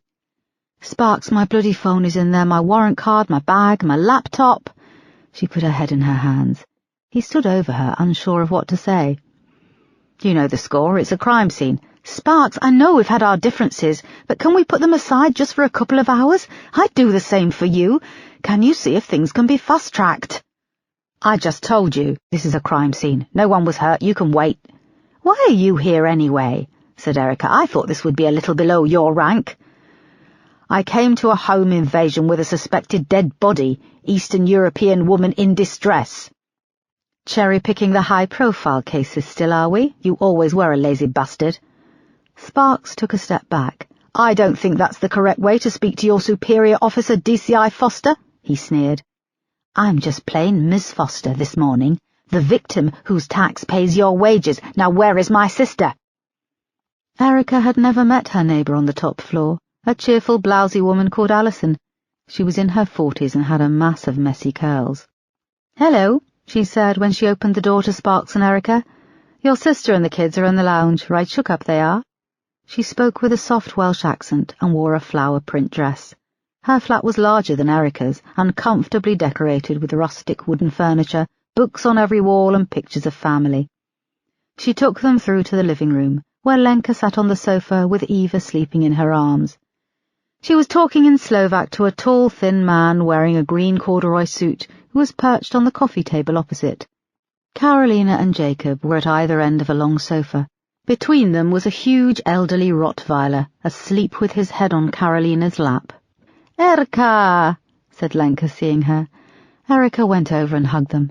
I'm sorry. I'm so sorry for leaving like that and not coming back, she said. I'm sorry for what I said. I didn't mean it. It's fine. We're all fine. Everything is good and I love you, said Erica. They hugged again, and then Erica went to the kids and asked if they were okay. They nodded solemnly. Carolina rubbed at the dog's big ear, and Jacob tilted his head where Erica was blocking his view of the cartoons on the TV. Who's that creepy man? Looks like a vampire, asked Lenka in Slovak, tipping her head towards Sparks, who stood in the corner glowering in his black suit. He looks like the man from Hotel Transylvania, said Jacob. What are they saying? Snapped Sparks. The translator opened his mouth to speak, but Erica put a hand on his arm. It's fine. I can take things from here. I was just asking if they were okay. She turned to Lenka and, switching to Slovak, said, He's the asshole I told you about. You know, we're in England and we should all be speaking English, said Sparks. Kokot, said Lenka, nodding in agreement. I'm smart enough to know that wasn't a pleasant word, said Sparks. You obviously seem fine and my officers have taken statements, so I'll be off, he said, and excused himself. Lenka thanked the translator, who left shortly afterwards. Do you want a cup of love? Asked Alison. Thank you, yes, said Erica. Just give Duke a shove if you want to sit down, she added, indicating the Rottweiler. He's harmless, spends all day sleeping and farting. He didn't hear your intruder. Thanks for letting them stay here this morning, said Erica. Sorry, I never came up to introduce myself. Alison batted her apologies away. It always takes a crisis to bring people together. I'll get you that tea. She left, and Erica perched on the coffee table and grabbed Lenka's hand. Did you get a look at whoever it was? Just a glimpse of his face. Big bastard he was, with loads of hair, said Lenka. She sighed and went to speak, but stopped herself. What is it? Anything you can remember, however small? You know, I said the other day a man came to read the gas and electricity meter. Yes. I can't be sure, and it was dark, but it looked like the same man. Chapter 62. After the break-in, Erica's flat was a crime scene, so they booked into a hotel on the outskirts of Bromley. Erica had stayed there previously. It was close to Bromley town centre, but set amongst fields overlooking a golf course. Lenka booked a suite for herself and the kids, and an adjoining room for Erica, despite her protestations. No, it's on me. I've been restrained with Marek's credit card, said Lenka, but he can foot the bill for a few nights of luxury. Did I tell you that I phoned him from the bathroom the night that Nata broke in, and that he didn't ring me back until the next morning? It was the middle of the night, said Erica. I've been sleeping with my phone on, in case he needs me. I thought he would do the same. If not for me, at least to know the kids are okay. Did you tell him what happened? Yes. He was worried, but he didn't offer to fly over. He's too busy with lawyers and trying to dodge bullets, metaphorical and real." "The suite comes with an optional butler service," said the receptionist. Erica translated. "Yep, we'll take him. And what's your most expensive spa procedure?" asked Lenka. "She says the colonic irrigation," translated Erica. "Good. Book me one every day for the next week." "She'll just have the butler," said Erica to the receptionist. They took their keys and then checked into their rooms, which were beautiful. Erica managed some sleep, but she couldn't share the excitement of Lenka and the kids. She was still in case mode and glad to get back to work on Monday morning. When she arrived at the incident room, her officers had only just arrived and were taking their coats off and talking about what they did at the weekend. Everyone stopped when she came through the door. "You may have heard I had quite an eventful weekend. No one has been hurt, apart from the intruder, who was seen off expertly by my sister. It runs in the family." She looked around the room at her officers, at John, Moss, and D.I. Knight, who all gave her a nod and a smile, and then she saw Peterson, who just stared back at her. "It's business as usual. We still have a case to solve, so let's get to it." She went to her office. Moss followed after her. "Boss, your iPhone is back from forensics, with your laptop and warrant card. They found nothing on it, no prints. Oh, and Sparks says hi." Erica looked up at her. "I'm kidding, boss." "Very funny. I thought Superintendent Sparks would already be working some high-profile case at Lewisham." "That's his problem. He's only on the lookout for the high-profile ones, which is like an actor only wanting to be in the award-winning films." "So he's still good at palming the cases off that don't interest him?" Moss nodded. "I think he was hoping to land something juicy when they answered your sister's emergency call, but—" "He ended up with my sister," grinned Erica. "Which reminds me, can you get one of our E-Fit artists to go and talk to her with a translator? There's something bugging me about this break-in." "Yes, boss." Moss went off, and Erica opened the clear evidence bag which housed all her belongings. She retrieved her warrant card and slipped it into her pocket. The iPhone battery was dead, so she hooked it up to the charger she kept in her office and switched it on. A stream of voicemails and missed calls came through. Several were from Lenka, but she was surprised to hear the first voicemail was from Amanda Baker, saying she had some important information for her regarding the Jessica Collins case, and to call her back urgently. Amanda had called her a further 5 times, leaving other messages. Erica pressed call, but Amanda's mobile went straight to voicemail. She logged onto her computer and pulled up the phone directory and put in Amanda's address. She tried the landline number, but it rang out. Erica opened her office door and called John over. "Can you keep trying these 2 numbers? They're both Amanda Baker. When she answers, can you put her through to me straight away?" "Yes, boss," he said, taking the piece of paper where she'd scribbled down the numbers. Erica went back to her desk and tried to get her head back into the Jessica Collins case. She looked through the notes she had made over the last few days, taking in the arrest of Joel Michaels. There was a knock on the glass, and Peterson opened the door. He held a cardboard tray with 2 coffees from the Starbucks at the top of the high street. He moved to her desk and placed one in front of her. "What's this?" she asked. "I got you a coffee." "I didn't ask for one." "You look like you could do with one." Erica pushed it across the desk towards him. "Peterson, what are you doing? Can't I get you a coffee?" Erica lowered her voice. "Are you getting me a coffee as your boss, or as your, I don't know, one-night stand?" "That's not fair. I'm just getting you a coffee. Read into it what you will. And for the record, the other night was special." "We are not talking about that here in the bloody incident room." Moss reappeared at the door with a knock. "I was just going to run across the road for coffee. Do you guys—" Her voice tailed off. "Oh, did I miss the coffee run?" "I've just been," said Peterson. "You went all the way up to Starbucks," she said, seeing the cups. She then looked between Erica and Peterson and grinned. "Oh, I see. Have you two—" "Moss, can you come in here and close the door behind you?" said Erica. She waited until the door was shut. "I don't know what Peterson has told you, but this is not a dating game. I don't want to hear my or Peterson's private life discussed here. There's no office romance to follow or be part of—" There was silence. Peterson hadn't told me anything, but now I can see something has occurred between the two of you. Nothing has occurred, said Peterson. Really?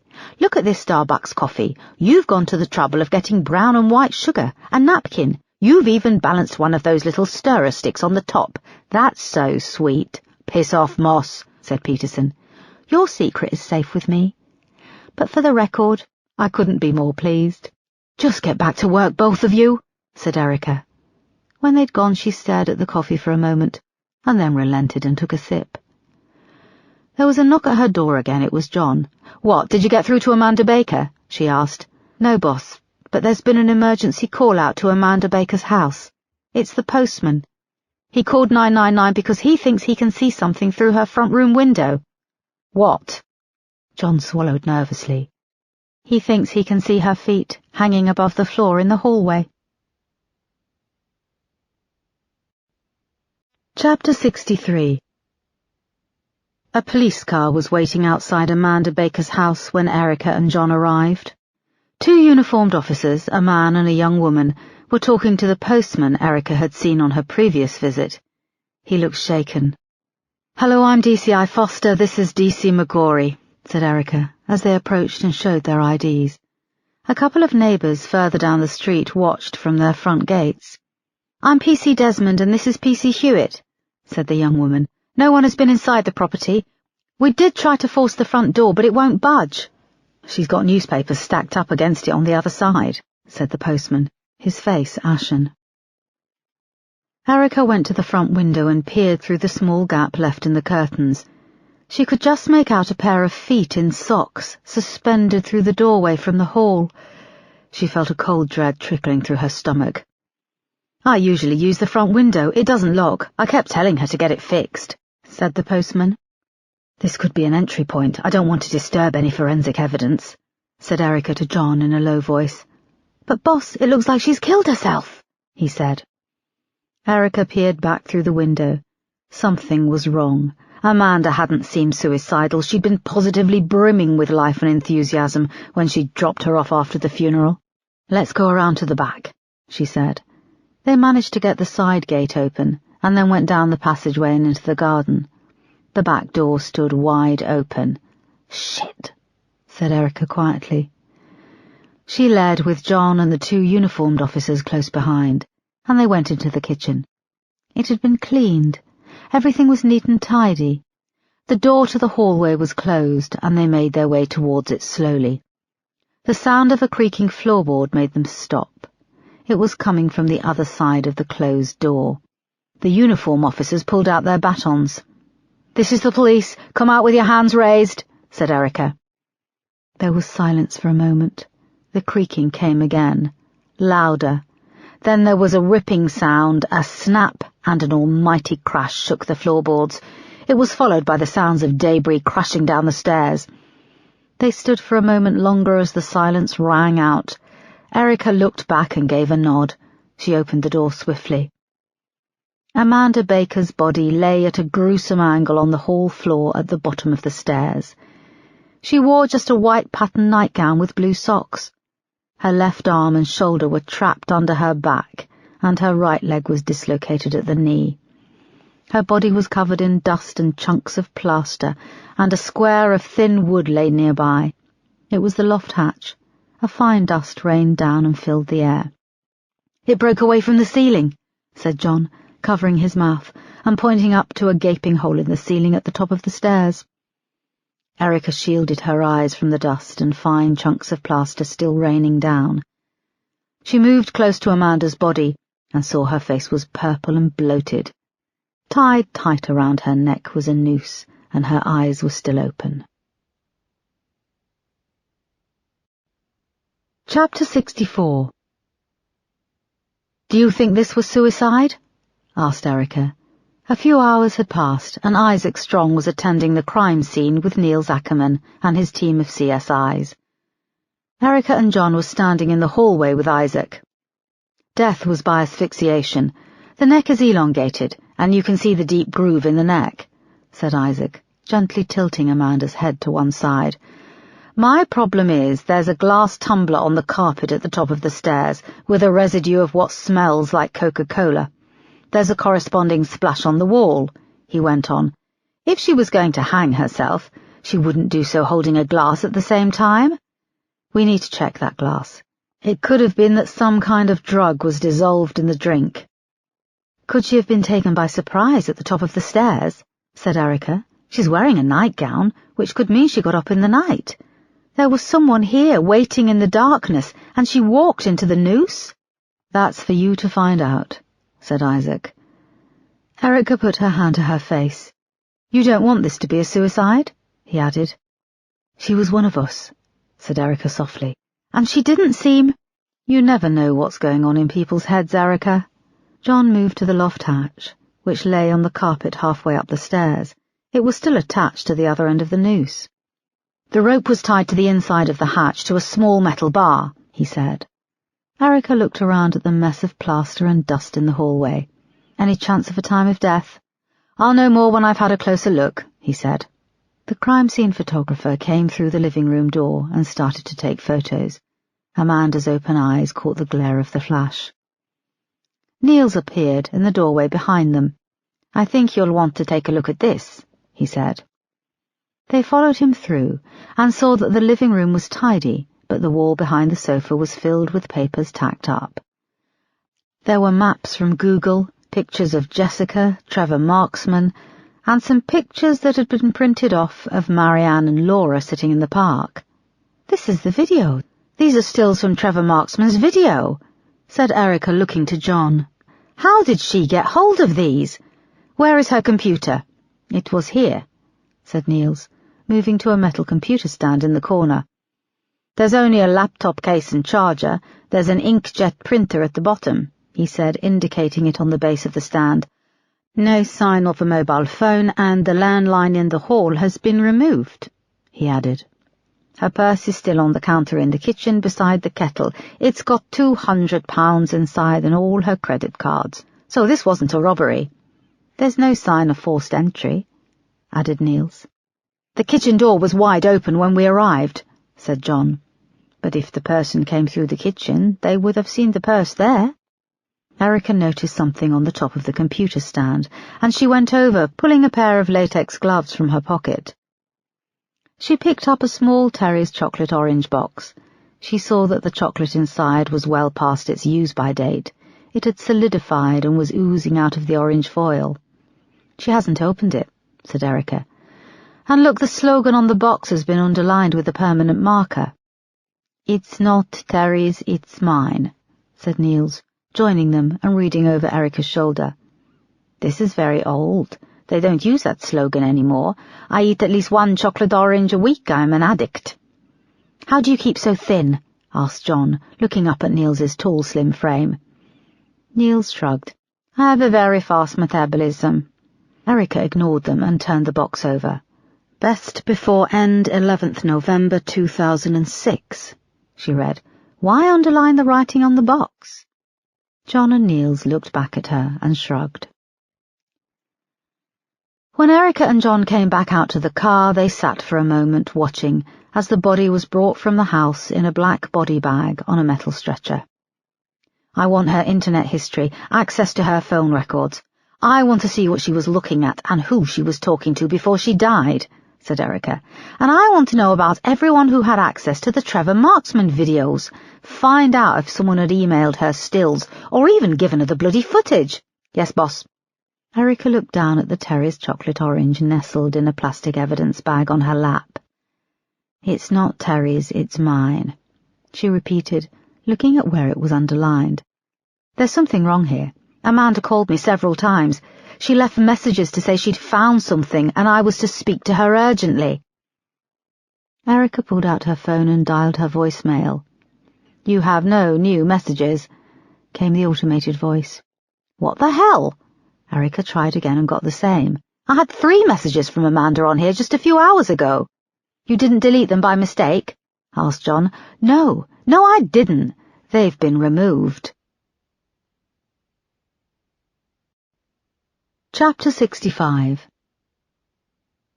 Later that afternoon, Erica was back in the incident room. Her mobile phone had been biked over to the Met's cybercrime department in Tower Bridge, and details of Amanda Baker's phone records and internet history had been requested. Erica stood over a laptop with Moss and Peterson, reviewing CCTV images. "This is from last Wednesday afternoon, 9th of November, said Moss. The screen showed a static black and white image of the corridor outside the video viewing suite in the station.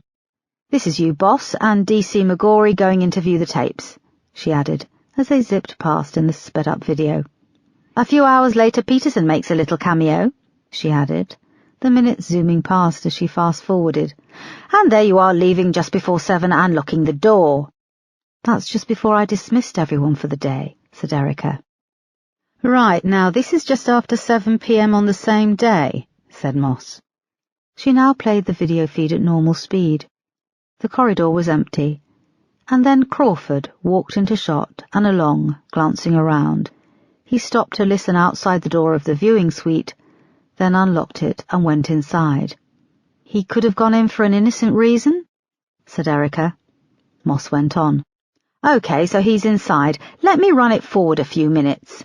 Here you are, boss, at 7:12 p.m. You go and you try the door." "And it was locked with Crawford inside," finished Erica, watching herself on the screen. "Oh, and here is Peterson again. He's got some shopping and he's carrying—" "That was my notebook," said Erica. They watched as Erica and Peterson were talking awkwardly. "Can we run this forward?" said Erica. "No worries," said Moss, giving her a look. Back on the screen, the sped-up image showed Peterson leaving first, and then a few minutes later Erica walked off along the corridor. "And here we are, 7:36 p.m, almost 20 minutes later, Crawford emerges," said Moss. On the screen the door opened a little at first. His head poked around the door, and then he moved swiftly out, locking it and hurrying down the corridor. They all pondered this for a moment. Then John appeared from the back of the incident room. "Boss, I've just been going through Amanda Baker's phone records. There aren't many numbers. She didn't seem to call a great deal of people, but Crawford's number features on there a lot. She's been ringing him several times a day over the past 2 weeks. So this brings me on to the question, where is D.I. Crawford?" finished Erica. She looked around the room at her officers. John shrugged. "I don't know, boss." "Well, can you use your brain and phone him?" she snapped. It was raining yet again, and the sky was growing dark when Erica and Moss drove from Bromley to where Crawford lived, between Beckenham and Sydenham. They had tried his mobile and landline, but he hadn't been answering either. A call to his wife had come back blank. She hadn't seen him for several days. "I have a bad feeling about this," said Moss when they arrived outside his flat. "Is this it?" asked Erica, peering up out of the car windscreen. They were on Beckenham Hill Road. It was crammed with a long row of pound shops, newsagents, betting shops, a few crummy laundrettes, and an Iceland supermarket. It was busy with traffic. "I can't park outside. There's a couple of buses behind me," said Erica. She drove a little further up and pulled into a McDonald's car park. They hurried out and had to wait for a couple of minutes to cross the busy road. Crawford lived in a flat above a payday loan shop. It had a white front door which opened directly onto the street. They found his flat number in the long row of doorbells and rang a couple of times, but there was no answer. A man came out of the door and he held it open for Erica, and Moss slipped inside. A staircase with a grubby carpet wound its way up 4 flights. Crawford's flat was on the top floor. When they reached the 3rd floor, a door was open, and they could hear the sound of a Chinese lady shouting. A grey-haired man came to the door, followed by the lady who was small and ferocious. "You plumber, but you not fix this leak?" "I told you it's coming from the flat above, and the person isn't in," he said to her wearily. "Hello, I'm DCI Foster, and this is D.I. Moss," said Erica as they flashed their badges. "There's no one answering upstairs." "That's what he just say," snapped the woman. "There's leak in my kitchen, big leak. It's spread since last night all across ceiling." Erica looked at Moss and then made for the stairs. It took just 2 attempts for them to kick down the door. Crawford lived in a studio apartment. The bed was unmade, under a window looking down onto the main road, and there were flies buzzing above dirty pots and pans in the kitchenette in the corner. On one wall was a picture collage of Crawford with 2 kids, a boy and a girl, who were in their early teens. There was a large wet patch on the carpet outside a door in the corner. It was slightly ajar, and they moved slowly across to it. Erica pushed it open. It was a tiny, grotty little bathroom. Crawford's naked body floated in the water, which was stained pink. Gouts of blood spattered the wall behind the bath in a huge smear 4 feet high, and it had run down the opposite side, where Crawford's arm lay limp and mingled with the pools of water on the floor. They could see he had slashed his wrists. Chapter 66. The next day Erica attended the morgue in Penge. The air seemed chillier than normal, and the fluorescent lights appeared more stark. The brightness stabbed at her eyes. Amanda Baker and Crawford were laid out side by side on the stainless steel mortuary tables, and seeing colleagues, 2 police officers, brought back memories Erica would rather forget. Her husband Mark, and the 4 police officers who had all lost their lives on that fateful day. She took a sharp breath and realized Isaac was talking. "What disturbs me about both of these deaths is that whoever did this made a very weak attempt to pass them off as suicides." "You don't think Crawford committed suicide?" she said. "No, I don't." He moved to Amanda Baker first. She lay on her front under a white sheet. Isaac gently folded back the sheet covering her body. Her head faced Erica, her cheek pressed against the stainless steel, and her long greying hair was brushed over the other shoulder to expose her neck, covered in a line of angry wheals and bruises. It was still a shock to Erica. She had been talking to Amanda only a few days ago. "What you can see here is the type of bruising I would expect to see from a hanging," said Isaac. "The rope has bitten deep into the skin around the neck and left a very clear and defined line of bruising." He indicated a purple line running around her neck with his gloved hand. "But see here, in addition to this, there is a series of small circular bruises at the nape of the neck. This indicates to me that the noose was placed over her head and tightened, and then she fought or struggled. The knot of the noose moved during the struggle, creating this ring of welts. Also note this bruise in the center of her back." Erica saw a dark patch in the shape of an oblong. "This could have been caused when she was shoved off the top step. Her neck is broken, which could indicate that she left the top step with great momentum, and then the break occurred when the slack ran out. She may have fought her attacker. I was also able to swab some skin samples from under her fingernails. They have gone off to the lab." "She was a fighter," said Erica. Isaac paused, and then moved over to the body of Crawford on the next table. He lay on his back, his hair combed away from his forehead, and apart from his pale yellowy skin, it looked as if he could be sleeping. Isaac folded the sheet over at each side, exposing Crawford's arms. He looked up at Erica and saw tears running down her face. "Oh, are you all right to proceed?" "Yes," said Erica, pulling out a tissue to wipe her eyes. "When it's one of our own, it's bad enough. But 2, do you need a moment?" "I'm fine," she said, gulping back her tears and composing herself. "Okay. If we look at the arms, you see here 2 long incisions, 1 on each forearm. They are both around 30 centimeters. The incision is vertical up the middle of the arm as opposed to horizontal across the wrist. Each incision severed the radial artery, the main artery that supplies blood to the arms and hands. It was done with a straight razor, or what you might call an old barbershop razor." Moss grimaced at the sight of the 2 long slashes in the arms, which had been neatly stitched up. The depth and length of these incisions would have caused rapid, catastrophic blood loss. He also had high levels of alcohol in his blood and traces of cocaine. "Yes, we found a small amount of cocaine in his flat. Isaac, I could understand if he committed suicide, more than Amanda. He seemed on edge the last few days he was in work. I didn't know, but he was just going through a nasty divorce. His wife was expected to get custody of their 2 children. She also said that he was depressed." "He didn't slit his wrists," said Isaac. "How can you tell?" "The barbershop straight razor was found on the edge of the sink. It had been wiped clean, and there were no prints." It's obvious he couldn't have done that himself, isn't it? Said Erica. He could have, but there were torrents of blood when he sliced open the radial artery on each arm. Erica closed her eyes again, remembering the scene, the gouts of blood splattered up the tiles and down the side of the white bathroom suite. He would have had to have used a cloth or a tissue to wipe the razor and then place it on the edge of the sink. There were no bloody cloths or tissues found at the scene. The bloodletting was confined to the bathwater and the tiles surrounding the bath. Apart from a small spatter, the sink was clean.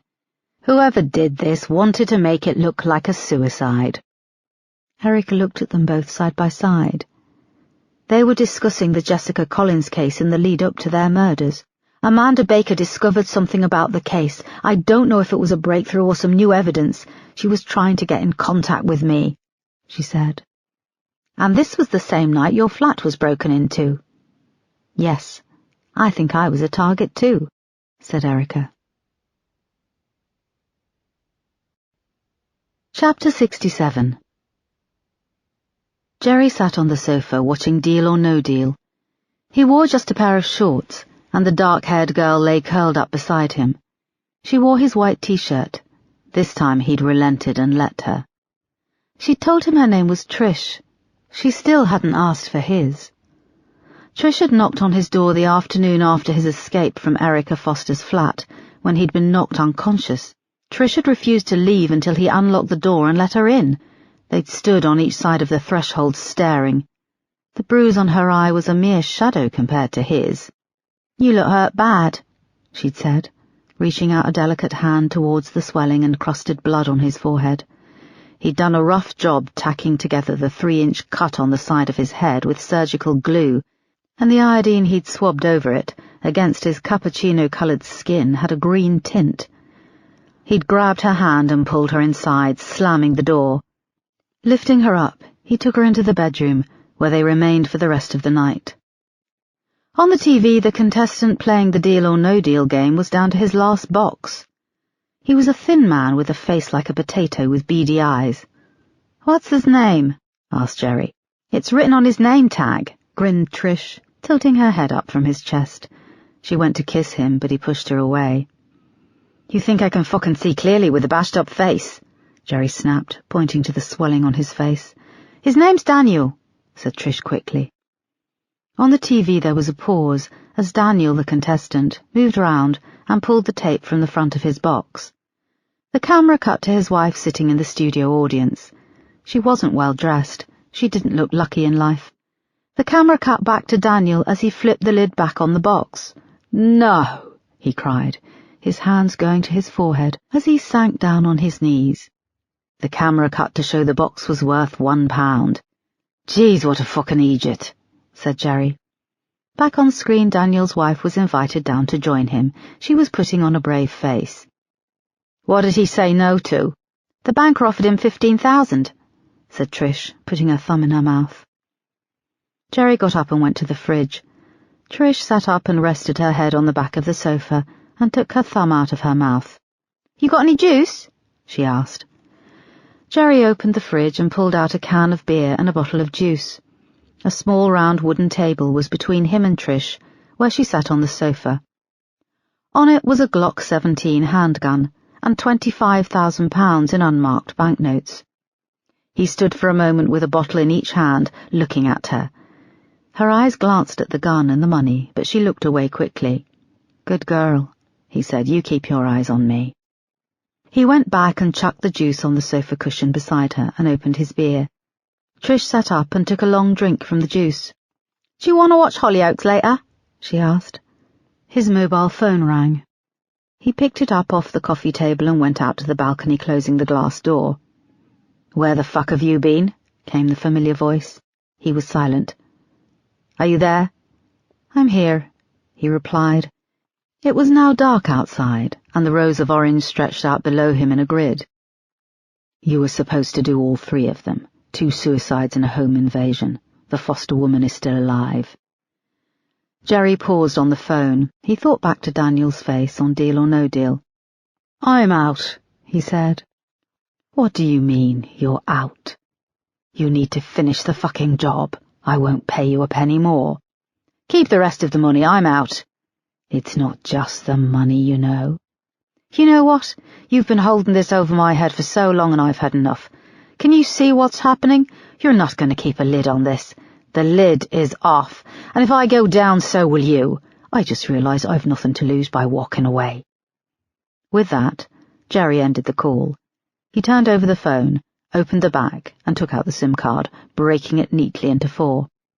He now had to move fast. He figured he had a day, maybe less.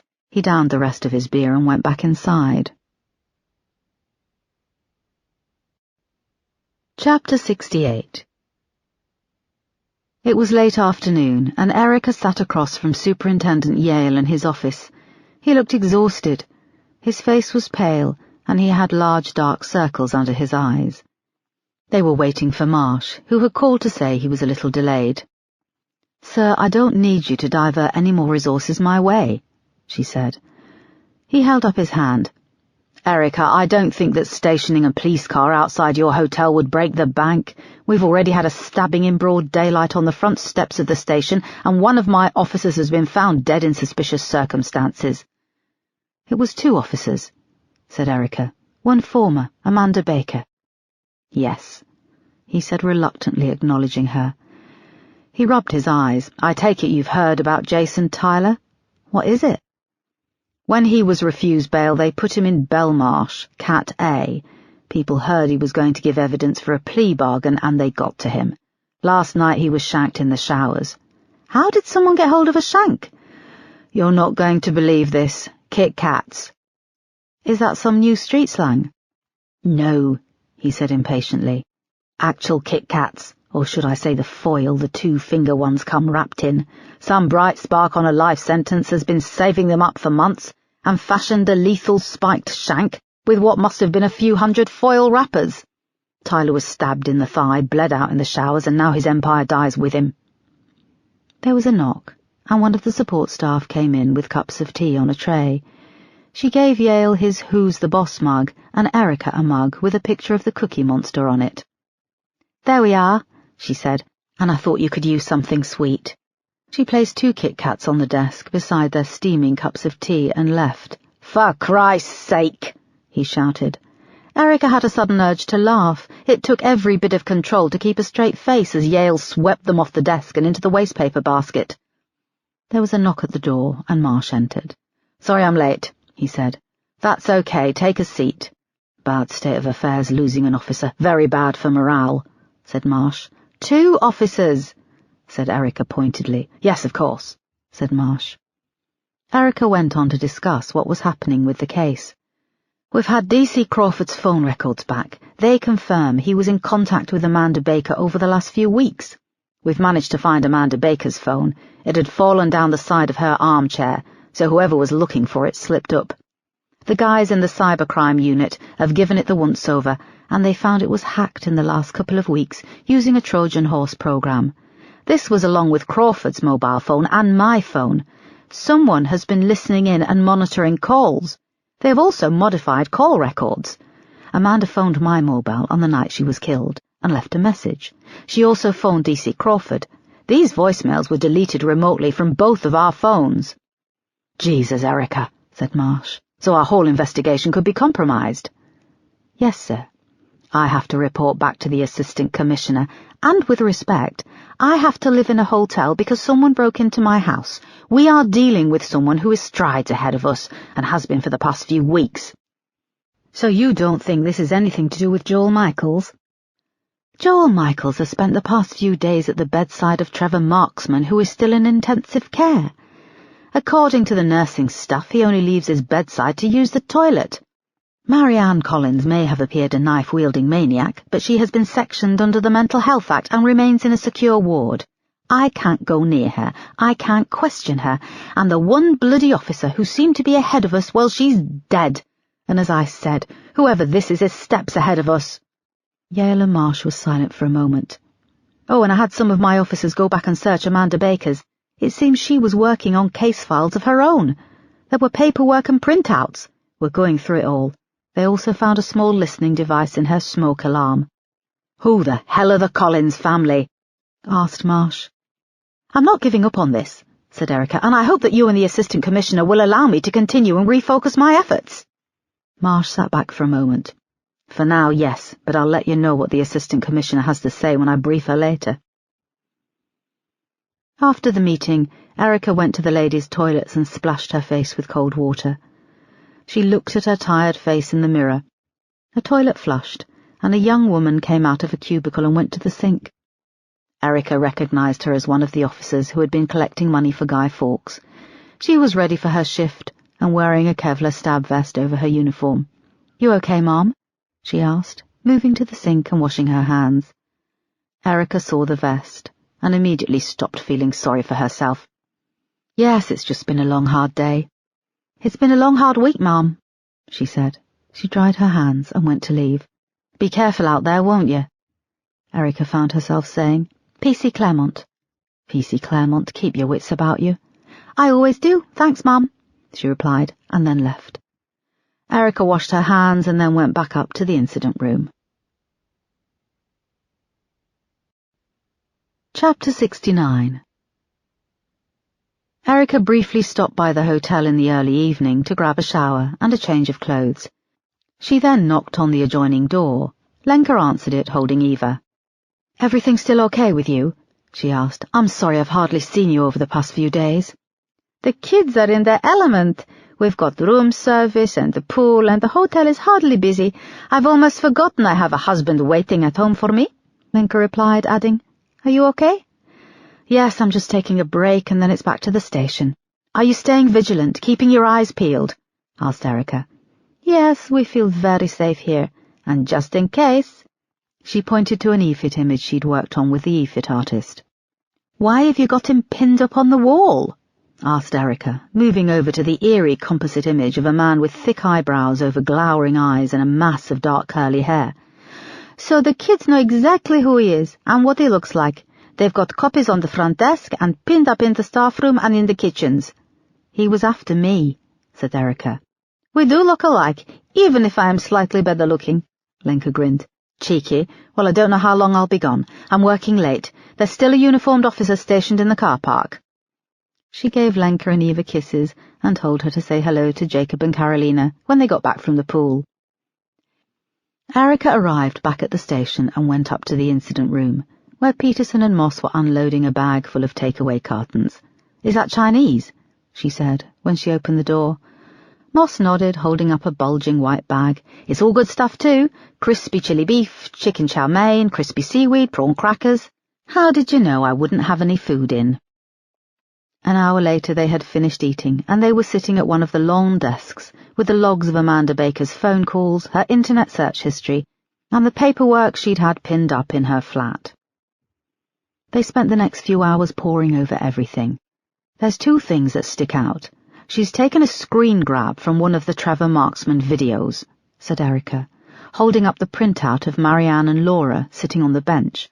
"And for me the other is the chocolate orange box, where she underlined the words, 'It's not Terry's, it's mine.'" They looked at each other. "God, I could murder a chocolate orange now we're talking about them," said Moss. "Not the best use of words," said Peterson, "and you've just stuffed yourself with Chinese." "Come on, keep the focus," said Erica. "I want to look at the section of video she's taken a screenshot from." They logged into Erica's laptop, and after a fiddly search, found the video files where they featured. In both videos, Laura and Marianne could be seen arguing. Their voices were faint. Erica dragged the video back to the same point and turned up the volume to full.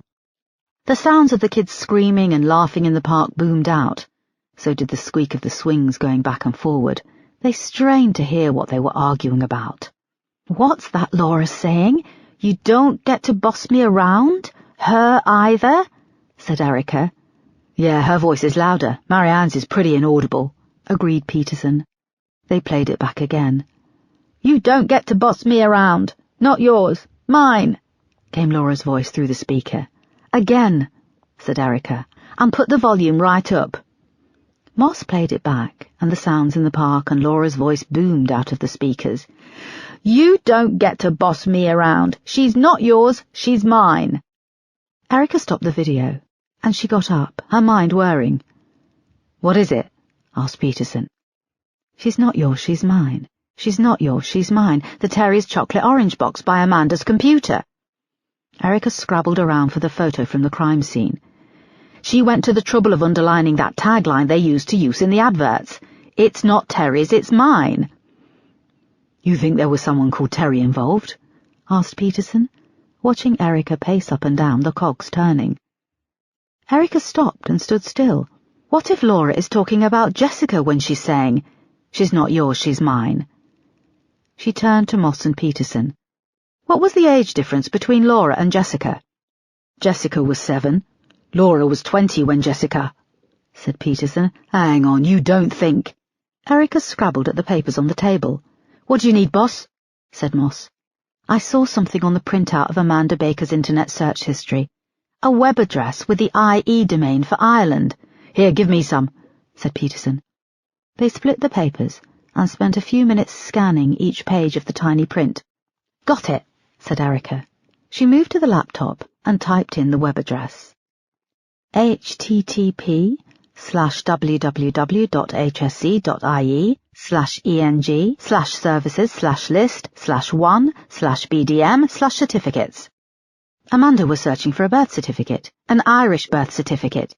She wouldn't have had access to the records office like we do, so she went to this application page to apply for a birth certificate. Moss peered at the website on the screen, reading, Due to a significant increase in orders for birth certificates as a result of the recent referendum in the United Kingdom, UK, the delivery time for certificates from this service will be up to 30 days from the date of order. Amanda would have had to wait 30 days. You think that's when she phoned you? Are we out on a limb here? Asked Erica. Wouldn't someone have picked up on it?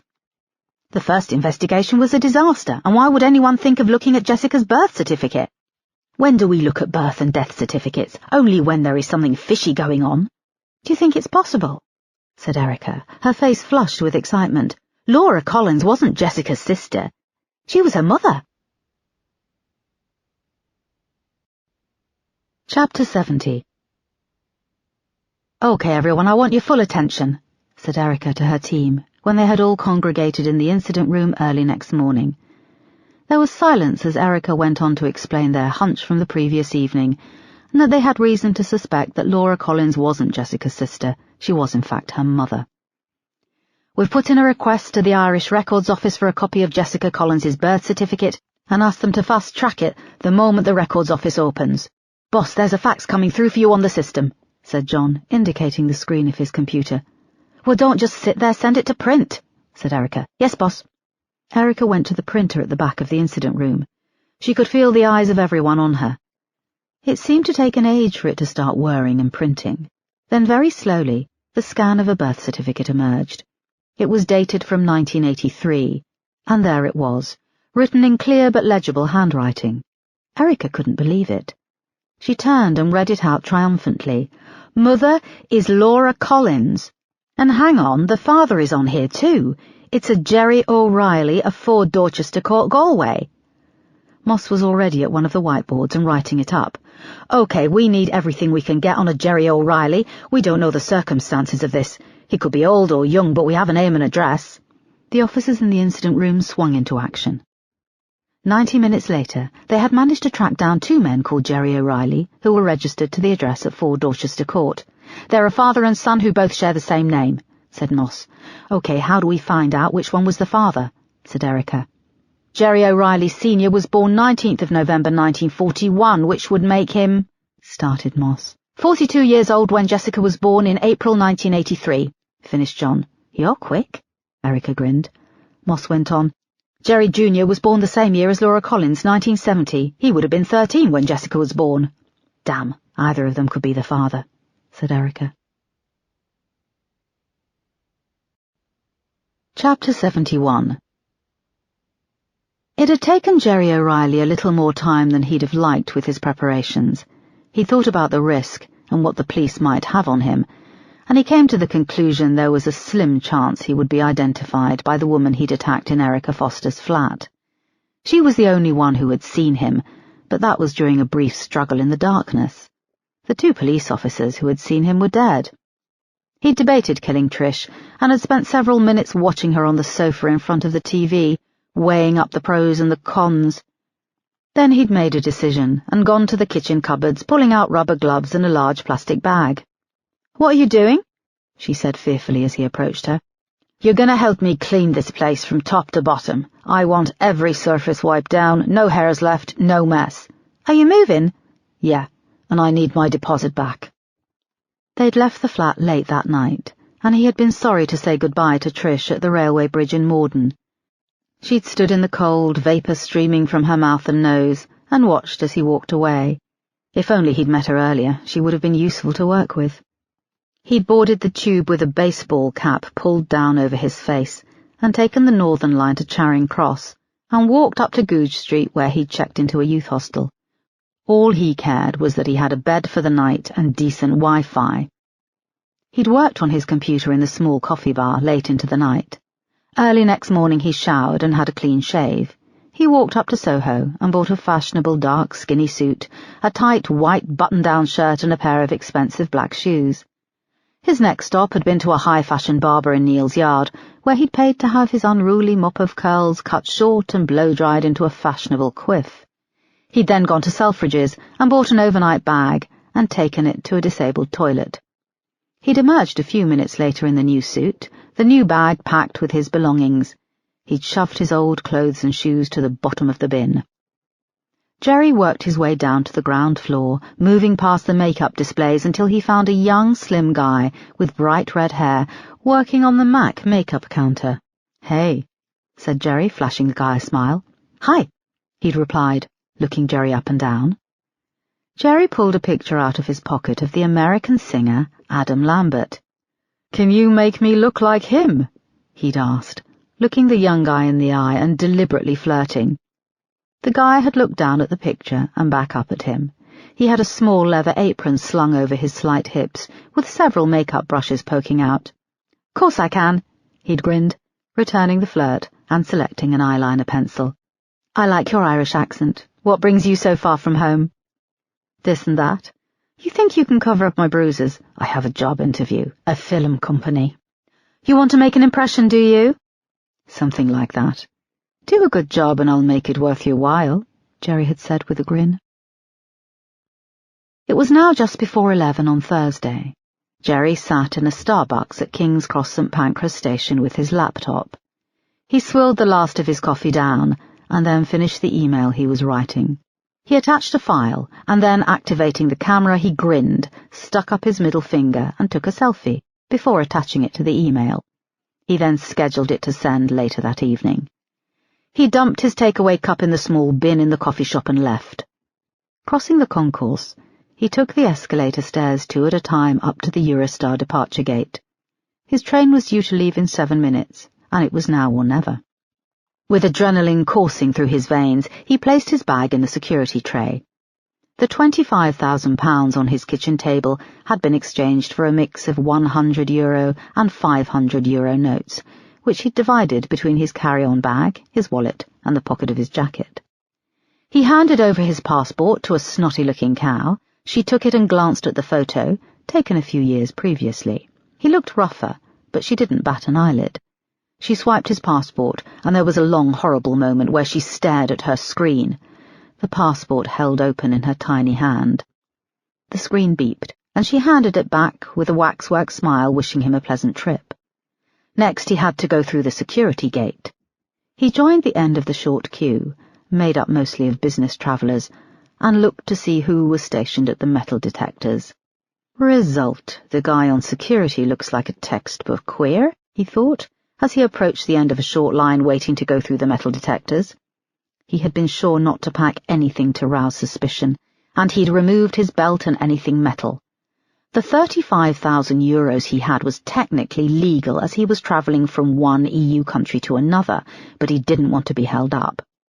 When his turn came, he breezed through the scanners, waiting another minute for his bag to exit through. "Have a nice trip," grinned the guy on security. Jerry winked, and grabbing his bag he made it onto the train with 3 minutes to spare. He located his seat just as the train started to move out of the station. 30 minutes later the train left the UK and started its journey under the sea and into mainland Europe. Chapter 72. Just as Jerry's Eurostar train left the UK and began its 26-mile journey under the English Channel, Erica, Moss, Peterson and John waited impatiently by the bank of printers at the back of the incident room in Bromley. Out of the two Jerry O'Reillys, they had discovered that Jerry O'Reilly Sr. had died just before Christmas of 1982, just over a year before Jessica was born. There was a whir and a beep, and then a red light started to flash. "Who knows how to refill the bloody paper tray on this thing?" yelled Erica.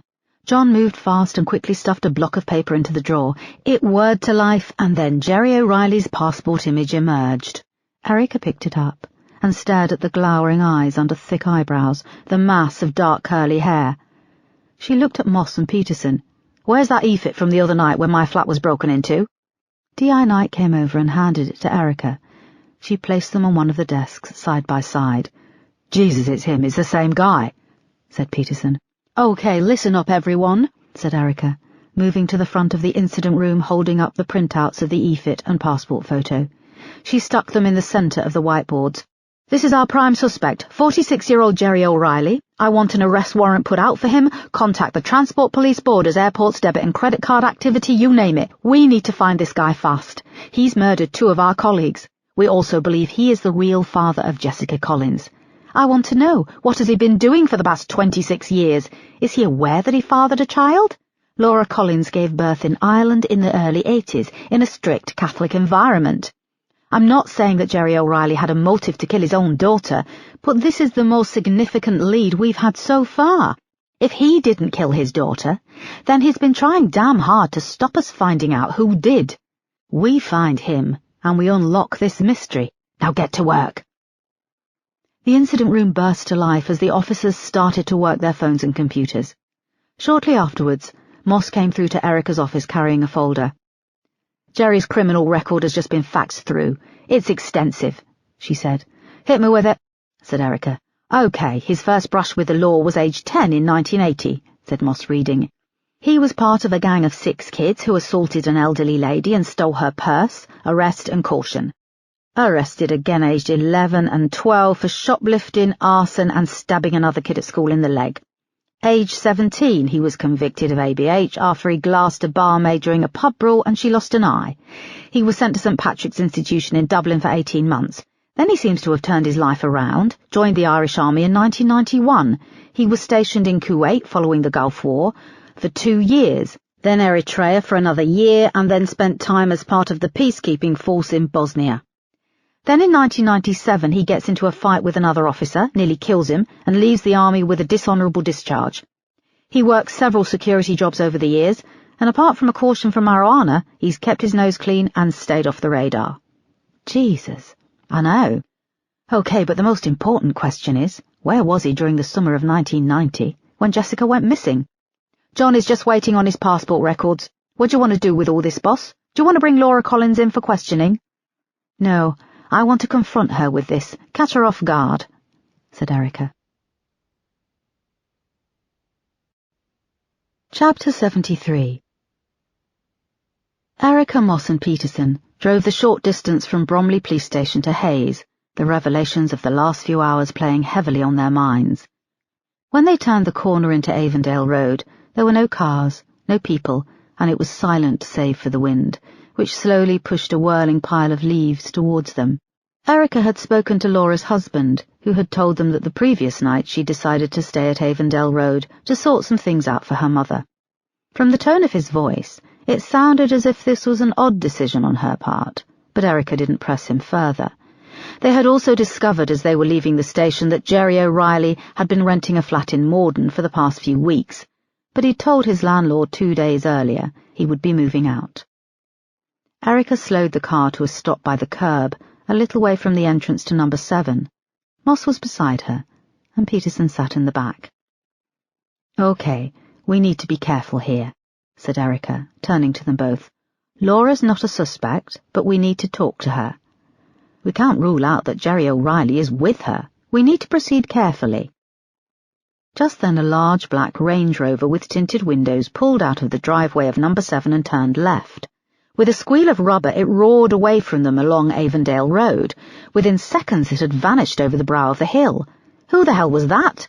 said Erica. "I didn't see, the windows were blacked out, but I got the license plate number," said Moss, writing it down in her notebook. Moments later, a silver Range Rover emerged from number 7 and turned right. As it came towards them, they saw it was Laura driving. Erica flashed her headlights and opened the door, stepping out to flag her down. She slowed for a second and then pulled past them, accelerating with a squeal to the end of the road. "What the hell?" said Erica.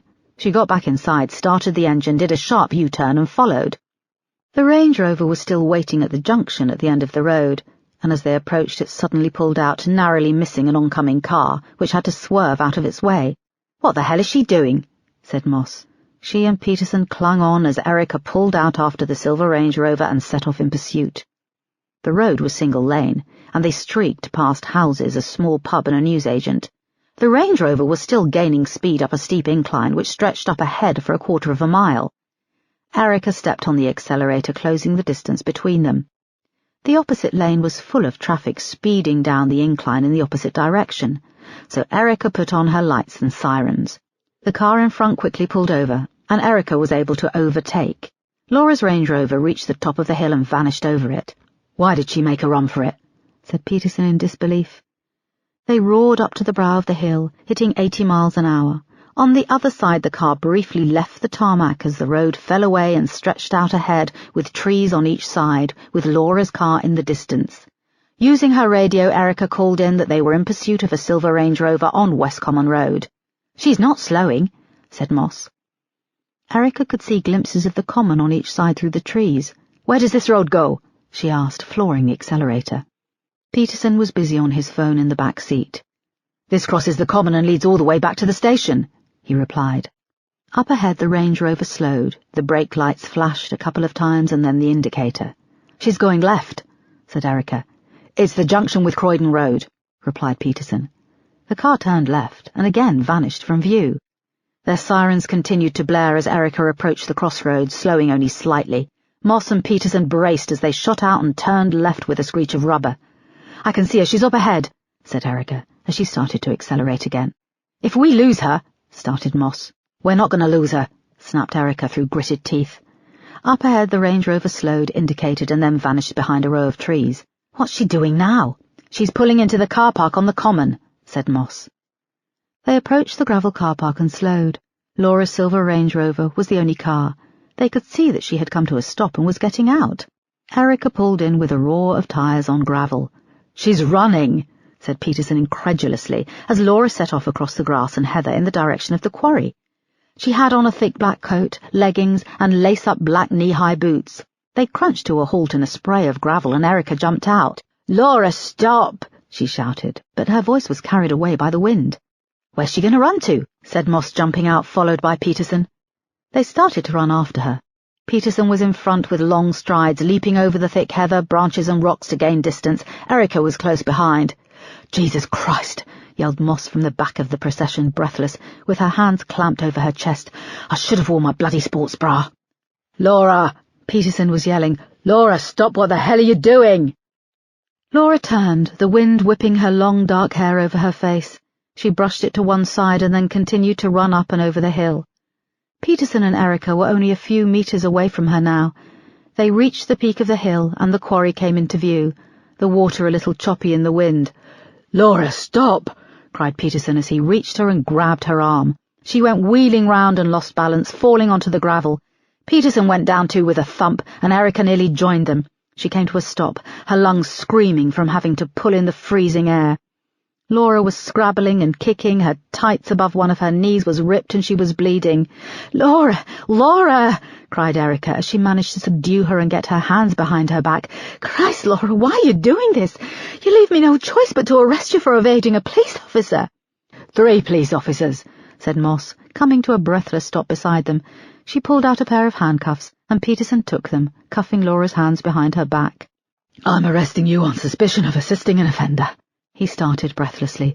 "You do not have to say anything, but it may harm your defence if you do not mention when questioned something which you later rely on in court. Anything you do say may be given in evidence."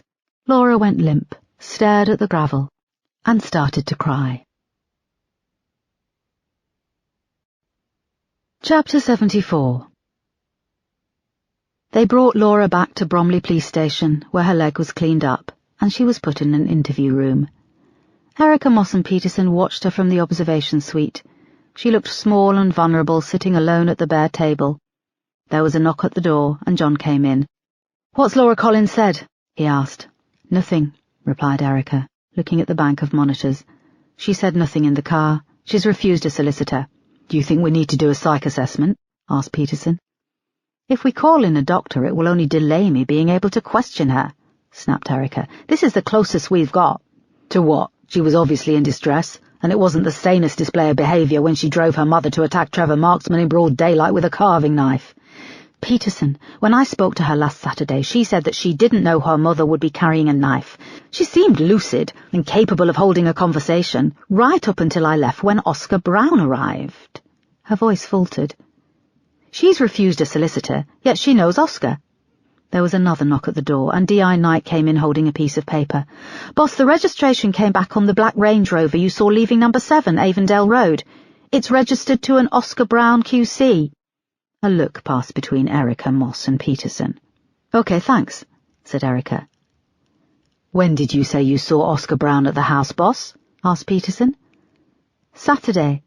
I asked her if he was helping with Marianne's defence, and she said no. But then just as I was leaving, he was there at the front door, and he contradicted her. I want to talk to him. Knight, can you find out where he is?" "Yes, boss," said D.I. Knight, leaving the room. Erica looked back at Laura on the screen. "Right, let's see if Laura will start talking." Erica and Moss went to the interview room as Peterson and John remained watching from the observation suite. Laura didn't react when they entered and sat opposite, remaining slumped at the table with her arms crossed, her eyes staring straight ahead. Erica read out who was in the room and the time and date. She finished by stating that Laura had declined a solicitor. Laura didn't break from her gaze, staring down at the table. "Laura, how have you ended up here?" asked Erica. "You gave us no choice but to arrest you. Why were you running?" Silence. "On the day when your mother attacked Trevor Marksman, you told me that a journalist had called the house and tipped you off. We've had a look at phone records for the landline. There were 3 phone calls that day, 2 that morning from your husband's mobile, and another just before 1 p.m. from Oscar Brown." Laura remained silent, staring straight ahead. Erica opened a folder on the desk, took out the copy of Jessica's birth certificate, and slid it across the table. Laura stared at it, her eyes widening. "We know Jessica was your daughter. Why did your family hide this?" Silence. Erica took out the passport photo of Jerry O'Reilly and the EFIT image. "We know that this man, Jerry O'Reilly, is Jessica's father. We also suspect that he is responsible for the murder of 2 police officers. What can you tell us about him?" A tear spilled over from Laura's eye, and she wiped it with the back of her sleeve. Silence. "Have you seen him in the past few weeks? Why did you decline a solicitor?" Laura bit her lip almost defiantly, and she looked up at Erica. "No comment." "You know what, Laura? I'm tired. We're all tired. For years, police officers have worked around the clock to try and bring your daughter's killer to justice, although they were allowed to believe that she was your sister. Police officers have worked hard and made sacrifices, and they care deeply about finding her killer. 2 of them have lost their lives in the pursuit, and you sit here holding on to important information, and you say no comment." Erica slammed her hand down on the table. "No comment," she repeated. "OK, Laura, you want to play it like that, do you? Have her taken down to the cells." Chapter 75. Peterson was waiting outside in the corridor when Erica emerged from the interview room. Moss followed moments later with Laura, who was led past in handcuffs with a grim scowl. He waited until she was led past and out of earshot. "Boss, Jerry O'Reilly boarded a Eurostar train out of London just before lunchtime." "Shit," cried Erica, slamming her hand against the wall. "And Oscar Brown has gone AWOL. He was due to appear in court this afternoon, but he was a no-show. His secretary says he's never done this before. He was defending a high-profile client in a fraud case. She doesn't know where he is, nor does his wife." Erica looked at her watch. Find out if Jerry got off the train at Paris or if he carried on. God knows where. Fucking Disneyland for all we know. Get in touch with Interpol. I want an international arrest warrant issued for him. Yes, boss. And put out an alert to UK airports and train stations in case Oscar Brown tries to skip the country. You think he's going to skip the country? God knows. We don't know anything, but obviously don't say that. Laura Collins knows something, though, and she's not leaving here until I get it. Even if I have to apply to detain her longer than 4 days, she can sit it out in a bloody cell. One more thing, boss. Her husband and kids have just showed up. He's in reception and demanding to see who's in charge. Erica and Peterson hurried downstairs and into reception. It was quiet. The duty officer was working at her desk, and the long line of plastic chairs was empty, apart from Laura's husband Todd and their 2 small boys. Pooled around them were several shopping bags from TK Maxx. The boys were kneeling on the floor playing with toy cars. Todd got up when he saw them approach. "What is the meaning of this?" he said, his American accent full of nasal indignation. "I had a call from one of the neighbours in Avondale Road. There was a car chase involving Laura. I was shopping, so I tried her cell, and your duty officer answered and told me that you've arrested my wife." "That's correct. What about her phone call? And you better not be talking to her until she has a damn good lawyer." The boys looked up from playing on the floor. "Mummy's been arrested?" said one. Todd ignored them. "Laura was offered a phone call and the chance for legal representation, but declined both," explained Peterson. "You gotta be kidding me," he said, pulling at his hair. "Why was she arrested?" "Earlier today we arrived at Avondale Road wanting to talk to her, but she left in the car at high speed. We had no choice but to arrest her for evading a police officer," explained Erica. "Why did you want to talk to her? Are you sure she knew that you wanted to talk to her?" "We followed in pursuit for several miles with lights and sirens," said Peterson. Todd shook his head. He had gone very pale. "But she has no record. She's never even had a parking ticket." "Daddy, I'm scared," said one of the boys. Todd bent down and scooped them both up, one in each arm. Erica and Peterson were faced with 3 sets of confused brown eyes. "Todd, what has Laura told you about Jessica?" asked Erica. "That her sister went missing. I know the full story, and we've been over and over it." A look passed between Erica and Peterson. "He doesn't know." "I'm going to ask you to wait here, sir," she said, and left the reception with Peterson. "Hey, you can't keep her locked up for nothing. You have to charge her," Todd yelled after them, still holding the boys. "What do we do now?" asked Peterson, when they had swiped their IDs and were through the security door into the main part of the station. "I want to see if she's willing to talk," said Erica. They headed for the cells housed in the basement of the station and accessed through a thick steel door. When they came close, they were interrupted by the sound of an alarm. They looked at each other and hurried down to the cells. At the end of the long fluorescent-lit corridor of closed metal doors, painted green and scratched and grubby, the door at the end was open. 2 officers crouched on the floor. When Erica and Peterson came level, they saw Laura lying on the floor, and one of the officers was frantically trying to unwind the thin black shoelace around her neck.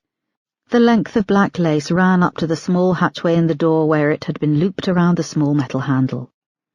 Laura suddenly gasped, and the colour swam back into her face as she coughed and spluttered. Erica ran to her and crouched down, taking her hand. "It's okay, Laura, you're going to be okay," she said. Laura gulped, coughed, and whispered hoarsely, "Okay, I'll tell you what's going on." Chapter 76. A little while later, Erica, Moss and Peterson were back in the observation suite. They watched as Laura sat with a duty solicitor. "You think she's really going to talk?" asked Moss. "When I told her that her husband and sons had been looking for her, and they still didn't know, she seemed to change her mind. I think she wants to be the one to tell them." "Tell them what?" said Peterson. "I hope we're about to find out," said Erica. Erica and Moss came back into the interview room, where Laura now sat with a young woman who was the duty solicitor. They both had cups of steaming tea. Laura had removed her coat, but kept a scarf around her neck. Erica stated the time and the date for the tape and video recording, and then reached across the table and grabbed Laura's hand. "It's okay. We're here, and it's going to be okay," she said. Moss managed to hide her skepticism and smiled and nodded. "No, it's not," said Laura, tears running down her cheeks. "It's not." "Start at the beginning," said Erica. Moss handed her a tissue, and she took it, wiping her face. She gulped. A calm seemed to descend on her, and she began to talk. I loved living in Ireland. We had a small house in Galway near the sea. We didn't really have much. Dad worked on various building sites, and Mum was at home with me. But we were happy. I met Jerry O'Reilly when I was 13. Where did you meet him? Asked Erica. At the local Catholic youth club, a little hut on the hill at the top of the beach. It was like a little church, that hut, filled with pictures of Our Lady, and there were games. Sometimes they'd wheel out this ancient television and put on cartoons. The older kids would slope off to the beach in couples and hide amongst the dunes. I was the unlucky girl who fell pregnant. And this was with Jerry. Laura nodded and took a sip of her tea, wincing as she swallowed. Then what happened? Laura went on. God, it was so long ago. And Ireland in the early 80s was like England must have been in the 60s. My mother went crazy. I managed to hide it from her for quite a long time, but one night when I stood up in front of the television, she saw my silhouette, and that was my childhood over. Your mother was more religious than she is now? Asked Moss. Laura nodded. It's like a fervour in Ireland, competitive Catholicism, like keeping up with the Joneses, only it's not washing machines and house extensions that people are investing in. It's the accumulation of deities, it's time spent at Mass. I was sent away to an aunt, Aunt Mary. A fearsome, cruel old bitch. You must have heard of the type. She thought the whole Vatican, too, was an abomination. She's dead now, so you don't need to check. You can see I had the baby. I had my Jessica. She broke down again, and they waited to give her time to compose herself. The solicitor watched with as much interest as Erica and Moss. We moved to England a few months after I came back from my so-called holiday with Aunt Mary. What happened with Jessica's father, Jerry O'Reilly? Asked Moss. Nothing. He was a lad about town. He didn't know I was pregnant. It's not as if he'd wanted a kid, so I didn't tell him. We did what was akin to a midnight flit from Ireland. We left without telling anyone. This was 1983. There was no email or Facebook, no mobile phones. My mother and father had recently both lost their parents. They cut themselves off, made up their minds to forget. It was supposed to be a new start, and it was for my parents. We came to London with very little. We all lived in a youth hostel near London Bridge for 2 weeks, and we stuck to this story. My mother had given birth to Jessica a few months earlier. She was her daughter and my sister. The hostel was a dump. No one said grace before bed. They all took the Lord's name in vain. Some of the women were shagging around. And you know what was fucked up? My parents were the happiest they'd ever been. No one would have cared that I was a 13-year-old single mother. They could have let me keep her. It could have been a fresh start for me, too. How did you all make the leap from a youth hostel in London Bridge to that house in Hayes? Asked Erica. Within a few weeks of us arriving in London, my dad got work on a construction project, an office block. They were behind schedule, and they were throwing money at it to get it done. Overtime, 4 or 5 times what he earned back home. And once he'd started making contacts, the work kept coming. He'd never earned so much money. Within a few weeks we were living in a rented house in East London. And all this time you kept up the story that Jessica was your sister. I fought them, said Laura, looking Erica square in the eye with a fierce expression. I fought them hard, and I thought I was going to win. But you didn't. Laura shook her head, the tears coming again. And I remember the day so clear. I was nearly 14, and Dad took me to work with him that day. We left Mum with Jessica. He was working on a big housing development, apartments for yuppies. A load of old buildings had been raised, and there was a huge hole where they'd dug the foundations. The mud was dry, and you could climb down a ladder and walk around in the bits they hadn't started working on yet. Dad left me to mess about, and I got talking to this beautiful lad. He was a gypsy. He was searching in the mud for any scrap metal. I'd started smoking on the sly, and I offered him a cigarette, and we got talking. He was clever. He told me what the word yuppie meant, young urban professional. I didn't know. I told him I had a daughter, and that I was going to bring her up well. The boy wished me luck and told me I'd be a great mother, and then my dad started yelling at me to come back. He said he'd done a deal to buy a piece of land to build us a house. We left to go home to Mum and tell her. He was so excited. When we got home, my mother had registered Jessica for nursery school, the doctor, the dentist. She'd registered in all of them that she was Jessica's mother. She made it official. And after that I never told anyone again that I was Jessica's mother. Erica and Moss watched patiently as she paused and took a sip of her tea. The land my father bought is the house in Avondale Road. After that it all happened so fast. Life changed, and I struggled to keep up with it all. We moved into the big house, then Mum had Toby. I used to look at Mum and Dad with Jessica and Toby. They were the perfect little family, 2.4 children, and I felt the odd one out. My mother never let me forget that I was the sinner, a fallen woman. But it wasn't until I went away to university in Swansea that I realised I was living with a religious nutter for a mother.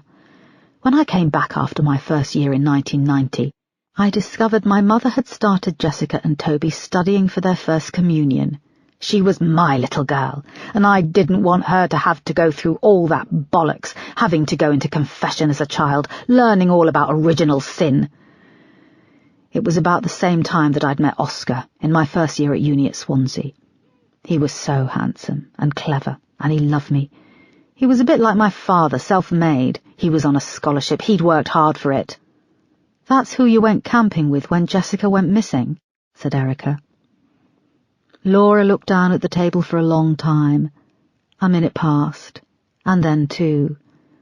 She finally looked up and said, Jessica didn't go missing. I took her. Chapter 77. Tuesday, 7th of August, 1990. The air was warm and a breeze floated off the seashore towards Laura and Oscar Brown as they sat on the sand beside a flickering fire. It was a cool night, and the sky was a vast canopy of stars above them. They were the only people for miles, sitting on the beach in the small secluded bay in the Gower Peninsula near Swansea. She's sweet, your sister, said Oscar, poking at the glowing embers of the fire with a stick. Jessica has always been sweet, even as a baby. Most babies are quite ugly. Objection, Your Honour, he said playfully. I was a very cute baby. I'm sure you were, and now you're a gorgeous, strong, sexy man. Oscar pulled Laura towards him and they kissed. You ever want kids? She asked, looking up at him. Sure, someday, he replied. There was a pause, and he leaned over to a bottle of wine resting on a small rock. Do you want some more? He asked, holding it up. Laura leaned forward and let him top up her mug. She thought how beautiful he was, bathed in the firelight. He stood and stretched and went over to the pile of driftwood he had collected earlier in the day with the help of Jessica. You didn't ask me. Ask you what? He said, searching through the little pile and selecting a smooth, flat piece which had been bleached white. If I want kids. I take it you do, he grinned, chucking it on the fire. Course I do. I'll put it this way. When I get called to the bar, then we can think about babies, he chuckled. Laura looked out to sea. He'd said it in a jokey way, but he was serious. When they'd arrived in the secluded little bay, Jessica had been confused but excited to see the caravan with its view of the bay twinkling in the sunlight. The Gower Peninsula was stunningly beautiful, and this little bay was heaven itself, rolling grass and heather with rocks peeping out, which led down to a vast sandy beach, where the sun glittered on the sea in the distance, and the wet sand was dotted with rock pools. Can we look for crabs and starfish? Jessica had grinned, showing her happy smile where she'd just lost her first milk tooth. Of course, you go down with Oscar, and I'll get the caravan nice and cosy for us, said Laura. She wanted everything to be perfect, and as Jessica and Oscar picked their way down to the beach with a little green net on a stick, Laura quickly set to work to make the caravan home. She made up the small bed for Jessica at the front of the caravan under the window, where she could see the sea, and at night look up at the stars. She'd tucked her favourite teddy bear in under the covers. Oscar had rented the caravan from an advert in the back of a guidebook, and being a woman who loved her creature comforts, Laura was pleased to hear the caravan had its own electricity. However, when they'd arrived with the ice cream and frozen beef burgers they'd bought nearby, they discovered that the electricity came via a noisy petrol-powered generator, which had taken some of the romance from the air when it roared to life, but outside the caravan it was surprisingly muffled. When Laura had finished, the caravan looked cosy, and she was secretly looking forward to snuggling up that night. She'd straightened up, brushed her hair from her eyes, and peered out of the window. Oscar and Jessica were now far down on the sand in bare feet, poking around in a rock pool. She jumped back with a scream and a giggle, holding up the net, and on the end of it was a large crab. Laura smiled. Then she noticed Jessica still wore the party dress, and a pang of guilt came over her. She would need clothes. She wished she'd packed some of Jessica's things, but she hadn't wanted her mother to catch them and spoil the whole plan.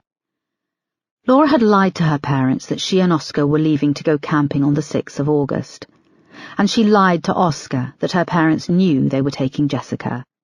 These lies hadn't troubled her. It was how she'd engineered taking Jessica which made her uneasy. Was taken the correct word? Collected was better. They'd driven up to the house on the afternoon of the 7th and waited outside to collect Jessica. Laura knew she was due at her friend's birthday party at 2 p.m. She was an independent little thing and would want to go alone like a grown-up girl. When Jessica emerged from the top of the driveway, Laura was waiting, feigning nonchalance as she perched on the bonnet of the car. Oscar sat inside studying the map. "Hello, surprise!" Laura had cried. "I thought you'd gone away," Jessica had said, squinting up at her, clutching the small gift under her arm. "I've got a surprise for you. We're going to the seaside." "But I'm going to my party." "Oh, but this will be far more exciting. We can swim in the sea and eat ice creams and build sandcastles, and we're staying in a caravan right beside the beach.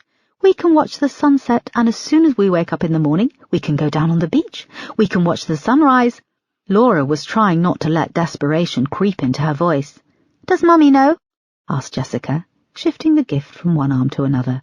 "Of course she knows. I told her I wanted to surprise you, treat you. You can save that present for Kelly when we come back. I've told her you wouldn't be going to the party, and she was fine. This is a special trip.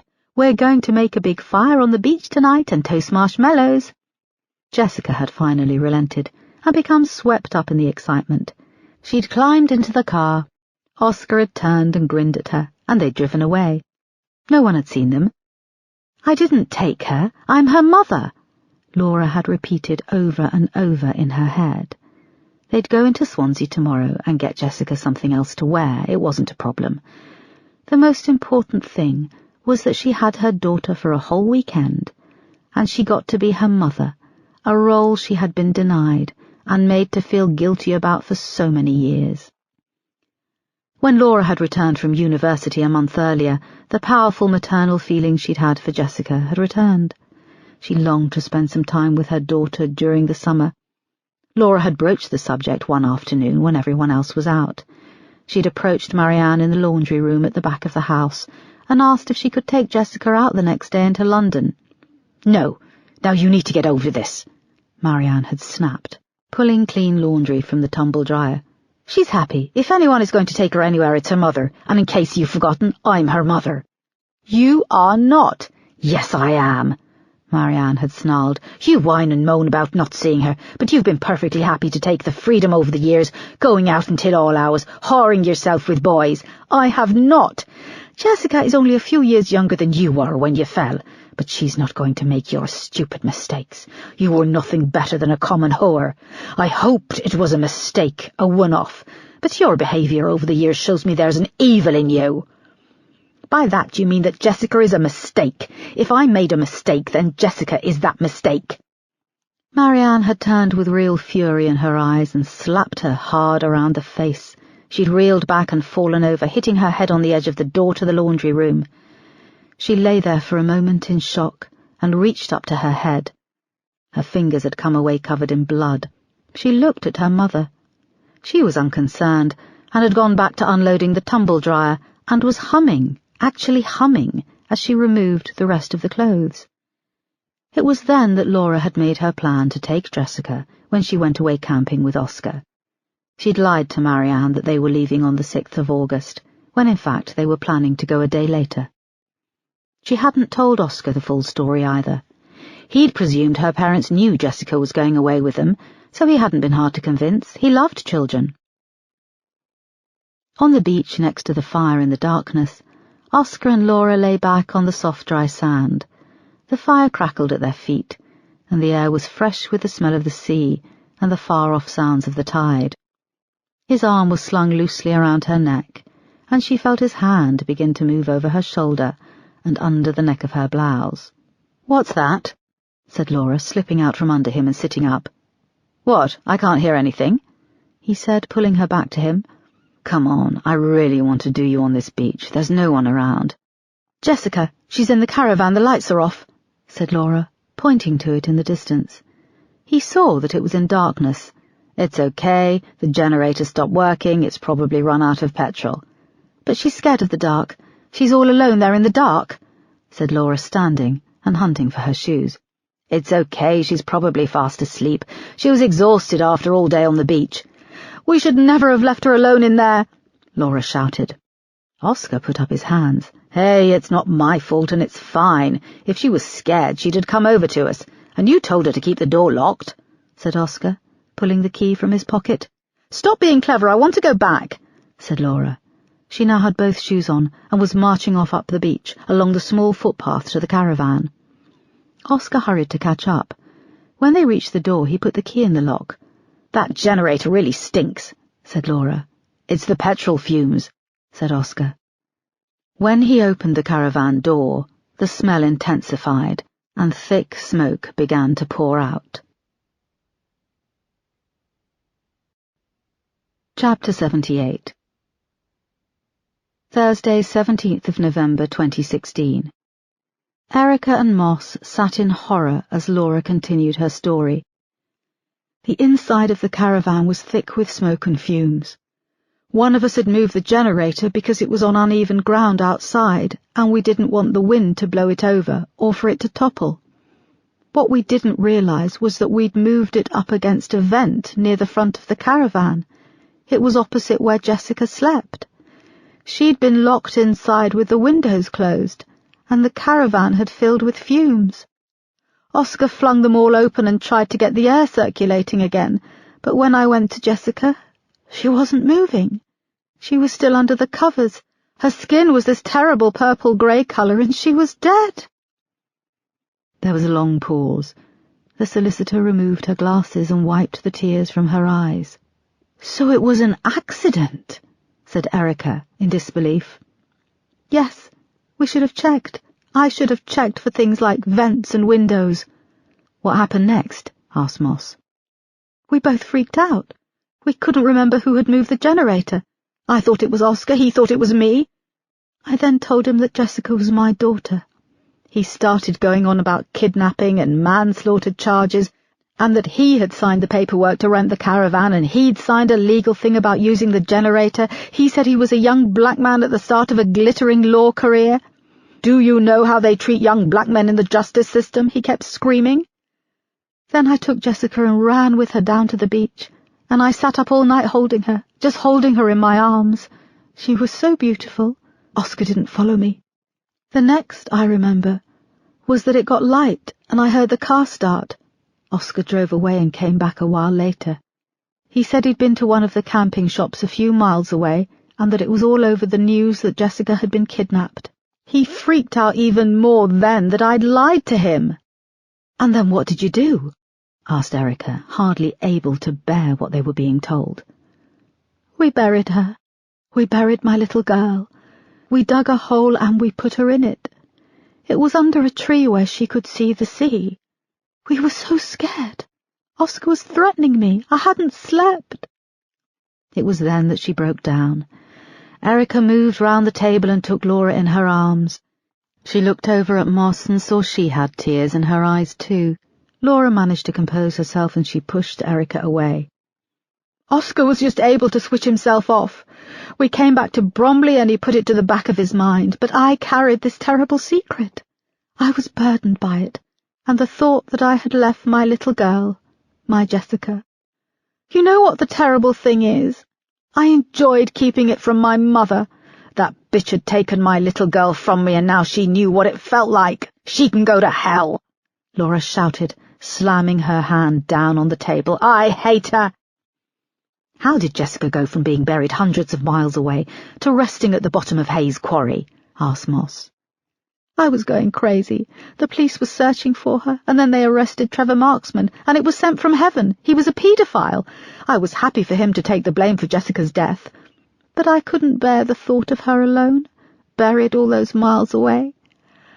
I did something I never should have done, and I wrote to Jerry. I thought he had the right to know. I wrote Jerry a letter." "Jerry O'Reilly, Jessica's father?" Laura nodded. "I asked him to phone me. We got talking, and he said that he would be in London to see friends before he was posted out to Iraq. I went to his hotel and spent the night, and I told him everything. I thought he'd go crazy, but I had to tell him he was Jessica's father." "What happened?" "What happened is that I realized what a sick bastard he was. You know what he was more interested to hear? That a trainee lawyer was involved, that Oscar was on the way to becoming a fancy lawyer. He made me give him Oscar's phone number. He said he'd take care of it." "And he did?" "He told me afterwards that it was all sorted, that she was in the quarry." "And Bob Jennings, the man who was squatting in the cottage?" "Jerry told me that they'd been seen, but it had been sorted too. He told me to keep quiet, and if I did, I'd have a life, a future." "Bob Jennings didn't deserve to die. It was made to look like he hung himself," said Moss. The clock ticked through the silence. "I used to go there sometimes," said Laura. "It was a comfort to me that she was there. I never told my family, my husband, or any of the friends I made. I blocked it out. When you live a lie, it becomes so ingrained you almost think it's true. Until you found her again, in my mind she'd gone missing on that afternoon on the way to the birthday party." "So why has Jerry appeared again, Laura?" asked Erica. "Oscar. It's been Oscar. You've seen what he's become, a leading barrister. There's talk of him being made a judge. Why has he gone along with all this?" "A few years after Jessica died, Jerry got in trouble, charged with attempted murder. He made Oscar represent him in court. I don't know how he did it, but Oscar got him off. And then they started this screwed-up association. Oscar became more and more corrupted by power. Jerry became like his fixer, doing his dirty work. So when Jessica was found, Oscar had Jerry working for him again to keep track of what was going on with the case. And when Amanda Baker got close to the truth, he made it look like she'd killed herself, but she'd already told Detective Crawford, so he had to go. And she was about to tell me, wasn't she?" said Erica. Laura looked up at her. Her eyes held so much sadness and self-hatred. "It was supposed to look like a break-in, that you disturbed a burglar, and he snapped and killed you." "My sister was there, with 2 small kids and a baby. Was there nothing you all wouldn't do to keep your secret? Did you really think you'd all get away with it?" "We got away with it for 26 years, said Laura. Erica and Moss sat back in their seats. Their pity for Laura had evaporated.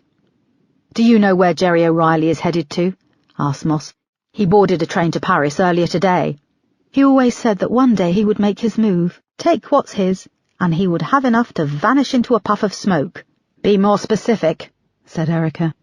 "He talked about Morocco." "Why Morocco?" asked Moss, her eyes flitting to Erica. "It doesn't have an extradition treaty with the UK," said Laura. Chapter 79. Jerry had now been on the Eurostar for over 6 hours, and he was getting anxious. He checked his watch as the green fields whipped past, and the first smattering of buildings started to appear on the landscape. 7 minutes. In 7 minutes they would arrive at the Marseille-Saint-Charles station. He felt a leg press against his, and looked up at the brown-eyed guy opposite. He was thin, with chiselled features and a pierced lip. His name was Pierre. He almost laughed at the generic Frenchness of him. Pierre from Paris. But the memory of their encounter in the cramped toilet dampened any laughter. He'd flirted with men in the past. He'd even kissed a few during drunken moments, and for a dare, but full-on sex had left him feeling sick and angry. Pierre had enjoyed it, bent over the grotty sink, one foot up on the toilet bowl. The harder and angrier Jerry pounded into him, the more he enjoyed it. "My hotel is close to the station," said Pierre, pressing his leg harder against his under the table. "Cool," smiled Jerry. He'd figured that leaving the train hand in hand with Pierre would be a good cover. And they looked the part. Jerry hoped that he would be able to ditch the kid without too much of a scene. There was a fishing boat waiting for him at the port in Marseille. A friend of a friend who owed a favour would whisk him from Grande Porte Maritime de Marseille across the Mediterranean to Rabat in Morocco. Well, it was probably going to be a long, rough crossing, but at least it would be a low-key arrival under the radar. He checked his watch again. 4 minutes. He should have flown, he thought, but if they were looking for him, it would be the airports where the authorities would be most vigilant. The buildings grew thicker as they approached the centre of Marseille, the darkness falling, and then the giant glass roof of the station appeared, glowing with lights. Pierre smiled and got up out of his seat, reaching to pull down his bag from the overhead storage. He smiled and passed Jerry's bag down to him. "I like it," he crooned. Jerry grinned and nodded. It seemed to be one of the stock English phrases that Pierre had picked up, and he'd used it liberally throughout the journey, to describe his sandwich, a cloud shaped like a rabbit, the colour of the seat upholstery, and repeatedly as Jerry slammed into him bent over the sink, his head jammed up against the automatic hand-dryer. Jerry stood, and they made their way to the end of the carriage. The train was now under the large glass canopy, and the platform beside them was slowing. Jerry peered out of the window, but apart from a smattering of commuters, no police. They stepped out of the train into the warm air coming off the Mediterranean. "Vive la France!" grinned Pierre, his brown eyes shining. He took Jerry's hand, and they walked along the platform and into the grand arrivals hall. The curved glass roof high above now showed the darkening sky, a deep blue with the first stars pricking through. It seemed to take them ages to cross the giant marble concourse, past a huge electronic arrivals board, an elegantly dressed woman with a poodle, 2 young lads absorbed in their iPhones. "You want to take a cab to my place?" asked Pierre. "Yeah," said Jerry, his eyes flitting from side to side as the exit approached. "You don't like?" asked Pierre. "I do." They came out onto the street, and Jerry finally relaxed. There was no one, just traffic, people going about their business. They moved to the taxi rank, and Jerry stopped and turned to Pierre. He was about to say it had been nice, but I have to go, when there was a shout, and a group of gendarmes were piling out of 2 delivery vans parked either side of the taxis. They surged at him, guns drawn. There was no time to fight, to move, and Jerry was thrown to the ground along with Pierre, who began to shout in a stream of French he couldn't understand. Jerry felt the muzzle of a machine gun in his cheek, and he was pressed against the pavement by the boot of a dapper-looking gendarme with a clipped little moustache. "Jerry O'Reilly? Jerry O'Reilly?" said the voice, pressing harder. "Yes," spat Jerry. "A warrant was put out for your arrest. It seems you are what they call an English bastard, a murdering English bastard." "I'm Irish, you fucking French bastard," he said, inhaling a mouthful of dust. "It doesn't matter. You're still arrested." As Jerry was pulled away and piled into the back of a police van, the last thing he saw before the doors closed in on him was Pierre, deep in conversation with one of the gendarmes and holding his bag filled with 35,000 euros. Chapter 80. At the same time as Jerry was eating dirt outside the train station in Marseille, Oscar Brown, QC, sat at his desk at the Fortitudo Chambers legal firm looking out over London. It was growing dark, and the rain was hammering against the large floor-to-ceiling windows. He picked up his phone and tried to call Laura. Her number went straight to voicemail. He slammed it down and began to pace up and down his office, feeling sweat and dread prickling his back. When he'd left Avondale Road and seen the police, he'd panicked. He cursed himself for the fatal error. His nerves had finally got to him. He'd driven around for several hours, and to his horror, he'd missed his court appearance. He figured his chambers were secure, and he needed a place to think. He told his secretary to go home, and informed the front desk downstairs that he wasn't to be disturbed under any circumstances. This was an hour and a half ago. The silence disturbed him. No, he'd been driving fast, he hadn't been pursued, and it was the first time in his career he'd missed court. But where was Laura? Where was Jerry? There was an email alert tone, and he moved back round to his desk.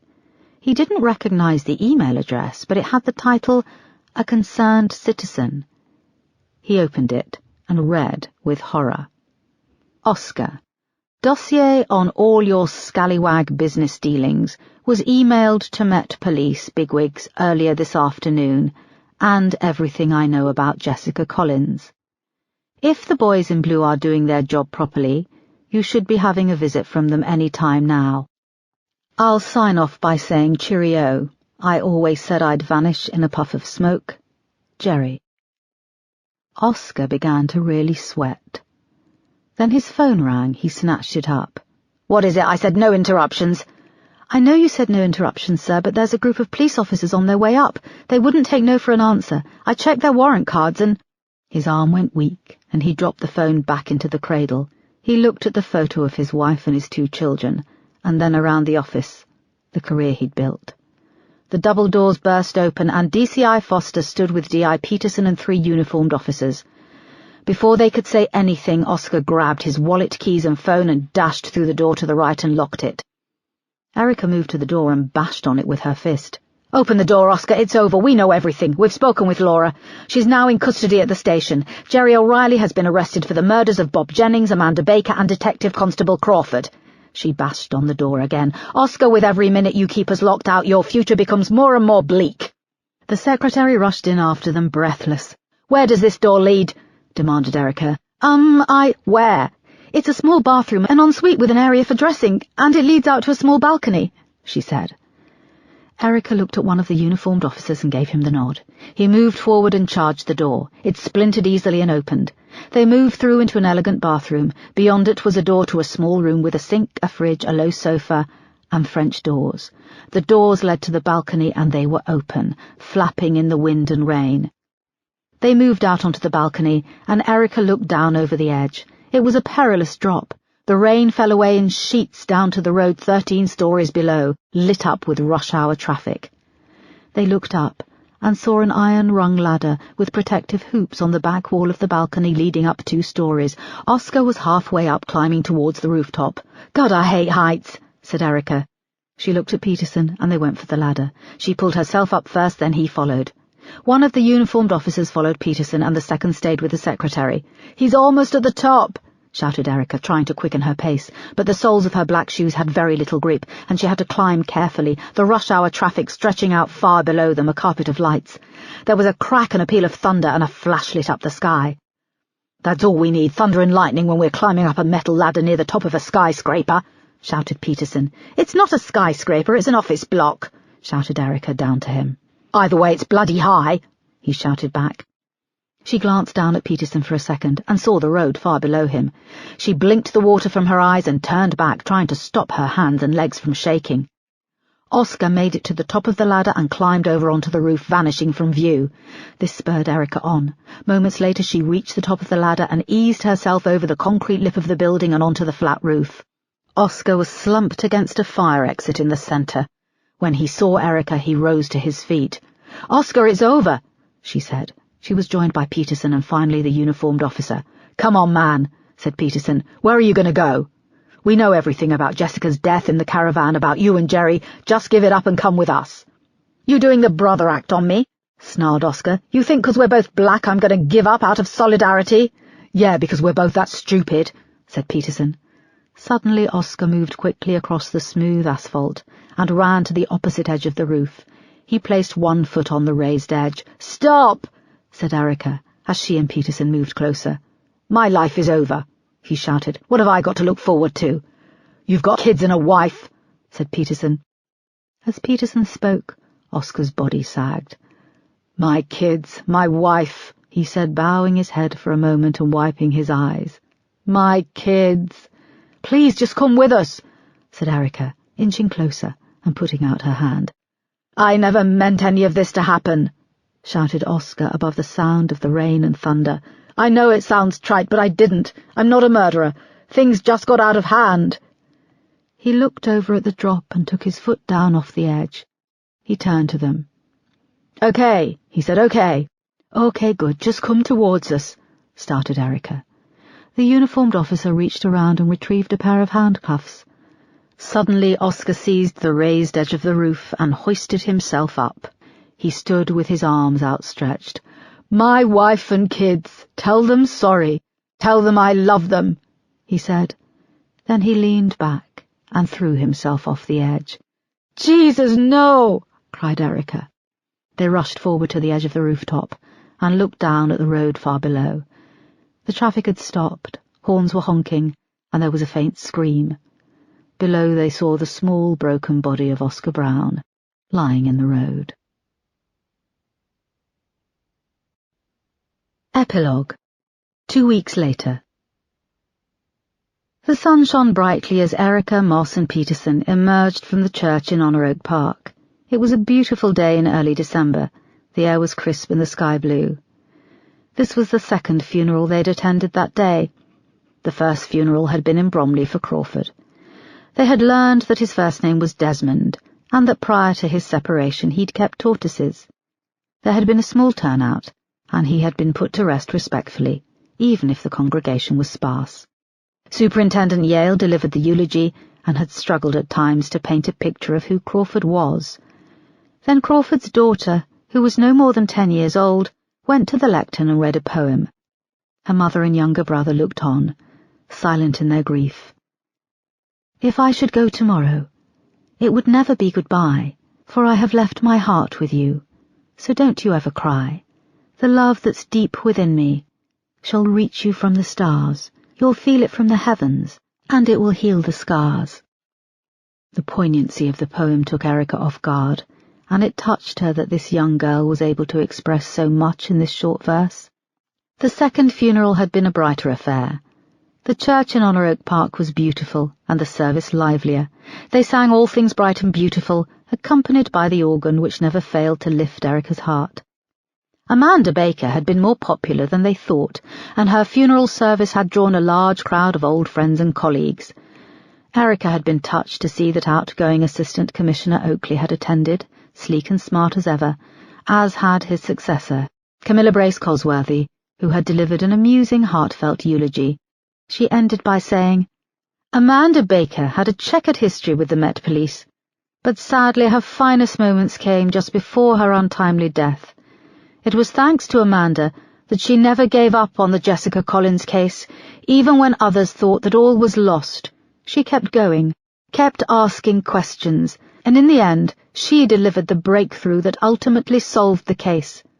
I would like to publicly pay tribute to Amanda for her years of service in the Metropolitan Police." It was followed by a round of applause, and as Erica looked over at the coffin at the front of the church, she imagined that Amanda would feel incredibly proud. After the service, Erica, Moss and Peterson walked through the graveyard to the road below. "What a case," said Moss. 3 dead bodies and a suicide, all to cover up the death of Jessica Collins. Why didn't they just come clean?" "They were scared," said Peterson, "and then that fear turned on them. It made them do things they'd never have dreamed they'd do." "Such a waste," agreed Erica. When they reached the gate and came out onto the road, they were surprised to see Toby Collins waiting for them with Tanvir. They were both dressed in black suits, and Toby held a bunch of red carnations. He looked so young and vulnerable. "Hi," he smiled weakly.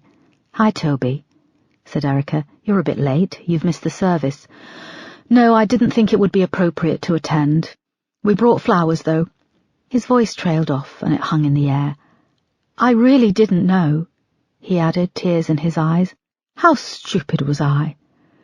"What's going to happen to my sister?" A look passed between Eric, Moss and Peterson. "I don't know," said Erica. "It's up to a court to decide. We have her story on record, and it's clear that in the beginning Jessica's death was an accident. What she did afterwards with Jerry is what the court will have to decide on when they go to trial." Toby nodded. "I've lost my whole family. Tan is all I've got," he said. Tan reached out and took Toby's hand. "My mother is still in a psychiatric unit. It's not looking good. Dad's just buried his head in the sand, gone off to Spain with his new family. And Laura's in Holloway awaiting trial. I have to wait a couple of weeks until I can even see her, and I don't know if I want to. Your dad will have to come back. We'll want to talk to him too. Toby nodded. What do I do now? He asked. He stared so intently at Erica that she was lost for words. You don't get to choose your family. Hold on to each other, and don't let go, said Moss, putting a hand on his shoulder. Okay, we will. Thank you, he said. They watched as Tanvir and Toby walked away and down towards the train station. There was a mad honking, and Erica's car came zooming out of a junction on the wrong side of the road. Is that your sister? Asked Moss, peering. Does she know she's driving on the wrong side of the road? There was another honk as a car heading towards them screeched to a halt. Then Lenka lurched over to the correct side of the road. She does now, said Erica.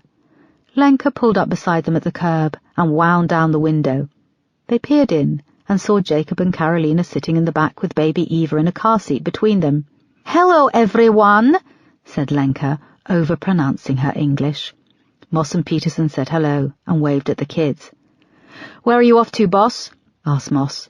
Winter Wonderland in Blackheath. Lenka's heading back home in a couple of days. It seems things are back to normal, said Erica, rolling her eyes. You'll be sad to see them go, said Moss, looking at Peterson, who was pulling faces through the window at Jacob and Carolina and making them laugh. I will, she smiled. Lenka honked the horn and Erica got in, adding, See you soon. Let's have Christmas drinks. Give us a call, said Peterson. The car shot off along the road, swerving dangerously across to the other side before moving back into the left lane. Moss looked at Peterson as he watched the car vanish round the corner. You know she probably won't call us, she said. She might. You've fallen for her, haven't you, Peterson? He sighed and nodded. You poor deluded fool. Come on, I'll buy you a pint, she said. Moss put her arm through his, and they set off towards the nearest pub in search of warmth and cheap lager.